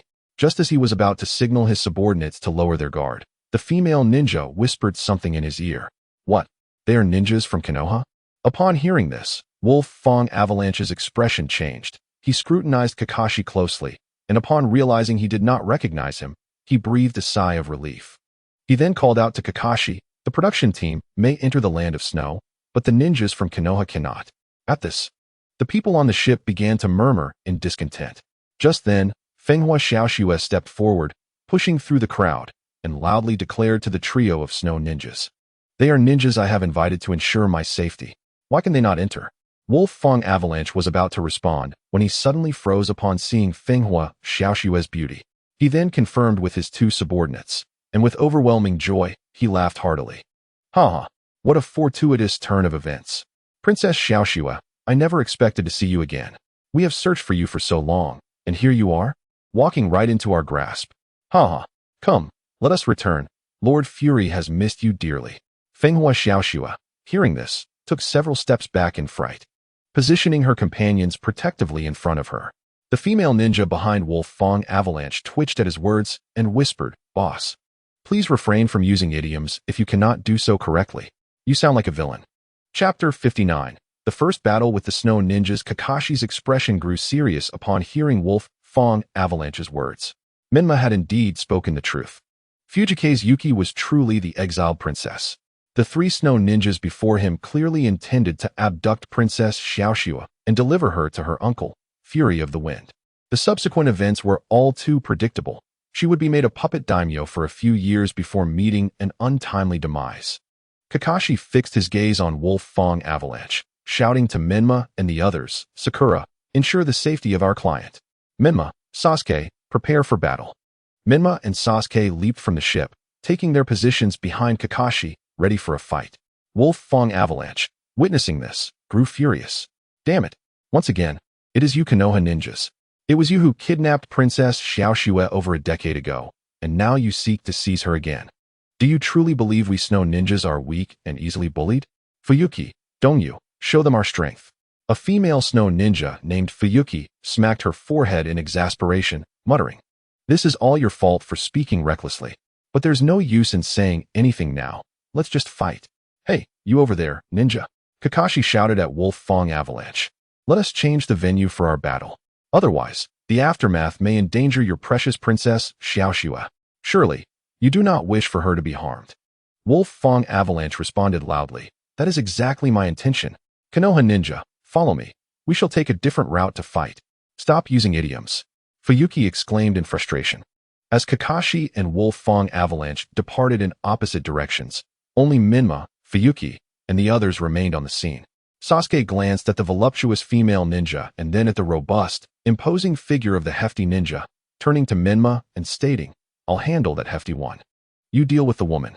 No sooner had he spoken than Sasuke swiftly launched 3 shuriken at the rotund ninja, Dongyu. The shuriken clanged against his armor before bouncing off harmlessly. Dongyu merely glanced at the spot where he was struck and casually retrieved a sliding board from his back, quickly pursuing the fleeing Sasuke. Now, it was just Menma and Fuyuki left. "Hey, are we not going to fight?" Menma called out. "Well, if you hand over Princess Xiaoxue, we won't have to fight." Hakuya Fubuki, unwilling to engage in combat, decided to resolve matters through negotiation. However, Menma shook her head, expressing, "She is our vital client. Your actions complicate our situation." Upon hearing this, Hakuya Fubuki unfurled her gliding wings and dove toward Menma like a swift arrow, exclaiming, "Complicated? Then let us not complicate it." In midair, Hakuya Fubuki formed hand seals and unleashed Ice release, swallowing snow. A barrage of ice shards, resembling swallows, hurtled toward Menma. Too slow. Menma merely sidestepped a few paces to the left, evading the ninjutsu attack. Humph. I can dodge even-tailed beast attacks. What is this? Suddenly, the earlier ice shards, akin to swallows, circled back to strike Menma from behind. How audacious. Is this never-ending? Menma formed hand seals and countered with wind release. Great breakthrough. A powerful gust erupted from Menma's mouth, colliding with the incoming ice shards, causing them to clatter and fall. Did your teacher never instruct you not to turn your back on an enemy? Hakuya Fubuki shouted, then kicked Menma forcefully in the back. Unable to evade in time, Menma was sent tumbling across the snowy ground. Seizing this opportunity, Hakuya Fubuki soared back into the sky, landing on the icy cliff to seek her next opening for attack. Menma, regaining his footing, plunged a kunai into the ground to halt his retreat, feeling the pain in his back yet relieved. Fortunately, after 3 days of torment from Tengu, he learned to dissipate impact. Otherwise, that blow would have been unbearable. He retrieved shuriken from his pocket and hurled them at Hakuya Fubuki. Unfazed, she merely shielded her face with her wings. The shuriken clinked harmlessly off her chakra armor. Huh. Useless. Your attacks cannot breach my chakra defenses. Hakuya Fubuki laughed triumphantly. Menma, undeterred, dashed toward her while forming hand seals for the multiple shadow clone technique. With a series of smoke puffs, dozens of Menma's clones appeared, charging toward Hakuya Fubuki in unison. What? Such a vast amount of chakra. Hakuya Fubuki's expression shifted slightly, only to be met with her derisive retort. Useless. No matter how many you have, they remain worthless. With that, she leaped into the air, diving toward Menma's legion. While she was airborne, the clones simultaneously formed hand seals for wind release, vacuum sphere. Countless transparent air bullets shot towards Hakuya Fubuki. Seeing this, Hakuya Fubuki folded her wings around her body and spun rapidly like a drill, deflecting the vacuum spheres. Afterward, she spread her wings, using her spinning momentum to arc back into the sky, circling slowly above. Observing the dense mass of Menma's clones below, a clever idea struck her. Ice release, ice prison technique. Countless ice walls rose, enclosing Menma's army within. The clones gasped in shock, hastily launching shuriken, only to find them repelled by the ice walls without leaving a trace. Some of the more astute clones, gripping kunai tightly, charged at the ice walls. As for the results, they could only refer to Danzo's knife-piercing Susanoo. As the ice walls multiplied, the clones' operational space diminished. Those on the periphery soon collided with the walls, becoming encased in ice and vanishing in puffs of mist. As memories from the clones returned, Menma shuddered involuntarily. No, I cannot remain idle. Now is the time to test the fruits of my training with the Rasengan. The remaining clones concentrated their chakra, molding it into Rasengan. Ninjutsu, Rasengan. Each clone shouted the name of the technique, charging towards the ice walls. Boom. Explosions echoed as the walls were violently breached. Amidst the swirling ice and mist, a figure shot skyward. It was the liberated Menma. He glanced back at the chaotic battlefield, overwhelmed with emotion. No wonder Naruto's Rasengan could endure from the era of Shippuden to Boruto. It was simply too effective. Chapter 60. The choice is yours, idol. While Menma battled Hakuya Fubuki, Kakashi and Raging Wolf Avalanche reached the backside of the snow mountain. The two leapt across the icy cliffs, occasionally exchanging punches and shuriken. At last, they arrived at the cliff's summit. Raging Wolf Avalanche on the left, Kakashi on the right. They faced each other, searching for weaknesses. Raging Wolf Avalanche smirked at Kakashi, boasting, I have long heard of your illustrious name, Hatake Kakashi. It is indeed a pleasure to meet you at last. Huh. Kakashi was momentarily bewildered by Raging Wolf Avalanche's verbose expression. Is that how you use like a bereaved parent? Do you not have cultural exams in the Snow Country's Jonin tests? Noticing Kakashi's silence, Raging Wolf Avalanche continued, Kakashi, if you deliver Princess Yuki into my hands, I guarantee great rewards and your safe passage home. What do you say? Not a chance. Kakashi, uninterested in banter, firmly rejected. Raging Wolf Avalanche, incensed by Kakashi's abrupt denial, retorted, Kakashi, since you refuse to embrace civility, I shall have to introduce you to the harsh realities of life. Ice release, breaking dragon and fierce tiger. With hand seals completed, a dragon-like ice ninjutsu surged toward Kakashi. Water release, water dragon bullet. Kakashi retaliated without hesitation, manifesting a larger water dragon. Boom! The water dragon, though formidable, was swiftly dismantled by the ice tiger upon impact, exploding into a shower of water. Kakashi nimbly leapt aside to evade the ice tiger's attack. Haha! How pathetic, Kakashi! Did you truly believe you could counter my ice release with your water release? Are you unaware that ice is colder than water? It truly brings a smile to my face. Ah, come on. That lengthy speech only had ice is colder than water as a coherent statement. What about the rest? Kakashi could no longer contain his sarcasm. Raging Wolf Avalanche, growing impatient, waved his hand dismissively. Enough, Kakashi. Stop wasting time. I'll ask you one last time. Will you surrender Princess Yuki or not? Speak, and do not utter a single negative word unless you wish to face the consequences. Kakashi remained silent, pulling down his mask to reveal his Sharingan, fixing a penetrating gaze upon Raging Wolf Avalanche. Seeing Kakashi's stance, Raging Wolf Avalanche became furious. Humph, so ungrateful. He began forming seals. Ice release, one-horned white whale. As he finished his incantation, a colossal ice whale, adorned with a long horn, emerged from the sea, charging towards Kakashi.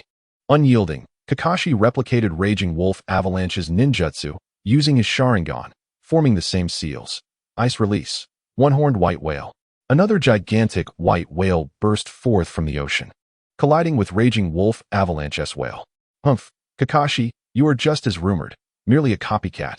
But what does that achieve? The outcome will remain undecided. This time, Kakashi grasped Raging Wolf Avalanche's nonsensical phrase, retorting, not necessarily. As soon as the words left his lips, Kakashi's whale lunged into the side of Raging Wolf Avalanche's whale, and both colossal creatures plunged into the sea, stirring up monumental waves. On this side of the iceberg, Menma and Uchiha Shui sensed a tremendous commotion from behind the ice mountain. In perfect synchrony, they both took a few steps back, preparing for what might come. At that moment, Sasuke came rushing from behind the iceberg, sprinting towards Menma while shouting, "Menma, help me block him." Shortly thereafter, Dong Xiongdong followed swiftly on a snowboard. Menma squinted, startled to see Dong Xiongdong with his mouth agape, his tongue lolling out, his face flushed, and an unidentifiable liquid dripping from the corners of his mouth. With a flick of his left hand, Dong Xiongdong shot a large bundle of white threads towards Sasuke, attempting to ensnare him. Yet, Sasuke seemed to possess an uncanny awareness, executing a leap and a single-handed push to evade the attack. Frustrated by Sasuke's dodge, Dong Xiongdong shouted, "Come on, don't evade, dark-haired boy. Come to me, and I shall treat you well." Sasuke swiftly dashed past Menma, tossing behind him a desperate plea. "Menma, I'm counting on you." Faced with the seemingly infatuated Dong Xiongdong in pursuit, Menma dared not intervene. Instead, he quickly sheathed his kunai, allowing Dong Xiongdong to continue the chase unimpeded. He then called out to Sasuke's retreating figure, "It's your choice, idol." The echo of Sasuke's despair resounded throughout the valley. Menma turned to see Uchiha Shui, who was holding his forehead in exasperation, and sympathetically remarked, "With such a captain and teammates, you must have it tough, right?" Uchiha Shui, gazing at the playful antics of Dong Xiongdong and Sasuke in the snow, replied with a stoic expression. Just then, Kakashi leapt from behind the iceberg, flinging a kunai embedded with an explosive tag that shattered the ice surface.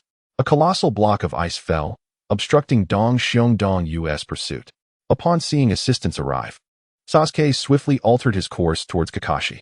As Kakashi sprinted towards the shore, he shouted, "Menma, Sasuke, get to the boat. We're preparing to retreat." At that moment, a furious roar erupted from behind Kakashi. "Trying to escape? Did you consult me?" It was the pursuing Wolf Fong Avalanche. As Wolf Fong Avalanche chased Kakashi, he formed hand seals, declaring, "Ice release, Wolf Fong Avalanche." This ninjutsu, named after its wielder, truly lived up to its name. The ice mountain behind Kakashi crumbled extensively, unleashing an avalanche of snow and ice shards, surging towards Kakashi and his companions. Among the avalanche, countless wolf-like entities opened their cavernous mouths, ready to devour anyone in their path. The magnitude of the avalanche was so immense that even his teammates were caught in its reach. Uchiha Shui's countenance tightened. She swiftly spread her wings and soared into the sky, gliding towards Dong Xiongdong. Without hesitation, Dong Xiongdong leaped, grasping her outstretched hands, and was lifted to safety by Uchiha Shui. Kakashi, observing Menma and Sasuke racing towards the ship, felt a sense of urgency. If this continued, they would surely not escape. He needed to buy them time. Consequently, Kakashi turned back, swiftly forming hand seals, and slammed his hands onto the ground, invoking Earth Release, Earth Flow Wall. A massive wall rose up, blocking the oncoming avalanche's ferocity. Kakashi glanced back at Menma and Sasuke, who had already boarded the ship, feeling a momentary relief before he could no longer sustain the energy-draining jutsu. With a thunderous crash, Menma and Sasuke, just aboard the ship, watched as the earth wall crumbled and Kakashi was engulfed by the overwhelming avalanche, their hearts aching with despair as they screamed, "Kakashi-sensei." Chapter 61. The past of the land of snow. Sasuke and Menma shouted fervently in Kakashi's direction, their fists pounding against the ship's railing. They braced themselves to leap off the ship to rescue Kakashi, but were held back by the others, including Santai Fu, who clung tightly to them. "Let me go? Let me go?" they cried, struggling with all their might. "Menma, Sasuke, look." Suddenly, Sakura pointed towards the distant iceberg, exclaiming loudly. Following her finger, Menma and Sasuke beheld a figure racing through the rolling snow waves. Sasuke activated his Sharingan, while Menma snatched the director's camera, switching it to wide-angle mode aimed at the figure. In the center of the frame, Kakashi was seen riding a massive ninja dog, sprinting swiftly against the snow waves. "Well done, Kakashi-sensei. Hurry, hurry, even faster." Menma couldn't help but cheer loudly, his tear-streaked face a mix of joy and chaos. Yet no one had time to pay attention to him. Everyone was cheering for Kakashi. "Wonderful, wonderful." Sakura wiped away the glistening tears from her eyes, smiling. Finally, amidst the cheers of the crowd, Kakashi rode the dog onto the ship. The trio of Wolf Fong Avalanche could only stand atop the iceberg, watching helplessly as the ship sailed away. Once back on the ship, Kakashi dismounted from the ninja dog, expressing gratitude. "Thank you, Peru." He then released the summoning. Pushing aside Menma and Sasuke who rushed to assist him, Kakashi turned to Fenghua Xiaoxue and Santai Fu with a stern expression, questioning, "Miss Fujifilm Snow Painting, or should I address you as Princess Fenghua Xiaoxue? Now, Princess, do you not owe us an explanation regarding the ambush we just encountered?" Xiaoxue gazed at Kakashi, tears welling in her eyes, appearing pitiful as she choked out, "Mr. Kakashi, I am truly sorry. I did not intend to conceal anything." Kakashi waved his hand, interrupting her theatrics. "Spare me, Princess Xiaoxue. Have you not heard the saying that a woman's tears are the least valuable of commodities?" At his words, Xiaoxue's expression shifted, quickly drying her tears and responding with a smile. "Mr. Kakashi, you are indeed cold-hearted. So, what explanation does Mr. Kakashi wish to hear?" Kakashi replied, "Let us begin with your identity and the true purpose of your journey to the land of snow." Xiaoxue smiled and began recounting her past. "About a decade ago, I was Fenghua Xiaoxue, the only heiress of the feudal lord of the land of snow. Under my father's love and protection, my childhood was filled with joy. However, this bliss was short-lived. When I was 6, a rebellion broke out in the land of snow. The rebel leader was none other than my uncle, Fenghua Nuda. The details of the rebellion have faded from my memory. I only recall the blazing infernos, the cries of agony, and the bloodied figure of Fenghua Nuda lunging towards me with a sinister grin. Had it not been for the valiant guards who mysteriously appeared to protect me, along with the sudden arrival of a young leaf ninja, I would have perished that night. The leaf ninja whisked me away from the burning palace, fending off the snow ninja's attacks, and after a harrowing journey, safely brought me to the land of fire. Upon arriving in the land of fire, the injured young ninja could no longer endure and collapsed. Luckily, he encountered loyal Minister Asama Santai Fu, who ensured the young ninja's survival and provided me with a refuge. Later, once the young ninja recovered, he returned to the leaf, while Santai Fu and I traversed various countries in search of opportunities to restore our homeland. By chance, I became involved in film production, thus transforming into Fujifilm Snow Painting. This was both a means to raise funds for our restoration and a way to gather followers across nations. Now, the time has finally come. Once I acquire the treasures left by my father, Fenghua Xiaoxue, and gain powerful strength, I shall dethrone Fenghua Nuda and avenge my father. After listening, Kakashi felt that the words of Windflower Little Snow were riddled with inconsistencies. How could the rebellion have taken the life of Windflower Early Snow while sparing a mere 6-year-old Windflower Little Snow, who had hired the ninja to protect Windflower Little Snow? If they could afford to hire a ninja for her protection, why not for Windflower Early Snow? Why was there a snow ninja to obstruct Obito during his escape with Little Snow? Shouldn't they have been participating in the rebellion? Why did Obito, upon returning to the Land of Fire, fortuitously encounter a Sama Santayu after collapsing from his injuries? What treasure had Windflower Early Snow left for Windflower Little Snow? What kind of treasure could bestow an ordinary woman with the power to contend against a Jonin? Did the Land of Snow truly remain oblivious when Windflower Little Snow transformed into the embodiment of the Fuji snow painting? Why did they not dispatch ninja to eradicate the threat? These questions lingered in Kakashi's heart, yet he refrained from voicing them, and simply asked Windflower Little Snow, "What are your plans now, Your Highness? I hope that Mr. Kakashi can assist me in restoring my nation." Windflower Little Snow stated with unwavering determination. "I'm sorry." Kakashi decisively refused. "Our Konoha village never interferes in the internal affairs of other nations, so please allow me to decline." Upon hearing this, Windflower Little Snow pondered momentarily before suggesting, "Then let us change the request. I wish for the Konoha ninja to fulfill their duty and escort me to the famous hexagonal ice wall in the Land of Snow." Kakashi did not respond immediately, but instead turned his gaze towards the three members of Team 7, seemingly seeking their opinions. Sasuke felt a sense of frustration, having never suffered such a significant loss in his life. No, he needed to exact revenge. Without a doubt, he had to ensure that Menma faced off against that perverse brother. How dare he ignore my plight? Next time, I shall make you experience this feeling of despair.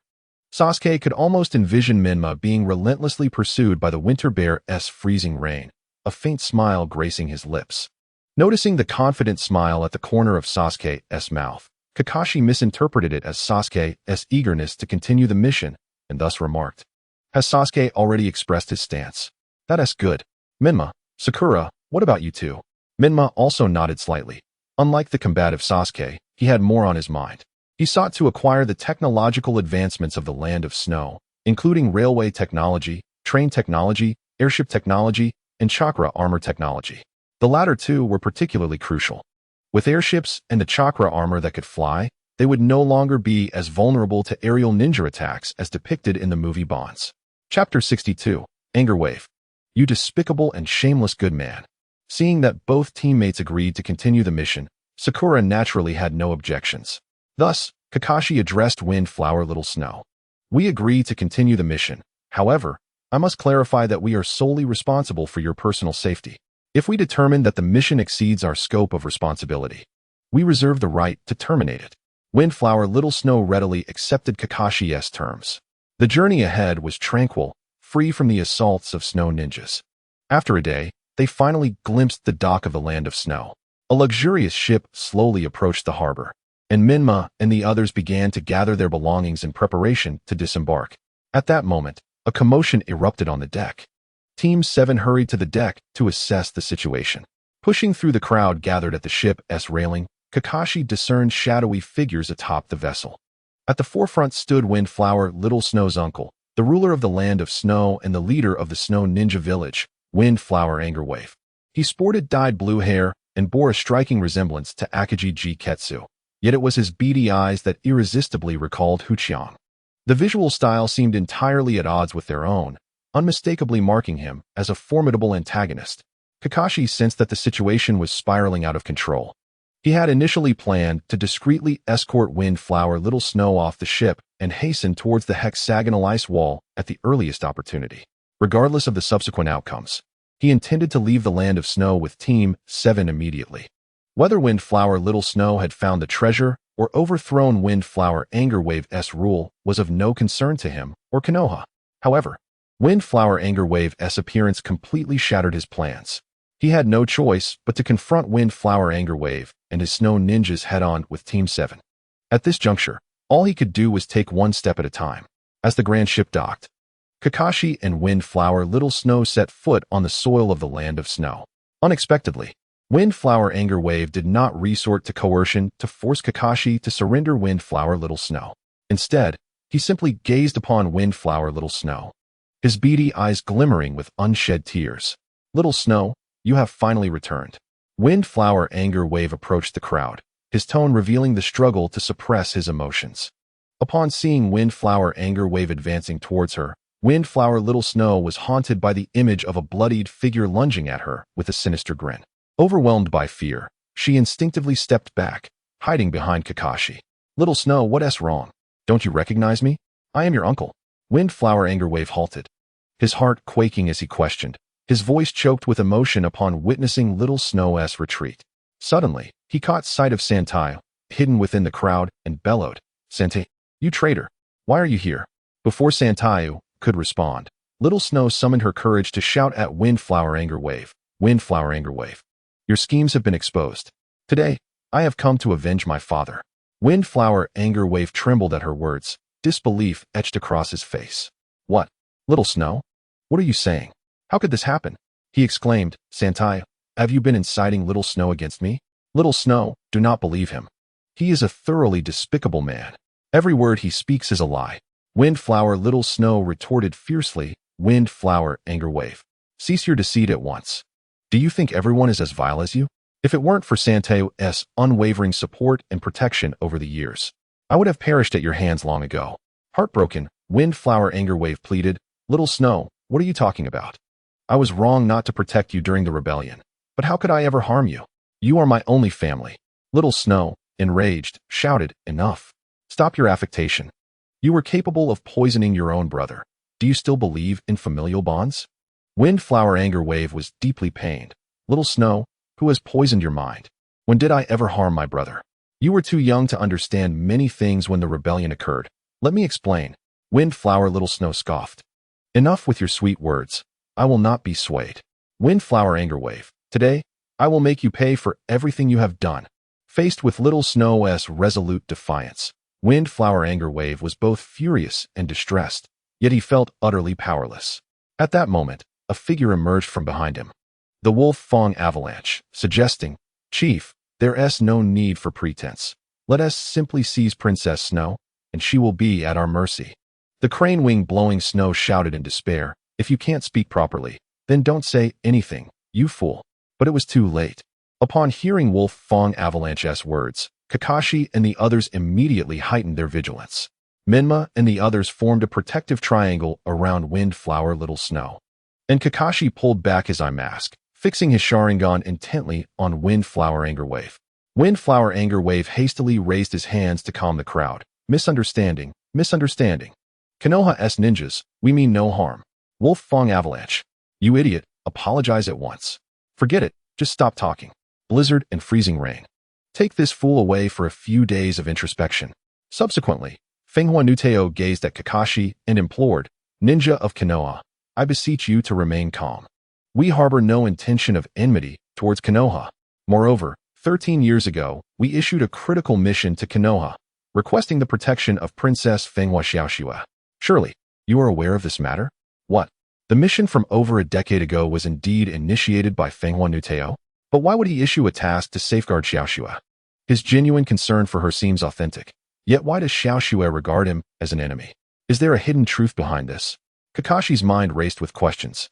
A myriad of clues entangled like a chaotic web, indistinguishable in their veracity. He observed the earnest expression of Fenghua Nuteo and then glanced at the resentful Fenghua Xiaoxue. Feeling a wave of confusion wash over him, he gestured for the members of his team to maintain their vigilance, while he himself relaxed his stance, signaling for Fenghua Nuteo to continue his explanation.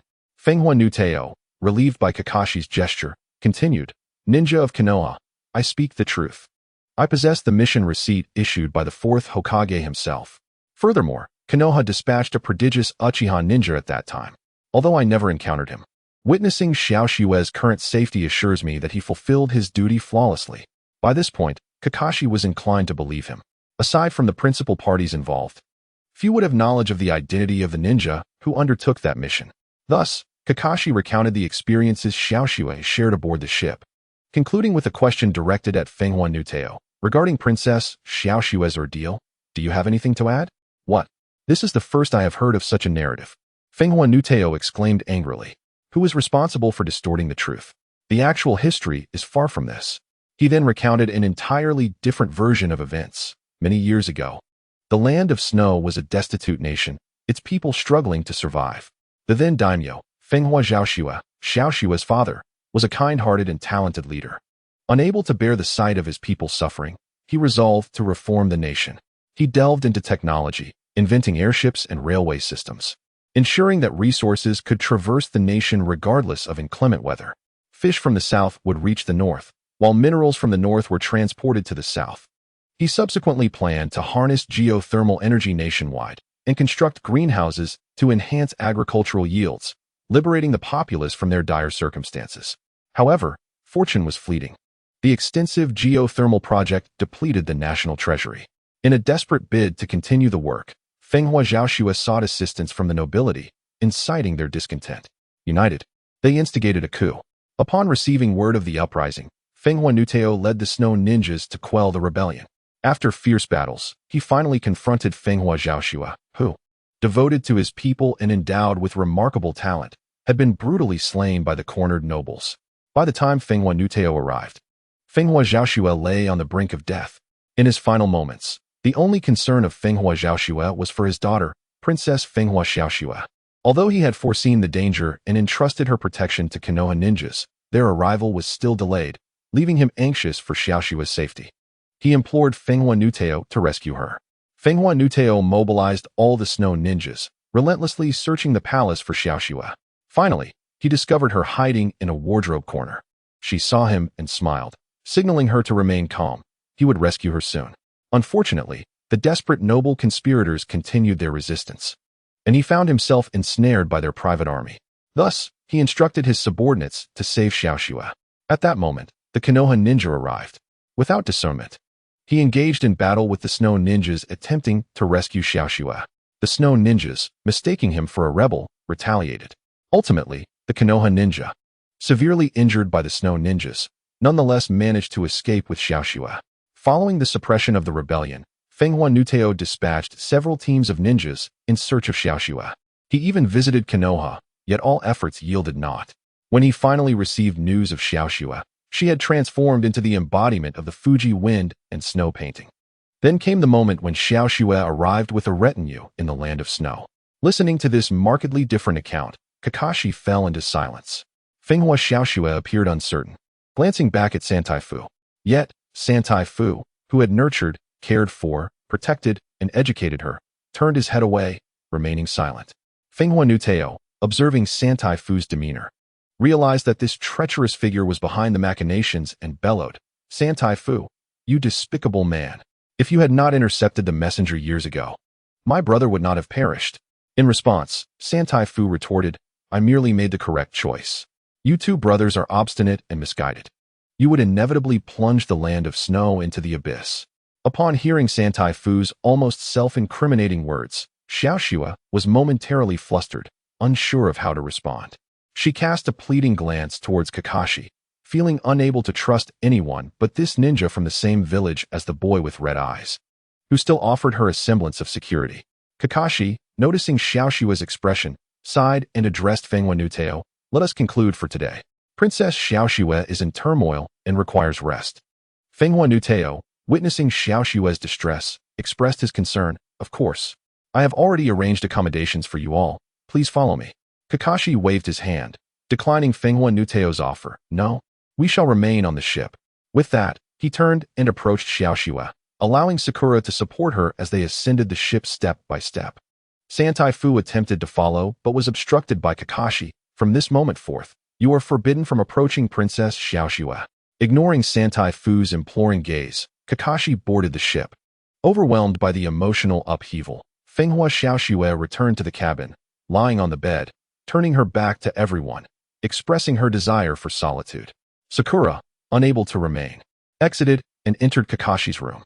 Inside, Kakashi, Ino, and Sasuke had gathered to discuss the recent events.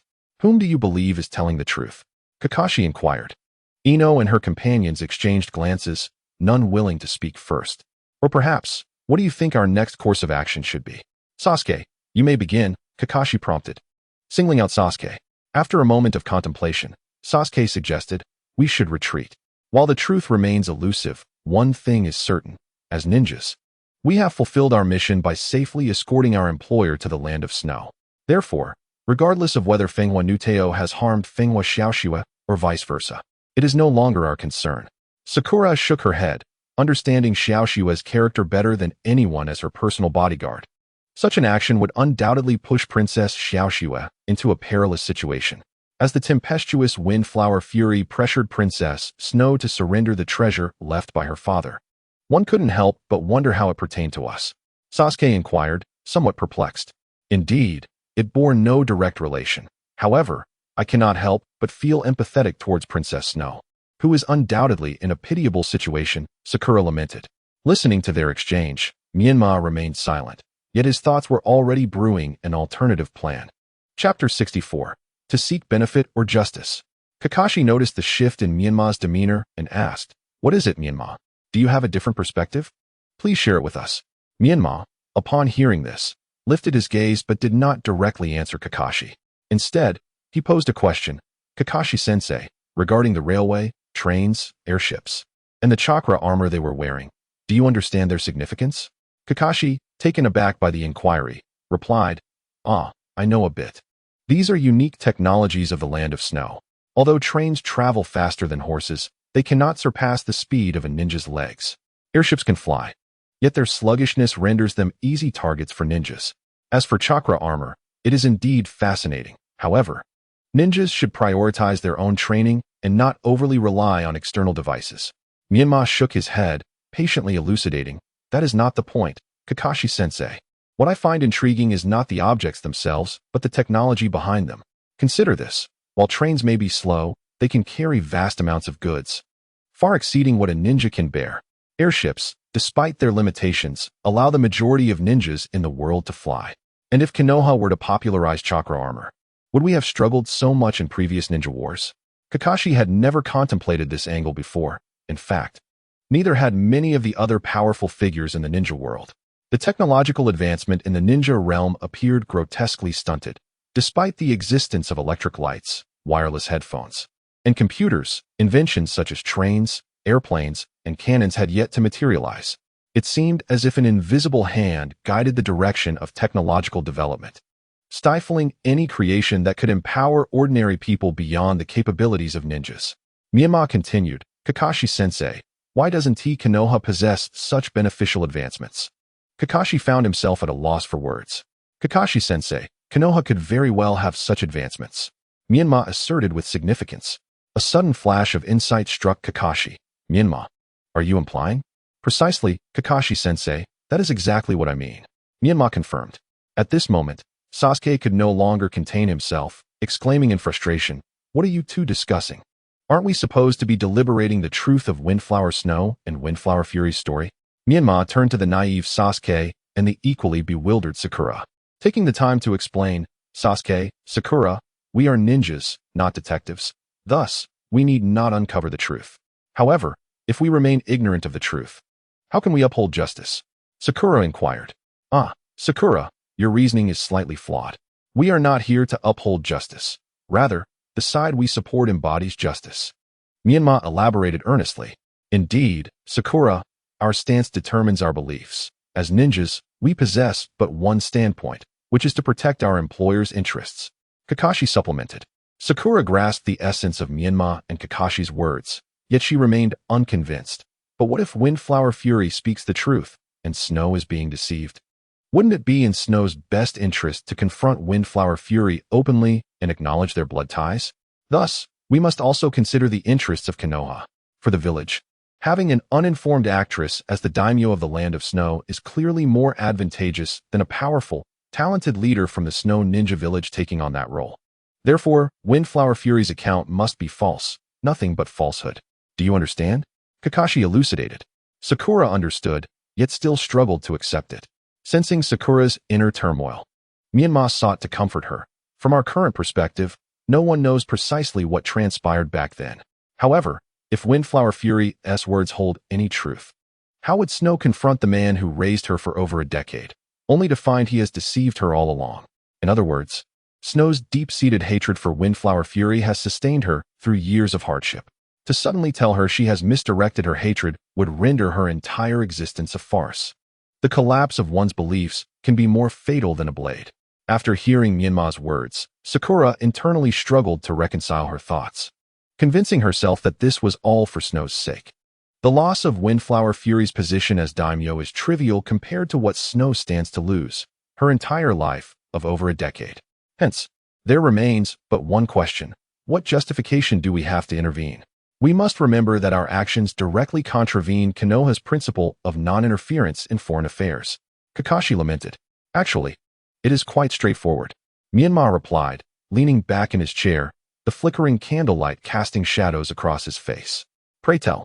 Kakashi's interest was piqued. We can cite the unwarranted attack by the Snow Ninja on Konoha ninjas over a decade ago, which resulted in severe injuries to our comrades, as grounds to demand that Windflower Fury surrender the members of the Wolf Fang Avalanche. Should he refuse, Konoha would then have justification to intervene. But what if he agrees to hand over the Wolf Fang Avalanche and the others? Sasuke queried. If he acquiesces to sacrificing his subordinates to quell Konoha's fury, what right would he have to remain as the leader of the Snow Ninja Village? Without the support of the Snow Ninja Village, can he, as a mere J-nin, contend with Windflower Snow and her backers? Alternatively, he could choose to negotiate with Konoha and offer alternative compensations, such as the technologies I previously mentioned. If that were the case, our objectives would have been achieved. Thereafter, who governs the land of snow, and whether Windflower Snow lives or dies, would no longer concern us. Menma elucidated. Kakashi slammed his hand on the table, proclaiming, "Excellent. Let us proceed with that plan. Now we shall discuss the details of tomorrow's operation. At dawn, we shall take Princess Snow to the hexagonal ice wall to reclaim her father's legacy. Subsequently, we will confront Windflower Fury and demand he acknowledge Princess Snow's position as daimyo. The moment he refuses, I will act to subdue him, while you three must restrain his snow ninjas. Once the dust settles, we will consult with Princess Snow regarding the establishment of diplomatic relations between the land of Snow and Konoha." "What about Princess Snow's safety?" Sakura inquired.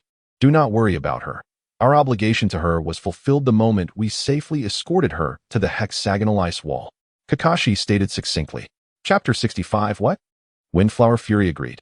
Having briefly outlined the tasks for the following day, Kakashi declared the meeting adjourned. Subsequently, he accompanied Sakura to Windflower Snow's chamber, and after an undisclosed conversation, emerged stating that Snow had consented to cooperate with our plans. That evening, within the ship's cabin, Menma prepared the weapons and tools that may be needed for the upcoming battle. Sasuke leaned against the headboard, his right elbow bent on his knee, while his other foot dangled off the bed, tossing a kunai up and down with his left hand. Suddenly, Sasuke inquired of Menma, "Hey, how did you come up with that idea?" What do you mean?" Menma turned around, perplexed by Sasuke's words. Sasuke tilted his head to one side and remarked, "It's all about justice, interests, and pretexts for war. We graduated as genin together, so why can you think so far ahead?" Upon hearing this, Menma grasped Sasuke's sentiments, fully aware of his inner turmoil. As a prodigy of the Uchiha clan, Sasuke was never short of admiration and accolades. His exceptional strength, far surpassing that of his peers, provided him with ample grounds for pride. Yet, this mindset vanished after graduating from the Ninja Academy. First, there was Sakura, whose talent and lineage rivaled his own. And then Menma, who, though seemingly unremarkable in school, began to outpace him once they became genin. Sasuke felt a disquiet within, an unease stemming from being outpaced by his peers, a fear of failing to fulfill his promise to retrieve or even eliminate Itachi Uchiha. Menma, sensing the gravity of the situation yet unsure how to articulate it, resorted to a generic response to placate Sasuke. "Sasuke, I understand what you mean. You feel that though both Sakura and I may not be far stronger than you, we seem to show greater maturity, correct?" Sasuke remained silent, tacitly conceding to Menma's assertion. Menma continued to elaborate. "Sasuke, you have been overly protected. Look at Sakura, who has lived alone since childhood. She has had to ponder much more. As for me, after the incident in the Land of Waves, when I faced the Six Tails Jinchuriki and tasted the brink of death, my perspective shifted significantly. But you, Sasuke, you have lived a life of comfort, free from adversity. In your childhood, your parents guided you, and at school, teachers instructed you. As a genin, you received orders from superior ninjas, so you never developed the habit of critical thinking. Do you recall our first meeting with Kakashi? Both Sakura and I shared our dreams. Yet you claimed you had no dream, only a singular goal, to retrieve or kill that man. I know not whom you speak of, nor the enmity between you. But what I do know is that you have not exerted yourself towards this end. Are you aware of that man's experiences?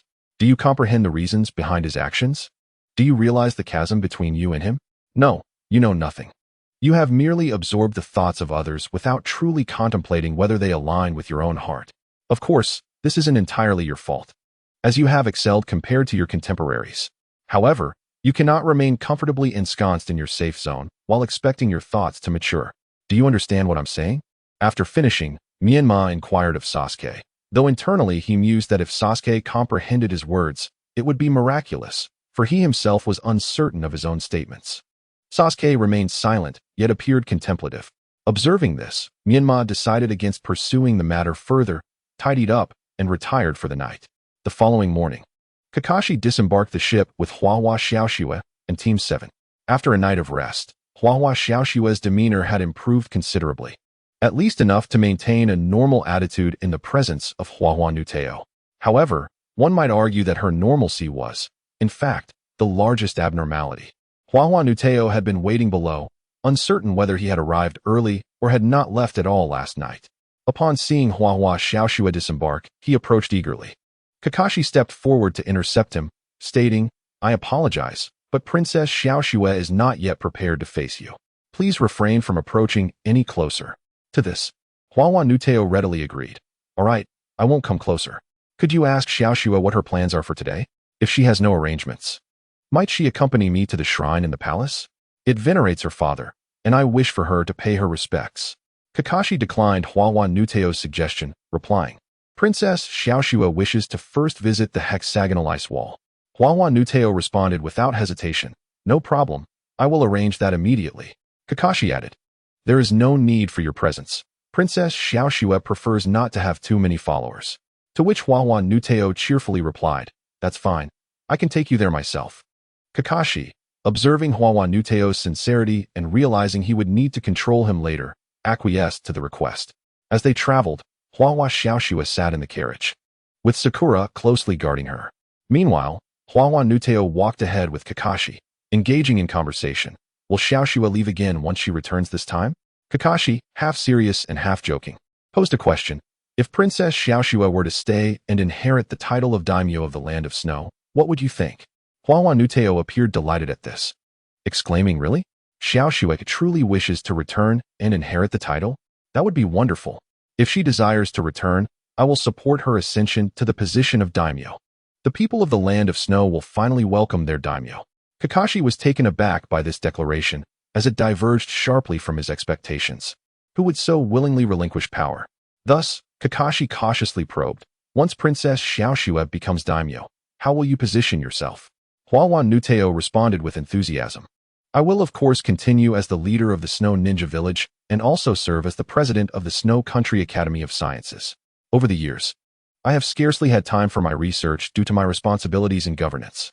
With Xiaoxue back, I can finally extricate myself from the burdens of administration." Kakashi, taken aback by Huahua Nuteo's exuberance, had never encountered someone like him. This also implied that the strategies they had discussed to deal with Huahua Nuteo the night before had become irrelevant. Chapter 66, Springtime in the Land of Snow. After more than an hour's journey, the group finally arrived at the hexagonal ice wall. Before them lay a vast valley, at the bottom of which stood 6 towering structures, each approximately 100 meters high. These edifices resembled enormous crystalline mirrors, arranged like snowflakes, encircling the entire valley. Over a decade had passed, and the original contours of the hexagonal ice wall were now obscured by snow and ice. The cliffs in the background resembled a white serpent coiling atop, with a jade dragon lying supine, while silver mountains cascaded from above, snowflakes sparkling like pearls, accompanied by a resonant sound, with rocks of all shapes and sizes scattered about. Huahua Xiaoxue gazed at Huahua Nuteo with a complex expression before turning away to approach a nearby control console, kneeling before the low-lying structure resembling a hexagonal pavilion. She clasped a 6-sided crystal pendant tightly in her hands. This relic, left to her by her father, Huahua Xiaoxue, was the key to unlocking the secrets of the Land of Snow and gaining power. Have I finally reached this moment? Huahua Xiaoxue reflected on the joyous memories of her childhood spent with her father and the countless nights awakened from nightmares during her time of wandering. Tears streamed down her face as she whispered, "Father, can you see me? I can finally avenge you. Please bless me with the strength to defeat Nuteo." After finishing her prayer, she wiped away her tears, resolutely stood up, and walked determinedly towards the control console. Standing before the console, Fenghua Xiaoxue tenderly caressed the hexagonal crystal pendant. Then, with a resolute heart, she inserted it into the reserved keyhole. As the key was inserted, a beam of purple light soared into the sky.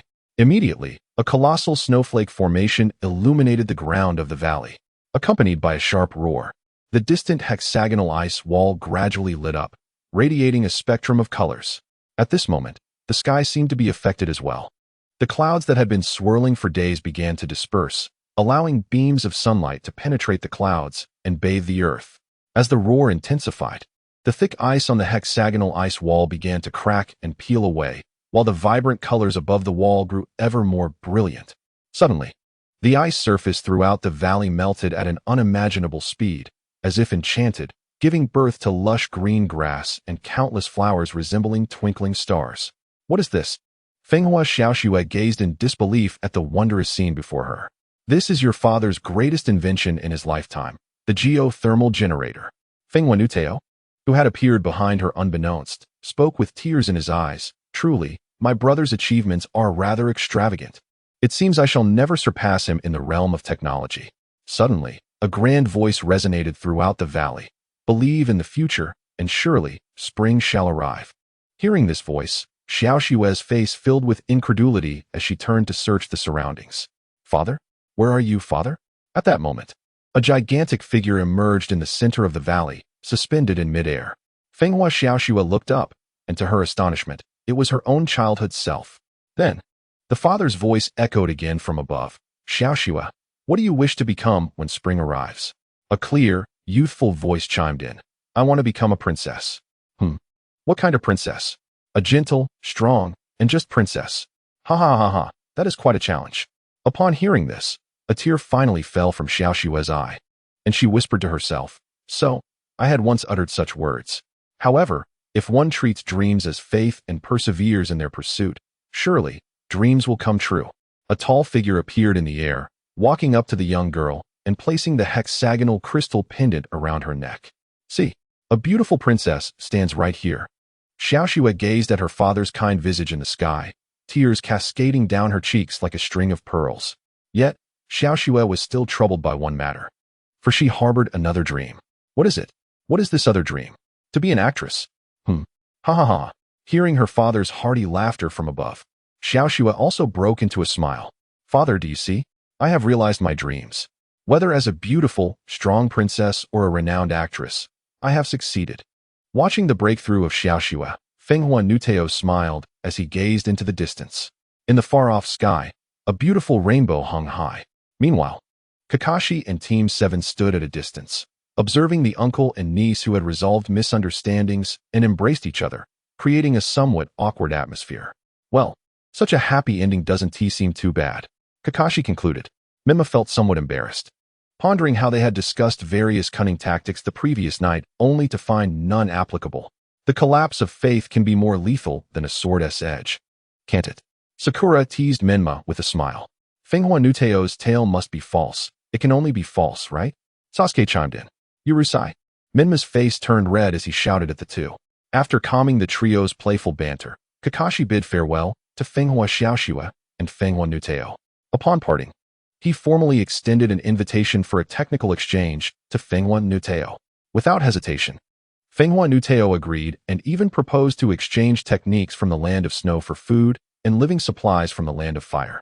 To demonstrate his sincerity in collaboration, Fenghua Nuteo willingly provided the methods and blueprints for crafting chakra armor. Observing how effortlessly he achieved his goals, Menma shook his head with a wry smile. Mentally berating himself for being a petty person, the mission in the land of snow concluded successfully, and Kakashi and the others boarded the ship returning to the land of fire. Well, despite the numerous twists and turns, the mission was still completed successfully. Kakashi remarked while relaxing on the deck during their return journey, propping his elbow against the ship's railing. At that moment, a familiar voice called out from the shore. Hey, Kakashi, what a remarkable return journey. Don't forget we have an unfinished battle. Next time we meet, don't be as disgraceful as before. Kakashi's forehead throbbed with veins. Let go of me. I must kill him. Absolutely must kill him. Chapter 67. The Chunin exam begins. Upon returning to Konoha, Kakashi led the three to the Hokage's office. They could have simply reported the mission at the Hokage Hall, but during their time in the Land of Snow, Kakashi had already invited Fenghua Nuteo to Konoha for a technical exchange. Thus, he needed to inform the Hokage in advance so that Konoha could pursue further cooperation with the Land of Snow through formal diplomatic channels. Naturally, the blueprint and sample of chakra armor from Fenghua Nuteo were submitted to the Hokage's office as a greeting gift, which left Menma feeling somewhat dejected. However, there was still compensation within the village. The three who directly participated in the mission could each select a ninjutsu as a reward. As for monetary bonuses, there was not a single extra coin to be had, since Konoha's finances were already quite strained, making it impossible to allocate funds for rewards. After leaving the Hokage building, Menma couldn't help but grumble. This is the first time I've heard of a large event requiring the organizers to front the costs. And the Hokage, of all people, could easily lend us the chakra armor to help us pass the Chunin exam, yet refuses. Kakashi helplessly replied, All right. Menma, your strength is already considerable. If you were to wear the chakra armor, how could the other genin possibly compete with you in the Chunin exam? That would be outright bullying. Moreover, the strategic significance of the chakra armor is immense, and as we currently possess only one set of samples, it must be handed over to the village for research to determine if it can be replicated. Menma waved his hand, signaling to skip the topic, and proactively asked Sasuke and Sakura, Have you decided what ninjutsu to choose? Sakura nodded and said, I've made up my mind. If possible, I would like to choose the dark arts technique or the water blade technique. One can deprive the opponent of their sight, while the other is a powerful water jutsu, perfectly compensating for my lack of large-scale offensive techniques. Sasuke shook his head, indicating he hadn't decided yet and needed to consult his parents. Afterward, Sasuke and Sakura turned their gazes toward Menma, seemingly asking what he planned to select. Menma, hands behind his head, casually remarked, As for me, if possible, I would like to learn the Flying Thunder God technique. Recently, I've been contemplating combining the Flying Thunder God technique with sealing techniques to create something akin to a targeted teleportation array. Well, that's no small feat, Kakashi remarked, surprised by Menma's imaginative idea. Menma, however, was unfazed, turning back with a smile, borrowing the words of the former daimyo of the Land of Snow, Fenghua Zhaoxue. If one treats their dreams as faith and perseveres in their efforts, then dreams will surely come true. What ambition! Kakashi extended his thumb in praise, declaring that, for the sake of this ambition and in anticipation of tomorrow's Chunin exam, he would treat the students to barbecue. Long live O. After resting at home for a night, Menma revitalized his spirit, accompanied by Minato and Kushina, and arrived at the Ninja Academy. Indeed, the very venue for the first round of the Chunin exam. Upon reaching the entrance, he discovered that Sakura and Sasuke were already waiting there. Thus, Menma bid farewell to his parents and, buoyed by their encouragement, rushed to join Sakura and Sasuke. Entering the hall of the teaching building, they found it teeming with lower ninjas participating in the exam, alongside Konoha's Chunin maintaining order. Menma spotted several acquaintances, including Mizuki-sensei and Hinata from the same cohort. After exchanging greetings, the trio began searching for their designated examination location. Fortunately, the hall featured clear directional signs indicating the examination times and locations. Just as they were about to proceed to the exam venue, a hand wrapped in bandages obstructed their path. The figure, clad in a loose white jacket with wide sleeves, sported long brown hair tied back at the waist. He was none other than Neji Hyuga, one of the previous generation's prodigies and Hinata's cousin. You must be Menma of the Namikaze clan? Neji inquired coldly. That's me. Is there something you want? Menma responded, sensing the hostility in Neji's demeanor. Indeed, it is you. I stopped you to offer a word of caution. Do not think that being the top graduate of the Ninja Academy makes you exceptional. I advise you to keep your distance from Lady Hinata. You, a filthy maggot, can never be worthy of her. With that, Neji turned on his heel and walked away, leaving Menma in stunned silence. After a moment, Menma regained his composure. What does this mean? Even after 60 years in Konoha, they still adhere to the notion of social standing?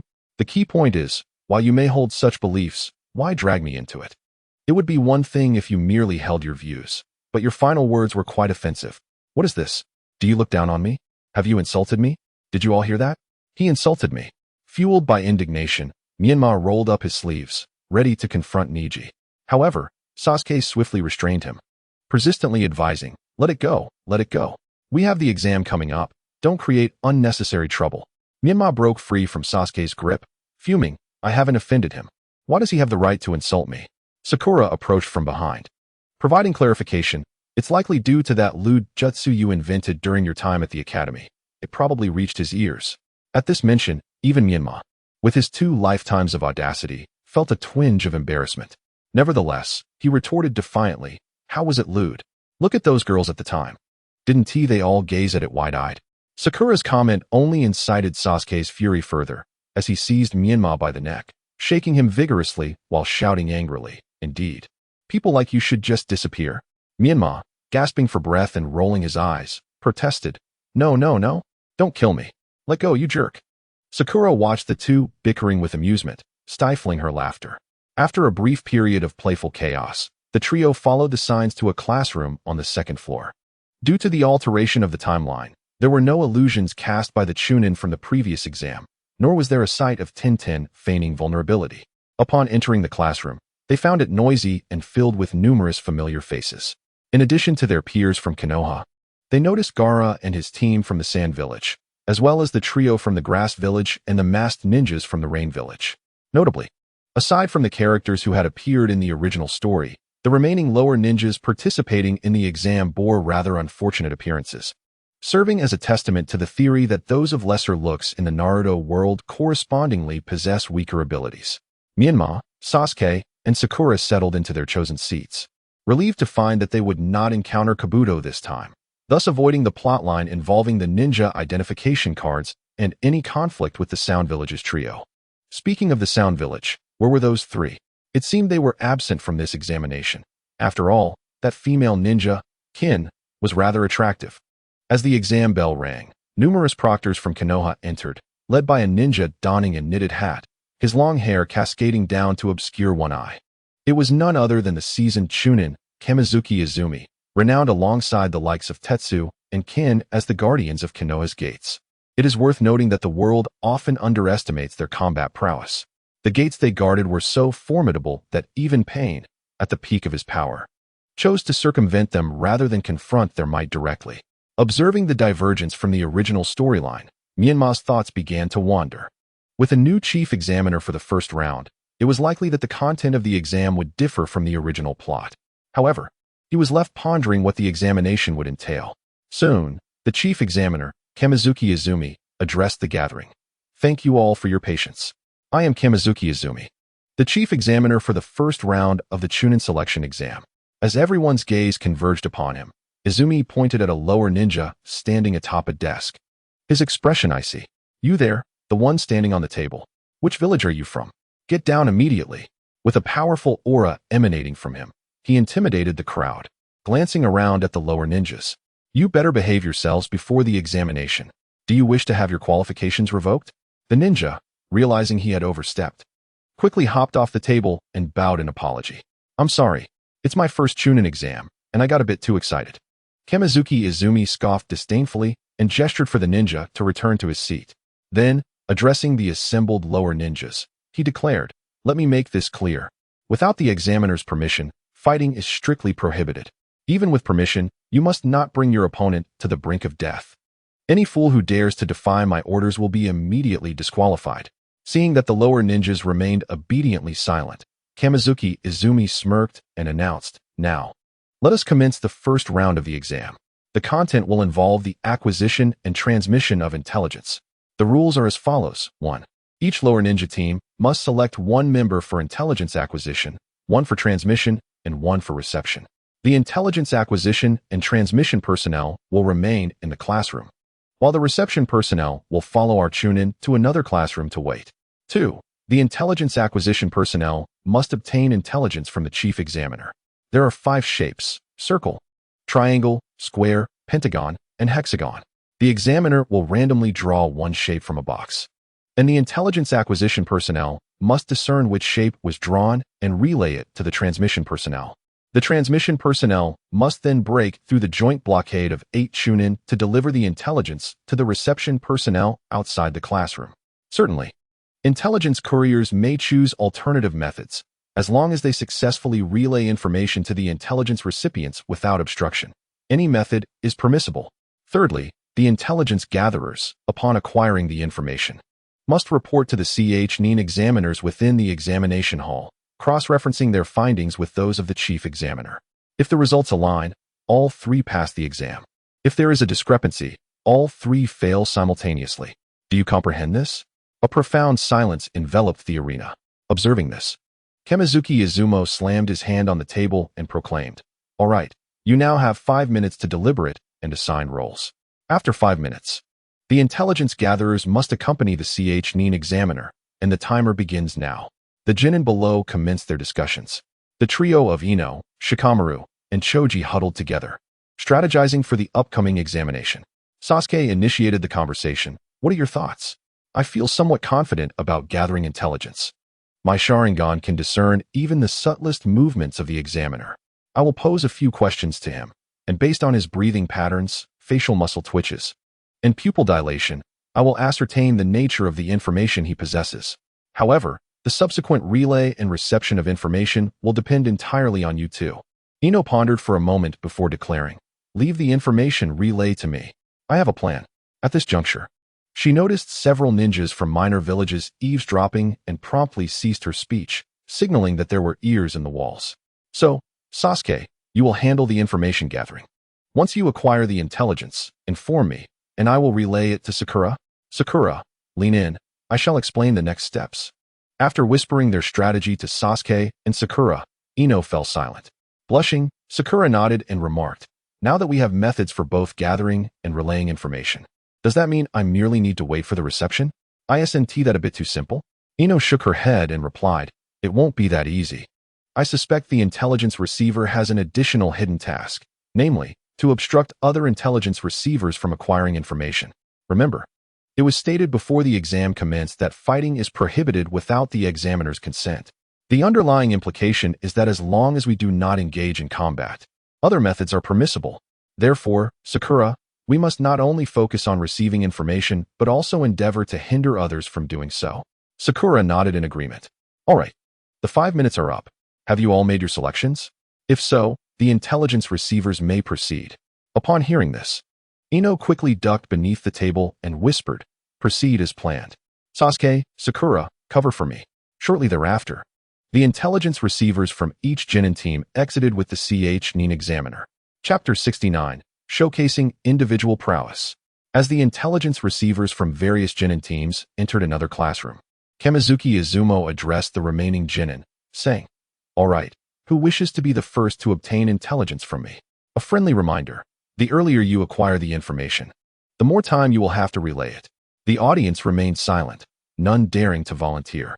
It was deemed wiser to observe first rather than risk the scant additional time. After a prolonged pause, Kamizuki Izumo remarked, "Since no one is stepping forward, I shall begin calling names." He pointed at a Genin. "You there, the one who was just standing on the table. Your team, come forth." He continued, "Remember, from this moment onward, you have only 1 minute to gather intelligence. If you wish to avoid elimination, make haste." The nameless Genin's expression shifted, but upon hearing the time constraint, he approached Kamizuki Izumo with a stoic demeanor. Kamizuki Izumo retrieved a box, shook it vigorously, and withdrew a shape, glancing at it before clenching it tightly in his fist. "Now, guess what shape the information in my hand takes?" The Genin's countenance soured, and he closed his eyes to form a hand seal, remaining motionless before Kamizuki Izumo. Observing the ninja's actions, Kamizuki Izumo mused, "Ah, a sensory ninja. How rare to encounter such a type from a minor village." After a brief interval, Kamizuki Izumo returned the shape to the box, signaling that the Genin could take his leave. Once the Genin turned to depart, Kamizuki Izumo pulled out a form and marked a triangle next to the name of the recently departed Genin in their team listing. The Genin approached his teammates and conveyed something to them. His comrades nodded and moved to the window. All eyes were glued to see how he would relay the intelligence.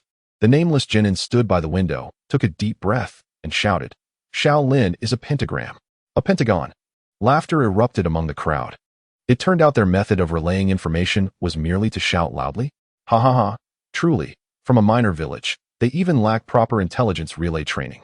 Kamizuki Izumo on the podium couldn't help but chuckle. That was not the right way either, shouting so loudly.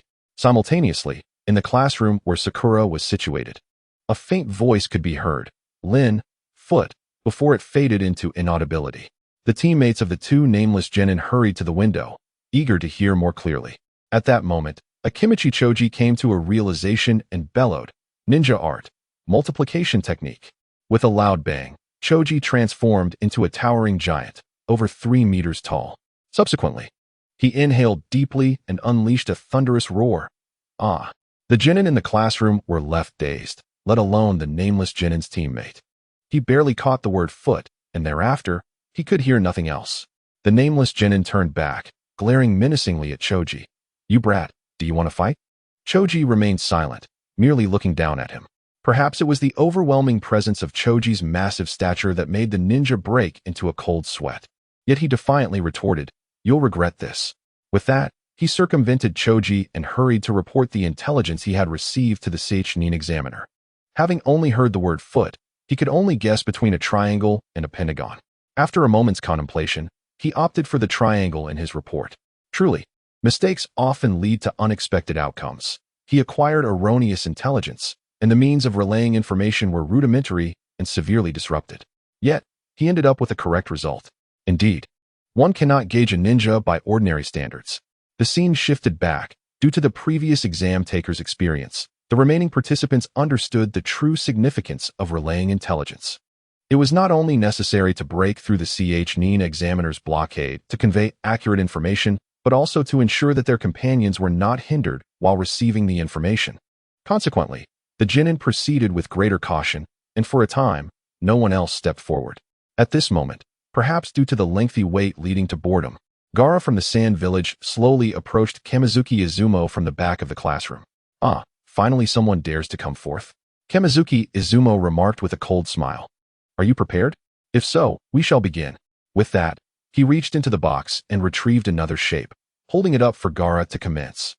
Gaara covered his right eye with his right hand, and with a loud pop, the gourd behind him opened, releasing some fine sand that was difficult to perceive with the naked eye, which slipped through the box's seams and entered within. Secret technique, Eye of Sand. With the activation of Gaara's ninja technique, in the corner of the box, the gathered sand coalesced into a sphere, which gradually transformed into the shape of an eye. Gaara, expressionless, retracted his jutsu and walked back. Approaching Kankuro, he analyzed, the box is missing a square, hence the examiner is holding a square. "Brother Kankuro, relay this information to Temari." "Understood, watch me." Kankuro replied with confidence, unbinding the puppet crow wrapped in white bandages from his back. With a slight movement of his finger joints, he untied the crow's bandages, revealing a peculiar puppet with 3 eyes and 4 arms before the onlookers. Threads of faint blue chakra, nearly invisible to the naked eye, shot from Kankuro's fingertips, connecting to the joints of the puppet crow. With a series of clicks, the puppet rose from the ground. As Kankuro gestured, the puppet crow floated towards the windowsill. At that moment, the other genin from various small villages in the classroom exchanged glances and then grinned, obstructing the path of the puppet crow. "Humph, do you think you can stop me?" Kankuro smirked coldly. Just as the puppet crow was about to enter the attack range of the first obstructing ninja, that ninja raised his fist, adorned with a claw, ready to strike. A mere inch closer, and that powerful iron fist would shatter the wooden puppet. Fool! Kankuro remained unperturbed, his fingers deftly moving. Suddenly, the puppet crow opened its mouth, revealing an iron tube within. With a hiss, a plume of purple smoke erupted, enveloping the obstructing ninja. With a thud, that ninja collapsed to the ground, unconscious. Chapter 70. Examination passed. Witnessing a candidate being taken down, the speaker, Kamizuki Izumo, could no longer remain seated. He instantaneously appeared beside Kankuro. Kanai pointed at his neck and spoke in a low voice. "Ninja from Sunagakure. I seem to recall stating that no one is permitted to engage in combat without my consent. Have you disregarded my words?" Kankuro, with a sheepish smile, explained, "Examiner, I did not attack anyone. This is merely my method of conveying information, using different colored smoke to represent different meanings. It was simply an accident that this ninja inhaled the smoke.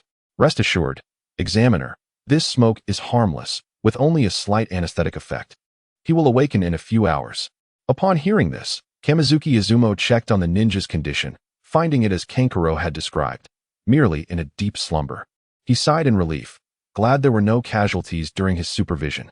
Sheathing his kunai, he glared coldly at Kankuro, stating, "Consider this a warning. Should anything like this happen again, I will revoke your examination eligibility." "Thank you, examiner. It won't happen again, as the information has already been transmitted," Kankuro declared with pride. "Nanny? When?" Everyone was puzzled. After all, his puppet had been obstructed, and the smoke had remained confined within the classroom, failing to disperse outside. How was he able to relay the information? Shino shared this curiosity, while Hinata, using her Byakugan, whispered an explanation to him. The ninja using the puppet was merely a decoy. The one truly transmitting information is the ninja carrying the gourd who can control sand. They first used the puppet to draw everyone's attention, including the examiners, and at that moment, the ninja with the gourd controlled the sand to slip out through the door, relaying it to their companions outside. Indeed, as Hinata had surmised, a square formed from sand appeared in the palm of Temari on the other side of the classroom. It seemed that Gaara and his companions had successfully passed the first round of the exam. With Gaara leading the way, the subsequent examinations proceeded more smoothly. As each team of genin showcased their unique talents to acquire information, the Leaf Village ninjas had the greatest advantage. Hinata and Niji utilized the Byakugan's penetrating vision to directly see the shape of the information in the examiner's hand. Ino, employing the mind-body switch technique, effortlessly opened her palm to glimpse the information. Following her was Sasuke, who had activated his Sharingan early, intently staring into Kamizuki Izumo's eyes. After all, the Sharingan is renowned as the strongest ocular jutsu in the ninja world. Sasuke used its keen insight to discern the shape of the information from the examiner's pupils. Other lesser ninja villages also employed various tactics to obtain information from Kamizuki Izumo. Of course, some attempts ended in failure. For instance, one ninja from the Rain Village attempted to forcibly extract information from Kamizuki Izumo, only to be soundly defeated. At this point, all teams had either genuinely or falsely acquired information, and it was now time to assess their methods of transmission. The team responsible for transmitting information from Hinata's group was Shino, while on the other side of the classroom, Inuzuka Kiba noticed a circle formed by a swarm of bugs on the ceiling. Ino's team, with Shikamaru at the helm, perhaps sacrificing some intellect, found that Shikamaru's shadow possession technique had significantly increased in range in this world. Thus, Chuji discovered a pentagram suddenly appearing above his shadow on the pure white wall. Team 10's responsibility for transmitting information fell to Lee. His method was far more straightforward and boisterous. First, he removed the weights from his legs and hurled them out the window, creating a tremendous commotion to capture Tenten's attention. Subsequently, he opened the third gate, unleashing an overwhelming and ferocious chakra that filled the entire classroom, the wild aura easily detected by Tenten. "Open the third gate. It seems to be a triangle," Tenten murmured, sensing the powerful presence in the air. Mato Guy observed everyone employing their tactics to relay information and thus nodded slightly at Sasuke, his hands forming seals as he was about to release a jutsu. However, Sasuke stopped him. Mato Guy looked quizzically at Sasuke, assuming he had something further to add. Instead, he was met with an increasingly large fist. With a resounding crash, Guy was sent sprawling across the classroom. It turned out that the guy in the classroom was merely a shadow clone, created just before Sakura followed the Chunin examiner out, while the real guy transformed into Inuzuka Kiba to accompany Sakura. Thanks to Kiba's presence, akin to an invisibility technique, no one noticed that an extra candidate had left. Simultaneously, the memories of the shadow clone returned to Guy, accompanied by the sensation of pain from Sasuke's strike. How infuriating!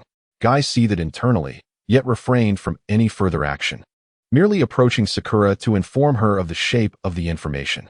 By this point, all the genin Guy knew had successfully passed the examination. However, not all genin experienced such smooth sailing.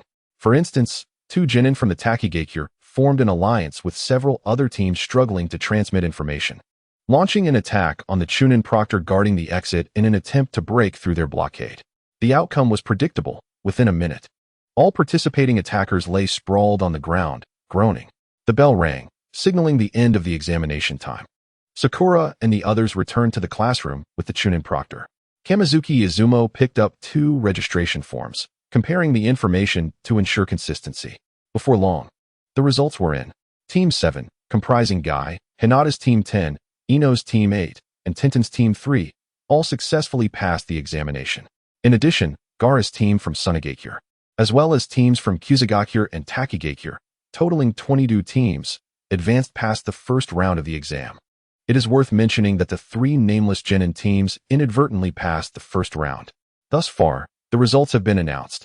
Out of a total of 53 Genin teams, 22 have successfully advanced in the examination. Upon witnessing this, a disgruntled Genin could no longer contain himself. He stood up and pointed an accusing finger at Kamizuki Izumi, exclaiming, "Surely, your Hidden Leaf Village must have cheated. Why have so many been eliminated while all 7 of your teams passed seamlessly? You owe us an explanation." "Indeed, indeed," echoed his fellow eliminated Genin in agreement. Kamizuki Izumi scoffed, instantly appearing beside the vocal Genin, seizing his finger and twisting it with force. "Ah!" A crack echoed as the Genin fell to his knees, howling in agony. Chapter 71. The second exam begins. Ignoring the wretched cries, Kamizuki Izumi surveyed the surroundings, chuckling coldly as he addressed the crowd. "Who dares question the integrity of the Hidden Leaf Village? Do you think we are easily intimidated?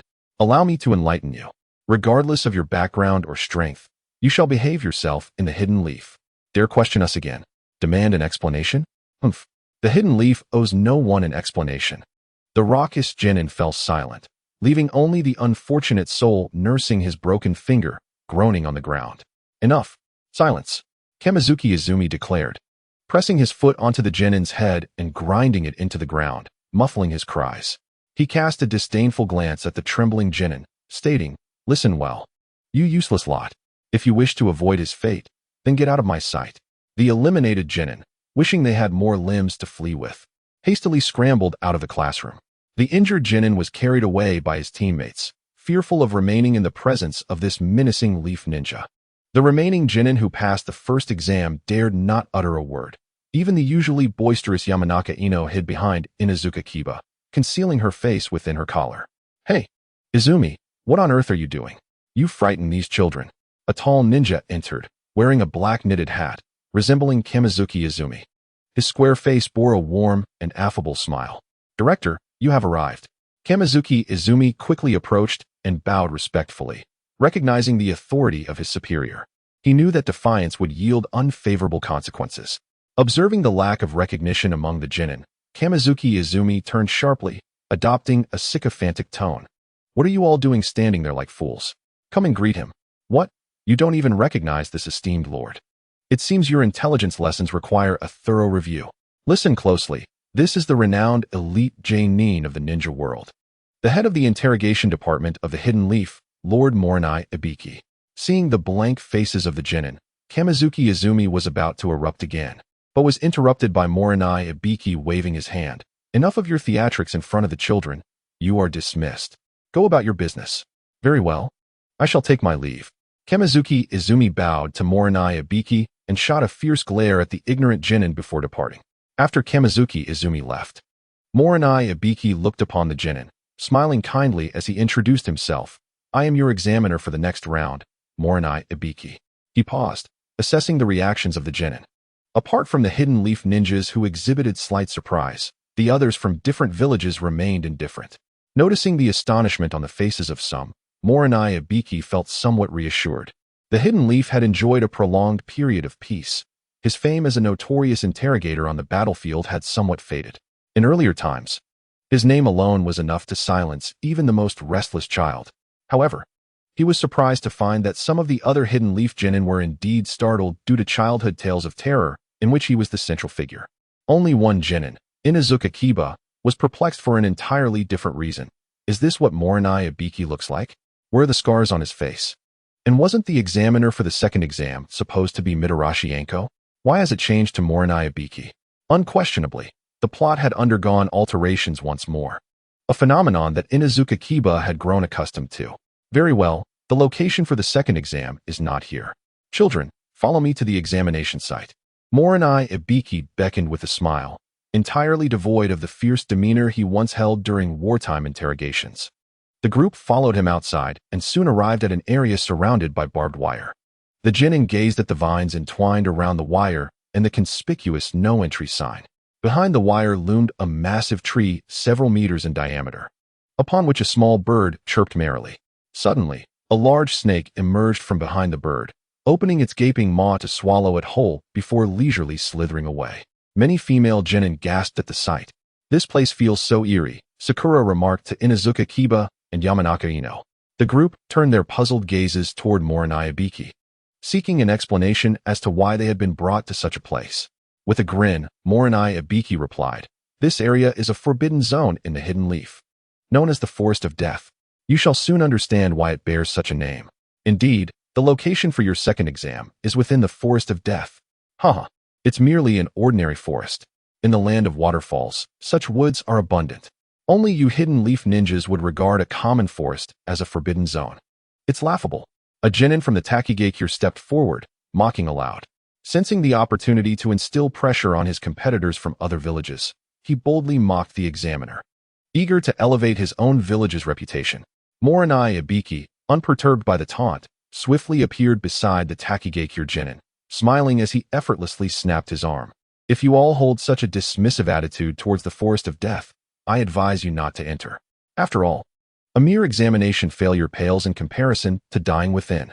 Moreover, do refrain from disparaging the Hidden Leaf. Otherwise, next time, a mere broken arm will be the least of your concerns. Understood?" "Understood. I sincerely apologize." The Takigakure genin, now nursing his broken arm, managed to maintain a semblance of composure, returning to his teammates without uttering a single cry of pain. Foolish. They failed to realize that Kamizuki Izumi's methods were already so violent. How could his superior, Morinai Ibiki, be anything but formidable? A Hidden Leaf genin wearing dark sunglasses whispered derisively. Chapter 72. The Forest of Death. Morinai Ibiki surveyed the 20 or so groups of genin before him. Smiling as he declared, "Before the second exam commences, allow me to distribute this." He produced a thick stack of paper documents from his clothing and instructed his J-nin assistants to hand them out to the genin. Upon receiving the document, Menma was taken aback to discover it was a consent form. Sanai Ibiki began to explain, his voice remaining gentle. Yet the words he uttered were chillingly cold. "This is a consent form. All genin participating in the second examination must sign it. By signing, you acknowledge that all that transpires within the Death Forest is your own responsibility. Any injuries or fatalities will not be the concern of Konoha. Of course, you may choose not to sign, but doing so will forfeit your eligibility for the exam. Think it over wisely." The genin exchanged glances, some hesitating while others resolutely inscribed their names. It was absurd to contemplate retreating at this juncture. After collecting all the consent forms, Sanai Ibiki nodded in satisfaction. "Well done, brave children. Now, I will announce the rules of the second examination. Please listen carefully, as this pertains to your very lives. First, let me describe the examination venue. This time, the location is Training Ground 44, known as the Death Forest. The venue is a circular area enclosed by barbed wire, with a total of 44 entrances and exits. The radius of the venue is approximately 10 kilometers, featuring rivers, mountains, forests, and marshes. At the center stands a tall tower, which is your ultimate goal for this examination. The format of this examination is an elimination round. Each genin squad will enter through different entrances, and within the venue, you may eliminate your opponents by any means necessary. To access the tower, each ninja must possess at least one ninja headband that does not belong to them. To prevent unauthorized exchanges of headbands, only 11 squads will be permitted to enter the tower. Remember, it is 11 squads, not 33 individuals. Therefore, if you cannot obtain a headband, you may also use one from a teammate. The examination is time-limited. You must seize at least one ninja headband and reach the central tower within 120 hours. Anyone exceeding this time limit will be deemed a failure. Are there any questions? Examiner, I have a question. A thin voice rose. It was a Kimichi Choji. Speak. Can we withdraw from the exam midway? Withdrawals are not permitted. This means that regardless of your ability to complete the examination, you must remain inside for a full 5 days. Furthermore, to prevent anyone from hiding or failing to encounter opponents, the area available for movement will shrink by 2 kilometers every day. On the final day, your range will be limited to a 2-kilometer radius around the central tower. Hey, isn't that just like a shrinking safe zone in a battle royale game? Menma thought grimly as the plot diverged from the original narrative. 5 days. How would they manage sustenance? This question was posed by Nara Shikamaru, a known glutton. Self-sufficiency is required. The Death Forest is rich in flora and fauna, providing ample resources for sustenance. Additionally, we have strategically placed supply boxes to offer a limited amount of weapons and food. A friendly tip: the closer you are to the central tower, the more abundant the supplies. This increasingly resembled scavenging for resources in a battle royale game. Noticing that no one had further inquiries, Sanai Ibiki cleared his throat and declared, "All right, since everyone is prepared, each of you may select an entrance to enter. Lastly, heed this advice: do not die." With that, he waved his hand, signaling the commencement of the competition. The crowd surged around the walls, seeking an entrance. Menma and his companions also circled the perimeter, mindful that the clock began ticking the moment Sanai Ibiki issued his command. Entering the Death Forest on the first day mattered little whether it was early or late. "Hey, I have some ideas and would like to hear your thoughts," Menma said as he ran alongside Sasuke and Sakura. "Go ahead. This examination tests our raw strength, and everyone we encounter is our adversary," Menma articulated. "We know that without you saying it," Sasuke replied with irritation. "Listen to me. My point is, while everyone is our enemy, they are also enemies of each other. The enemy of my enemy is my friend. We can form an alliance with another squad," Menma succinctly proposed. "That makes sense. There are 22 squads in total, and 7 of them are from Konoha, nearly a third. We have a natural advantage. We just need to decide which squad to ally with," Sakura inquired. "Our strength lies in combat, while our weakness is reconnaissance, so we should seek a squad skilled in that area," Menma replied, suggesting Hinata Hyuga's team as the primary choice, followed by Ino Yamanaka's team. "As for the squad with the Byakugan, I have no rapport with them, so they are out. I recommend choosing Hinata's team. As while Inuzuka Kiba has some sensory abilities, he is not primarily a sensor ninja. Furthermore, the Inuzuka clan has a unique combat style that outsiders find challenging to integrate into." Sasuke offered timely advice. "Well, Sakura, what do you think?" Menma asked. "I think it's a good idea, but with Hinata's assertive personality, which squad would take the lead?" Sakura raised a valid concern. "Those are minor details. I trust Hinata won't act impulsively at this moment," Menma reassured. "Then there's no issue," Sakura affirmed. "All right, let us quicken our pace and intercept Hinata's team before they enter the Death Forest," Menma declared, his pace increasing steadily. After a while, they finally caught sight of Hinata and her team. "Hinata, wait a moment," Menma called out loudly. Hinata, hearing this, raised her palm, signaling Shino and Kiba to halt. Upon Menma's trio arriving, Hinata fixed her piercing gaze upon Menma, a smirk gracing her lips as she spoke. "Oh, I sent this the top squad from our class. What? Did you call us over to snatch our headbands before entering the Death Forest?" Chapter 73. Entering the Death Forest. "Hinata, don't be like that. We're all classmates," Menma interjected, while Shino quickly added, "Don't mind Hinata, she means no harm." "Shino, didn't I tell you not to interrupt while I'm speaking?" Hinata snapped, grabbing Shino's collar and glaring at him fiercely. "Apologies. It won't happen again." Shino raised his hands in surrender. All right, Hinata. We're not here to snatch your headbands." Sakura stepped forward with a warm smile. "Then what brings you here?" Hinata asked, sizing up Sakura. "We're here to form an alliance," Sakura stated succinctly. "An alliance?" Hinata regarded Menma and his team with skepticism, quickly grasping their intention, and retorted with a cold smile. "I see the alliance is merely a ruse. You truly aim to exploit our team's reconnaissance capabilities." The trio exchanged glances, surprised that Hinata had seen through their plan. Menma hastily clarified, "It's not exploitation, it's cooperation. You will scout the opponent's positions, while we handle combat and seize headbands. It's a win-win situation." What a joke. Can't we procure headbands ourselves? "It seems you are merely trying to take advantage of us," Hinata countered without reservation. "Enough, Menma. Let us not form an alliance. Let them fend for themselves," Sasuke retorted angrily. As a scion of the prestigious Uchiha clan, he couldn't tolerate such indignity and turned to leave. Menma shook his head helplessly, grasping Sasuke's arm as he prepared to speak.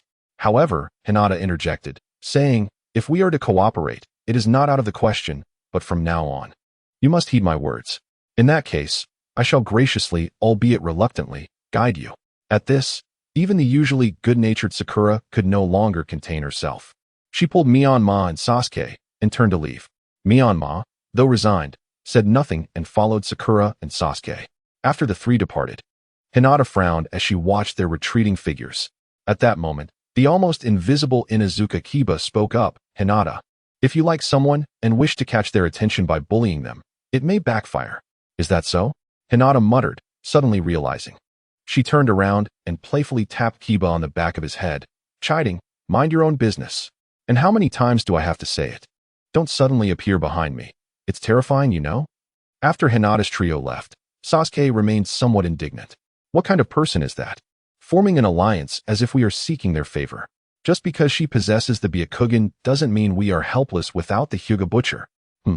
With the failure of the alliance plan with Hinata, it seems we must seek Ino and the others. Myanmar remarked. That seems to be the only option. However, it appears Ino and her group have already entered. We can only venture inside and hope for the best. Sakura lamented. As they conversed, the trio arrived at entrance 19, passing through the Chunin guards and officially entering the Death Forest of Training Ground 44. The 5-day survival exercise officially commenced. Meanwhile, at the root of Konoha, Sarutobi Hiruzen sat leisurely in his chair, listening to his subordinate's report. Shao, how goes the task I assigned you?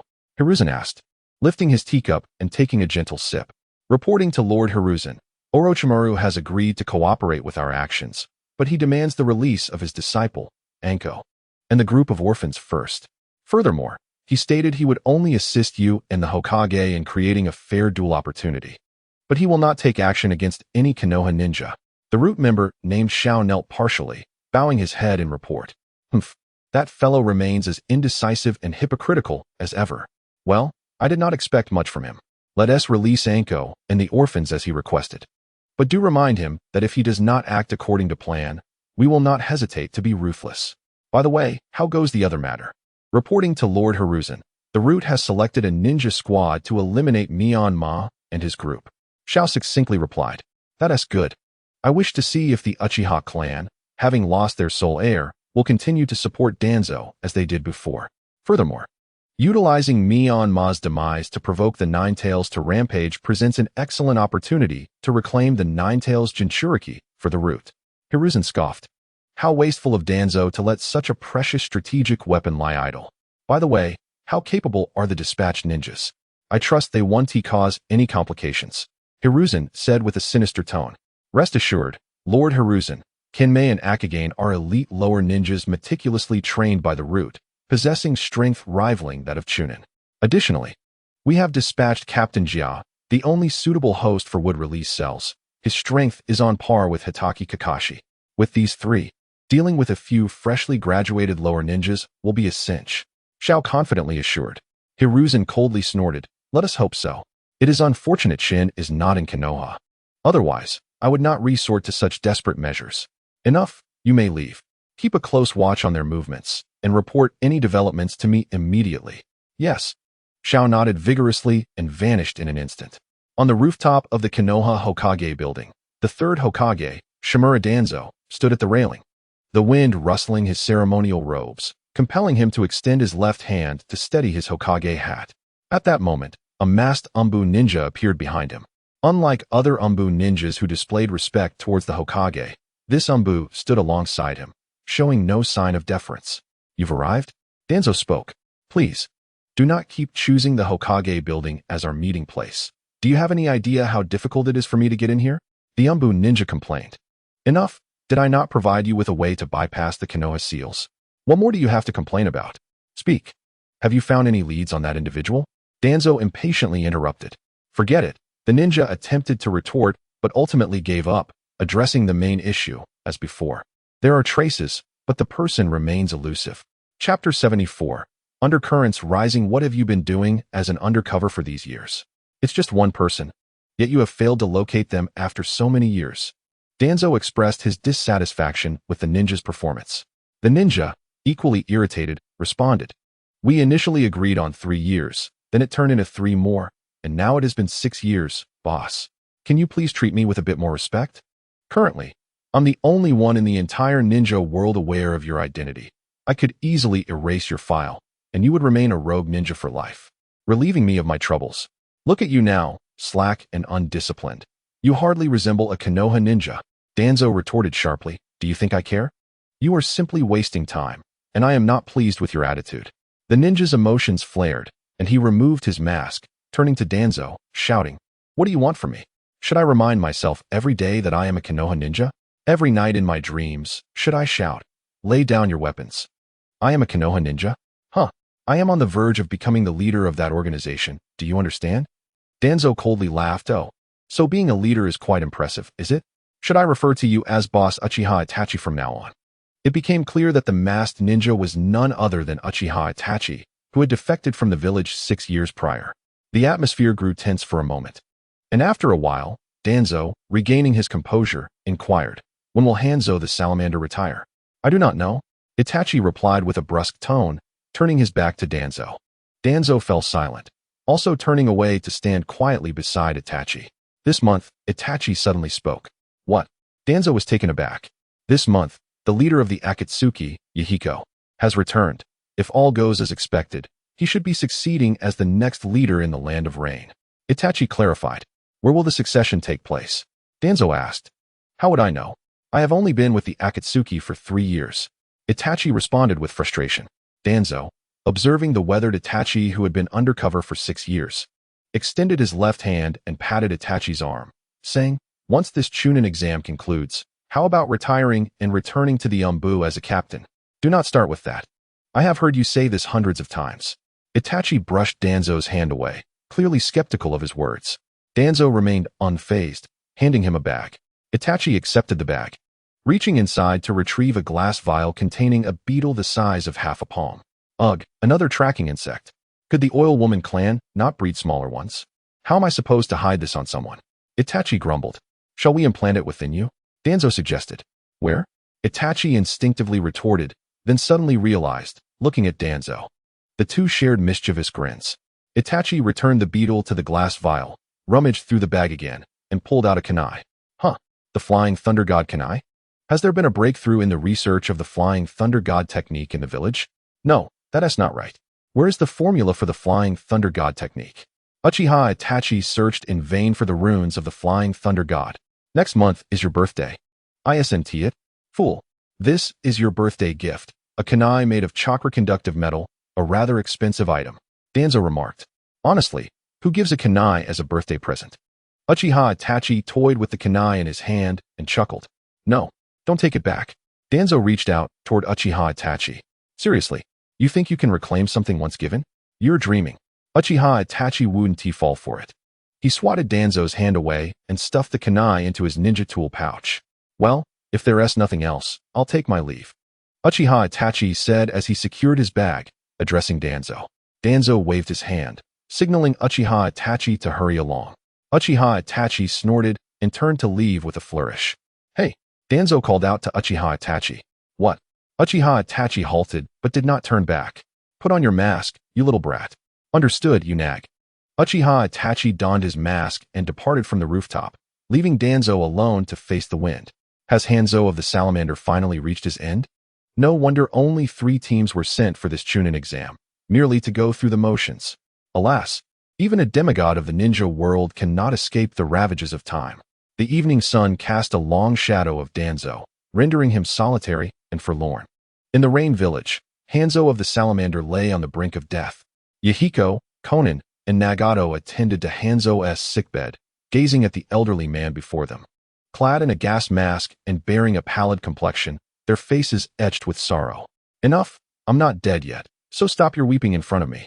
Hanzo of the Salamander looked at the 3 promising successors from the Rain Country with a heart full of pride. "Yahiko, come here. Let me take a good look at you." "Yes, Lord Hanzo." Yahiko stifled his tears and knelt beside Hanzo's bed, gripping his withered hand tightly. Hanzo of the Salamander regarded his successor, reminiscing about their first encounter, and smiled, addressing Yahiko and the others. "Do you remember the first time you met me?" In memory, it was a rare rainless day in the Rain Country, and Yahiko and the others frolicked freely in the streets. Ever since their teacher Jiraiya had departed, they had found like-minded companions and founded the Akatsuki together, but they hadn't laughed so joyfully in a long while. However, their happiness was short-lived. Upon returning to their residence, they found it surrounded. Leading the charge was none other than Hanzo of the Salamander. Hanzo's subordinates stood in opposition to the members of the Akatsuki. Nagato, with his keen eyes, noticed that a member of the Akatsuki appeared to be injured. Fueled by youthful arrogance, The trio rushed forward, positioning themselves in front of Hanzo. Are you the leaders of the Akatsuki? Hanzo sensed the formidable chakra of the newcomers and inquired. Indeed. May I ask why Lord Hanzo has come to our Akatsuki base and harmed our people? Yahiko stepped forward, boldly questioning Hanzo. Before Hanzo could respond, one of his ninjas lost his composure and pointed an accusing finger at Yahiko. Brat. How dare you speak to Lord Hanzo like that? Enough. Hanzo interjected, kindly addressing Yahiko and his companions. This is not a place for idle chatter. Will you not invite me to your abode for a proper discussion? The three exchanged glances, uncertain of Hanzo's intentions, but after 3 years of training under Jiraiya, their abilities had undergone a profound transformation. They conferred and concluded that even if Hanzo were to turn on them, they could handle it with ease. Thus they parted to allow Hanzo passage, gesturing for him to proceed. Chapter 75. The past of the Akatsuki. The trio escorted Hanzo of the Salamander and his 2 subordinates into the Akatsuki stronghold. Once everyone was seated, Konan poured water for the guests, and Yahiko politely addressed Hanzo. Our organization's conditions are humble. I hope Lord Hanzo can be forgiving. Hanzo waved his hand dismissively, indicating that Yahiko need not concern himself. What brings Lord Hanzo to our humble organization? Yahiko asked directly, inquiring about Hanzo's purpose. Hanzo quietly assessed the confident young trio before him, speaking kindly. I have heard that an armed organization has emerged in the Rain Country, accepting commissions within its borders. As the leader of the Rain Village, it is only natural for me to come and take a look. Yahiko and the others exchanged glances, unsure how to respond. Having received proper ninja education from Jiraiya, they understood that after the battles between Uchiha Madara and Senju Hashirama, the entire ninja world adopted a system of one nation, one village.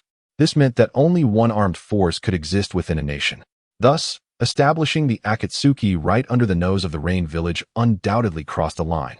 Explaining Hanzo's visit. Nonetheless, there was no need to injure our people, was there? Yahiko, aware of his own shortcomings, still refused to concede. Hehe. This incident is not entirely our fault, Hanzo explained with a chuckle. We came here to capture a traitor from the Rain Village, but upon arrival, we discovered that the traitor had been sheltered by your Akatsuki. A minor conflict arose during your negotiations, escalating to the current situation. I do not care whether he is a traitor of the Rain Village.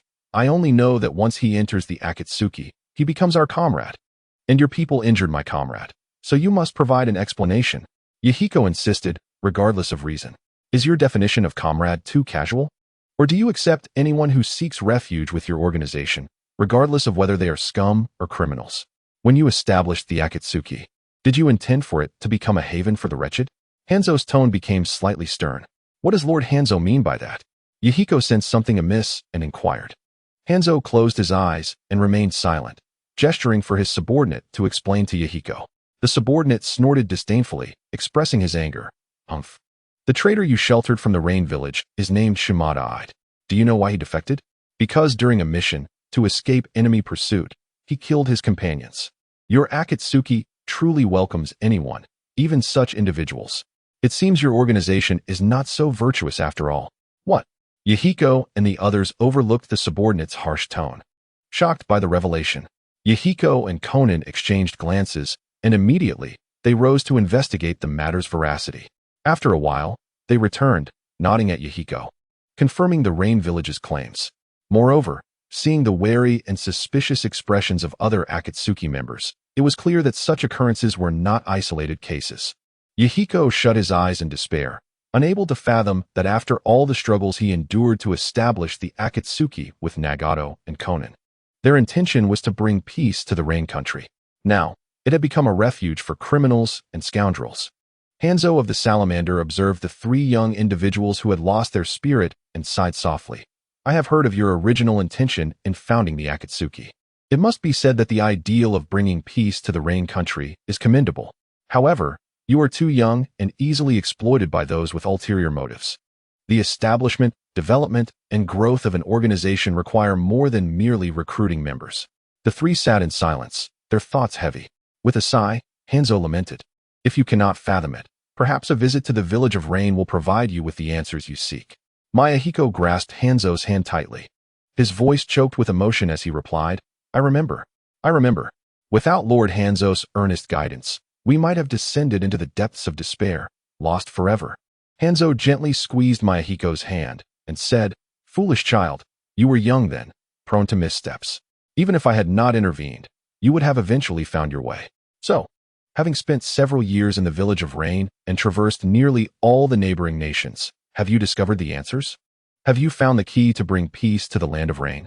The three of them bowed their heads, their eyes glistening with tears, as they shamefully confessed. "We are sorry, Lord Hanzo. We have yet to find the answer." Hanzo chuckled softly, his laughter raspy like that of an old crow, as he gazed kindly at the trio and said, "There is no need for apologies. I have devoted my life to this, and your master, Jiraiya, has squandered much of his life as well, yet neither of us has found the answer. You are still young. With ample time to seek it, there is no need to rush. Take it step by step, and perhaps one day you will look back and realize the answer has quietly appeared behind you." The three nodded vigorously, too choked with emotion to speak. Hanzo withdrew his hand, struggling to sit up in bed. Observing this, Mayahiko hurriedly positioned himself at the head of the bed to support Hanzo, propping him up with several pillows. "Nagato, Konan, come here. I have words for you," Hanzo said weakly to them. The two approached the bedside without delay, eager to listen. "Nagato," Hanzo began, "it is evident to me that you possess the greatest strength among the three. Yet, you have always been a gentle soul, remaining in Mayahiko's shadow, silently protecting him. But mere guardianship is insufficient. You must harness your power to pull him back when he strays from the path. Can you do that?" Nagato nodded vigorously, tears streaming down his chin. Then, Hanzo turned to Konan with a smile. "My dear Konan, how remarkable it is. The little girl who once adored origami has blossomed into a great beauty. It is truly a shame to have followed that foolish Mayahiko all these years. But I implore you to continue by his side. Without you, I would genuinely worry for him." Konan shook her head vehemently, tears flowing freely. Chapter 76, The Fall of One Generation, The Rise of Another. Hanzo then turned his gaze to Mayahiko, his heart heavy with unspoken words for the successor he had nurtured. "Mayahiko," he began, "you are reckless in your endeavors, often overlooking the larger picture, and even your strength is but mediocre. To be honest, I did not hold you in high regard at first. Yet, you possess a unique quality, an innate leadership and charisma that draws like-minded companions to you. You have the ability to unite your comrades to strive together for your dreams. Tell me, Mayahiko, will you continue to seek the answer that brings peace to the land of Rain, even if it means dedicating your entire life without guarantee of success?" "I will. I am willing," Mayahiko affirmed with a resolute nod. "Then, are you prepared to lead the village of Rain and its people in this quest for answers?" Hanzo asked solemnly. This was a pivotal moment, entrusting the leadership of the village of Rain to Mayahiko. Nagato and Konan watched him with a mixture of sorrow and joy. Sorrow for Hanzo's impending departure, and joy for Mayahiko's ascent to leadership, bringing them closer to their dreams.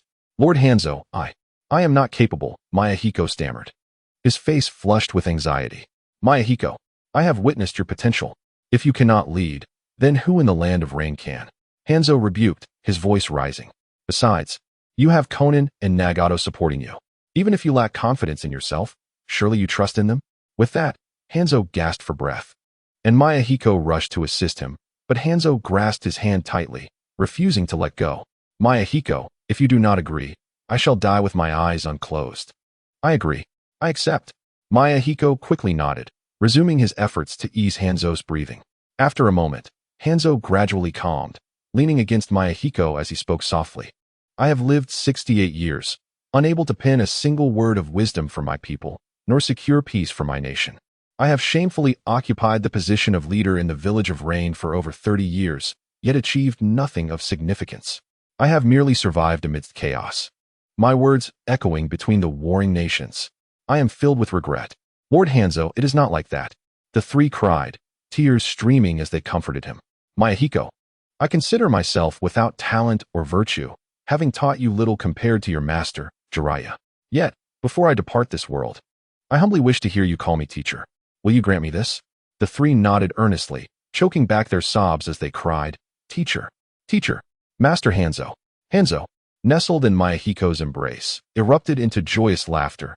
"Who would have thought that I, Hanzo of the Salamander, would find such extraordinary disciples at the end of my unremarkable life?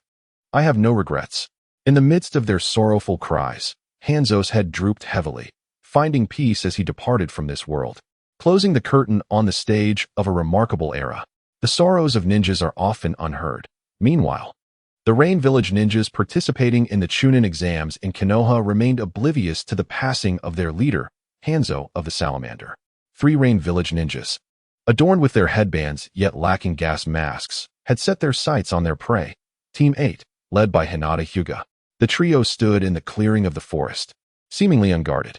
The 3 Rain ninjas, concealed in the trees, exchanged disdainful smirks at the sight. Those kids are so brazen, standing so openly. Are they trying to be found? One remarked. They must have sensed our presence, but they likely have yet to pinpoint our location. Suddenly, one of them exclaimed, "What is wrong?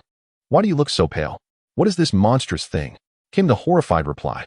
With piercing screams, the 3 Rain ninjas tumbled from the trees, each bearing several large leeches clinging to them.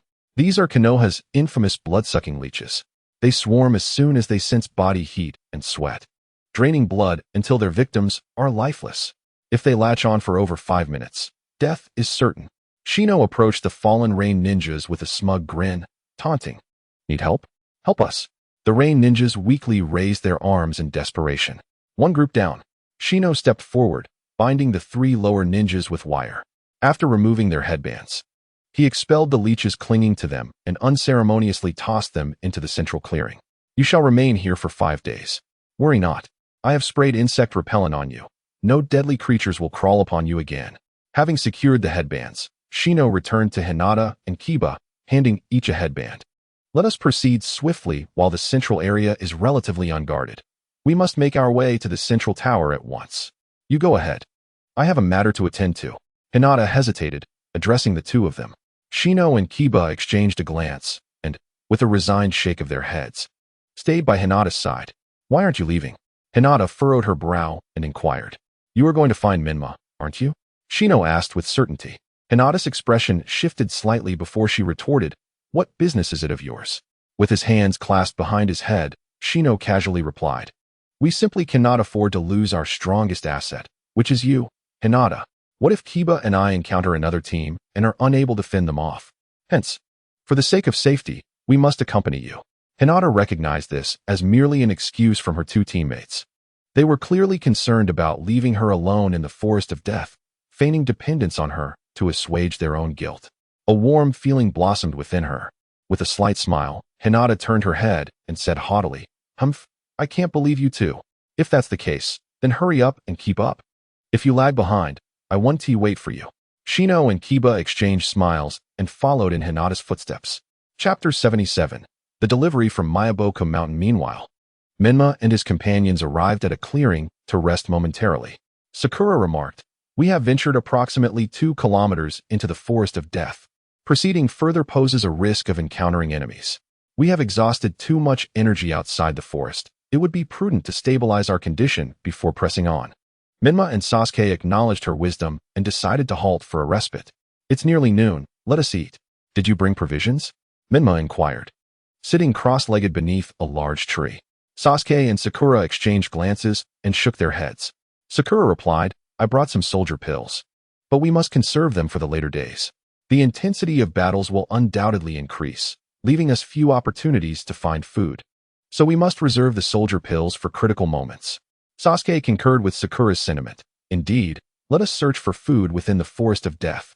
I remember that Marino Ibiki mentioned the abundance of resources in the forest. We can hunt." Menma smiled and shook his head. "No need for that. I have a plan." With that, he sat up and, under their watchful eyes, performed hand seals and struck the ground. Summoning technique. With a loud bang, a small orange toad appeared before Menma. It was none other than the summoning beast from Mayaboko Mountain, Gamakichi. "Menma-sama, what brings you to summon me?" Gamakichi greeted warmly.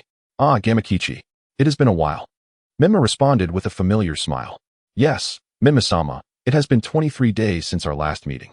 Granny has been asking about you, wondering why you haven't returned to visit." Gamakichi relayed. "Haha, my apologies. Various matters have delayed me. Once I finish my tasks, I shall visit Mayaboko Mountain and trouble Jiraiya-sensei for some culinary delights." Menma replied. "By the way, Gamakichi, I summoned you today for assistance." Gamakichi quickly waved his hands. "Menma-sama, you flatter me. Please do not hesitate to command me." All of Miyaboku's toads are willing to go through fire and water for you. Haha, it is not that serious. We are currently in the middle of the CH9 exams, and this second part is a 5-day survival training exercise. However, we did not bring sufficient food, so I seek your help in preparing some. Not a problem. I shall return immediately. Please summon me again in half an hour, and I will bring food. Gamakichi promised, preparing to end the summoning. Wait. Menma quickly called out. I have 2 teammates here. Remember to prepare human food for them. Also, if Miyaboku has any sealing scrolls, please bring one along. Yes, Menma-sama, I will remember. Gamakichi assured him. If there are no further instructions, I shall take my leave. He performed hand seals and vanished back to Miyaboku Mountain. Excellent. The food situation is resolved. Menma turned to his teammates. Sakura and Sasuke exchanged glances, surprised at the utility of the summoning technique. Isn't this a bit unfair? After all, this exam is meant to test our survival skills. Sakura voiced her concern. Menma shrugged. Who says survival in the wild prohibits ordering takeout? Besides, Ibiki explicitly stated that all means are permissible in this exam. Sakura and Sasuke reflected on this and subsequently eased their worries, resting on the ground. Half an hour later, Menma utilized the summoning technique again. This time, he summoned 2 toads. Gamakichi carried a scroll, while another toad, approximately the size of an adult, bore a box that likely contained food. Gamakichi placed the scroll and box on the ground, stating, Menma-sama, here is the food and sealing scroll you requested. Thank you, Gamakichi. Once this exam concludes, I will visit Miyaboku Mountain and bring you and Gamakichi some treats. Menma replied cheerfully. Thank you, Menma-sama. Please enjoy your meal. I shall take my leave. Should you need anything else, feel free to summon me. All right, Gamakichi, take care. Menma bid farewell as Gamakichi and the larger toad vanished with a loud pop. Menma called over Sasuke and Sakura to open the box together. Inside was a variety of food, neatly organized according to their shelf life. After each of them took a portion, Menma sealed the remaining food and box into the scroll. Sealing techniques are quite convenient. Sakura remarked enviously. Not to worry. I'll teach you later. Menma replied casually, devouring his meal. Before long, the trio had their fill, burying the leftover remnants to conceal any trace of their presence. Disregarding potential pollution, after resting a while longer, they cautiously resumed their journey towards the central tower. Not long after Menma and his companions departed, 3 ninjas appeared at the location they had occupied. Judging by their headbands, they too were from Konoha. Clad similarly, their faces obscured by sunglasses and masks. Their true identities remained hidden. One of them approached the spot where Menma had buried the remnants, using a kunai to unearth the refuse. After pinching the still warm food remnants between his fingers, he turned to the others. It's still warm. They left not long ago. One ninja's expression darkened, and he shouted, Be careful. Get away from there. The ninja digging through the garbage reacted swiftly. Almost simultaneously with his teammates' warning, he vanished from sight. With a deafening explosion, a massive fireball and cloud of smoke erupted, leaving a substantial crater in the ground. Humph! They placed an explosive tag beneath the garbage? Such malice. The narrowly escaped ninja seethed inwardly. Now, let us pursue them before they get too far. How dare they play tricks on us? Once we catch up, I will ensure they pay for this. The 3 individuals vanished in an instant, pursuing the direction in which Menma and the others had departed. Menma, who had already traveled a considerable distance, changed expression upon hearing the explosion and said to Sasuke and Sakura, This is not good. The explosive tag I said has been triggered, and the enemy has discovered our previous location. We must hasten our pace. Upon hearing this, Sasuke and Sakura increased their speed accordingly. Shortly thereafter, Hinata and her companions arrived at the scene, alerted by the sound of the explosion. Chapter 78. Ambushed. As soon as they landed, Hinata and her companions spotted a large crater created by the explosive tag on the ground. Hinata's expression turned serious as she nodded toward Kiba. Understanding her intent, Kiba formed hand seals to activate the Inuzuka clan's secret technique. The scents in the air were meticulously collected and analyzed. The smell of human sweat, remnants of food, and the acrid odor of gunpowder from the explosion. These scents were a complex mixture that would be indecipherable to an ordinary person. However, for those of the Inuzuka clan, it posed no challenge. Kiba's nostrils flared as he occasionally exchanged hushed words with Akamaru. In a short while, he reached a conclusion. We are on the right track. It is indeed the scent of Menma and his companions. Their scent is relatively faint. indicating they have been gone for some time. Besides them, I also detected the presence of 3 other ninjas heading towards the central tower. Hinata, please check if they are pursuing Menma. Hinata nodded slightly, and, facing the direction in which Menma had left, formed hand seals, activating her Byakugan. The world around her transformed into stark black and white lines in her mind's eye. Approximately 600 meters ahead, she discerned 3 individuals, tall in stature, who were not Menma and his group. Within a kilometer ahead, no other figures were visible. Menma had likely moved far away. Let us go, we must catch up. With that, Hinata took the lead, racing towards the direction of the ninjas she had spotted. Kiba and Shino exchanged glances before promptly following suit. Meanwhile, Menma, Sasuke, and Sakura were weaving through the forest. Suddenly, Sasuke, who was leaping ahead, changed color and forcefully kicked off a tree trunk, altering their course. Be careful. There's an ambush. Before he could finish speaking, a kunai shot towards him, which he narrowly dodged by tilting his head, the weapon embedding itself in the trunk behind him. Menma and Sakura quickly halted and, like Sasuke, took cover behind the tree. Menma, I can't see the enemy's position. Sasuke shouted. I understand. Leave it to me. Ninja art, multiple shadow clone technique. With a series of pops, a multitude of Menma's clones appeared in various locations. Hey, come out. The countless Miamas shouted. No matter how many times one witnessed this scene, it remained utterly astonishing. Sasuke and Sakura gazed in awe at the expansive army of Menma clones. Found them. One clone of Menma was suddenly struck and exploded, revealing 3 vigilant ninjas. Those forehead protectors, with their mirrored lightning symbols, belonged to the village hidden in the rain, didn't they? The 3 rain ninjas stood back to back, armed with kunai. Bracing themselves, looking at the overwhelming number of Menma clones, the rain ninjas regretted their decisions deeply. Initially, they had planned to utilize Lady Fu's scale powder to conceal themselves perfectly, ambushing the unsuspecting trio to snatch their forehead protectors and flee. The plan had seemed sound, especially with 3 young ninjas from the Leaf Village appearing to walk straight into their trap. However, they never anticipated that these Leaf youngsters would be so formidable. First, one of them detected the ambush and evaded a certain strike. Then, another, seemingly monstrous young ninja, produced such a multitude of physical clones that they simply overwhelmed the scale powder's invisibility. What now? Sasuke, Sakura, we have pursuers behind us. We must resolve this swiftly. Menma instructed, then joined the fray among the clones, charging toward the rain ninjas. A chaotic battle erupted on the ground. Initially, the rain ninjas took advantage of their strength to dispatch several clones. However, as the number of Menma clones surged, they soon found themselves outnumbered. In no time, the 3 were left battered and bruised on the ground. Menma dispatched 1 clone to retrieve the 3 rain ninjas' forehead protectors, returning to distribute them to Sakura and Sasuke, who had just landed. He then dispelled the shadow clones. An overwhelming influx of memories surged back into Menma's mind, causing him to stagger and lean against a tree, nearly collapsing to the ground. Are you all right? Sasuke and Sakura rushed to inquire. I'm fine. It's just that the sudden influx of memories has left me a bit dizzy. I will be all right soon. Menma shook his head vigorously, pressing his fingers against his temples, offering a wry smile. No wonder the multiple shadow clone technique is considered forbidden. The side effects can be quite severe. Shall we rest for a moment before we leave? After all, we have already obtained the forehead protectors, Sakura suggested, noticing Menma's unusual demeanor. There's no need. I'm not seriously injured. We must leave immediately. We may still have pursuers on our tails. Menma insisted, giving his head a firm shake to reject Sakura's proposal. Sakura and Sasuke exchanged glances, and Sasuke nodded before stepping forward to crouch down with his back to Menma. Get on. I'll carry you. Menma shook his head, replying, I'm fine. I can walk on my own. Truth be told, his head was still somewhat dizzy.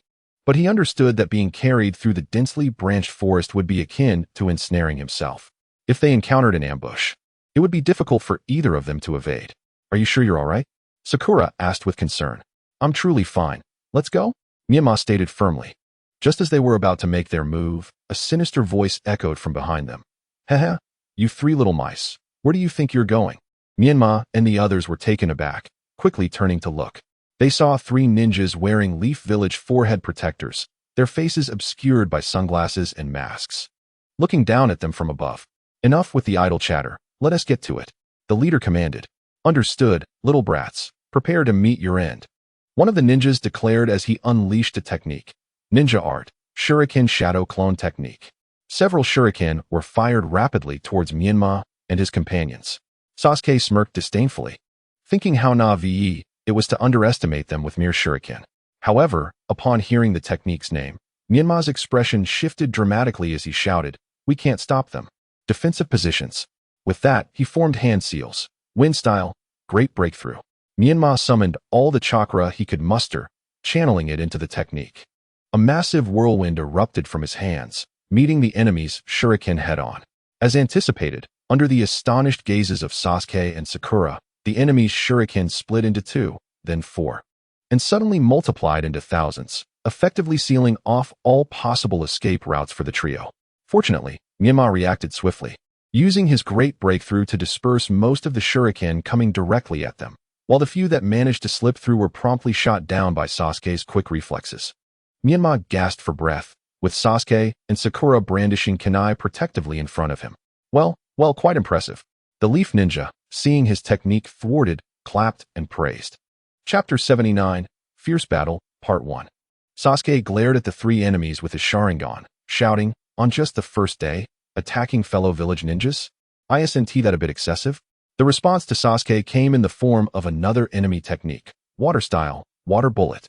A high-pressure water sphere shot towards the 3 like a cannonball. Earth style, earth flow wall. Sakura, who had been watching the enemies closely, quickly formed hand seals to release a defensive ninjutsu at the first sign of the enemy's hand seals. Boom. After a resounding explosion, a deluge of water erupted, shattering the once formidable earthen wall with the force of high-velocity water projectiles. Yet, behind that wall, the figures of Menma and his companions had vanished. In the forest, the trio of Menma fled at a breakneck pace. Why stop fighting? I have many more techniques yet to employ. As Sasuke carried Menma on his back, frustration bubbled within him. Throughout his life, Sasuke had never been struck without retaliating. Menma glanced back, ensuring their pursuers had not followed, and gasped, "In combat, the value lies in fighting when the opponent is unwilling. Clearly, they are prepared, while we know nothing of them. It is wiser to retreat." Suddenly, a chill ran down Menma's neck, tightening his chest. Without a moment to ponder, he shouted, "Duck." And with a powerful thrust, he pushed Sasuke away, using the momentum to collide with Sakura. Fortunately, Menma's reflexes were swift. Otherwise, the kunai hurtling from behind would have pierced them. The 3 of them lost their balance and crashed into a tree, snapping countless branches as they fell to the ground. They had no time to moan in pain.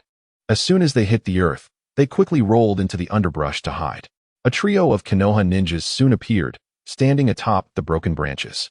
The leader, noticing the snapped twigs, ordered, "They must be hiding nearby. Find them." Menma and Sakura concealed themselves among the foliage, peering through the gaps. Sasuke, however, found his cover inadequate. The sparse bushes did little to conceal him. Indeed, it wasn't long before Sasuke was discovered. Amidst a flurry of fierce combat sounds, he was dragged out, his hands bound behind him. A Konoha ninja held a kunai to his throat, preventing any reckless movements. Another ninja placed a hand on Sasuke's shoulder. Such a simple action transformed Sasuke's defiance into terror as he cried out, "What kind of jutsu is this? Why is it draining my chakra?" Menma's heart raced upon hearing this. The technique akin to the star absorption method from the ninja world? It dawned on him. The ability to siphon an enemy's chakra with bare hands. The figure before him donned sunglasses and a mask. This was Akagane, a subordinate of Orochimaru. But wait. The other ninja with sunglasses was Kin Mitsuki, whom he recognized. Who, then, was the leader? With black hair and wearing sunglasses, he was not Kabuto. So who was he? "Hey, you 2 brats. If you don't want this kid to die, come out now." Kin Mitsuki shouted into the woods, while his companions scoured the area, hoping to discover Menma and Sakura's hiding place. "Menma, Sakura, don't come out. I'm the heir of the Uchiha clan. They dare not harm me," Sasuke shouted. "Shut your mouth." Kin Mitsuki growled in rage upon hearing Sasuke's words. Suddenly, a sinister idea struck him. Without warning, his body seemed to soften, coiling around Sasuke like a serpent. "If you don't show yourselves, I will twist every bone in this brat-ass body, one by one." As he bellowed, he tightened his grip, contorting Sasuke's arm joints to extreme angles. The excruciating pain forced Sasuke to scream in agony. Seeing this, Menma whispered to Sakura, "Sakura, I'll attack first to draw the attention of the other two ninjas. You take the chance to use the earth-style, heart decapitation technique to pull Sasuke and that ninja underground. Sakura nodded gravely, indicating her understanding.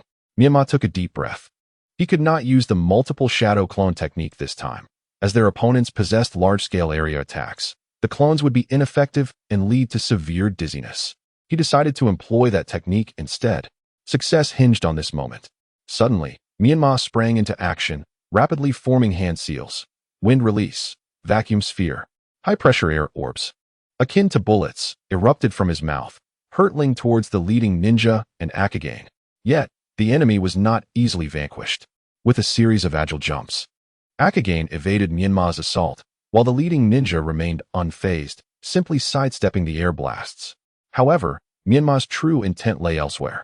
As he launched his attack, Sakura seized the opportunity to use the earth-style, fish-in-the-ground technique, positioning herself beneath Sasuke, grasping his ankle, and executing the heart decapitation technique. In that critical moment, Kinmitsuki swiftly detached himself from Sasuke, leaping away. Sakura wasted no time, promptly canceling the heart decapitation technique and whisking Sasuke to Menma's side. Breathless from expelling his last attack, Menma turned to Sasuke and asked, "Are you all right?" Sasuke, disengaging from Sakura, stretched his joints and replied, "I'm fine. Just my chakra has been drained. I can only rely on taijutsu for the upcoming battle." "Understood.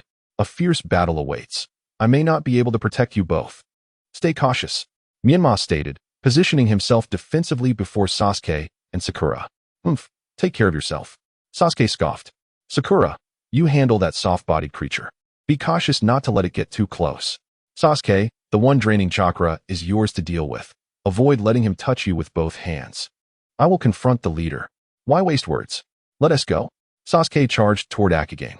Menma and Sakura, unable to stop him in time, followed suit to confront their respective adversaries. The Uchiha clan, renowned as Konoha's foremost house, excelled not only in the Sharingan and fire release, but also in their unique fluid techniques. Sasuke wielded a kunai like a sword, executing grand and imaginative moves that momentarily placed Akagane on the defensive. Sakura, equally formidable, used water and earth release techniques to force Kinmitsuki to dodge. Seeing his teammates momentarily secure, Menma steeled himself to face the leading ninja. Ninjutsu, vacuum sphere. A barrage of high-pressure air bullets compelled the ninja to evade continuously. Chapter 80, Fierce Battle, continued. Menma advanced, wielding his kunai with unrelenting strikes, occasionally delivering knee thrusts or powerful blows, embodying the chaotic spirit of a brawler. The adversary remained composed, adeptly blocking, dodging, and countering, skillfully neutralizing Menma's assaults. Seizing an opportunity during Menma's offensive, the ninja delivered a powerful punch aimed at Menma's face. Menma swiftly raised his guard, but the forceful blow struck against his hastily erected defense, propelling him backward and widening the gap between them. As they separated, the ninja extended his palm, releasing a jutsu without forming seals. Water release, water wave palm. A colossal wave surged toward Menma, who leapt to evade it. In midair, Menma twisted his hand at his navel, unlocking the 4-symbol seal. Instantly, an immense surge of chakra flooded through his veins. He bit his finger, channeling some chakra, and rapidly formed the hand seals, summoning technique. With a thunderous crash, a colossal toad appeared at his feet, its massive frame uprooting trees and stirring clouds of dust. It was a vibrant purple-red, wielding a massive fork in its right hand, which bore spikes like a wolf's fang, and a gigantic shield that resembled a bull. The newcomer was none other than Jiraiya's legendary companion, Fukasaku. "Yo, Menma-dano, why have you summoned me?" The tone of Gamakichi was remarkably cheerful, entirely unlike the humble and polite demeanor he exhibited in the previous world. However, this was not the moment to dwell on such thoughts. Menma pointed at the 3 masked and sunglasses wearing Konoha ninjas and implored, "Gamakichi, I beg you, help me stop those 3 ninjas."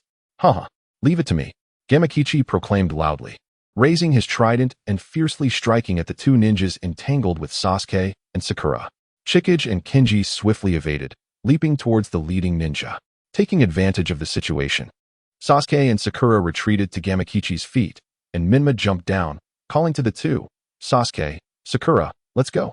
Gamakichi, we leave this to you. Rest assured, I will not let anyone pass while I am here." Gamakichi thumped his chest with his shielded paw, affirming his promise. Menma and the others exchanged glances, nodded, and sprinted towards the direction behind Gamakichi. Behind them, an incessant clamor erupted as Gamakichi relentlessly thrashed at the three Konoha ninjas with his trident, akin to a whack-a-mole game. Curse you! Do you only know how to scurry around like rodents? Stand still, and let me strike you. Gamakichi bellowed in frustration. Indeed, it was a daunting task for a creature of such size to combat ninjas renowned for their agility within the forest, much like a tractor chasing rabbits. Powerful, yet ineffective. My apologies, Gamakichi, but please hold on a bit longer. Damn it, damn it, damn it. Huh, what? Would release ninjutsu. Who are you? Ah, it hurts. Menma, I can't hold on any longer. I'm going back. With a thunderous crash, Gamakichi transformed into a massive cloud of smoke, vanishing back to Miyaboka Mountain. Menma, who was racing ahead, was startled by Gamakichi's final words. What? So soon? Wait, what did Gamakichi just say? Would release. How could there be would release? Could it be that Hashirama is not dead? No, if it were truly Hashirama, how could the three of us escape? It seemed the answer was becoming evident. The leading ninja was the sole survivor of the transplanted would release cells, Yamato. Of course, he was unlikely to still go by the name Yamato. As a Konoha ninja, associating with spies like Kinji and Chikage suggested he was still with the Foundation. So his current codename must be Kyo. However, if Yamato's storyline has changed, then Kinji and Chikage may not necessarily be Orochimaru's spies. Yet one thing was certain. They undoubtedly hailed from the Foundation. No wonder I felt something was amiss. Since when have ninjas from the same village attacked each other without a greeting? This was not merely about snatching headbands. They clearly aimed to kill. As Menma's thoughts raced, he maintained his pace. Just then, Hinata and her team arrived at the previous battlefield. Upon surveying the chaotic scene, but finding no sign of Menma and the others, Hinata's anger flared, and she shouted, Bastards, what have you done to Menma? 8 trigrams air palm. Kiba and Shino, witnessing Hinata's reckless attack, promptly unleashed their family secret techniques against the three who were evading Hinata's strikes. Fong over Fong. Secret technique. Insect sphere. With a resounding crash, a cloud of smoke rose. When the smoke cleared, Kiba and Shino had restrained Chikage's hands, pressing his face down into the ground. Hinata stepped on Chikage's head, glaring fiercely at Kyo and Kenji. If you do not want your companion to die, then speak honestly. What have you done to Menma? At that moment, an unexpected turn of events occurred. Kyo appeared indifferent to Chikage's fate, his palms facing Hinata and her companions, unleashing a series of winding wooden strips that shot towards them like venomous serpents. Hinata gasped, What? Bastard. Shino, Kiba. Quick dodge. However, Shino and Kiba inexplicably collapsed to the ground, unable to rise. Seeing this, Hinata gritted her teeth and quickly positioned herself in front of them. 8 trigrams. Return. Hinata's unique defensive technique, enhanced by her Byakugan, proved formidable. The massive circular chakra sphere shattered the incoming wooden strips, perfectly shielding the three of them in the center. As the return dissipated, Hinata turned her head slightly and asked, Hey, are you both alright? Are you okay? I'm fine. This ninja can absorb our chakra. Kiba and I weren't paying attention and fell for his trick. But it's alright. My insect technique has also drained his chakra and injected a neurotoxin, so he too has lost his combat ability. Hinata felt somewhat relieved upon hearing this and glared at Kyo from a distance, rebuking, Hey, you can even poison your own comrades? Kyo replied coldly, To be captured alive by the enemy. What a waste. Such a waste should have perished. As for you, your defensive ninjutsu was commendable, but it must have consumed quite a bit of chakra, right? I am curious to see how many times you can use such a technique. With that, Kyo extended his palm, launching sharp wooden spikes towards Hinata and her companions. Chapter 81. Fierce Battle, Part 2. Hearing the sounds of battle behind him, Menma's expression changed, and he focused intently. Fong over Fong. 8 trigrams. Return? Oh no, it's Hinata's team. Menma signaled for a halt and quickly stopped, with Sasuke and Sakura leaping beside him, looking puzzled. Menma explained, Hinata's team has encountered the same group. They are definitely not their opponents. I need to go back and help them. Sakura, take Sasuke to the central tower first, and I'll join you shortly. Bastard, what do you take us for? Sasuke shouted angrily. That's right. We are going together. Sakura added, equally displeased. I'm not joking. Those ninjas are after us. Their goal is not merely to seize headbands, but to kill. Menma urged anxiously. Then we must go together. Sasuke said seriously. pulling out a soldier pill from his ninja pouch and munching on it. I've restored some chakra. I can fight. Sakura looked at Menma with the same determination. Menma sighed and then said solemnly, fine, but remember to stay safe. Also, you must keep everything that happens next a secret, even from Lord Hokage. Do you understand? Sasuke and Sakura were puzzled. Menma placed his hand over his navel, slightly loosening the second layer of the four-symbol seal. A massive surge of Six Tails chakra erupted, forming a tail of red bubbles behind Menma. As Sasuke and Sakura looked on in astonishment, Menma placed his hands on their shoulders. Do not resist, Menma whispered. The red chakra slowly enveloped their bodies, and Sasuke and Sakura felt their previously empty chakra pathways and Dantian gradually fill with chakra. Menma's chakra charging station, activate. Once their chakra was replenished, Menma sealed the second layer of the four-symbol seal and set off with the two of them back in the direction they came from. Why didn't you use this technique earlier? Sasuke couldn't help but ask during their journey. Menma pondered for a moment before responding. The answer to that question could place us on the assassination list of the other four great nations. Are you sure you still want to know? Sasuke and Sakura were taken aback and quickly shook their heads, falling silent. In a clearing within the death forest, Hinata panted heavily. Assuming the stance of the 8 trigrams palm before Kyo and Kenji, her chakra nearly depleted after the previous uses of return. Although Hinata and her companions were not the targets of this mission, Kyo, as a root ninja, had no qualms about eliminating a few more people. Do you still have the strength? As the words left Jia's lips, countless shurikens hurtled toward Hinata and her companions. No, I lack sufficient chakra, Hinata exclaimed. 8 trigrams, 32 palms. She took a stance, her body moving with grace, striking, lifting her legs, and spinning like flowing water. Her hands fluttered like butterflies, deflecting the incoming shurikens with remarkable precision. Yet, human strength has its limits. No matter how advanced the technique, there are always unreachable spots. And even the most agile movements cannot evade certain attacks. Facing a relentless barrage, Hinata could only protect her vital areas, and when the onslaught ceased, she found several shurikens embedded in her thigh, blood streaming from the wounds. The excruciating pain forced her to collapse to the ground. Hinata, behind her, Kiba and Shino struggled to rise, but quickly succumbed to the ground, groaning. Jia observed their plight with indifference, remarking, boring. One more strike will finish you. He casually produced a kunai and launched it toward Hinata. Hinata's eyes widened in horror, but the pain in her leg and her drained stamina rendered her unable to evade, leaving her to watch helplessly as the kunai approached. How unfortunate it is to not know if I will survive this, she thought bitterly. At that moment, a kunai flew in, intercepting Jia's attack. Ninjas go. 2 clones of Menma shouted as they appeared behind Jia and Kenmitsu. Kenmitsu was struck by a Rasengan, spinning away and crashing against a tree, unconscious. Jia, however, proved to be a formidable elite ninja of the root, narrowly evading the attack with a substitution technique. Upon completing the assault, Menma's clone dissipated into smoke. Are you alright, Hinata? Menma positioned himself protectively in front of her, confronting Jia. You dare harm Hinata? I will see you dead. Sasuke and Sakura leapt from the shadows. It was Sasuke who had thrown the kunai to shield Hinata from a fatal blow, a feat only achievable by the Uchiha clan's eyes and skill. Sakura knelt beside Hinata, assessing her injury. It's just a superficial wound, not life-threatening. However, we cannot delay. It needs immediate attention. Menma breathed a sigh of relief upon hearing this. That's good. Sakura, take Hinata to the back for treatment. Sasuke, you are responsible for protecting Kiba and Shino. As for that trash over there, I will deal with him. Jia fixed a fierce gaze on Menma, disregarding Sasuke and Sakura's actions. For reasons unknown, he sensed a change in the boy before him, an aura emanating that sent a shiver down his spine. It felt as though he was facing not a mere genin, but a terrifying prehistoric beast. Menma bit his finger, summoning a vast majority of his chakra, and struck the ground with his hand. Summoning technique. A series of explosions filled the air as dozens of toads of various sizes appeared on the battlefield.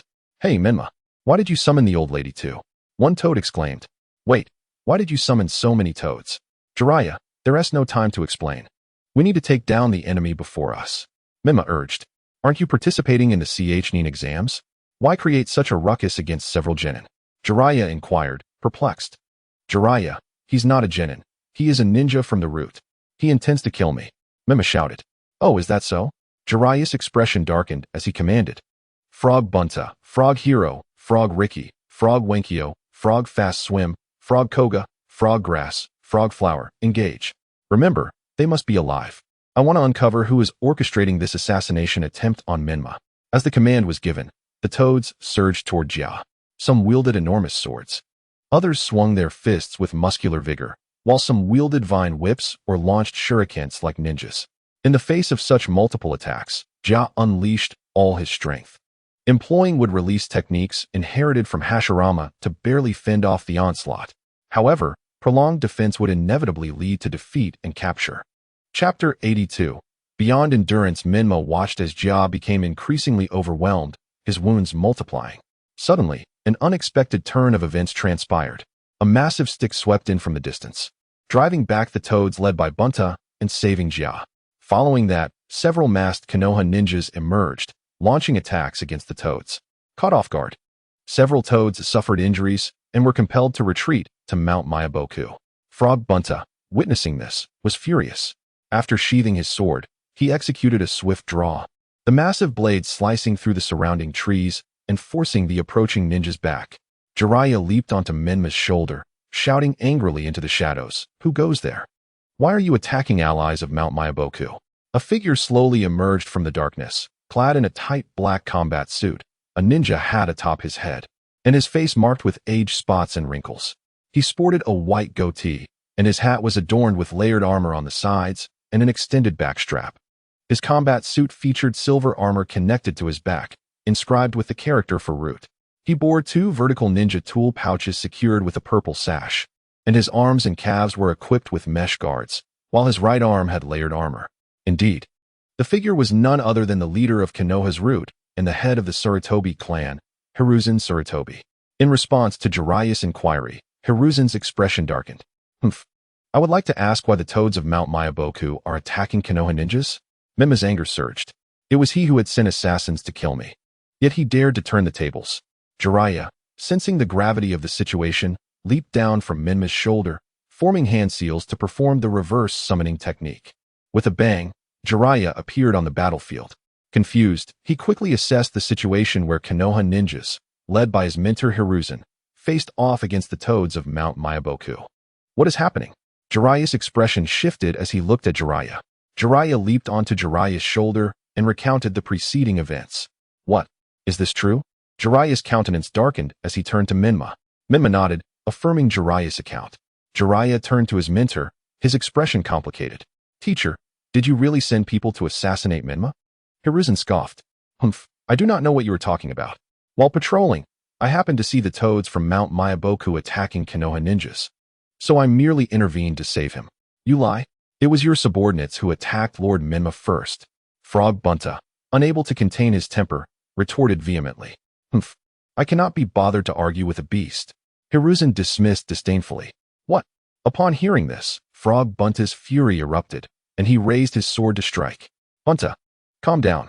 He is trying to provoke you, Jiraiya shouted. Realizing that the Frog clan was not falling for the ruse, Hiruzen coldly waved his hand. Immediately, 2 ninjas stepped forward, intending to seize Kenmitsu and Akagane. Wait, no one can leave until we clarify this matter. Menma swiftly positioned himself before Akagane, confronting the root ninjas. Sasuke mirrored Menma's actions, leaping to Kenmitsu's side, kunai poised at his throat. Who are you? Why should I explain anything to you? Hiruzen glared at Menma defiantly. I am the disciple of Jiraiya, the son of the Nine-Tails Jinchuriki, the contract holder of Mount Mayaboku, and I am also the target of your assassination mission, Sarutobi Hisashi. Menma replied loudly. Oh, so you are Jiraiya's apprentice. Even Jiraiya wouldn't dare speak to me in such a manner. What qualifications do you have to question me? Sarutobi Hiruzen scoffed contemptuously. Menma's expression darkened upon hearing this. Such egregious bullying. Just as Menma pondered how to seek justice, a voice rang out. If Menma lacks qualifications, then what of this old man? Everyone turned to see the 3rd Hokage, Shimura Danzo, slowly approaching with a cane, followed by a group of Anbu wearing animal masks. Lord Danzo, why are you here instead of sitting in the Hokage office? Sarutobi Hiruzen glared at Danzo. Isn't the root leader here as well? Why is it that you can come here, but I, as the esteemed Hokage, cannot? Danzo replied with a cold smirk. Lord Danzo, you jest. I came here because I received intel that there are foreign enemies invading the village, right here in the Forest of Death. Indeed, upon my arrival, I witnessed the toads of Mount Mayaboku attacking the leaf ninjas. Sarutobi Hiruzen asserted. That's not true. Menma shouted in desperation. Enough. Danzo waved his hand at Menma, signaling him to step back. I, too, received intel that enemies disguised as leaf ninjas infiltrated the Chunin exams to assassinate the new generation of leaf ninjas. That is why I brought the Anbu to investigate. As he spoke, Danzo approached the lifeless body of the crimson-armored ninja on the ground, stepping on his face with his toe and twisting it slightly, saying, I presume this is the enemy? Danzo then turned his gaze to Sarutobi Hiruzen. His tone stern. I do not recognize this individual in the Leaf's Genin registry. He cannot possibly be one of your root members, can he? Just as Sarutobi Hiruzen was about to respond, Danzo interrupted. I advise you to think carefully before you speak. The promotion standards for roots Chunin differ from those of ordinary ninjas. They are not required to participate in the Chunin exams. Sarutobi Hiruzen remained silent for a long moment before replying. They are root ninjas, executing a secret mission. What secret mission? Danzo pressed. Was this mission sanctioned by the Hokage's office? Sarutobi Hiruzen fell silent. Danzo continued. Since you choose not to respond, I shall take them back and question them myself. Sarutobi Hiruzen quickly objected. No, they are my root ninjas, and it is my right to take them away. Furthermore, when the second Hokage established root, he explicitly stated that root must maintain its independence. Even the Hokage has no authority to interfere in root's internal matters. This was indeed true. During the second Hokage Senju Tobarama's tenure, the Hokage's direct Anbu was controlled by the Uchiha clan, who harbored a deep-seated grudge against the Senju clan and, thus, would not heed Tobarama's commands. Consequently, Tobarama established root to fulfill the functions of the Anbu. However, he feared that after his death, the Hokage position would fall back into the hands of the Uchiha clan, which, controlling both root and the Anbu, would wield immense power. Therefore, he diminished the Hokage's control over root and enhanced root's autonomy. In essence, the appointment and dismissal of root leaders would be decided jointly by the Hokage and Hokage advisors, while internal matters would be the sole responsibility of the root leader, beyond the Hokage's interference. Chapter 83. No longer to endure. Danzo fell silent. Sarutobi Hiruzen's statement was indeed accurate. Root possessed considerable autonomy, to the extent that even he, as Hokage, had no right to intervene. He could force his way in, but he refrained from setting such a precedent, fearing future repercussions. Seeing Danzo's silence, Sarutobi Hiruzen smiled and said, So, can I take them back now? Noticing that Danzo did not obstruct him, Hiruzen waved his hand, signaling his subordinates to bring back the crimson-armored ninja and Kenbai Mizuki. Wait. Jiraiya stepped forward to intercede. Are we just going to let the assassination of my disciple go unpunished? And what about the toads of Mount Mayaboku that were also harmed by your men? They are not dead. Sarutobi Hiruzen replied coldly. Besides, while my subordinates may have injured the toads of Mount Mayaboku, did not the toads injure my men beforehand? Are only the toads permitted to strike while I am not allowed to retaliate? Jiraiya was at a loss for words, incensed by Sarutobi Hiruzen's shameless remarks. Menma, similarly furious, suppressed his anger and said, Lord Hiruzen, earlier you stated that your subordinates were executing a secret mission in the Forest of Death, correct? Sarutobi Hiruzen merely shot Menma a cold glance, remaining silent.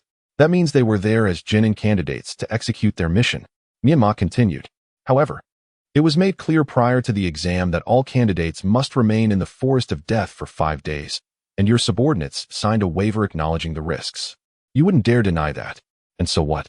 Sarutobi Hiruzen retorted disdainfully. Menma smirked and explained, Humph. The rules of the Chunin exams were established by the second Hokage. Since you sent your people to participate in the Chunin exams, they must adhere to the regulations set forth by Lord Second Hokage. Therefore, your subordinates must remain in the Forest of Death for the full 5 days. As such, you cannot take them away just yet. Indeed, Danzo asserted firmly, I cannot interfere in your root's affairs, but since your subordinates have abandoned their identities as root ninjas to participate in the Chunin exams, I hold the right to intervene. You, Sarutobi Hiruzen, furious, shouted at Danzo, Are you truly opposing me? Hiruzen, you were the one who first opposed me. Danzo barked back defiantly. What if I insist on taking them both back? Then you may certainly try. The two leaders stood at an impasse, their confrontation palpable.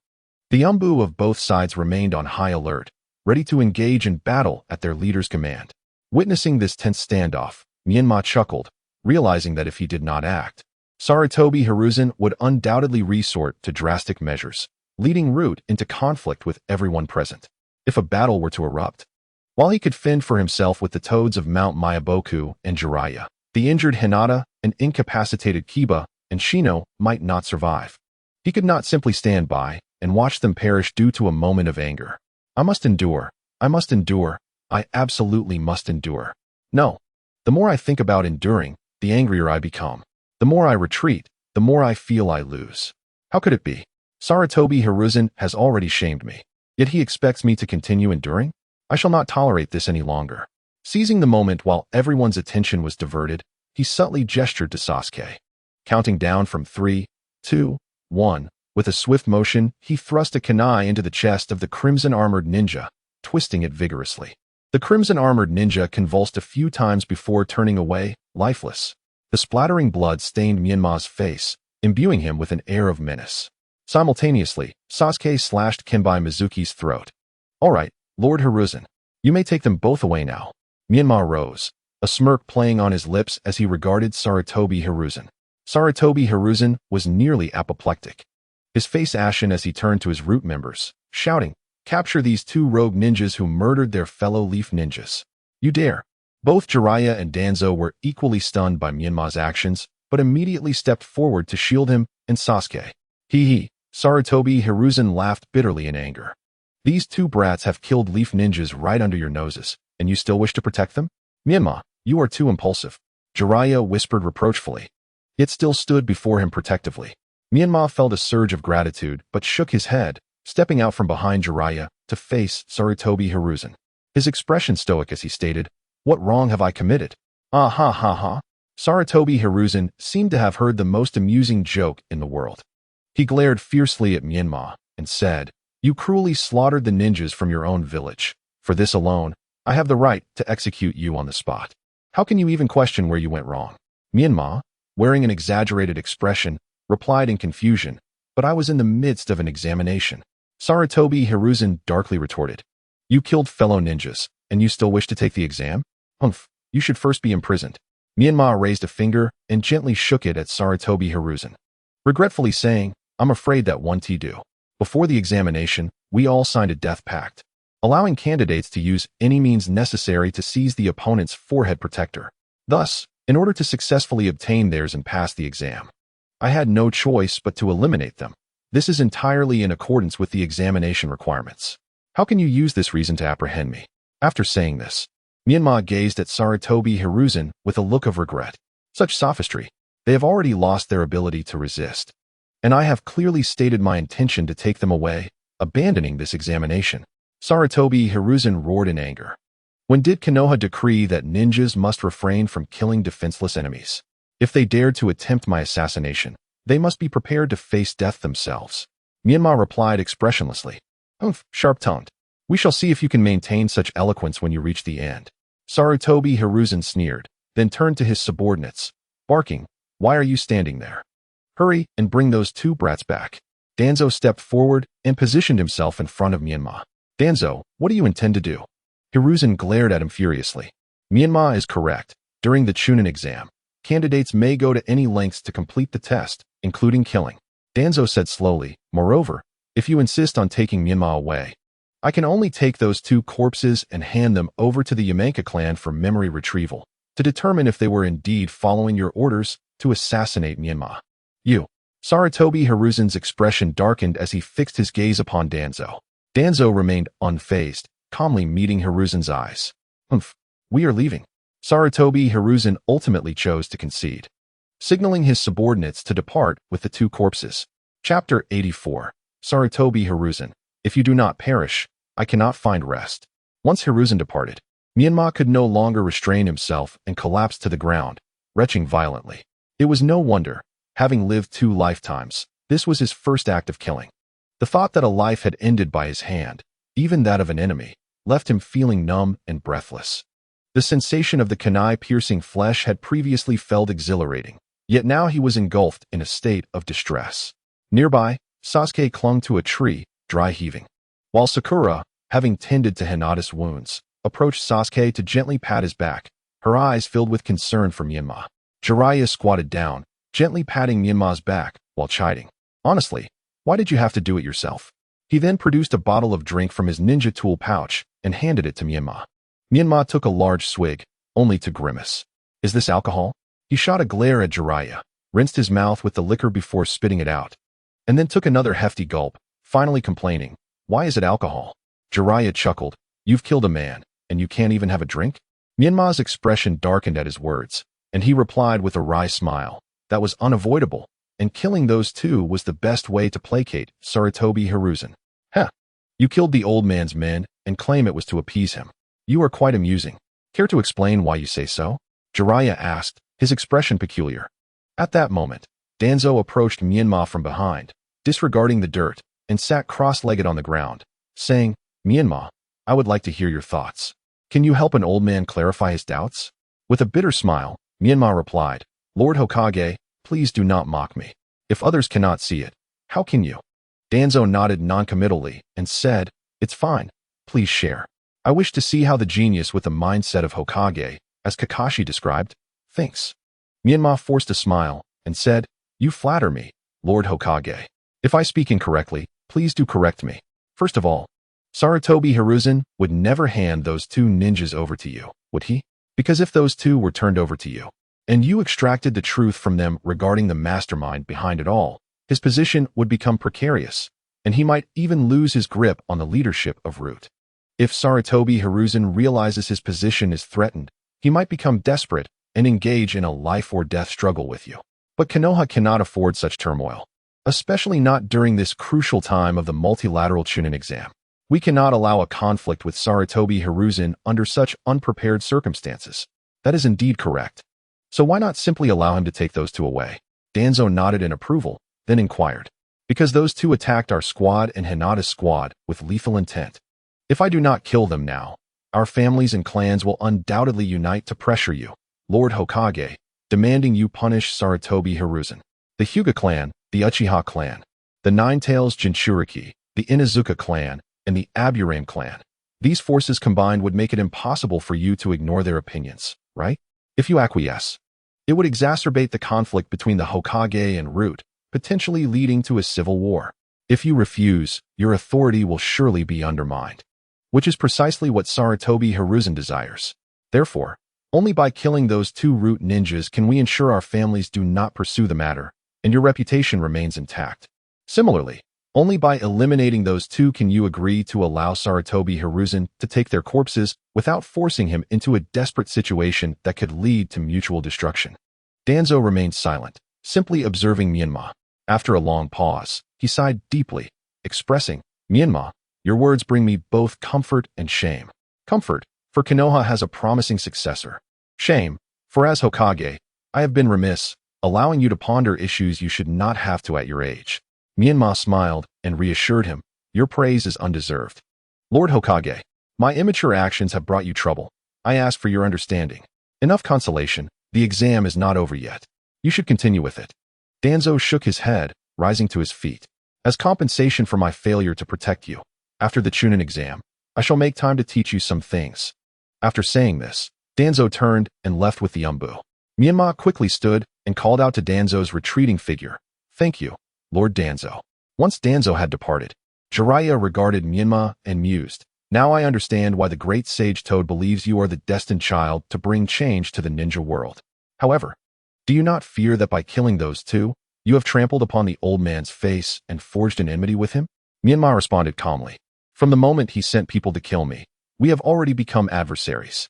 Do you believe, Master Jiraiya, that even if I did nothing, Sarutobi Hiruzen would refrain from sending more assassins after me? Human nature is such. Once one realizes they owe someone a debt, they cannot help but wish for that person's immediate demise. Do you think Sarutobi Hiruzen will relent? Jiraiya found himself in a difficult position, torn between his role as a mentor and the pride he felt for his esteemed disciple. After a moment's contemplation, he resolved to speak to Menma, saying, Rest assured, Menma, Should he dare to lay a hand on you again, I shall not hesitate to make a choice that would betray my own master." Menma smiled upon hearing this and replied, "Trust me, master. I will not tarnish your reputation with such an accusation." He continued, "Now, I must go and take my exam. You should return and rest as well. By the way, if you have the time, please check on your friend Orochimaru. One of the two ninjas I eliminated had undergone soft body modification." "What?" Jiraiya exclaimed, taken aback. "Orochimaru's soft body modification? Humph, I shall inquire about that." Menma then approached Sage Jiraiya. Apologizing, "I am truly sorry, Sage Jiraiya. My impulsive decision has resulted in harm to the toads of Mount Myaboku.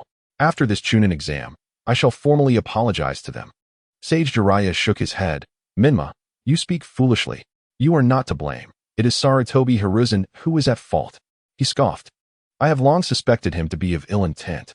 Nevertheless, you must visit Mount Myaboku, for the great sage has mentioned you several times. Also, if you have any thoughts, pursue them boldly. Mount Myaboku will always stand by you." Menma nodded, gazing into the depths of the forest, his fists clenched tightly. "Sarutobi Hiruzen, I shall not rest until you are no more." Chapter 85. The exam continues. After bidding farewell to Jiraiya and the toads of Mount Myaboku, Menma approached Hinata. He noticed that the right leg of Hinata's long pants had been cut by Sakura at the thigh, reminiscent of the character Kisaragi Hikari from another world. The wound had been treated with medical ninjutsu and bandaged, but it was advised not to exert too much pressure to prevent it from bursting open. "Hinata, can you still walk?" Menma crouched down and inquired. "Humph, do not underestimate me. This minor injury is nothing," Hinata replied, supporting herself on her uninjured left leg and taking a few hobbled steps. Observing Hinata sweating from the pain, Menma quickly assisted her back to a seated position under a tree. "Hey, Shino, Kiba, have you recovered? Hinata may not be able to walk. You'll have to carry her." Menma called out to Shino and Kiba. "Of course." Shino replied loudly, but upon receiving a fierce glare from Hinata, he quickly rephrased, "Actually, that won't do, Menma. Sorry. Kiba and I are still not fully recovered. We can only manage on our own and cannot carry Hinata. Menma, be a good person and help Hinata." Kiba chimed in. "Yes, Menma, you must understand that Hinata fought those ninjas just to find you." Kiba added, "Is that so? No wonder, given their team's reconnaissance abilities. They could easily avoid root ninjas. It makes sense that they would risk themselves for me," Menma thought, feeling a wave of guilt wash over him. He turned to Hinata and said, "I'm so sorry, Hinata. Those ninjas were after me, and I've caused you to be hurt." Hinata shook her head in response. "I can still discern right from wrong. What about you? Is it all right that you killed those two ninjas in revenge and incurred the wrath of the root leader? Should I go back and ask my father to have the Hyuga clan take care of this for you?" Menma chuckled, refusing her kind offer. "It's nothing. I can handle this myself, so no need to trouble the princess of the Hyuga clan." He then pulled out a confiscated headband from the Takigakure ninjas and handed it to Hinata, saying, "Here, take this to the central tower." Hinata shook her head, saying, "No need. We've already managed to acquire some." "Oh," Menma replied, slightly surprised. "You all are quite capable." "Humph." Hinata turned her head away. "All right, in that case, let us head to the central tower together." Menma called over Sasuke and Sakura, and after consulting them, decided to take Hinata along with them. After all, Hinata couldn't fight for a while, and Shino and Kiba needed a stable environment to recover their chakra. Leaving them behind would surely lead to disaster should they encounter danger. "Let us depart," Menma announced, swiftly picking up Hinata and striding forward. Hinata gasped in surprise, exclaiming, "Hey!" She instinctively curled her right hand into her chest while clutching tightly to Menma's collar with her left hand. "Why are you carrying me?" Hinata blushed as she nestled in Menma's embrace. "I cannot leave you alone there," Menma replied. "You could have carried me on your back. Your leg is injured. This way is safer for your wound. Why didn't you warn me beforehand? I was completely unprepared. Fool, do you need a warning for such matters? Besides, you can't object to being carried. Then what if I put you down?" "Absolutely not." Menma strode forward with Hinata in his arms, while Shino and Kiba exchanged amused glances behind them. Thanks to Hinata's team's excellent reconnaissance skills, they encountered no other ninja squads until evening. The group chose a relatively open area, set up warning traps, and sat down to rest. Menma retrieved a storage scroll and shared food with everyone. After their meal, they rested on the ground, mindful not to attract the attention of hostile ninjas, and set up a night watch in pairs. Hinata and Sakura for the first half, Shino and Menma for the middle, and Kiba and Sasuke for the last half. Once the boys had drifted off to sleep, Sakura approached Hinata, signaling her to extend her right leg as she intended to change the bandage. After unwrapping it, Sakura's hands glowed with green light, gently covering Hinata's wound. After a while, Sakura finished her medical ninjutsu and said, "The wound has completely healed. You should be able to move normally tomorrow." Unlike her usually assertive demeanor, Hinata immediately grasped the underlying meaning of Sakura's words. "Your leg is fully healed. Don't use that as an excuse to cling to Menma tomorrow." As Sakura gathered the discarded bandages and prepared to leave, Hinata seized her wrist, asking, "Are you also?" Sakura understood Hinata's implication. "Do you also have feelings for Menma?" She neither confirmed nor denied it. Hinata understood. The absence of denial spoke volumes. Sakura gently attempted to free herself from Hinata's grip, but Hinata tightened her hold, whispering, "Step aside. Don't compete with me. In return, I will lead the Hyuga clan to fully support your aspiration to become Hokage." Sakura freed herself from Hinata's grasp, rubbing her wrist gently as she replied softly, "The Hyuga clan is vast and prosperous, and you, as a Hyuga heiress, have everything. Why would you compete with me, a girl without parents? Then we shall see whose abilities prevail," Hinata declared proudly. "Let the best win." Sakura replied calmly. The night passed without further incident, save for the chirping of unknown insects in the woods.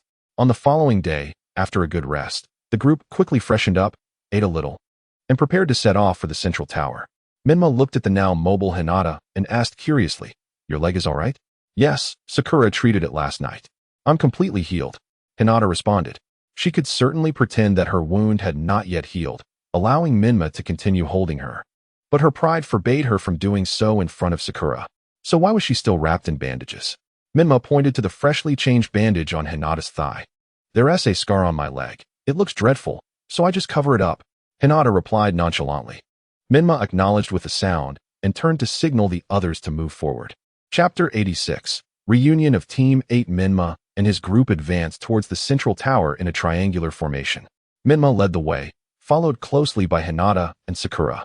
Bringing up the rear were Kiba, Shino, and Sasuke. Sensing a completely different atmosphere from the previous day, Kiba and Shino began exchanging knowing glances. "Hey, what's up with the leader? She's been all serious since this morning," Shino remarked. "How should I know?" Kiba replied. "Why don't you go ask her?" Shino suggested. "Not a chance. You go." Kiba shot back. "I'm not going either."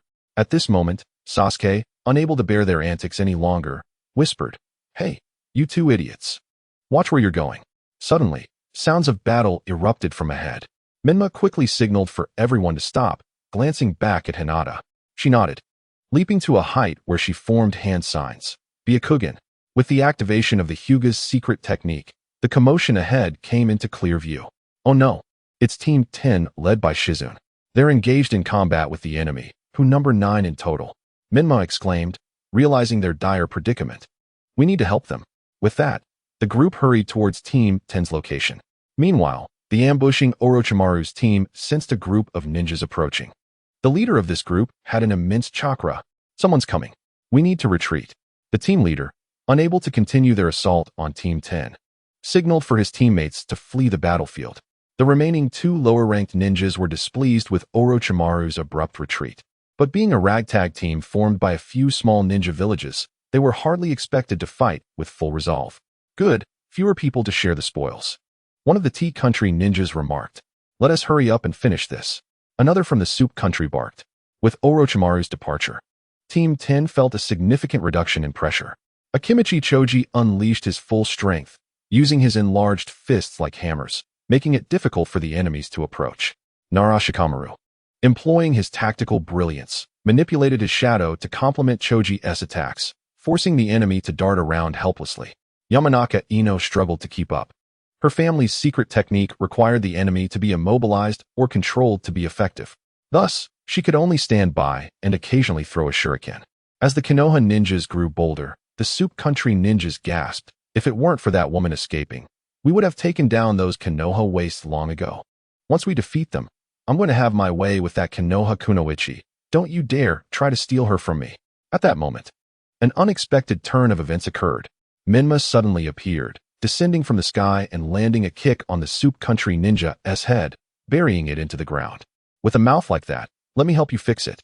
Surrounding him, Sasuke and the others also took down 2 more unconscious Soup Country ninjas, effectively blocking the retreat of the Tea Country ninjas. Seeing the situation turn against them, the Tea Country ninjas huddled together, back to back, confronting the 9 Konoha ninjas. What? Is it just about overwhelming us with numbers? The leader of the Tea ninjas exclaimed, beads of sweat on his brow. Funny you should say that, considering you were 9 against us just moments ago. Menma countered with a smile. Humph, even 1 against 3 might not be victorious. And my Tea Country is adept at escaping, the leader retorted. Is that so? Menma replied, smiling as he pulled out a kunai and tossed it in the air. The Tea Country ninja drew out another kunai, holding it defensively in front of him, scanning the Konoha ninjas warily. Suddenly, he threw down his weapon, knelt, and shouted, I surrender. We'll fight, but not to the face. Even Menma, having lived 2 lives, had never encountered such a timely and clever individual.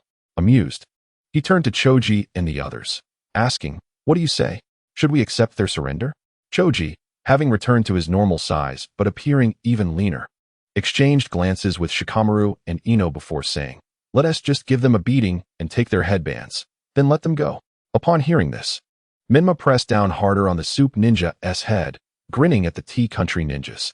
Now you know what to do. The 3 Tea Country ninjas nodded vigorously, hurriedly removing their headbands and tossing them to Menma. They then curled up on the ground, bracing for the impending blows. Choji and Shikamaru advanced, delivering a flurry of kicks and punches. Ino stifled a laugh as she approached Menma, saying, thank you, Menma-kun. If it weren't for your timely rescue, we might have been in real trouble.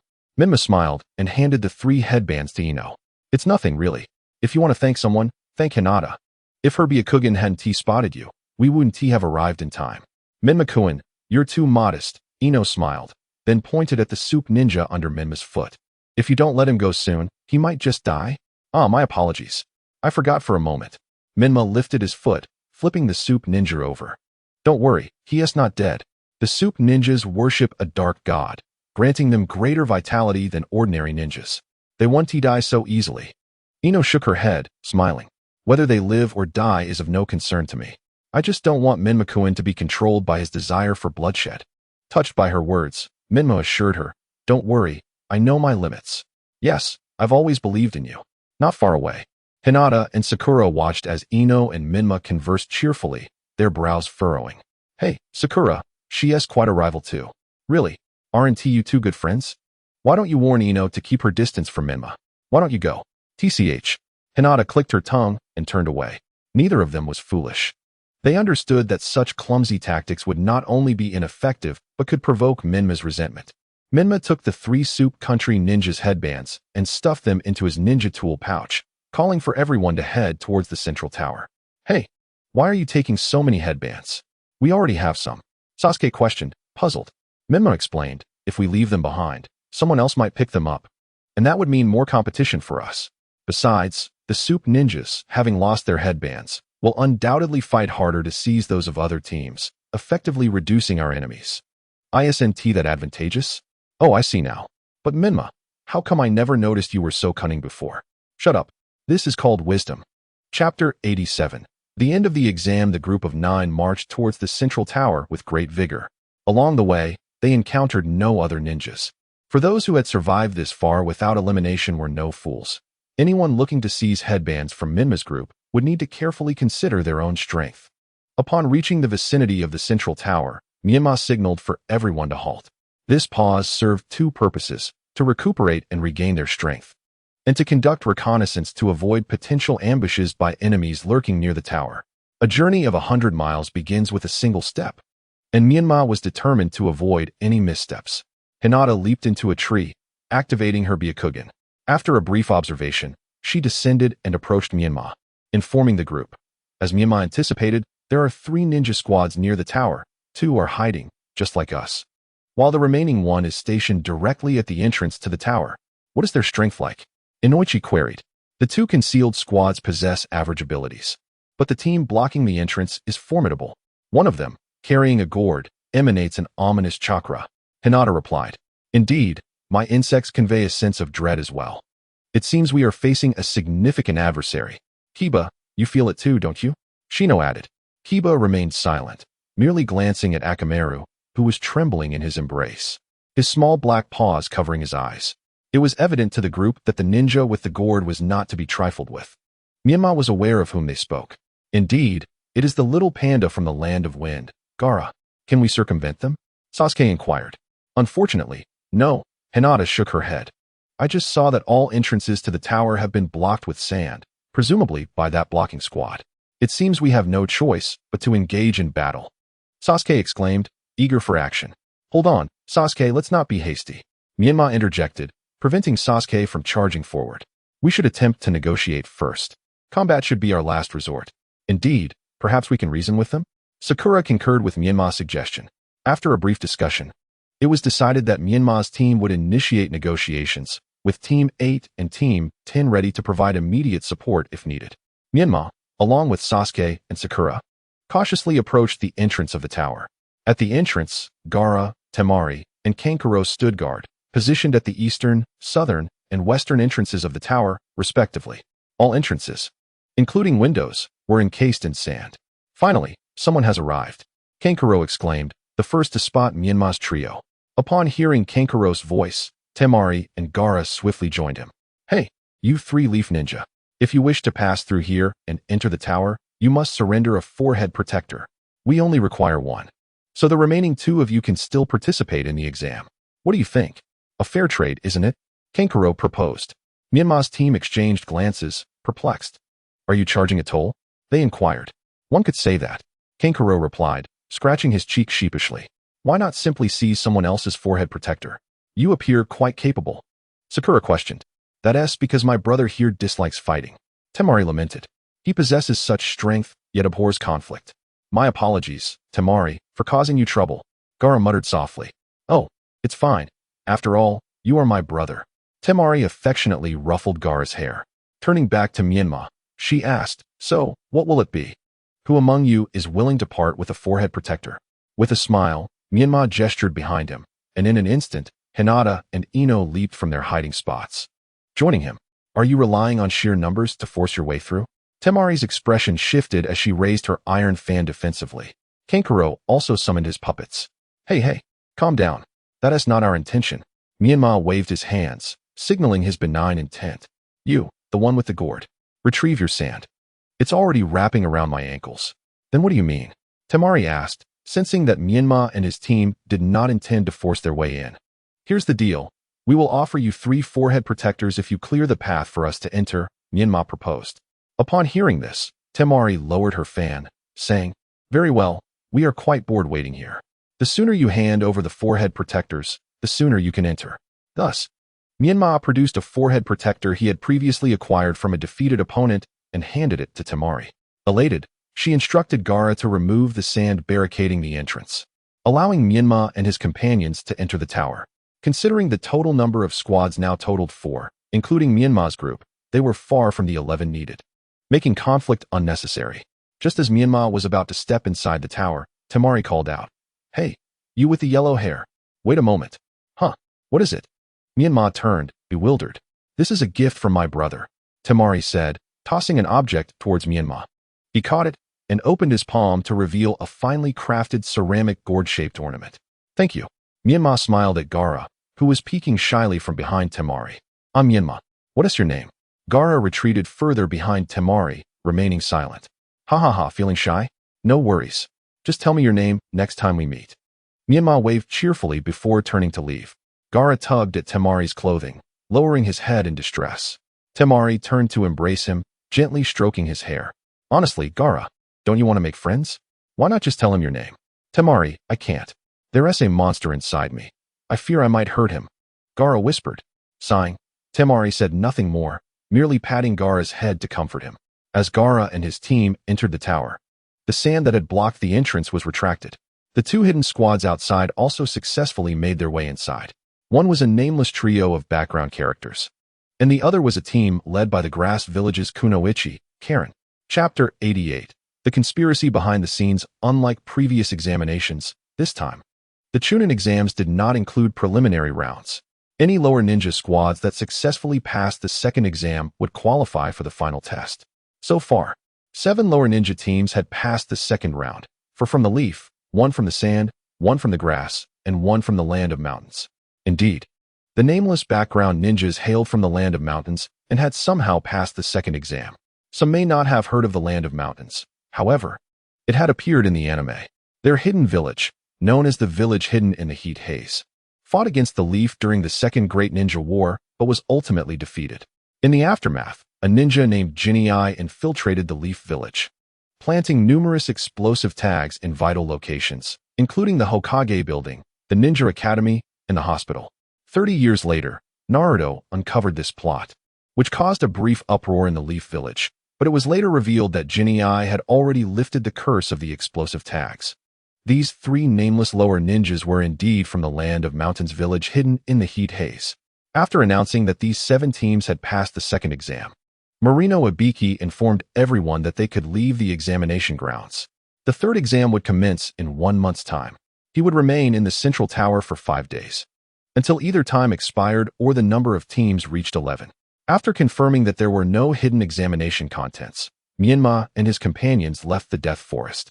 Although the duration was brief, many unexpected events transpired, prompting Menma and his group to return home to recuperate their spirits. In the Leaf Village, at the Root Ninja Base. In Hiruzen's office, useless, Hiruzen exclaimed, sitting in his chair, as he forcefully hurled a teacup at Ao's head. Ao, bloodied from the impact, remained half-kneeling, motionless. 3 individuals, one of whom was a seasoned jonin, could not even subdue a few freshly graduated genin. What are you all doing? Hiruzen's fury flared as he commanded, drag these 2 deadweights away and feed them to the dogs. I cannot stand their presence before me. Hiruzen stood up, pacing back and forth, and suddenly kicked Ao, pointing an accusatory finger at him. Speak. Why did you fail such a simple task? Ao, having been knocked down, scrambled to his feet and continued kneeling. Lowering his head to respond, Lord Hokage, those genin are not ordinary ninjas. Uchiha Sasuke and Haruno Sakura have already attained Chunin-level strength. Furthermore, Menma is even stronger. The level of chakra he exhibited instilled fear in me. Impossible. Even if he started training from birth, he couldn't reach such a level. Hiruzen scoffed. I suspect you are exaggerating their abilities to evade responsibility. Lord Hokage, I speak the truth. Which ninja can summon dozens of giant toads from Mount Mayaboku in an instant, including colossal summoning beasts? Ao insisted. Even your disciple, Jiraiya, one of the legendary 3, could not accomplish such a feat. Hiruzen nodded slowly, acknowledging Ao's explanation. Moreover, Menma's chakra is peculiar. It does not resemble that of a human. Ao hesitated. What do you mean? Speak. Hiruzen barked. It resembles tailed beast chakra. Yes, indeed. The oppressive force and immense quantity can only be tailed beast chakra. Ao affirmed. I see, Hiruzen mused. So Kushina's control over tailed beast chakra has reached such a level that it can be separated for others to use. Additionally, there is something else I find quite strange. Ao continued. What is it? Speak. It seems that Menma is aware of our intentions. He was on guard the moment we appeared. Moreover, when he spoke with the toads, he immediately revealed our origins and objectives. Ao explained. You mean? Hiruzen pondered a possibility. Indeed, Lord Hokage, there may be a traitor among us en route. Otherwise, this situation cannot be explained. Moreover, why was the Hokage's appearance so fortuitous? Why did Menma know to kill Chikane and Kimbi to ease the tension between us? Can a 12-year-old truly possess such political acumen? Or is there someone instructing him in such matters? Ao continued to voice his suspicions. Hiruzen fell into deep contemplation, gesturing for Ao to withdraw, and sat quietly in his chair, reflecting. Danzo, could it be him? Has he discovered my plans, and is here to issue a warning? Or perhaps Orochimaru. Did he betray me? No. Although he released Akamatsu and those orphans, he should know I possess the strength to threaten them again. So it likely isn't him. Could there have been a leak from the daimyo? Has Danzo placed informants near the daimyo? Hiruzen's thoughts swirled, and unable to reach a conclusion, he stamped his foot in frustration. In an instant, a masked ninja appeared before him, his personal guard and secretary, Hugh. Hugh, what is the situation with Orochimaru? Reporting to Lord Hiruzen, Orochimaru remains as ever, spending his days watching over the orphans. It seems it is not him, Hiruzen murmured, then inquired. What about the daimyo? Lord, the daimyo has expressed willingness to cooperate with our plans. However, He added that he will only acknowledge your position if our coup succeeds. If it fails, he will deny any association with you. Humph, I anticipated this. Hiruzen scoffed. Our daimyo remains as shrewd as ever. Once I ascend to the position of Hokage, his reign will come to an end. Lord, there is another matter that requires your attention, Hugh stated. What is it? Speak. This afternoon, Jiraiya visited Orochimaru. They conversed for the entire afternoon, and Jiraiya left with a grim expression. What was their discussion about? Lord, the distance was too great. Our ninja did not dare to approach closely, so we do not know the content of their conversation. Hiruzen stroked his chin. Let it be for now. I will find a way to divert him. I cannot allow him to jeopardize my grand designs. After the conclusion of the second exam, Menma returned home, where Kushina and Minato had prepared dinner. Upon seeing Menma enter, Kushina turned and greeted him with a smile. Welcome back, Menma. Mom, Dad, Menma exclaimed. Unable to contain the grievances he had endured over the past few days, tears spilling forth. Menma, what's wrong? Seeing her child cry, Kushina and Minato hurriedly set down their things and rushed to his side. What happened, Menma? Are you hurt? Kushina gently placed her hands on Menma's shoulders, examining him closely. Menma softly freed himself from her grasp, embracing her waist and burying his head into her abdomen, muffling his response, Mom, I'm not hurt. Kushina held Menma's head tightly, whispering soothingly, It's all right, my dear. Your father and I are here. You can share anything troubling you with us. Menma shook his head, lifting it to smile. It's nothing. Mom, I'm hungry. Let us eat first. Kushina and Minato exchanged glances before gently saying, All right, let us eat first. Go wash your hands. At the dining table, Menma recounted his experiences in the Chunin exams, boasting of his heroic feats during the first and second rounds, while conveniently omitting the assassination attempts by the root ninjas. Kushina and Minato listened with smiles, occasionally chiming in. After dinner, Menma quickly washed up and went to bed, exhausted from the events of the past few days. After cleaning the dishes, Kushina joined Minato in the living room, sitting beside him. Honey, do you feel that Menma seems a bit off? Minato replied, puzzled, does he? I didn't notice anything. Isn't he doing well? Kushina gave him a weary look, feeling exasperated by his lack of perception, and explained, Menma's seal has weakened, and some tailed beast chakra has leaked. Furthermore, there is a faint aura of killing intent surrounding him. Although he has concealed it well, I sensed it with my Byakugan. Killing intent? Minato realized the gravity of the situation. Indeed, Menma has taken a life. That is why he has been acting strangely today, Kushina asserted. But it was just a Chunin exam, right? Even if there were some skirmishes, it shouldn't escalate to murder. It's not like the blood mist era of over a decade ago. Could it have been an accidental kill? I'll inquire with Kimazuki Izumi tomorrow. He was the examiner for the first round and should know something. Kushina, tomorrow you should inquire with Mikoto. Her son Sasuke is in the same team as Menma. Perhaps Sasuke has shared something with her. Kushina nodded in agreement with Minato's suggestion. In the room, Menma lay on the bed, contemplating his current predicament. To be frank, he was perplexed as to why the root ninjas would attempt to assassinate him. He had not revealed any telltale signs of being a traveler. Even if his displayed talents and abilities surpassed those of his peers, they hardly posed a threat to Hiruzen's position. Furthermore, the root ninjas were not solely targeting him. They were also after Sakura and Sasuke. Why? Why would Hiruzen's wish to eliminate us? What advantage would that confer upon him? Could it be that his aim was not simply to kill us, but that our deaths were a means to an end? If that were the case, then the target was not us, but rather the power that lay behind us.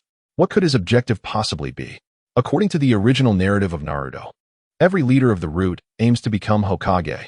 Thus, we could analyze Hiruzen's motives through that lens. If Hiruzen's aspired to ascend to the position of Hokage, his first obstacle would be Danzo. Therefore, he must eliminate Danzo to have any chance at the title. But how does eliminating Danzo correlate with assassinating us? Sasuke is backed by the Uchiha clan, while Sakura is the daughter of the fourth Hokage, a descendant of the hero of Konoha. My teacher is Jiraiya, and my mother is the Nine-Tails Jinchuriki. What connections do these have? Menma's mind whirled with various pieces of information, each searching for a thread to tie them together. To kill Danzo, eliminate Sakura, assassinate Sasuke, and dispose of me, all while plotting against the Hokage, the Uchiha, Jiraiya, and the Nine-Tails Jinchuriki. Suddenly, a flash of insight struck Menma. He comprehended Hiruzen's true intentions. To eradicate Danzo, the current Hokage, And to position himself as Hokage, Hiruzen's opted to assassinate Team 7. The benefits of this strategy were manifold. First, with Sasuke's demise, the Uchiha clan would undoubtedly pressure Hokage Danzo to deliver the culprit. If Danzo failed to provide an explanation or apprehend the assassin, the Uchiha clan would surely harbor resentment towards him, thus severing the Hokage's support. Second, with Sakura's death, Danzo's reputation would inevitably suffer. It is simple reasoning. If even the child of the fourth Hokage, the daughter of Konoha's hero, could not be safeguarded, how could the public trust him to protect Konoha? Third, if Menma were to perish, Kushina, in her despair, would likely trigger the Ninetales rampage, resulting in catastrophic losses for Konoha. In such a scenario, Danzo would have to choose between protecting the populace, risking his life to suppress the Ninetales, or abandoning the people and allowing the Ninetales to wreak havoc, waiting for other shinobi to subdue it. Regardless of his choice, he would be unable to continue as Hokage. However, this does not align. Even if Danzo ceased to be Hokage, the position would not automatically fall to Hiruzen's. Of course, beyond Hiruzen's, the only individuals qualified to inherit the title of Hokage are the legendary three. At that point, he could present the corpse of J-Mei, claiming it as the murderer of Team 7. Coupled with Orochimaru's soft tissue modification techniques, even if Orochimaru had 100 mouths, he could not refute the claim, thus disqualifying him from the Hokage position. The same strategy would apply to Tsunade, using the corpse of a subordinate and would release. He could shift blame onto the Senju clan, effectively eliminating her chances of becoming Hokage. As for Jiraiya, with his disciple dead and his mother perishing as a result, how could he focus on becoming Hokage when the murderer is intricately linked to his two closest friends? Everything fell into place. This must be how things transpire. Upon reaching this conclusion, a chill coursed through Menma. Hiruzen's, you devious schemer. How insidious your plot is. Had it not been for my considerable strength and the serendipitous acquisition of Six-Tails chakra, I might have genuinely fallen prey to your machinations. But now that I have deciphered your scheme, you shall not proceed any further. Hiruzen's, your fate is sealed. Not even Kaguya can save you. Mark my words. Chapter 90. Go retrieve Tsunade. The following morning, after finishing breakfast, Menma set out to locate Jiraiya. Eager to relay his revelations from the previous night so that Jiraiya could report to the Hokage's office and ensure proper precautions were taken. Kushina and Minato also departed to seek out Mikoto Uchiha and Kamizuki Izumi to gather information. As Menma wandered through the bustling streets of Konoha, he felt like a headless chicken running amok. The commercial area yielded no results. The bathhouse was a bust. The barbecue shop proved fruitless. The Hokage building was devoid of answers. How vexing. After searching for an entire morning without finding Jiraiya, Menma felt an overwhelming nostalgia for the mobile phone of his past life. Once the Chunin exams concluded, I must urgently invite Kazuhana to begin developing one. This world without mobile phones is utterly inconvenient. I shall create a shinobi realm with mobile phones through infinite Tsukuyomi. As Menma's thoughts spiraled, he chuckled at his own musings. Just then, Jiraiya appeared before him. Honestly, Menma, where have you been? I've been searching for you all morning. Indeed, the development of mobile phones is imperative. Are you suggesting that Hiruzen's might covet the position of Hokage? Surely not. He already stands above all in Konoha. What more could becoming Hokage offer him? Menma shared his suspicions with Jiraiya, who appeared skeptical. A man born of heaven and earth cannot languish beneath another for long. Greed begets greed. Especially in those who have already tasted power, they forever seek greater dominion. Menma replied. Jiraiya nodded, considering Menma's insights in light of his own understanding of Hiruzen's. Then, as if recalling something, he stated, Yesterday, I visited Orochimaru. He remains as he is, holed up in the Konoha orphanage, refusing to budge. However, I sensed he seemed unusually tense. Even the slightest disturbance would set him on edge. When I inquired, he deflected the topic, clearly concealing something from me. To distrust even an old friend, I misjudged him. Menma sighed upon hearing this. It's not that he distrusts you. Rather, he fears trusting anyone. If I'm not mistaken, someone must have threatened him using the orphanage's children. After all, who else in the shinobi world could instill such fear in one of the legendary three? Are you suggesting? Jiraiya began, and Menma nodded. It is likely that is the case. Moreover, the final match of the Chunin exams is scheduled for a month from now. Do you know why, Master? Jiraiya stroked his chin, responding. It seems they wish to invite the daimyo of the Land of Fire and the Land of Wind to observe the event, thus aligning the timing with their schedules. Menma sighed, expressing his concern. That worries me. Do you think that person might exploit the presence of the daimyo to orchestrate some kind of power play? After all, that person's son serves as a guardian ninja to the daimyo. Jiraiya's expression grew grave, as he recognized the validity of Menma's concerns. If that is indeed the case, I must inform the Hokage immediately to bolster our defenses. Menma, you should accompany me. You articulate the situation more clearly. Menma nodded and followed Jiraiya to the Hokage's office. After hearing Menma's report, Danzo's expression turned serious. After a moment of contemplation, he stated, "What you have described is highly plausible. According to intelligence gathered by my direct Anbu, Root recently visited Orochimaru's orphanage to select talented children, claiming they intended to train them as Root ninjas. It now appears that selecting a child is but a fade, while the true intention is to leverage the child as a means of coercion against Orochimaru. It is likely that Orochimaru has been secretly compelled to acquiesce to certain conditions set by Sarutobi Hiruzen. However, at this juncture, we lack evidence and are unable to confront Sarutobi Hiruzen directly. We can only passively await his next move. A visible threat is easily evaded, but a hidden arrow is far more treacherous." Jiraiya sighed and conceded, "Very well, I shall leave this matter to you, the Hokage, to grapple with. Should you require any assistance, simply command me." "There is indeed a task for you," Danzo interjected. "You must assist me in locating Tsunade. With the currents of uncertainty swirling within Konoha, every additional combatant serves as a safeguard." "Ah, Tsunade. It has indeed been quite some time since I last saw her." "Very well, I shall fetch her." Jiraiya readily agreed. "By the way, I must take Mei with me. I fear that individual might resort to nefarious actions against her." Danzo pondered momentarily before nodding slowly. "That is acceptable. However, you must submit a report stating that you are taking Mei to Mount Mayaboku for training in preparation for the upcoming exam in a month. This way, Sarutobi Hiruzen will not suspect the simultaneous disappearance of you both." "What about Sakura?" Mei suddenly inquired. "Sasuke has the protection of the Uchiha clan, but Sakura is alone. What if that individual targets her?" "Rest assured, Mei, the repercussions of Sakura Haruno's assassination would be minimal. Sarutobi Hiruzen would not act so foolishly." Danzo reassured her. After some contemplation, Mei realized the simplicity of the reasoning. Her momentary concern had clouded her judgment. Danzo added, "Nonetheless, to be prudent, I shall assign someone to keep watch over her. Obito, enter." In an instant, a masked figure appeared in the Hokage's office. It was the leader of the Anbu. "Uchiha Obito.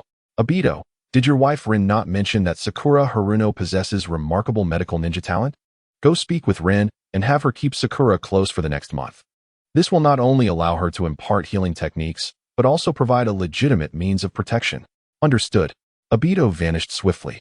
After delegating these tasks, Jiraiya and Mei departed the Hokage's office, making their way toward Mei's residence. Jiraiya also needed to inform Minato and Kushina about taking Mei away and remind them to keep their lips sealed. Minato and Kushina had returned home early and learned about the Chunin exam from Kamizuki Izumo and Uchiha Mikoto. Upon Jiraiya's arrival, they welcomed him warmly. Hearing that Jiraiya intended to bring Mei along to find Tsunade, Kushina expressed her delight. "Sister Tsunade is returning? That's wonderful. I can finally consult her about the Een seal. Now is not the time to focus on the attack by the Root ninjas on Mei," Jiraiya admonished sternly. "We will settle that score later. Do you understand?" The two exchanged glances and nodded in agreement. Chapter 91. Tsunade. "Jiraiya, you are so wicked." After resting for a night at home, Mei set off with Jiraiya to search for Tsunade. Minato and Kushina restrained their impulses to retaliate against the Root ninjas, choosing instead to await Jiraiya's return with Tsunade before making any moves. According to intelligence from the Anbu, Tsunade's last known whereabouts were in the Danzai Street. Danzai Street is not far from Konoha, and a ninja could traverse the distance in approximately 2 days. Along the journey, Mei followed closely behind Jiraiya and inquired, "Master, what kind of person is Tsunade, who is also one of the legendary three?" Jiraiya paused momentarily, a smile gracing his face as he responded, "What? Are you intrigued?" "Yes. How should I put it? In a sense, she is a pitiful person," Jiraiya mused, stroking his chin as he began recounting Tsunade's backstory. Tsunade Senju. Her grandfather being the legendary Hashirama Senju, who alongside the first Hokage, Uchiha Madara, quelled the warring states. Speaking of Hashirama, he was truly remarkable. His wood-release techniques overshadowed all others in the era, and aside from the prodigious Madara, no one could contend with him. Even the name of Konoha derives from his wood-release. Unfortunately, due to differing ideologies, he parted ways with the first Hokage and vanished after a fierce battle with Madara. Tsunade's granduncle served as the second Hokage, a similarly great ninja who established the Ninja Academy, nurturing commoners into ninjas, thereby dismantling the monopoly of the ninja clans over resources. He created the Root organization, curtailing the Hokage's power, and developed hundreds of jutsu, significantly enriching Konoha's arsenal of techniques. Tsunade's mentor, who is also mine, is Sarutobi Hiruzen. Though he is not a virtuous individual, he is indeed a top-tier ninja. May curiously asked, her life sounds enviable. Why do you say she is pitiful? Jiraiya sighed, continuing, life is inherently unpredictable. Fortune and misfortune are intertwined. Heaven bestowed upon Tsunade a privileged lineage, yet it also stripped away her happiness throughout her life. When Tsunade was 3, her grandfather Hashirama was gravely injured and subsequently went missing. Though the first Hokage never explicitly stated it, it was evident to discerning eyes that Hashirama had indeed defected. At the age of 7, her granduncle Tobirama also perished on the battlefield in the Land of Lightning. Later, as war erupted, her parents, beloved, and younger brother fell one after another, leaving Tsunade utterly alone. After that, she vacated Konoha, the Land of Sorrow, wandering throughout the ninja world. May comprehended that Tsunade's trajectory in this world had not deviated significantly. She remained a solitary star cursed by fate. Wandering the ninja world must be arduous. It must be a life of hardship, solitude, and deprivation. Jiraiya chuckled. Well, not entirely. She is hailed as the finest medical ninja in the ninja world and is regarded as a guest of honor in various nations. Moreover, she does not possess a self-pitying nature. Over the years, she has diligently honed her medical skills and has likely reached even greater heights. Then why doesn't she return to Konoha? She claims that Konoha is a cage that binds her. Her medical skills should belong to the entire ninja world. She aspires to a future devoid of illness in the ninja realm. Jiraiya lamented, what do you think? That ideal sounds truly magnificent, does it not? Upon hearing this, May sighed. Now I understand why you say she is pitiful, master. Tsunade possesses lofty ideals, but cannot see the correct path toward achieving them. No matter how long she wanders, she remains stationary. This is likely why you consider her pitiful. Jiraiya smiled meaningfully. Perhaps you are correct. However, I am rather similar to her. Danzo Street, a commercial district near Konoha, is renowned in the ninja world for its gambling and entertainment industries. It is said that even the daimyo of the Fire Nation once visited this place, leaving behind a piece of calligraphy. Konoha lies to the east of Danzo. I am further east still. Who will arrive in Danzo first? A card of bright moon and a card of wind. After 2 days of arduous travel, Jiraiya and May finally reached the famed gambling and entertainment district of Danzo Street. Despite its designation as a street, its scale rivals that of a small town. Upon arriving at the main thoroughfare of Danzo Street, Jiraiya led May into a modest inn, where they briefly regrouped before venturing out to gather information on Tsunade. They scoured taverns, gambling houses, inns, hospitals, and spent half a day seeking news of Tsunade, yet no intelligence surfaced. This is illogical. Could the Anbu's intel be erroneous? Or has Tsunade never set foot here at all? As darkness fell without a trace of Tsunade, Jiraiya and May found themselves seated in a restaurant, sipping drinks slowly. Menma, enticed by the allure of wine, was about to reach out for it when Jiraiya smacked his hand with chopsticks, admonishing, haven't you learned the 3 prohibitions of ninjas?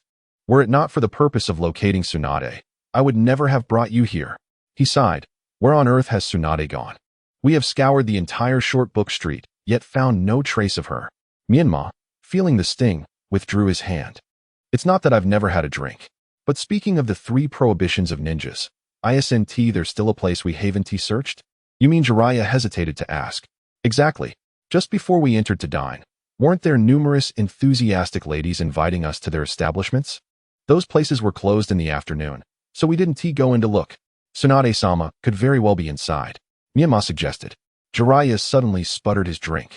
As an image flashed through his mind, Tsunade, clad provocatively, giggling sweetly, her delicate arm entwined with his, playfully punching his chest. Jiraiya-sama, you naughty man.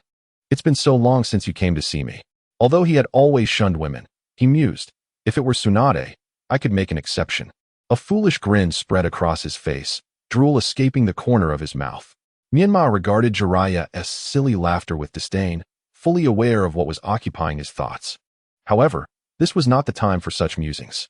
He waved his hand in front of Jiraiya's face. Jiraiya snapped back to reality, exclaiming, "What are you thinking? Tsunade would never frequent such places. No matter how downcast she may be, she would never resort to selling herself." In front of Menma, Jiraiya could not bring himself to utter the word prostitution. Menma scoffed at him, retorting, "Isn't it you who is thinking awry? What I mean is, after dismissing all other possibilities, the remaining improbable option is often the truth. Consider this.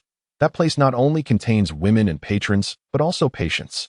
These patients may be unable to visit a proper hospital due to privacy concerns. Thus Tsunade-sama might be rendering her services there." Chapter 92. My master's place is off limits. Jiraiya found merit in Menma's reasoning, promptly finishing dinner, and they set out to investigate the entertainment district. "Why don't you return to the inn and await my news?" Jiraiya suggested, gazing at the vibrant neon signs and the alluring music emanating from the establishments. "No way.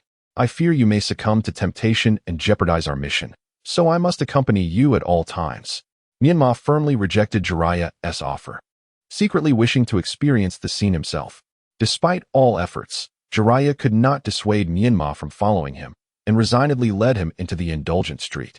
"Sir, it's been ages since you last visited. My heart has nearly dried up waiting for you." As they stepped inside, two provocatively dressed women clung to Jiraiya's arm. "Ridiculous. When have I ever been here?" Jiraiya shot a glance at Menma, his eyes darting, his face flushed as he shouted, "Really, sir, your heart is so cold. Have you forgotten the unforgettable nights spent with Riko?" One woman pouted, her tone teasingly reproachful. "Hee, just wait.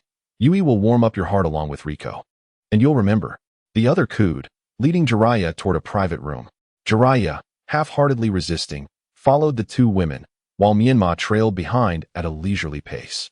No one paid attention to Menma. In the short book street, it was common for wealthy patrons to bring along young children as companions, and they assumed Menma was merely Jiraiya's attendant. Inside the private room, Jiraiya sat upright on the sofa, hands resting on his knees like a novice student. The two women leaned against him, urging him to drink. "Sir, relax and enjoy yourself." "Yes, sir. Here, have a drink to warm you up." Jiraiya was at a loss, while Menma watched with amusement. The two women, seasoned in their trade, quickly recognized that Jiraiya was a novice. They exchanged knowing glances, their smiles growing brighter. Novices are the easiest to manipulate. A little coaxing, and we can empty his wallet. "All right, ladies, enough with the jokes. Let my master go." Menma clapped his hands after a while of watching the spectacle. "Oh, so you are master and apprentice? It's a first to see a master bring his disciple to a brothel." They chuckled. "Does the master enjoy this kind of entertainment? We can accommodate you." The two women giggled, disregarding Menma's words.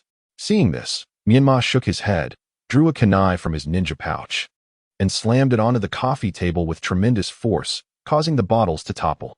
Exuding a trace of killing intent, he smiled coldly and said, "I said the jokes are over. Do you understand?" The women turned pale, gasping in shock, but their training kicked in as they quickly composed themselves, cautiously moving away from Jiraiya and sitting quietly. Seeing his intimidation had worked, Menma relaxed his demeanor and said with a smile, "Actually, we are here to locate someone." "Have you seen my master, Tsunade-sama?" Jiraiya finally regained his senses, smoothing his wrinkled clothing as he slowly replied, "Honestly, I told you not to come, yet you insisted. Look at the mess you've caused. Had I not come, those two women would have stripped you bare." Menma interrupted Jiraiya's complaints. "Let us get to the point. What does Tsunade-sama look like?" Jiraiya, unfazed, casually addressed the two women. "Don't be scared. We truly are here to find someone. Have you seen a beautiful woman, tall, with long light yellow hair styled in a large ponytail, bearing a blue-violet diamond mark on her forehead? She has short, light yellow eyebrows, bright brown eyes, soft red lips with red nail polish, and fair skin, a stunning mature female ninja. She wears a tea-green long coat with black borders, a loose sleeveless kimono-like top underneath, a black sash around her waist, and dark blue capri pants, topped off with black strappy sandals. Have you seen her?" Before the women could respond, Menma interjected, "Jiraiya-sensei, you are impressive. You can describe her so meticulously." "Shut up." Jiraiya, embarrassed, refrained from answering directly. The two women exchanged glances, seemingly having pieced something together, and resolutely stated, "You must be looking for trouble with her. Sorry, we can't tell you. Indeed, even if you kill us, we absolutely won't disclose Tsunade-sama's whereabouts." Seeing that the two women had misunderstood, Jiraiya quickly clarified, "You've got it wrong. We are the good guys. Tsunade and I are good friends. Don't try to fool us. Good people don't bring their apprentices to a brothel." Exactly. How could such a beautiful and gentle Tsunade associate with a lecherous old man like you? Jiraiya was left speechless, unable to respond. "All right, master, you step outside. I'll handle this," Menma said with a smile. "You? Can you manage?" Jiraiya was doubtful. "Trust me," Menma assured, patting his chest. Jiraiya, still skeptical, left the private room. Once Jiraiya was out, Menma approached the two women and whispered, "You guessed correctly. We are indeed not friends of Tsunade-sama." Two women exchanged glances, their expressions revealing a sense of understanding. "In truth, we had come to seek Lady Tsunade's medical expertise." Menma leaned in closer, speaking in a conspiratorial tone. "My master has a sensitive issue, and we would like to request Lady Tsunade's assistance in examining it." The two women shared a look of skepticism. Think about it, who, nearing 50, would enter a brothel and still behave like a novice? Menma continued to explain, "My master is unable in certain aspects. Yet he desires a child to carry on the family line, hence our request for Lady Tsunade's help." The women suddenly understood, realizing the absurdity of the old man outside who appeared robust, yet was utterly ineffectual. They willingly divulged Tsunade's whereabouts to Menma. After leaving a small sum of money, Menma exited the private room and approached Jiraiya, who was waiting outside. "Let us go. We've got the intel." "That was quick. How did you manage that?" Jiraiya inquired. Intrigued. "That's not something you need to worry about," Menma replied evasively. At that moment, the two women emerged from the room, handing the money Menma had just given them to Jiraiya, looking at him with sympathetic eyes. "Take it. You need it more than we do." Jiraiya was bewildered, utterly unaware of his tarnished reputation, while Menma stifled laughter, nearly injuring himself in the process. Chapter 93, Tsunade? I think she should be called Steel Plate. Following the address provided by the two women, Jiraiya and Menma arrived at a residence. According to them, Tsunade had moved here 3 months ago to offer free consultations to the residents of Shortbook Street. While it was termed a free clinic, that description was somewhat misleading, as she charged affluent merchants exorbitant fees. However, she offered her services free of charge to the impoverished populace and those struggling like the women themselves. By day, she treated patients, and by night, she taught the locals basic medical knowledge.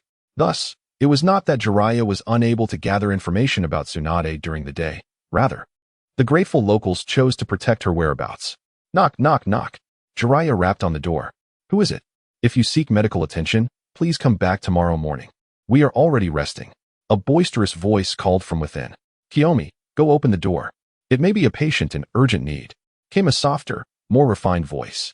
"Honestly, Lady Tsunade, your kindness is what has forced you into hiding."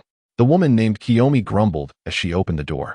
Upon seeing the tall man at the threshold, Kiyomi was astonished. "Lord Jiraiya, what brings you here?"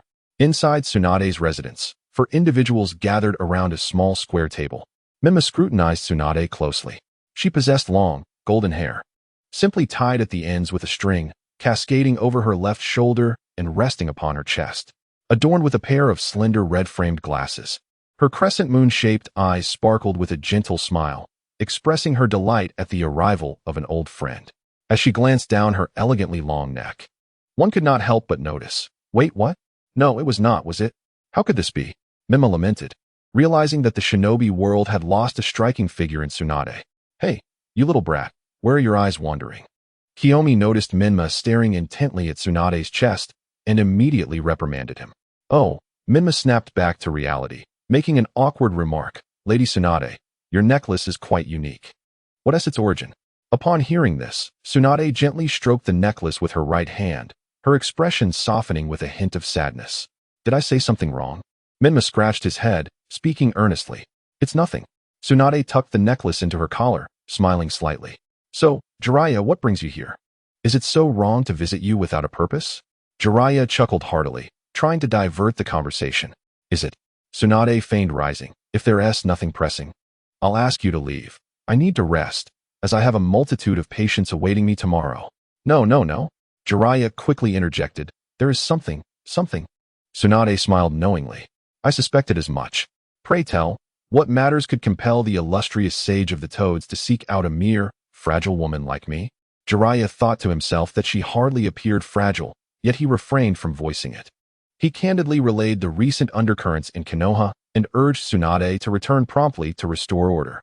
Before Tsunade could respond, Kiyomi slammed her hand on the table, exclaiming, "Does Konoha still have the audacity to summon us back? What purpose would we serve? To act as pawns in your political struggles? That is not the case." Jiraiya awkwardly gestured. "It's to shield Konoha from the schemes of certain individuals." "What nonsense!" Kiyomi retorted loudly.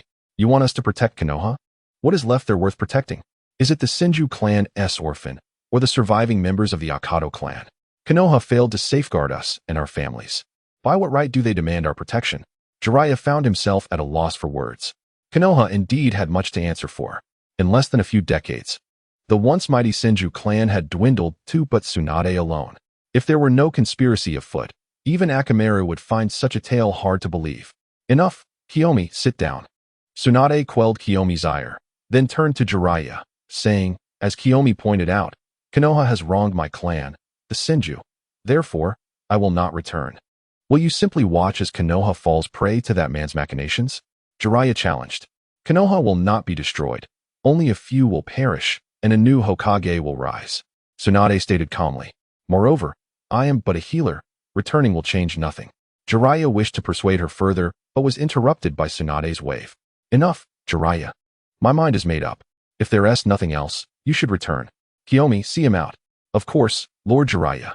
Kiyomi rose, casting a disapproving glare at him. With no other option, Jiraiya stood to leave. Meanwhile, Menma remained seated, unmoving. "What's this? Lord Jiraiya is leaving, and you're just a little brat who wants to stay?" Kiyomi remarked to Menma. "Would release." Menma suddenly exclaimed. "What?"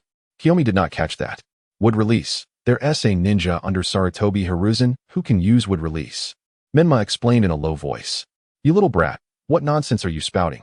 Kiyomi, now irritated, moved to grab Menma and throw him out. "Wait."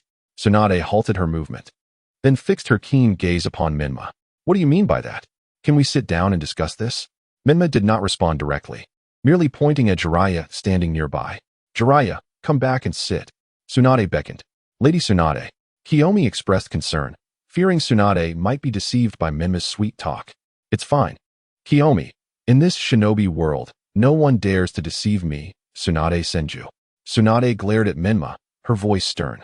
Kiyomi, reassured by Tsunade's confidence, settled back down. "Speak. Little brat, what did you mean by that earlier statement? If I find out you're just making baseless claims, don't blame me for my lack of courtesy." Tsunade warned Menma with a frosty demeanor. Chapter 94, Persuading Tsunade. Menma wore a slight smile, comfortably seated at the small table, and spoke. "I would never deceive you. Lady Tsunade, what I am saying is indeed the truth. This matter traces back to the Ch-nin exams." Thus, Menma recounted to Tsunade the details of how he was ambushed by root ninjas during the exams, his subsequent escape, and how he discovered the intricacies of wood release techniques. Tsunade remained silent for a moment after hearing this, then remarked, "This is hardly surprising. Konoha has long possessed my grandfather Hashirama Senju's wood release cells, which have been studied over the years. Even the arm of the third Hokage was cultivated using those cells." Menma shook his head and replied, "If I may ask, Lady Tsunade, did you assist in attaching the third Hokage's wood release cell arm?" "Indeed, what of it?" Tsunade responded, puzzled. Menma continued, "What color is that arm?" "Since it was cultivated in a laboratory without exposure to light, it is white." "What is the issue?" Tsunade answered. "However, that ninja has skin akin to a normal person's." Menma slowly elucidated. "What?" Tsunade exclaimed, her astonishment palpable. As a renowned medical expert and the sole descendant of the Senju clan, she understood all too well the nature of her grandfather's wood release cells. Not only were they white, but ordinary individuals could hardly withstand the overwhelming absorption power of those cells, let alone cultivate someone capable of using wood release. Menma added, "The wood release employed by that individual, while not as formidable as that of Lord Hashirama documented in the records, was nonetheless executed with remarkable ease." "Impossible. Old man, what exactly did you do with my grandfather's cells?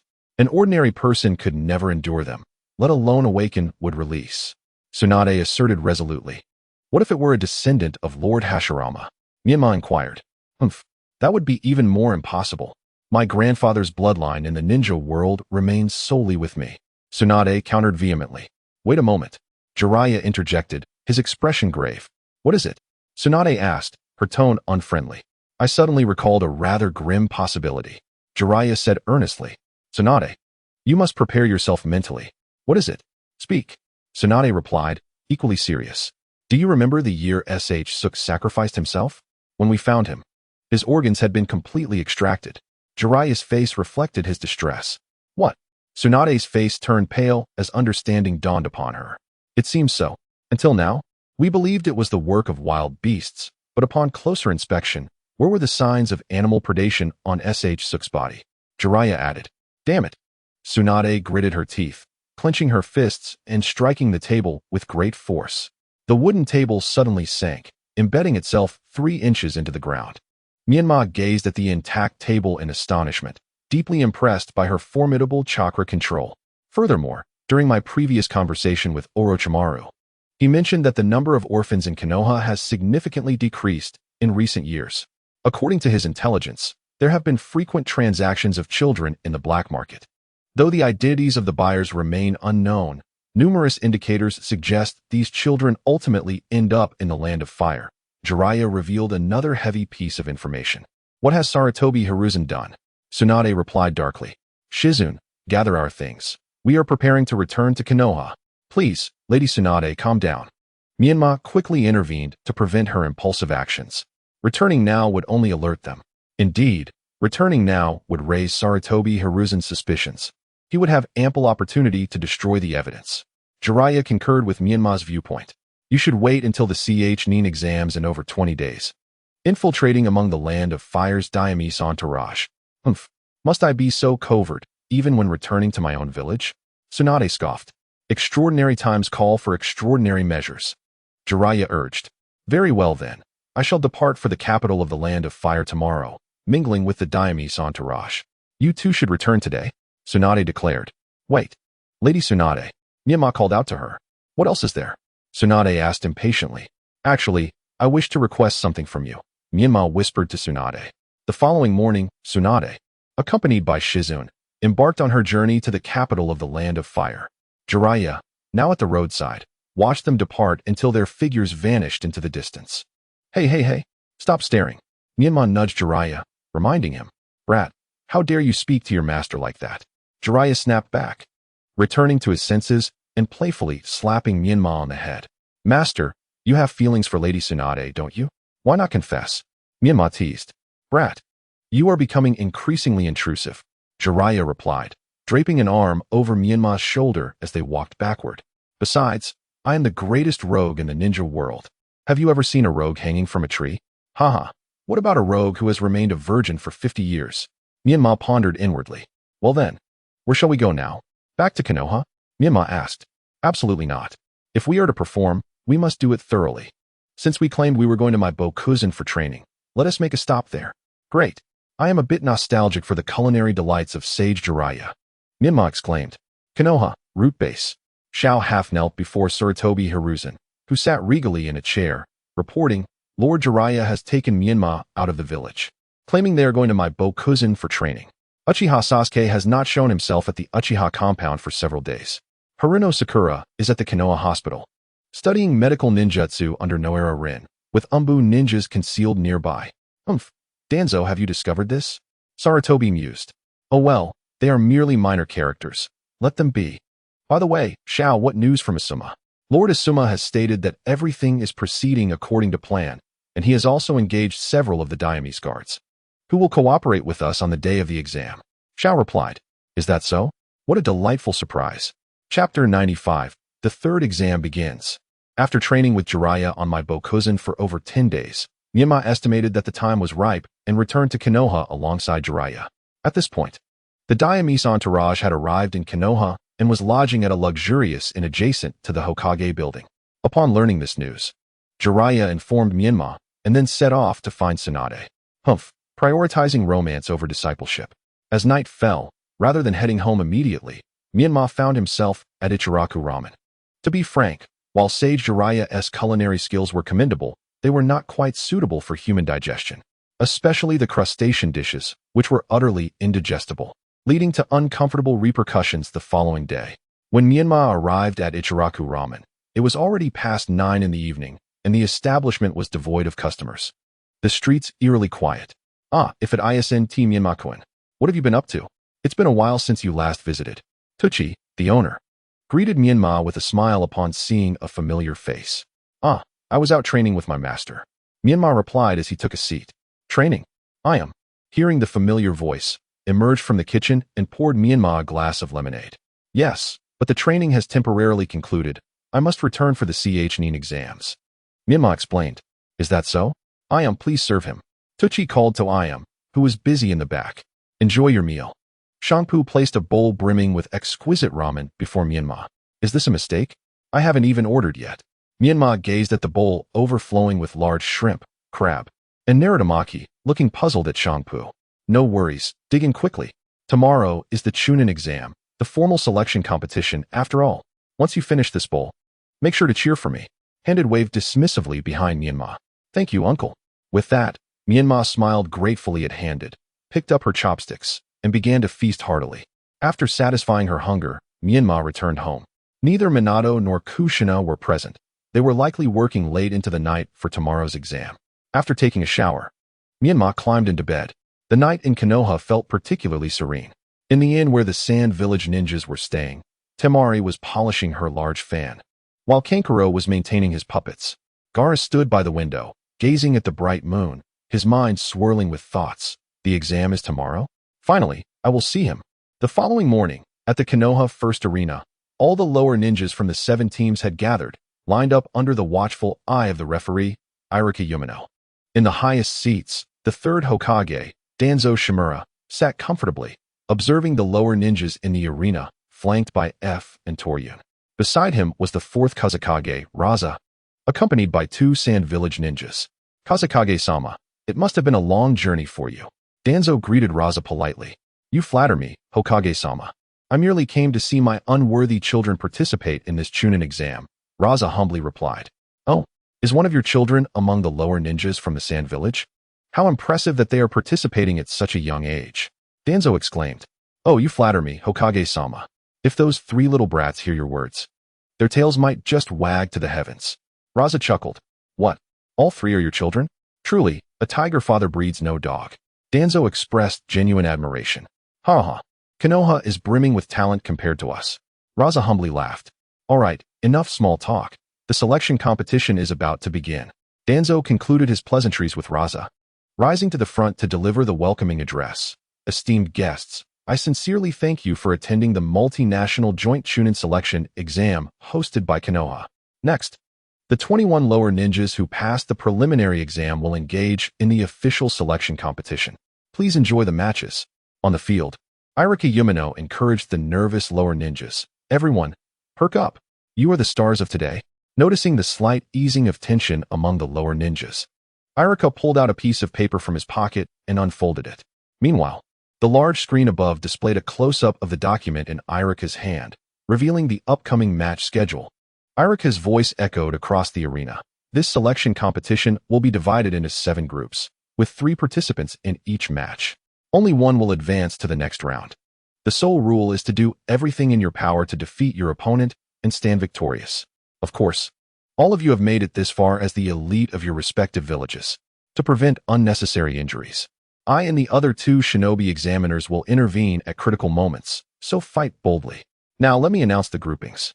Group 1, Sasuke Uchiha. Bakuho, lower ninja from Kaze no Kuni. Shikamaru Nara. Group 2, Menma Kazekage, Niji Hyuga, Ryuchi Yamakawa, lower ninja from Kusa no Kuni. Group 3, Sakura Hirano, Ino Yamanaka.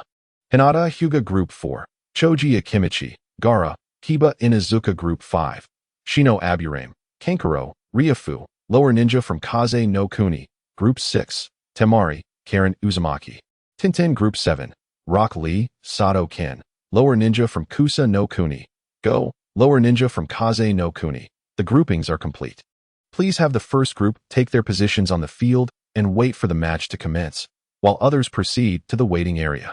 As Irika concluded his announcement, Sasuke moved to the designated spot to await the match's start, while the others retreated to the contestants' resting area. "Hey, Sasuke, don't lose," Menma whispered as she passed by him. "Oomph, that line is meant for you," Sasuke replied proudly. After reaching the waiting area, Menma spotted Hinata among the crowd, clad in long sleeves and pants. Hinata stared expressionlessly at the arena. Menma navigated through the throng and called out, "Hinata, what is it?" Hinata turned, looking curiously at Menma. "This is for you."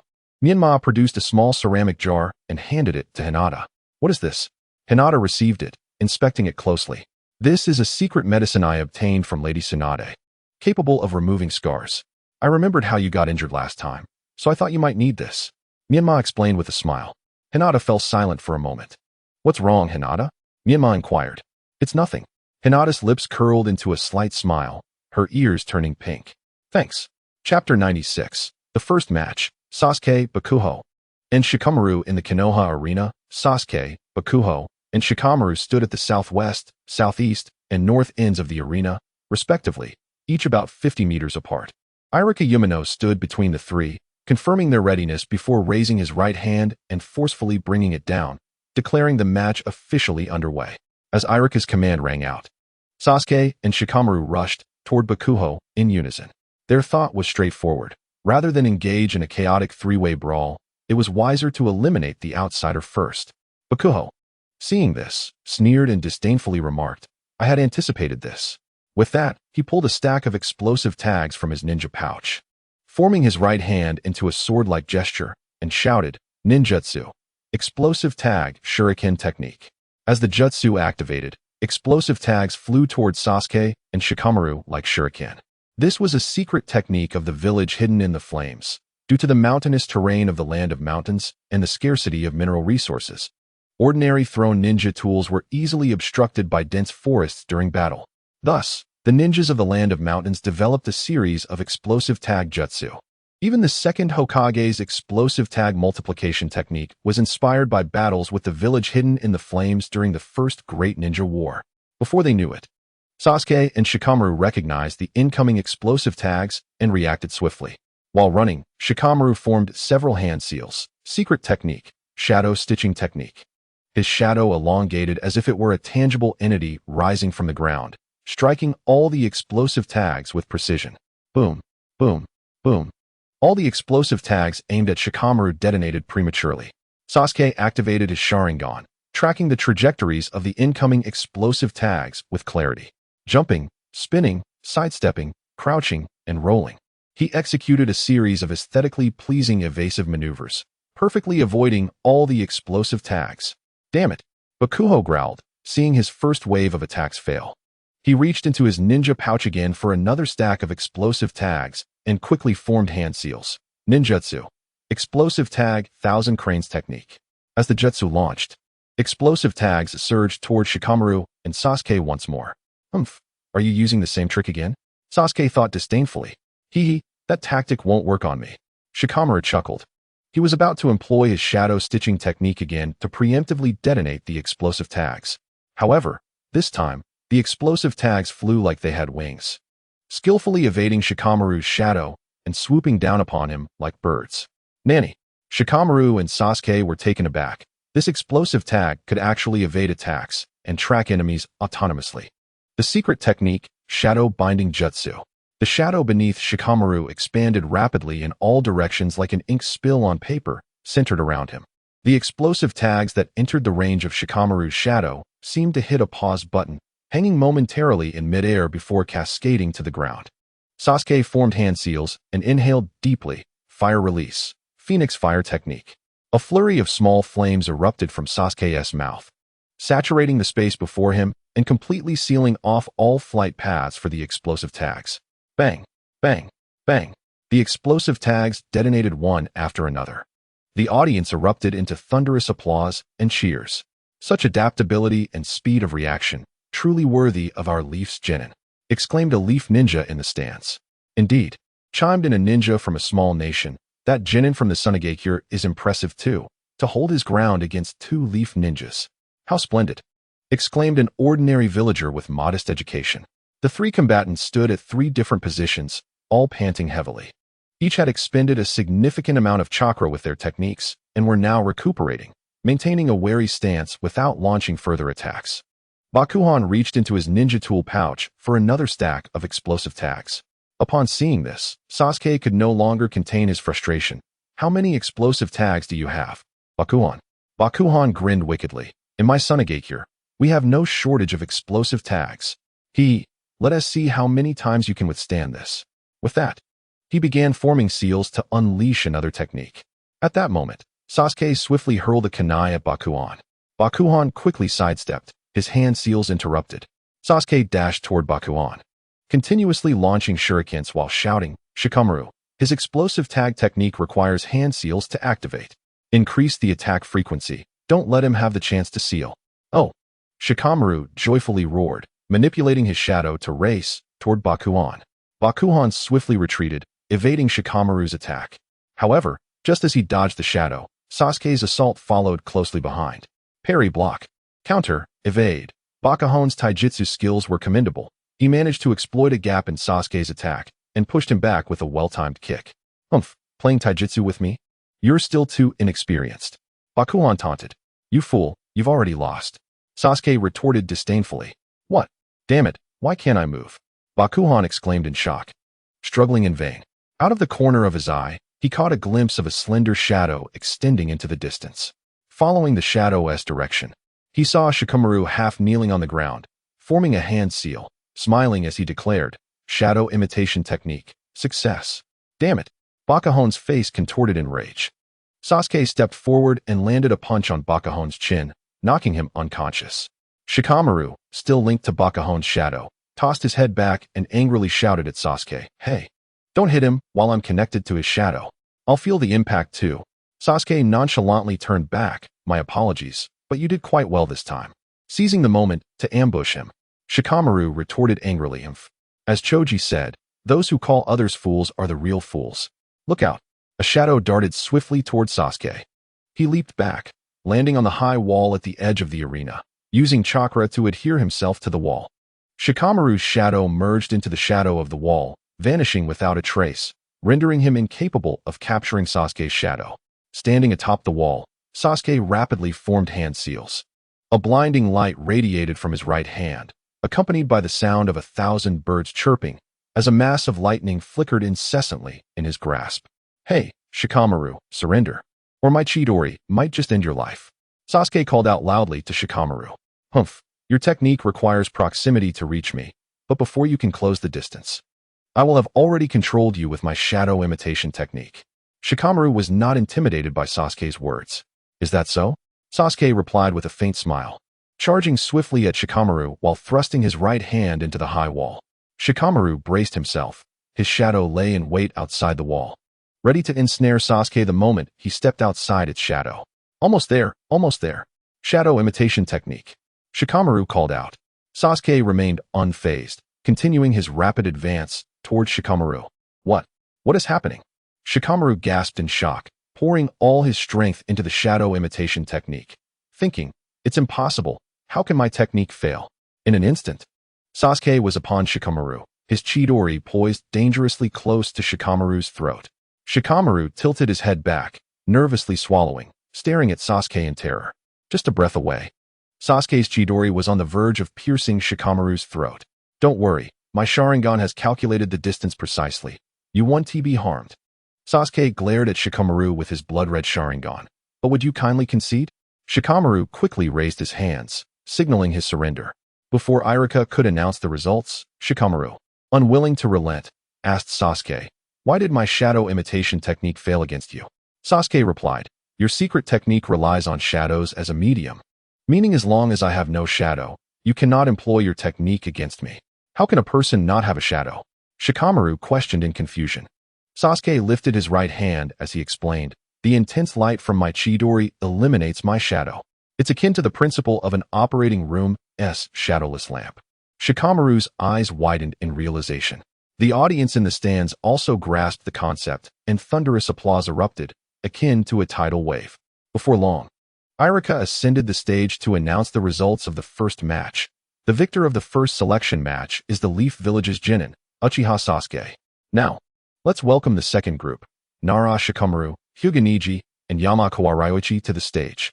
Upon hearing their names, Shikamaru and the others rose and made their way onto the arena. Go for it, Shikamaru, Sakura exclaimed. If you lose, I won't let you off easily, Hinata threatened, raising her fist. Shikamaru-kun, you must do well, Ino encouraged with a smile. Hey, Nara Shikamaru, my brother believes you will definitely win, Temari said cheerfully while tousling Gaara's hair. Shikamaru expressed his gratitude to everyone. Humph, quite popular, aren't you, top student? Niji remarked sarcastically. Everyone's just being polite to Shikamaru, but why is no one supporting you? Branch family Niji? Sarcasm is easy, anyone can do it. You. Niji huffed, feeling provoked, as he quickly distanced himself from Shikamaru and walked onto the field. Hey, that blonde-haired guy, wait a moment. Ryoichi, a genin from the grass village who was in the same exam group as Shikamaru, called out to him. What is it? Shikamaru turned back. You have a grudge against that Byakugan user, right? How about this? Let us team up to eliminate him first, and then we can settle our scores afterward. Ryoichi proposed, thinking it was an offer Shikamaru couldn't refuse. No, Shikamaru firmly rejected. While I may despise that person, I will not stoop to the level of teaming up with a ninja from another village against a fellow leaf ninja. What? Yamashita Ryoichi was taken aback by Menma's abrupt refusal. However, if you intend to confront him, I can assure you that I will not seize the opportunity to strike. Moreover, should you succeed in vanquishing him, I promise that in our ensuing battle, I shall refrain from employing any ninjutsu. Is that truly the case? Ryoichi inquired. If Menma could uphold his promise, he would wholeheartedly agree to this condition, for it was undoubtedly preferable to facing two ninjas simultaneously. I swear it upon my ninja path, Menma declared earnestly. Very well, it is settled then, Ryoichi affirmed, stating that he would first eliminate the one with white eyes before determining the victor between them. The second round commenced. With a commanding shout from Irika, Yamashita Ryoichi swiftly charged towards Hyuga Niji. Menma remained stationary, calm and resolute as a mountain. Niji, too, stood still, resembling a stone statue. Humph, are you perhaps too frightened to move? Ryoichi taunted as he drew a kunai and swung it towards Niji. Niji deftly evaded the attack with a subtle shift of his feet. Subsequently, he assumed the initial stance of the gentle fist technique. 8 trigrams 32 palms. With a resounding shout, Niji unleashed a flurry of strikes upon Ryoichi's torso, the speed of his attacks creating afterimages. Ryoichi's eyes widened in shock as he was battered by Niji's relentless onslaught, blood spilling from his lips, utterly incapable of mounting any defense. By the time Niji completed his series of strikes, Ryoichi had been sent hurtling to Menma's feet, lying on the ground, unconscious. Given the opportunity, you still prove ineffective, Menma remarked with a sigh after confirming Ryoichi's survival. He then gestured for the attending jonin referee to carry the unfortunate soul away from medical assistance. After completing these actions, Menma began to stretch his limbs as he approached Niji, casually saying, I have heard that, despite being from the branch family of the Hyuga clan, you possess extraordinary talent. Mastering the clan's gentle fist technique solely through self-study? Menma continued to walk as he spoke. And what of it? Niji retorted. Well, coincidentally, I also practice a different style of 8 trigrams. Would you care for a friendly contest? Menma proposed with a smile. Humph, another variant of 8 trigrams? Aside from our Hyuga clan, where else in the ninja world would one find another? Niji scoffed dismissively. Menma assumed the stance of 8 trigrams, gradually approaching Niji with his feet gliding across the ground. His nearly month-long training at Mayuki Mountain had not been in vain. Besides mastering the 4-symbol seal, Menma had collaborated with Jiraiya to replicate martial arts moves from films he had seen in his past life, although these were merely approximations of intricate techniques. As Jiraiya had said, they were profound martial arts worthy of a lifetime of study. Encountering Niji provided the perfect opportunity to hone his skills. Menma circled around Niji, explaining, My 8 trigrams draws inspiration from swordsmanship. A single palm mimics a single blade, while a double palm emulates 2 blades. My footwork is adept at unexpected assaults. With that, Menma executed an old monk's begging stance, his right palm facing upward, launching a direct strike towards Niji's face. Chapter 98. The 8 trigrams flowing palm seeing Menma's fierce approach. Niji dared not underestimate him. He quickly extended his left hand to block Menma's right wrist while his right hand reversed and struck with force towards Menma's torso. Should this blow land, combined with the unique power techniques of the Hyuga clan, Menma would surely suffer broken ribs. Menma deftly slid to the right, pressing down with his left hand to obstruct Niji's right wrist, then using the momentum from Niji's left hand to strike decisively at the back of Niji's neck. This unexpected maneuver startled Niji. His own technique had become predictable, while Menma's right hand was now mere inches from his skull. Were it not for his Byakugan, which afforded him nearly 360-degree vision, he might not have even realized how he had been outmaneuvered.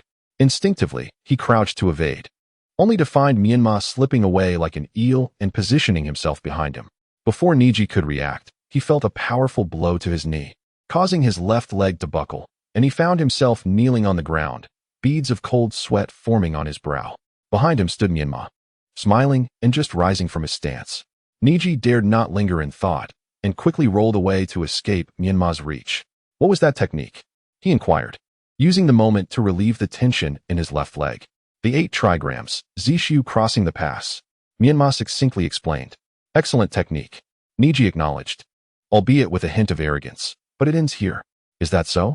Menma replied with a slight smile, sliding his feet in a manner reminiscent of a horse treading through mud and a chicken walking on snow, his palms alternating in a continuous assault. His techniques flowed seamlessly, advancing strikes, the lion's roll, entangling hands, the fierce tiger leaping across the gorge, and the elbow's hammering blow. A series of attacks targeted Niji's vital areas.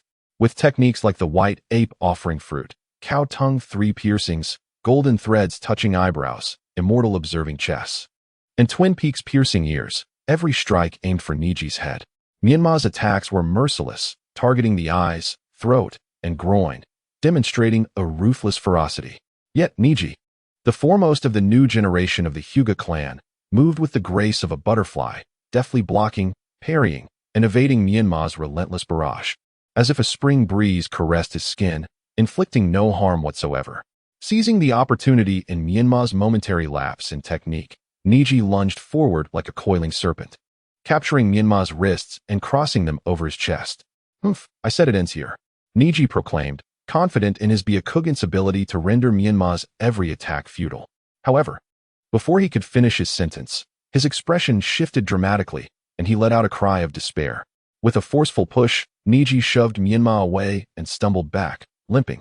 Using such a pathetic trick, this is the kind of tactic children resort to in a brawl, Niji exclaimed, his left foot revealing a dirty shoe print upon his exposed toes. "I care not for your methods, as long as it leads to victory. It is a worthy technique." Menma chuckled in response. At this moment, the audience in the stands began to murmur restlessly. What is this? There is no skill at all. Is this truly the strongest genin of Konoha? Indeed, their fight is lackluster, resembling 2 children shoving each other. Humph, it pales in comparison to the earlier match, with its explosions and fire. Could it be that these 2 are acquainted and are deliberately staging a farce? Perhaps. If that is the case, I shall demand a refund. Indeed, refunds. Refunds. Hearing the clamor of the spectators, Menma turned to Niji with a smile, saying, "Martial arts is a matter of minute distinctions. A perilous endeavor conducted within the confines of mere inches. The unrefined cannot comprehend such subtleties. How have you fared in your rest? Shall we continue?" Niji withdrew his right foot and advanced with his left, positioning his hands in the initial stance of the gentle fist, his palms facing upward, coldly declaring, "Now it is my turn. Allow me to demonstrate the true 8 trigrams. Gentle fist 8 trigrams, 2 palms." Niji's palms moved like twin dragons playing with pearls, aimed at Menma's head. Menma evaded the first strike by sidestepping, using his shoulder to absorb the second palm, countering with a white ape offering fruit strike to Niji's chin. Niji staggered back momentarily before charging forward again, for palms. His hands struck out like agile serpents, targeting Menma's limbs. Menma responded by raising his knee and sinking his elbow into Niji's torso. Niji quickly crossed his palms in front of him, using his shoulder to deflect Menma's descending elbow. Leveraging Menma's force to propel himself backward, then surged forward once more, 8 palms. His hands fluttered like butterflies, enveloping Menma's vital areas. Menma maintained his composure, either dodging or blocking, successfully fending off all assaults. Niji shifted his stance yet again, 16 palms. His fingers pointed like blades, slicing towards Menma's upper body. Menma curled his arms protectively in front of him, bracing against the onslaught. Niji took a breath, slightly retreating, and with a resounding shout declared, 8 trigrams 32 palms. His dual hands moved like a tempest, creating afterimages in the air. Menma managed to withstand a few strikes, yet ultimately, his defenses were breached. He sensed that the situation was dire and, disregarding his image, immediately crouched down and rolled out of Niji's attack range. Despite Menma's quick reflexes, he still endured several hits, leaving his body bruised and painfully throbbing. I shall finish you with the next strike. Just as Niji was about to pursue his advantage, Menma, still on the ground, grabbed a handful of mud and hurled it at Niji. Throwing mud, is that what children do? Explosive tags. Kaden. Niji quickly unleashed his chakra, spinning rapidly around himself to form a chakra sphere. The mud, containing explosive tags, collided with Niji's Kaden, resulting in a thunderous explosion. Menma continued to scoop up dirt from the ground, throwing it at Niji, but these trivial actions were easily seen through by Niji's Byakugan within the Kaden. So that's it. Those explosive tags were the ones previously halted by Shikamaru's shadow possession technique. He was fortunate to have utilized them. Niji realized where the explosive tags had originated. Before long, the ground was cleared of the explosive tags. Niji ceased his Katen, panting heavily, and menacingly declared, there are no more explosive tags now. Let us see what else you can muster. You are running low on chakra as well, aren't you? Menma calmly assessed. I am a taijutsu ninja. Even with little chakra left, I can defeat you with my fists. Hinata Niji confidently proclaimed. But have you forgotten? I am not merely a taijutsu ninja. Menma replied with a smile, and I still have plenty of chakra left. What? Niji was taken aback. Ninjutsu, summoning technique. Responding to Niji was a summoned toad, Winsho. Go, Winsho, teach him a lesson. Yes, Menma-sama. The toad Winsho clapped its fists together and advanced towards the exhausted Niji. Don't come any closer, Niji shouted in despair. Chapter 99. The third match, Sakura, Hinata, and Ino. No matter how formidable Niji was, he was just a genin now, and with his chakra depleted and stamina exhausted. He was being pummeled by Winsho like a mere child. Following Irika's announcement of Menma's victory in the second selection match, he gracefully exited the arena. While the 3 contestants for the third group stepped to the center, awaiting their turn. Sakura, Hinata, Ino, give it your all. Menma encouraged each of them as he passed by. The great sage, founder of the El Shi Chuanxiu, El Xiaobu, once said that women's fights are the most captivating. Menma gazed at the 3 girls confronting each other in the arena, finding their standoff quite delightful, and the irritation from his earlier battle with Niji swiftly dissipated. Sakura donned a modified red qipao paired with snug black pants and black ninja shoes. Her pink hair was tied back with a ninja forehead protector, with 2 strands of bangs gracefully swaying in the wind. Her pretty face bore a subtle smile as she casually awaited the competition's commencement. Truly, I do not know why, but I find Sakura's demeanor so irritating. Hinata observed Sakura with a displeased expression. Sakura seemed to sense Hinata's animosity and smiled in her direction, saying, Menma encouraged me first. Hinata's Byakugan clearly discerned Sakura's lip movements. She understood what Sakura had said, causing her to grit her teeth in anger, veins bulging on her forehead. Humph. Now I find you even more detestable. As Irika announced the start of the match, Hinata and Ino swiftly charged at Sakura. They shared the same thought. Sakura was undoubtedly the strongest among the girls, and they had no chance in a one-on-one fight, so they must cooperate to eliminate Sakura first.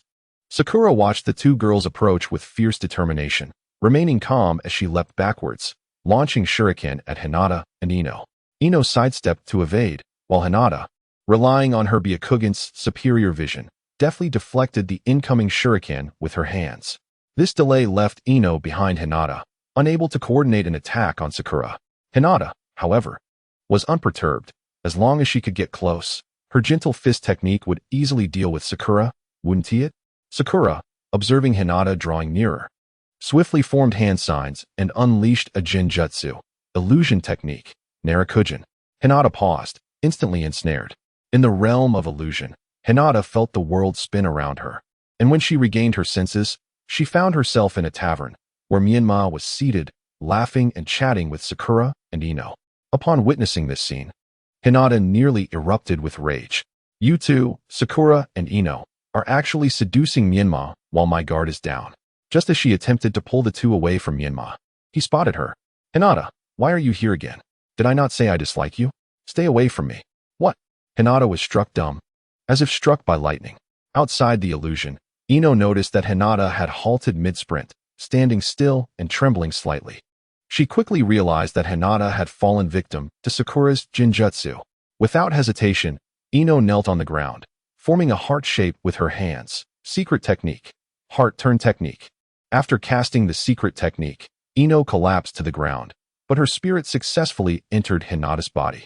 In the illusion realm, Hinata saw Ino suddenly rise from Menma's embrace, anxiously calling out, Hinata, this is an illusion, wake up. Then she felt a tumult of chakra within her, and the illusion shattered like glass. Upon awakening Hinata, Ino's spirit swiftly returned to her body. This was not the time for the Ino Shikicho cooperative strategy. If Sakura seized this opportunity to launch a surprise attack, it would be disastrous. After awakening, Hinata's beautiful eyes blazed with anger as she glared at Sakura. Sakura squinted and smiled, asking, what did you see? Recalling Menma's hurtful words from the illusion realm, Hinata, although aware they were not to be taken seriously, couldn't shake the feeling of heartbreak. Her face contorted with rage. She glared at Sakura through her Byakugan, gritting her teeth as she declared, I will definitely kill you. Sakura smiled faintly, disregarding Hinata's words, and quickly formed hand signs. Water release. Water wave. A torrent of rushing water surged towards Hinata and Ino. Hinata's eyes narrowed, and she dashed in front of Ino. Assuming a gentle fist stance, Kaiten, a massive circular chakra sphere enveloped them, blocking Sakura's water ninjutsu. The rapidly spinning chakra shattered the water attack, forming a small pool beneath their feet. As Kaiten dissipated, Sakura had already closed in on them. Before Hinata could react, Sakura slammed her hands on the ground. Water release. Water prison technique. A gigantic water sphere erupted from the small pool, encasing Hinata and Ino within. The two struggled vigorously but were utterly unable to escape Sakura's jutsu. Surrender, or you'll drown. Sakura smiled, coaxing them. Ino covered her mouth, desperately holding her breath. Hinata adjusted her position underwater, preparing her gentle fist stance. 8 trigrams vacuum palm. The invisible palm strike shattered the water sphere, and Sakura barely had time to raise her arms to shield her face before being sent flying by the immense force. Freed, the two girls collapsed to the ground, gasping for air, their water-soaked clothes clinging to their youthful figures, providing the audience with a delightful view. Menma widened his eyes, exclaiming, El Xiaobu does not deceive me. Ino hugged her chest, kneeling on the ground with a sneeze, her body trembling slightly, gasping, so cold. The audience immediately felt sympathy for Ino, cheering her on. Menma also stood up, shouting, Ino, are you alright? If you can't continue, just forfeit. Ino turned her head back, her voice tinged with a nasal tone as she spoke to Menma. Oh, I'm still able to continue fighting. Hinata, witnessing this scene, couldn't help but smirk. What a shameless vixen. Even in such a state, she still sought to entice Menma. However, upon noticing the concern etched on Menma's face, an idea struck her. With a dramatic gasp, she collapsed to the ground, clutching her throat and exclaimed, it hurts so much. Before Menma could respond, Kiba and Shino rushed to the scene, shouting at the top of their lungs, Hey, boss, what are you doing? Get up already. Yes, stand up and send that foul woman flying. Boss, show them your strength. Hinata felt a vain throb on her forehead, her teeth grinding in frustration. You two idiots, can't you see the situation? Chapter 100, the fourth match, Gaara vs. Choji and Kiba. Not far away, Sakura, who had been knocked away by Hinata, managed to rise from the ground, thanks to the water prison technique cushioning her fall. She had not sustained much damage. Without further ado, she unleashed her ninjutsu, Earth Release, Yellow Spring Swamp Technique. The once softened soil quickly transformed into a marsh, ensnaring both Ino and Hinata. Hinata attempted to struggle, but the energy spent on her previous technique had left her drained, and she could only watch helplessly as she and Ino gradually sank into the mire. Irika, witnessing this, had no choice but to step in and declare the match concluded. Sakura emerged victorious in the third round. Hinata and Ino, with muddy legs, hurried to the restroom to clean themselves. Next up was the fourth match, Gaara vs. Choji and Kiba. Menma harbored little hope for this pairing. Frankly, Choji and Kiba stood no chance against Gaara, even if they teamed up.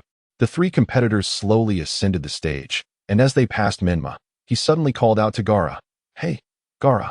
Gaara turned, a look of confusion on his face. Menma scratched his cheek. I saw your name on the battle roster. It's Gaara, right? Could you please go easy on my two friends? And don't get hurt yourself, okay? Upon hearing this, Gaara's cheeks flushed slightly, and he gave a barely audible acknowledgement before turning away. Menma beamed at Gaara's retreating figure and called out cheerfully, thanks. After the Chunin exams, I'll treat you to the best ramen in Konoha. Is he really that strong? Choji asked quietly as he passed by Menma. Oh, incredibly strong. If he gets serious, we'd all be outmatched. Menma replied with unwavering certainty. Choji gasped in disbelief. Is he really a genin? They can't possibly be sending a tailed beast into battle. Soon, the three took their positions on the field. After Irika announced the start of the match, none of them moved. Gaara remained expressionless, hands in his pockets, seemingly oblivious to the concept of an opponent. Choji and Kiba exchanged glances, confirming their alliance. With a swift motion, Choji threw 3 kunai as a test. Gaara remained unmoved. Just as the kunai were about to strike him, a flurry of sand materialized beside him, deflecting the projectiles effortlessly. What? Choji and Kiba exclaimed in disbelief. They flanked Gaara, continuously hurling kunai and shuriken at him. Regardless of the angles of their attacks, sand would always appear just in time to protect Gaara. Realizing their thrown weapons were ineffective, Choji and Kiba exchanged determined glances and unleashed their family secret techniques. Multiplication technique. Dual Fong. Choji's hand swelled to a giant size, crashing down towards Gaara, while Kiba transformed into a high-speed spinning drill, barreling towards him. Gaara finally moved. He withdrew his right hand from his pocket, merely flicking his fingers as the lid of the gourd on his back burst open. Countless grains of sand erupted from the gourd, forming a colossal sphere that shielded him from both attacks. Boom! Along with a cloud of sand, Choji and Kiba's strikes proved utterly futile. Still not enough? Choji leaped next to Kiba, both panting slightly from their earlier exertions. What if we go bigger? Choji suggested. Kiba nodded and activated their secret technique, Beast Clone. Akamaru barked, transforming into another Kiba amidst a puff of smoke. The three exchanged nods and initiated their more powerful technique.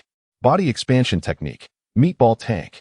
Choji's form ballooned into a sphere, his limbs retracting as he rolled at high speed toward Gaara. Kiba and Akamaru transformed into 2 massive drills, spiraling toward Gaara as well. The sand sphere surrounding Gaara swelled in anticipation of the impending assault. Boom! A deafening crash echoed as the ground beneath Gaara sank 3 feet. A shockwave radiating from the point of impact. The dust from the battlefield was swept away by the visible force of the shockwave. Choji and Kiba dispelled their techniques, gasping for breath not far away. The sand from Gaara's sphere gradually fell away, but soon halted once more.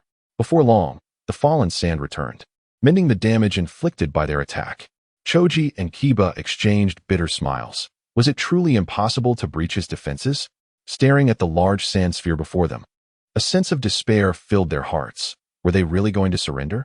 No, there had to be one last resort. Choji seemed to come to a realization as he rummaged through his ninja tool pouch, retrieving a small box. Inside lay the secret medicine of the Akimichi clan, capable of unlocking immense potential at the cost of one's life. It was forbidden to use unless in a dire emergency. But surely, this was that moment. The honor of the Akimichi clan, built over millennia, was about to be tarnished by this sand ninja. No, Choji, if you take that pill, you could die? Kiba shouted as he saw Choji reach for the red pill, having skipped over the blue and green ones. Don't stop me, Kiba. The Akimichi's reputation cannot be sullied on my watch. Choji replied calmly. Hidden within the sand, Gaara, using his sand eye, witnessed Choji's actions and heard Kiba's voice. He understood that Choji was willing to risk everything. He quickly withdrew the defensive sand, directing it toward the two. A wave of sand surged forth, and before Choji could swallow the secret medicine, he was ensnared by Gaara's sand, leaving only his head exposed. Gaara approached the immobile Choji and Kiba, reaching out to snatch the pills from Choji's hand and crushing them underfoot. Why? Why won't you let me take the medicine? Are you afraid? Choji shouted in anger. Gaara, expressionless, gazed at him and softly replied, I promised him I wouldn't let you get hurt. Upon hearing this, Choji closed his eyes, tears streaming down his cheeks. As Choji and Kiba fell under Gaara's control, losing their ability to fight, Irika rushed onto the field to announce the match's conclusion. After the result was declared, Gaara released the sand binding Choji and Kiba, allowing them to fall to the ground. Choji knelt, weeping, feeling the despair of having done everything yet failing to even breach his opponent's defenses.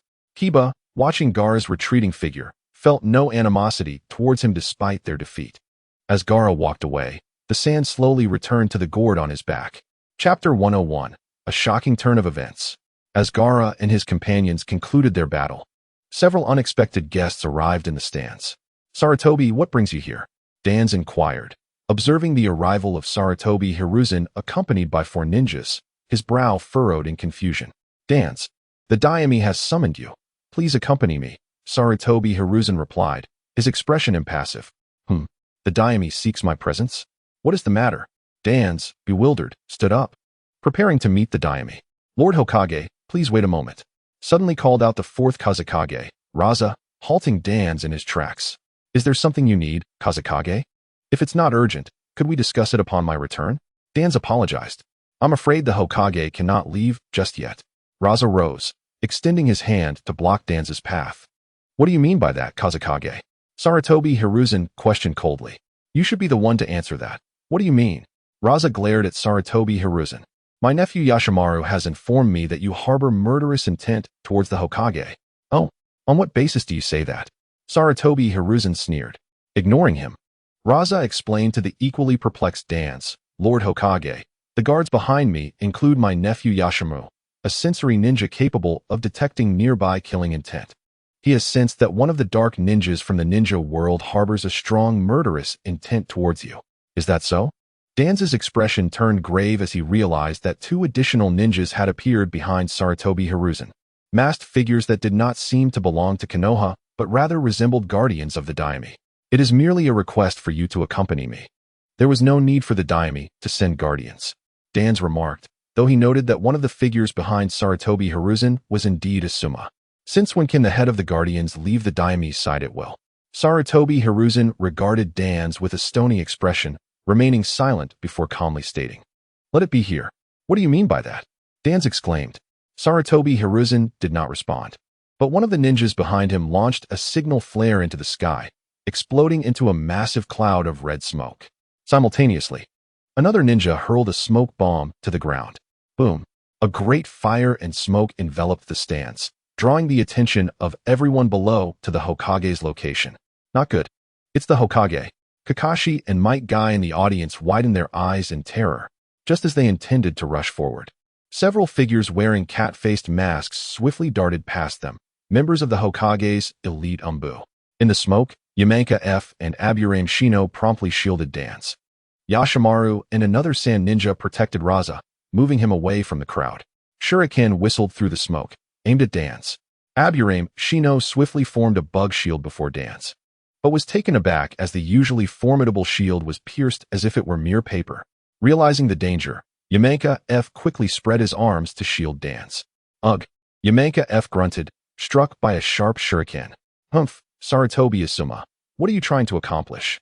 Danzo recognized that these shurikens were imbued with wind chakra, allowing them to effortlessly penetrate Shino's bug shield. Few could achieve such a feat. In Konoha, only he and Asuma possessed this capability. Danzo, I will hold them off. You must escape. Aburame Shino resolved, charging towards Sarutobi Hiruzen's group, removing his gloves to unleash a swarm of nano-sized poisonous insects. Humph, mere trifles. Sarutobi Hiruzen scoffed, forming hand seals to unleash a massive fireball. True to his reputation as a master of ninjutsu, his fireball enveloped the entire passage of the stands. The nano-sized insects met the flames, reduced to ash without even a wisp of smoke. Not only that, but Shino also suffered severe burns, kneeling on the ground, yet refusing to fall. At that moment, Uchiha Obito and his Anbu arrived, albeit belatedly, as they leapt onto the rooftop of the stands. For beams of purple light surged up, encircling Danzo and Sarutobi Hiruzen. Simultaneously, countless feathers drifted down from the sky, and all who beheld them were engulfed by an overwhelming sense of drowsiness. Illusion, Nirvana Sanctuary Technique. Kazekage, please help me hold them off for a moment, Danzo shouted, grasping Yamenka F and Aburame Shino under each arm as he leapt onto the rooftop. Just as Sarutobi Hiruzen was about to pursue, he was intercepted by Raza's sand. Kazekage, Why must it come to this? I have no intention of becoming adversaries with the Sand Village. Sarutobi Hiruzen sighed. You bastard, my child is still down there. Raza roared at Sarutobi Hiruzen. I don't care what you intend to do. Let us go at once, or you will bear the consequences. Sarutobi Hiruzen shook his head. I'm sorry, Kazekage, but this barrier, known as the Four Purple Flames Formation, is troublesome to reopen once breached. To prevent any unnecessary variables, I must impose upon you to remain here for a while longer. Upon reaching the rooftop, Danz found no avenue for escape, his heart tightening. He recognized the barrier before him. It was the infamous Four Purple Flames Formation, a technique capable of sealing off space in all directions, even restraining tailed beasts. With this realization, he placed Shino and Yamenka F in a corner and issued commands to Obito and Kakashi, who had come to their aid. Obito, arrange for Anbu to protect the daime and repel the approaching enemies. Kakashi, lead all available Konoha ninjas to evacuate the crowd, safeguarding the lower-ranking ninjas and visitors from all nations. For the time being, I entrust this task to both of you. Suddenly, chaos erupted. Below, Gaara collapsed to the ground, his body transforming rapidly. A torrent of sand surged forth from his form, enveloping him and gradually coalescing into a colossal monster. Gaara, Temari, and Kankuro exclaimed, leaping forward in an attempt to save him. However, as they approached, they were hurled back by the monster's sand. Gaara sank halfway into the creature, his right hand pressed tightly against his forehead, glaring at Temari and Kankuro with a twisted expression, bellowing, "Stay away from me." Witnessing this scene, Raza's eyes widened in horror as he shouted at Sarutobi Hiruzen, "Damn it! What have you done?"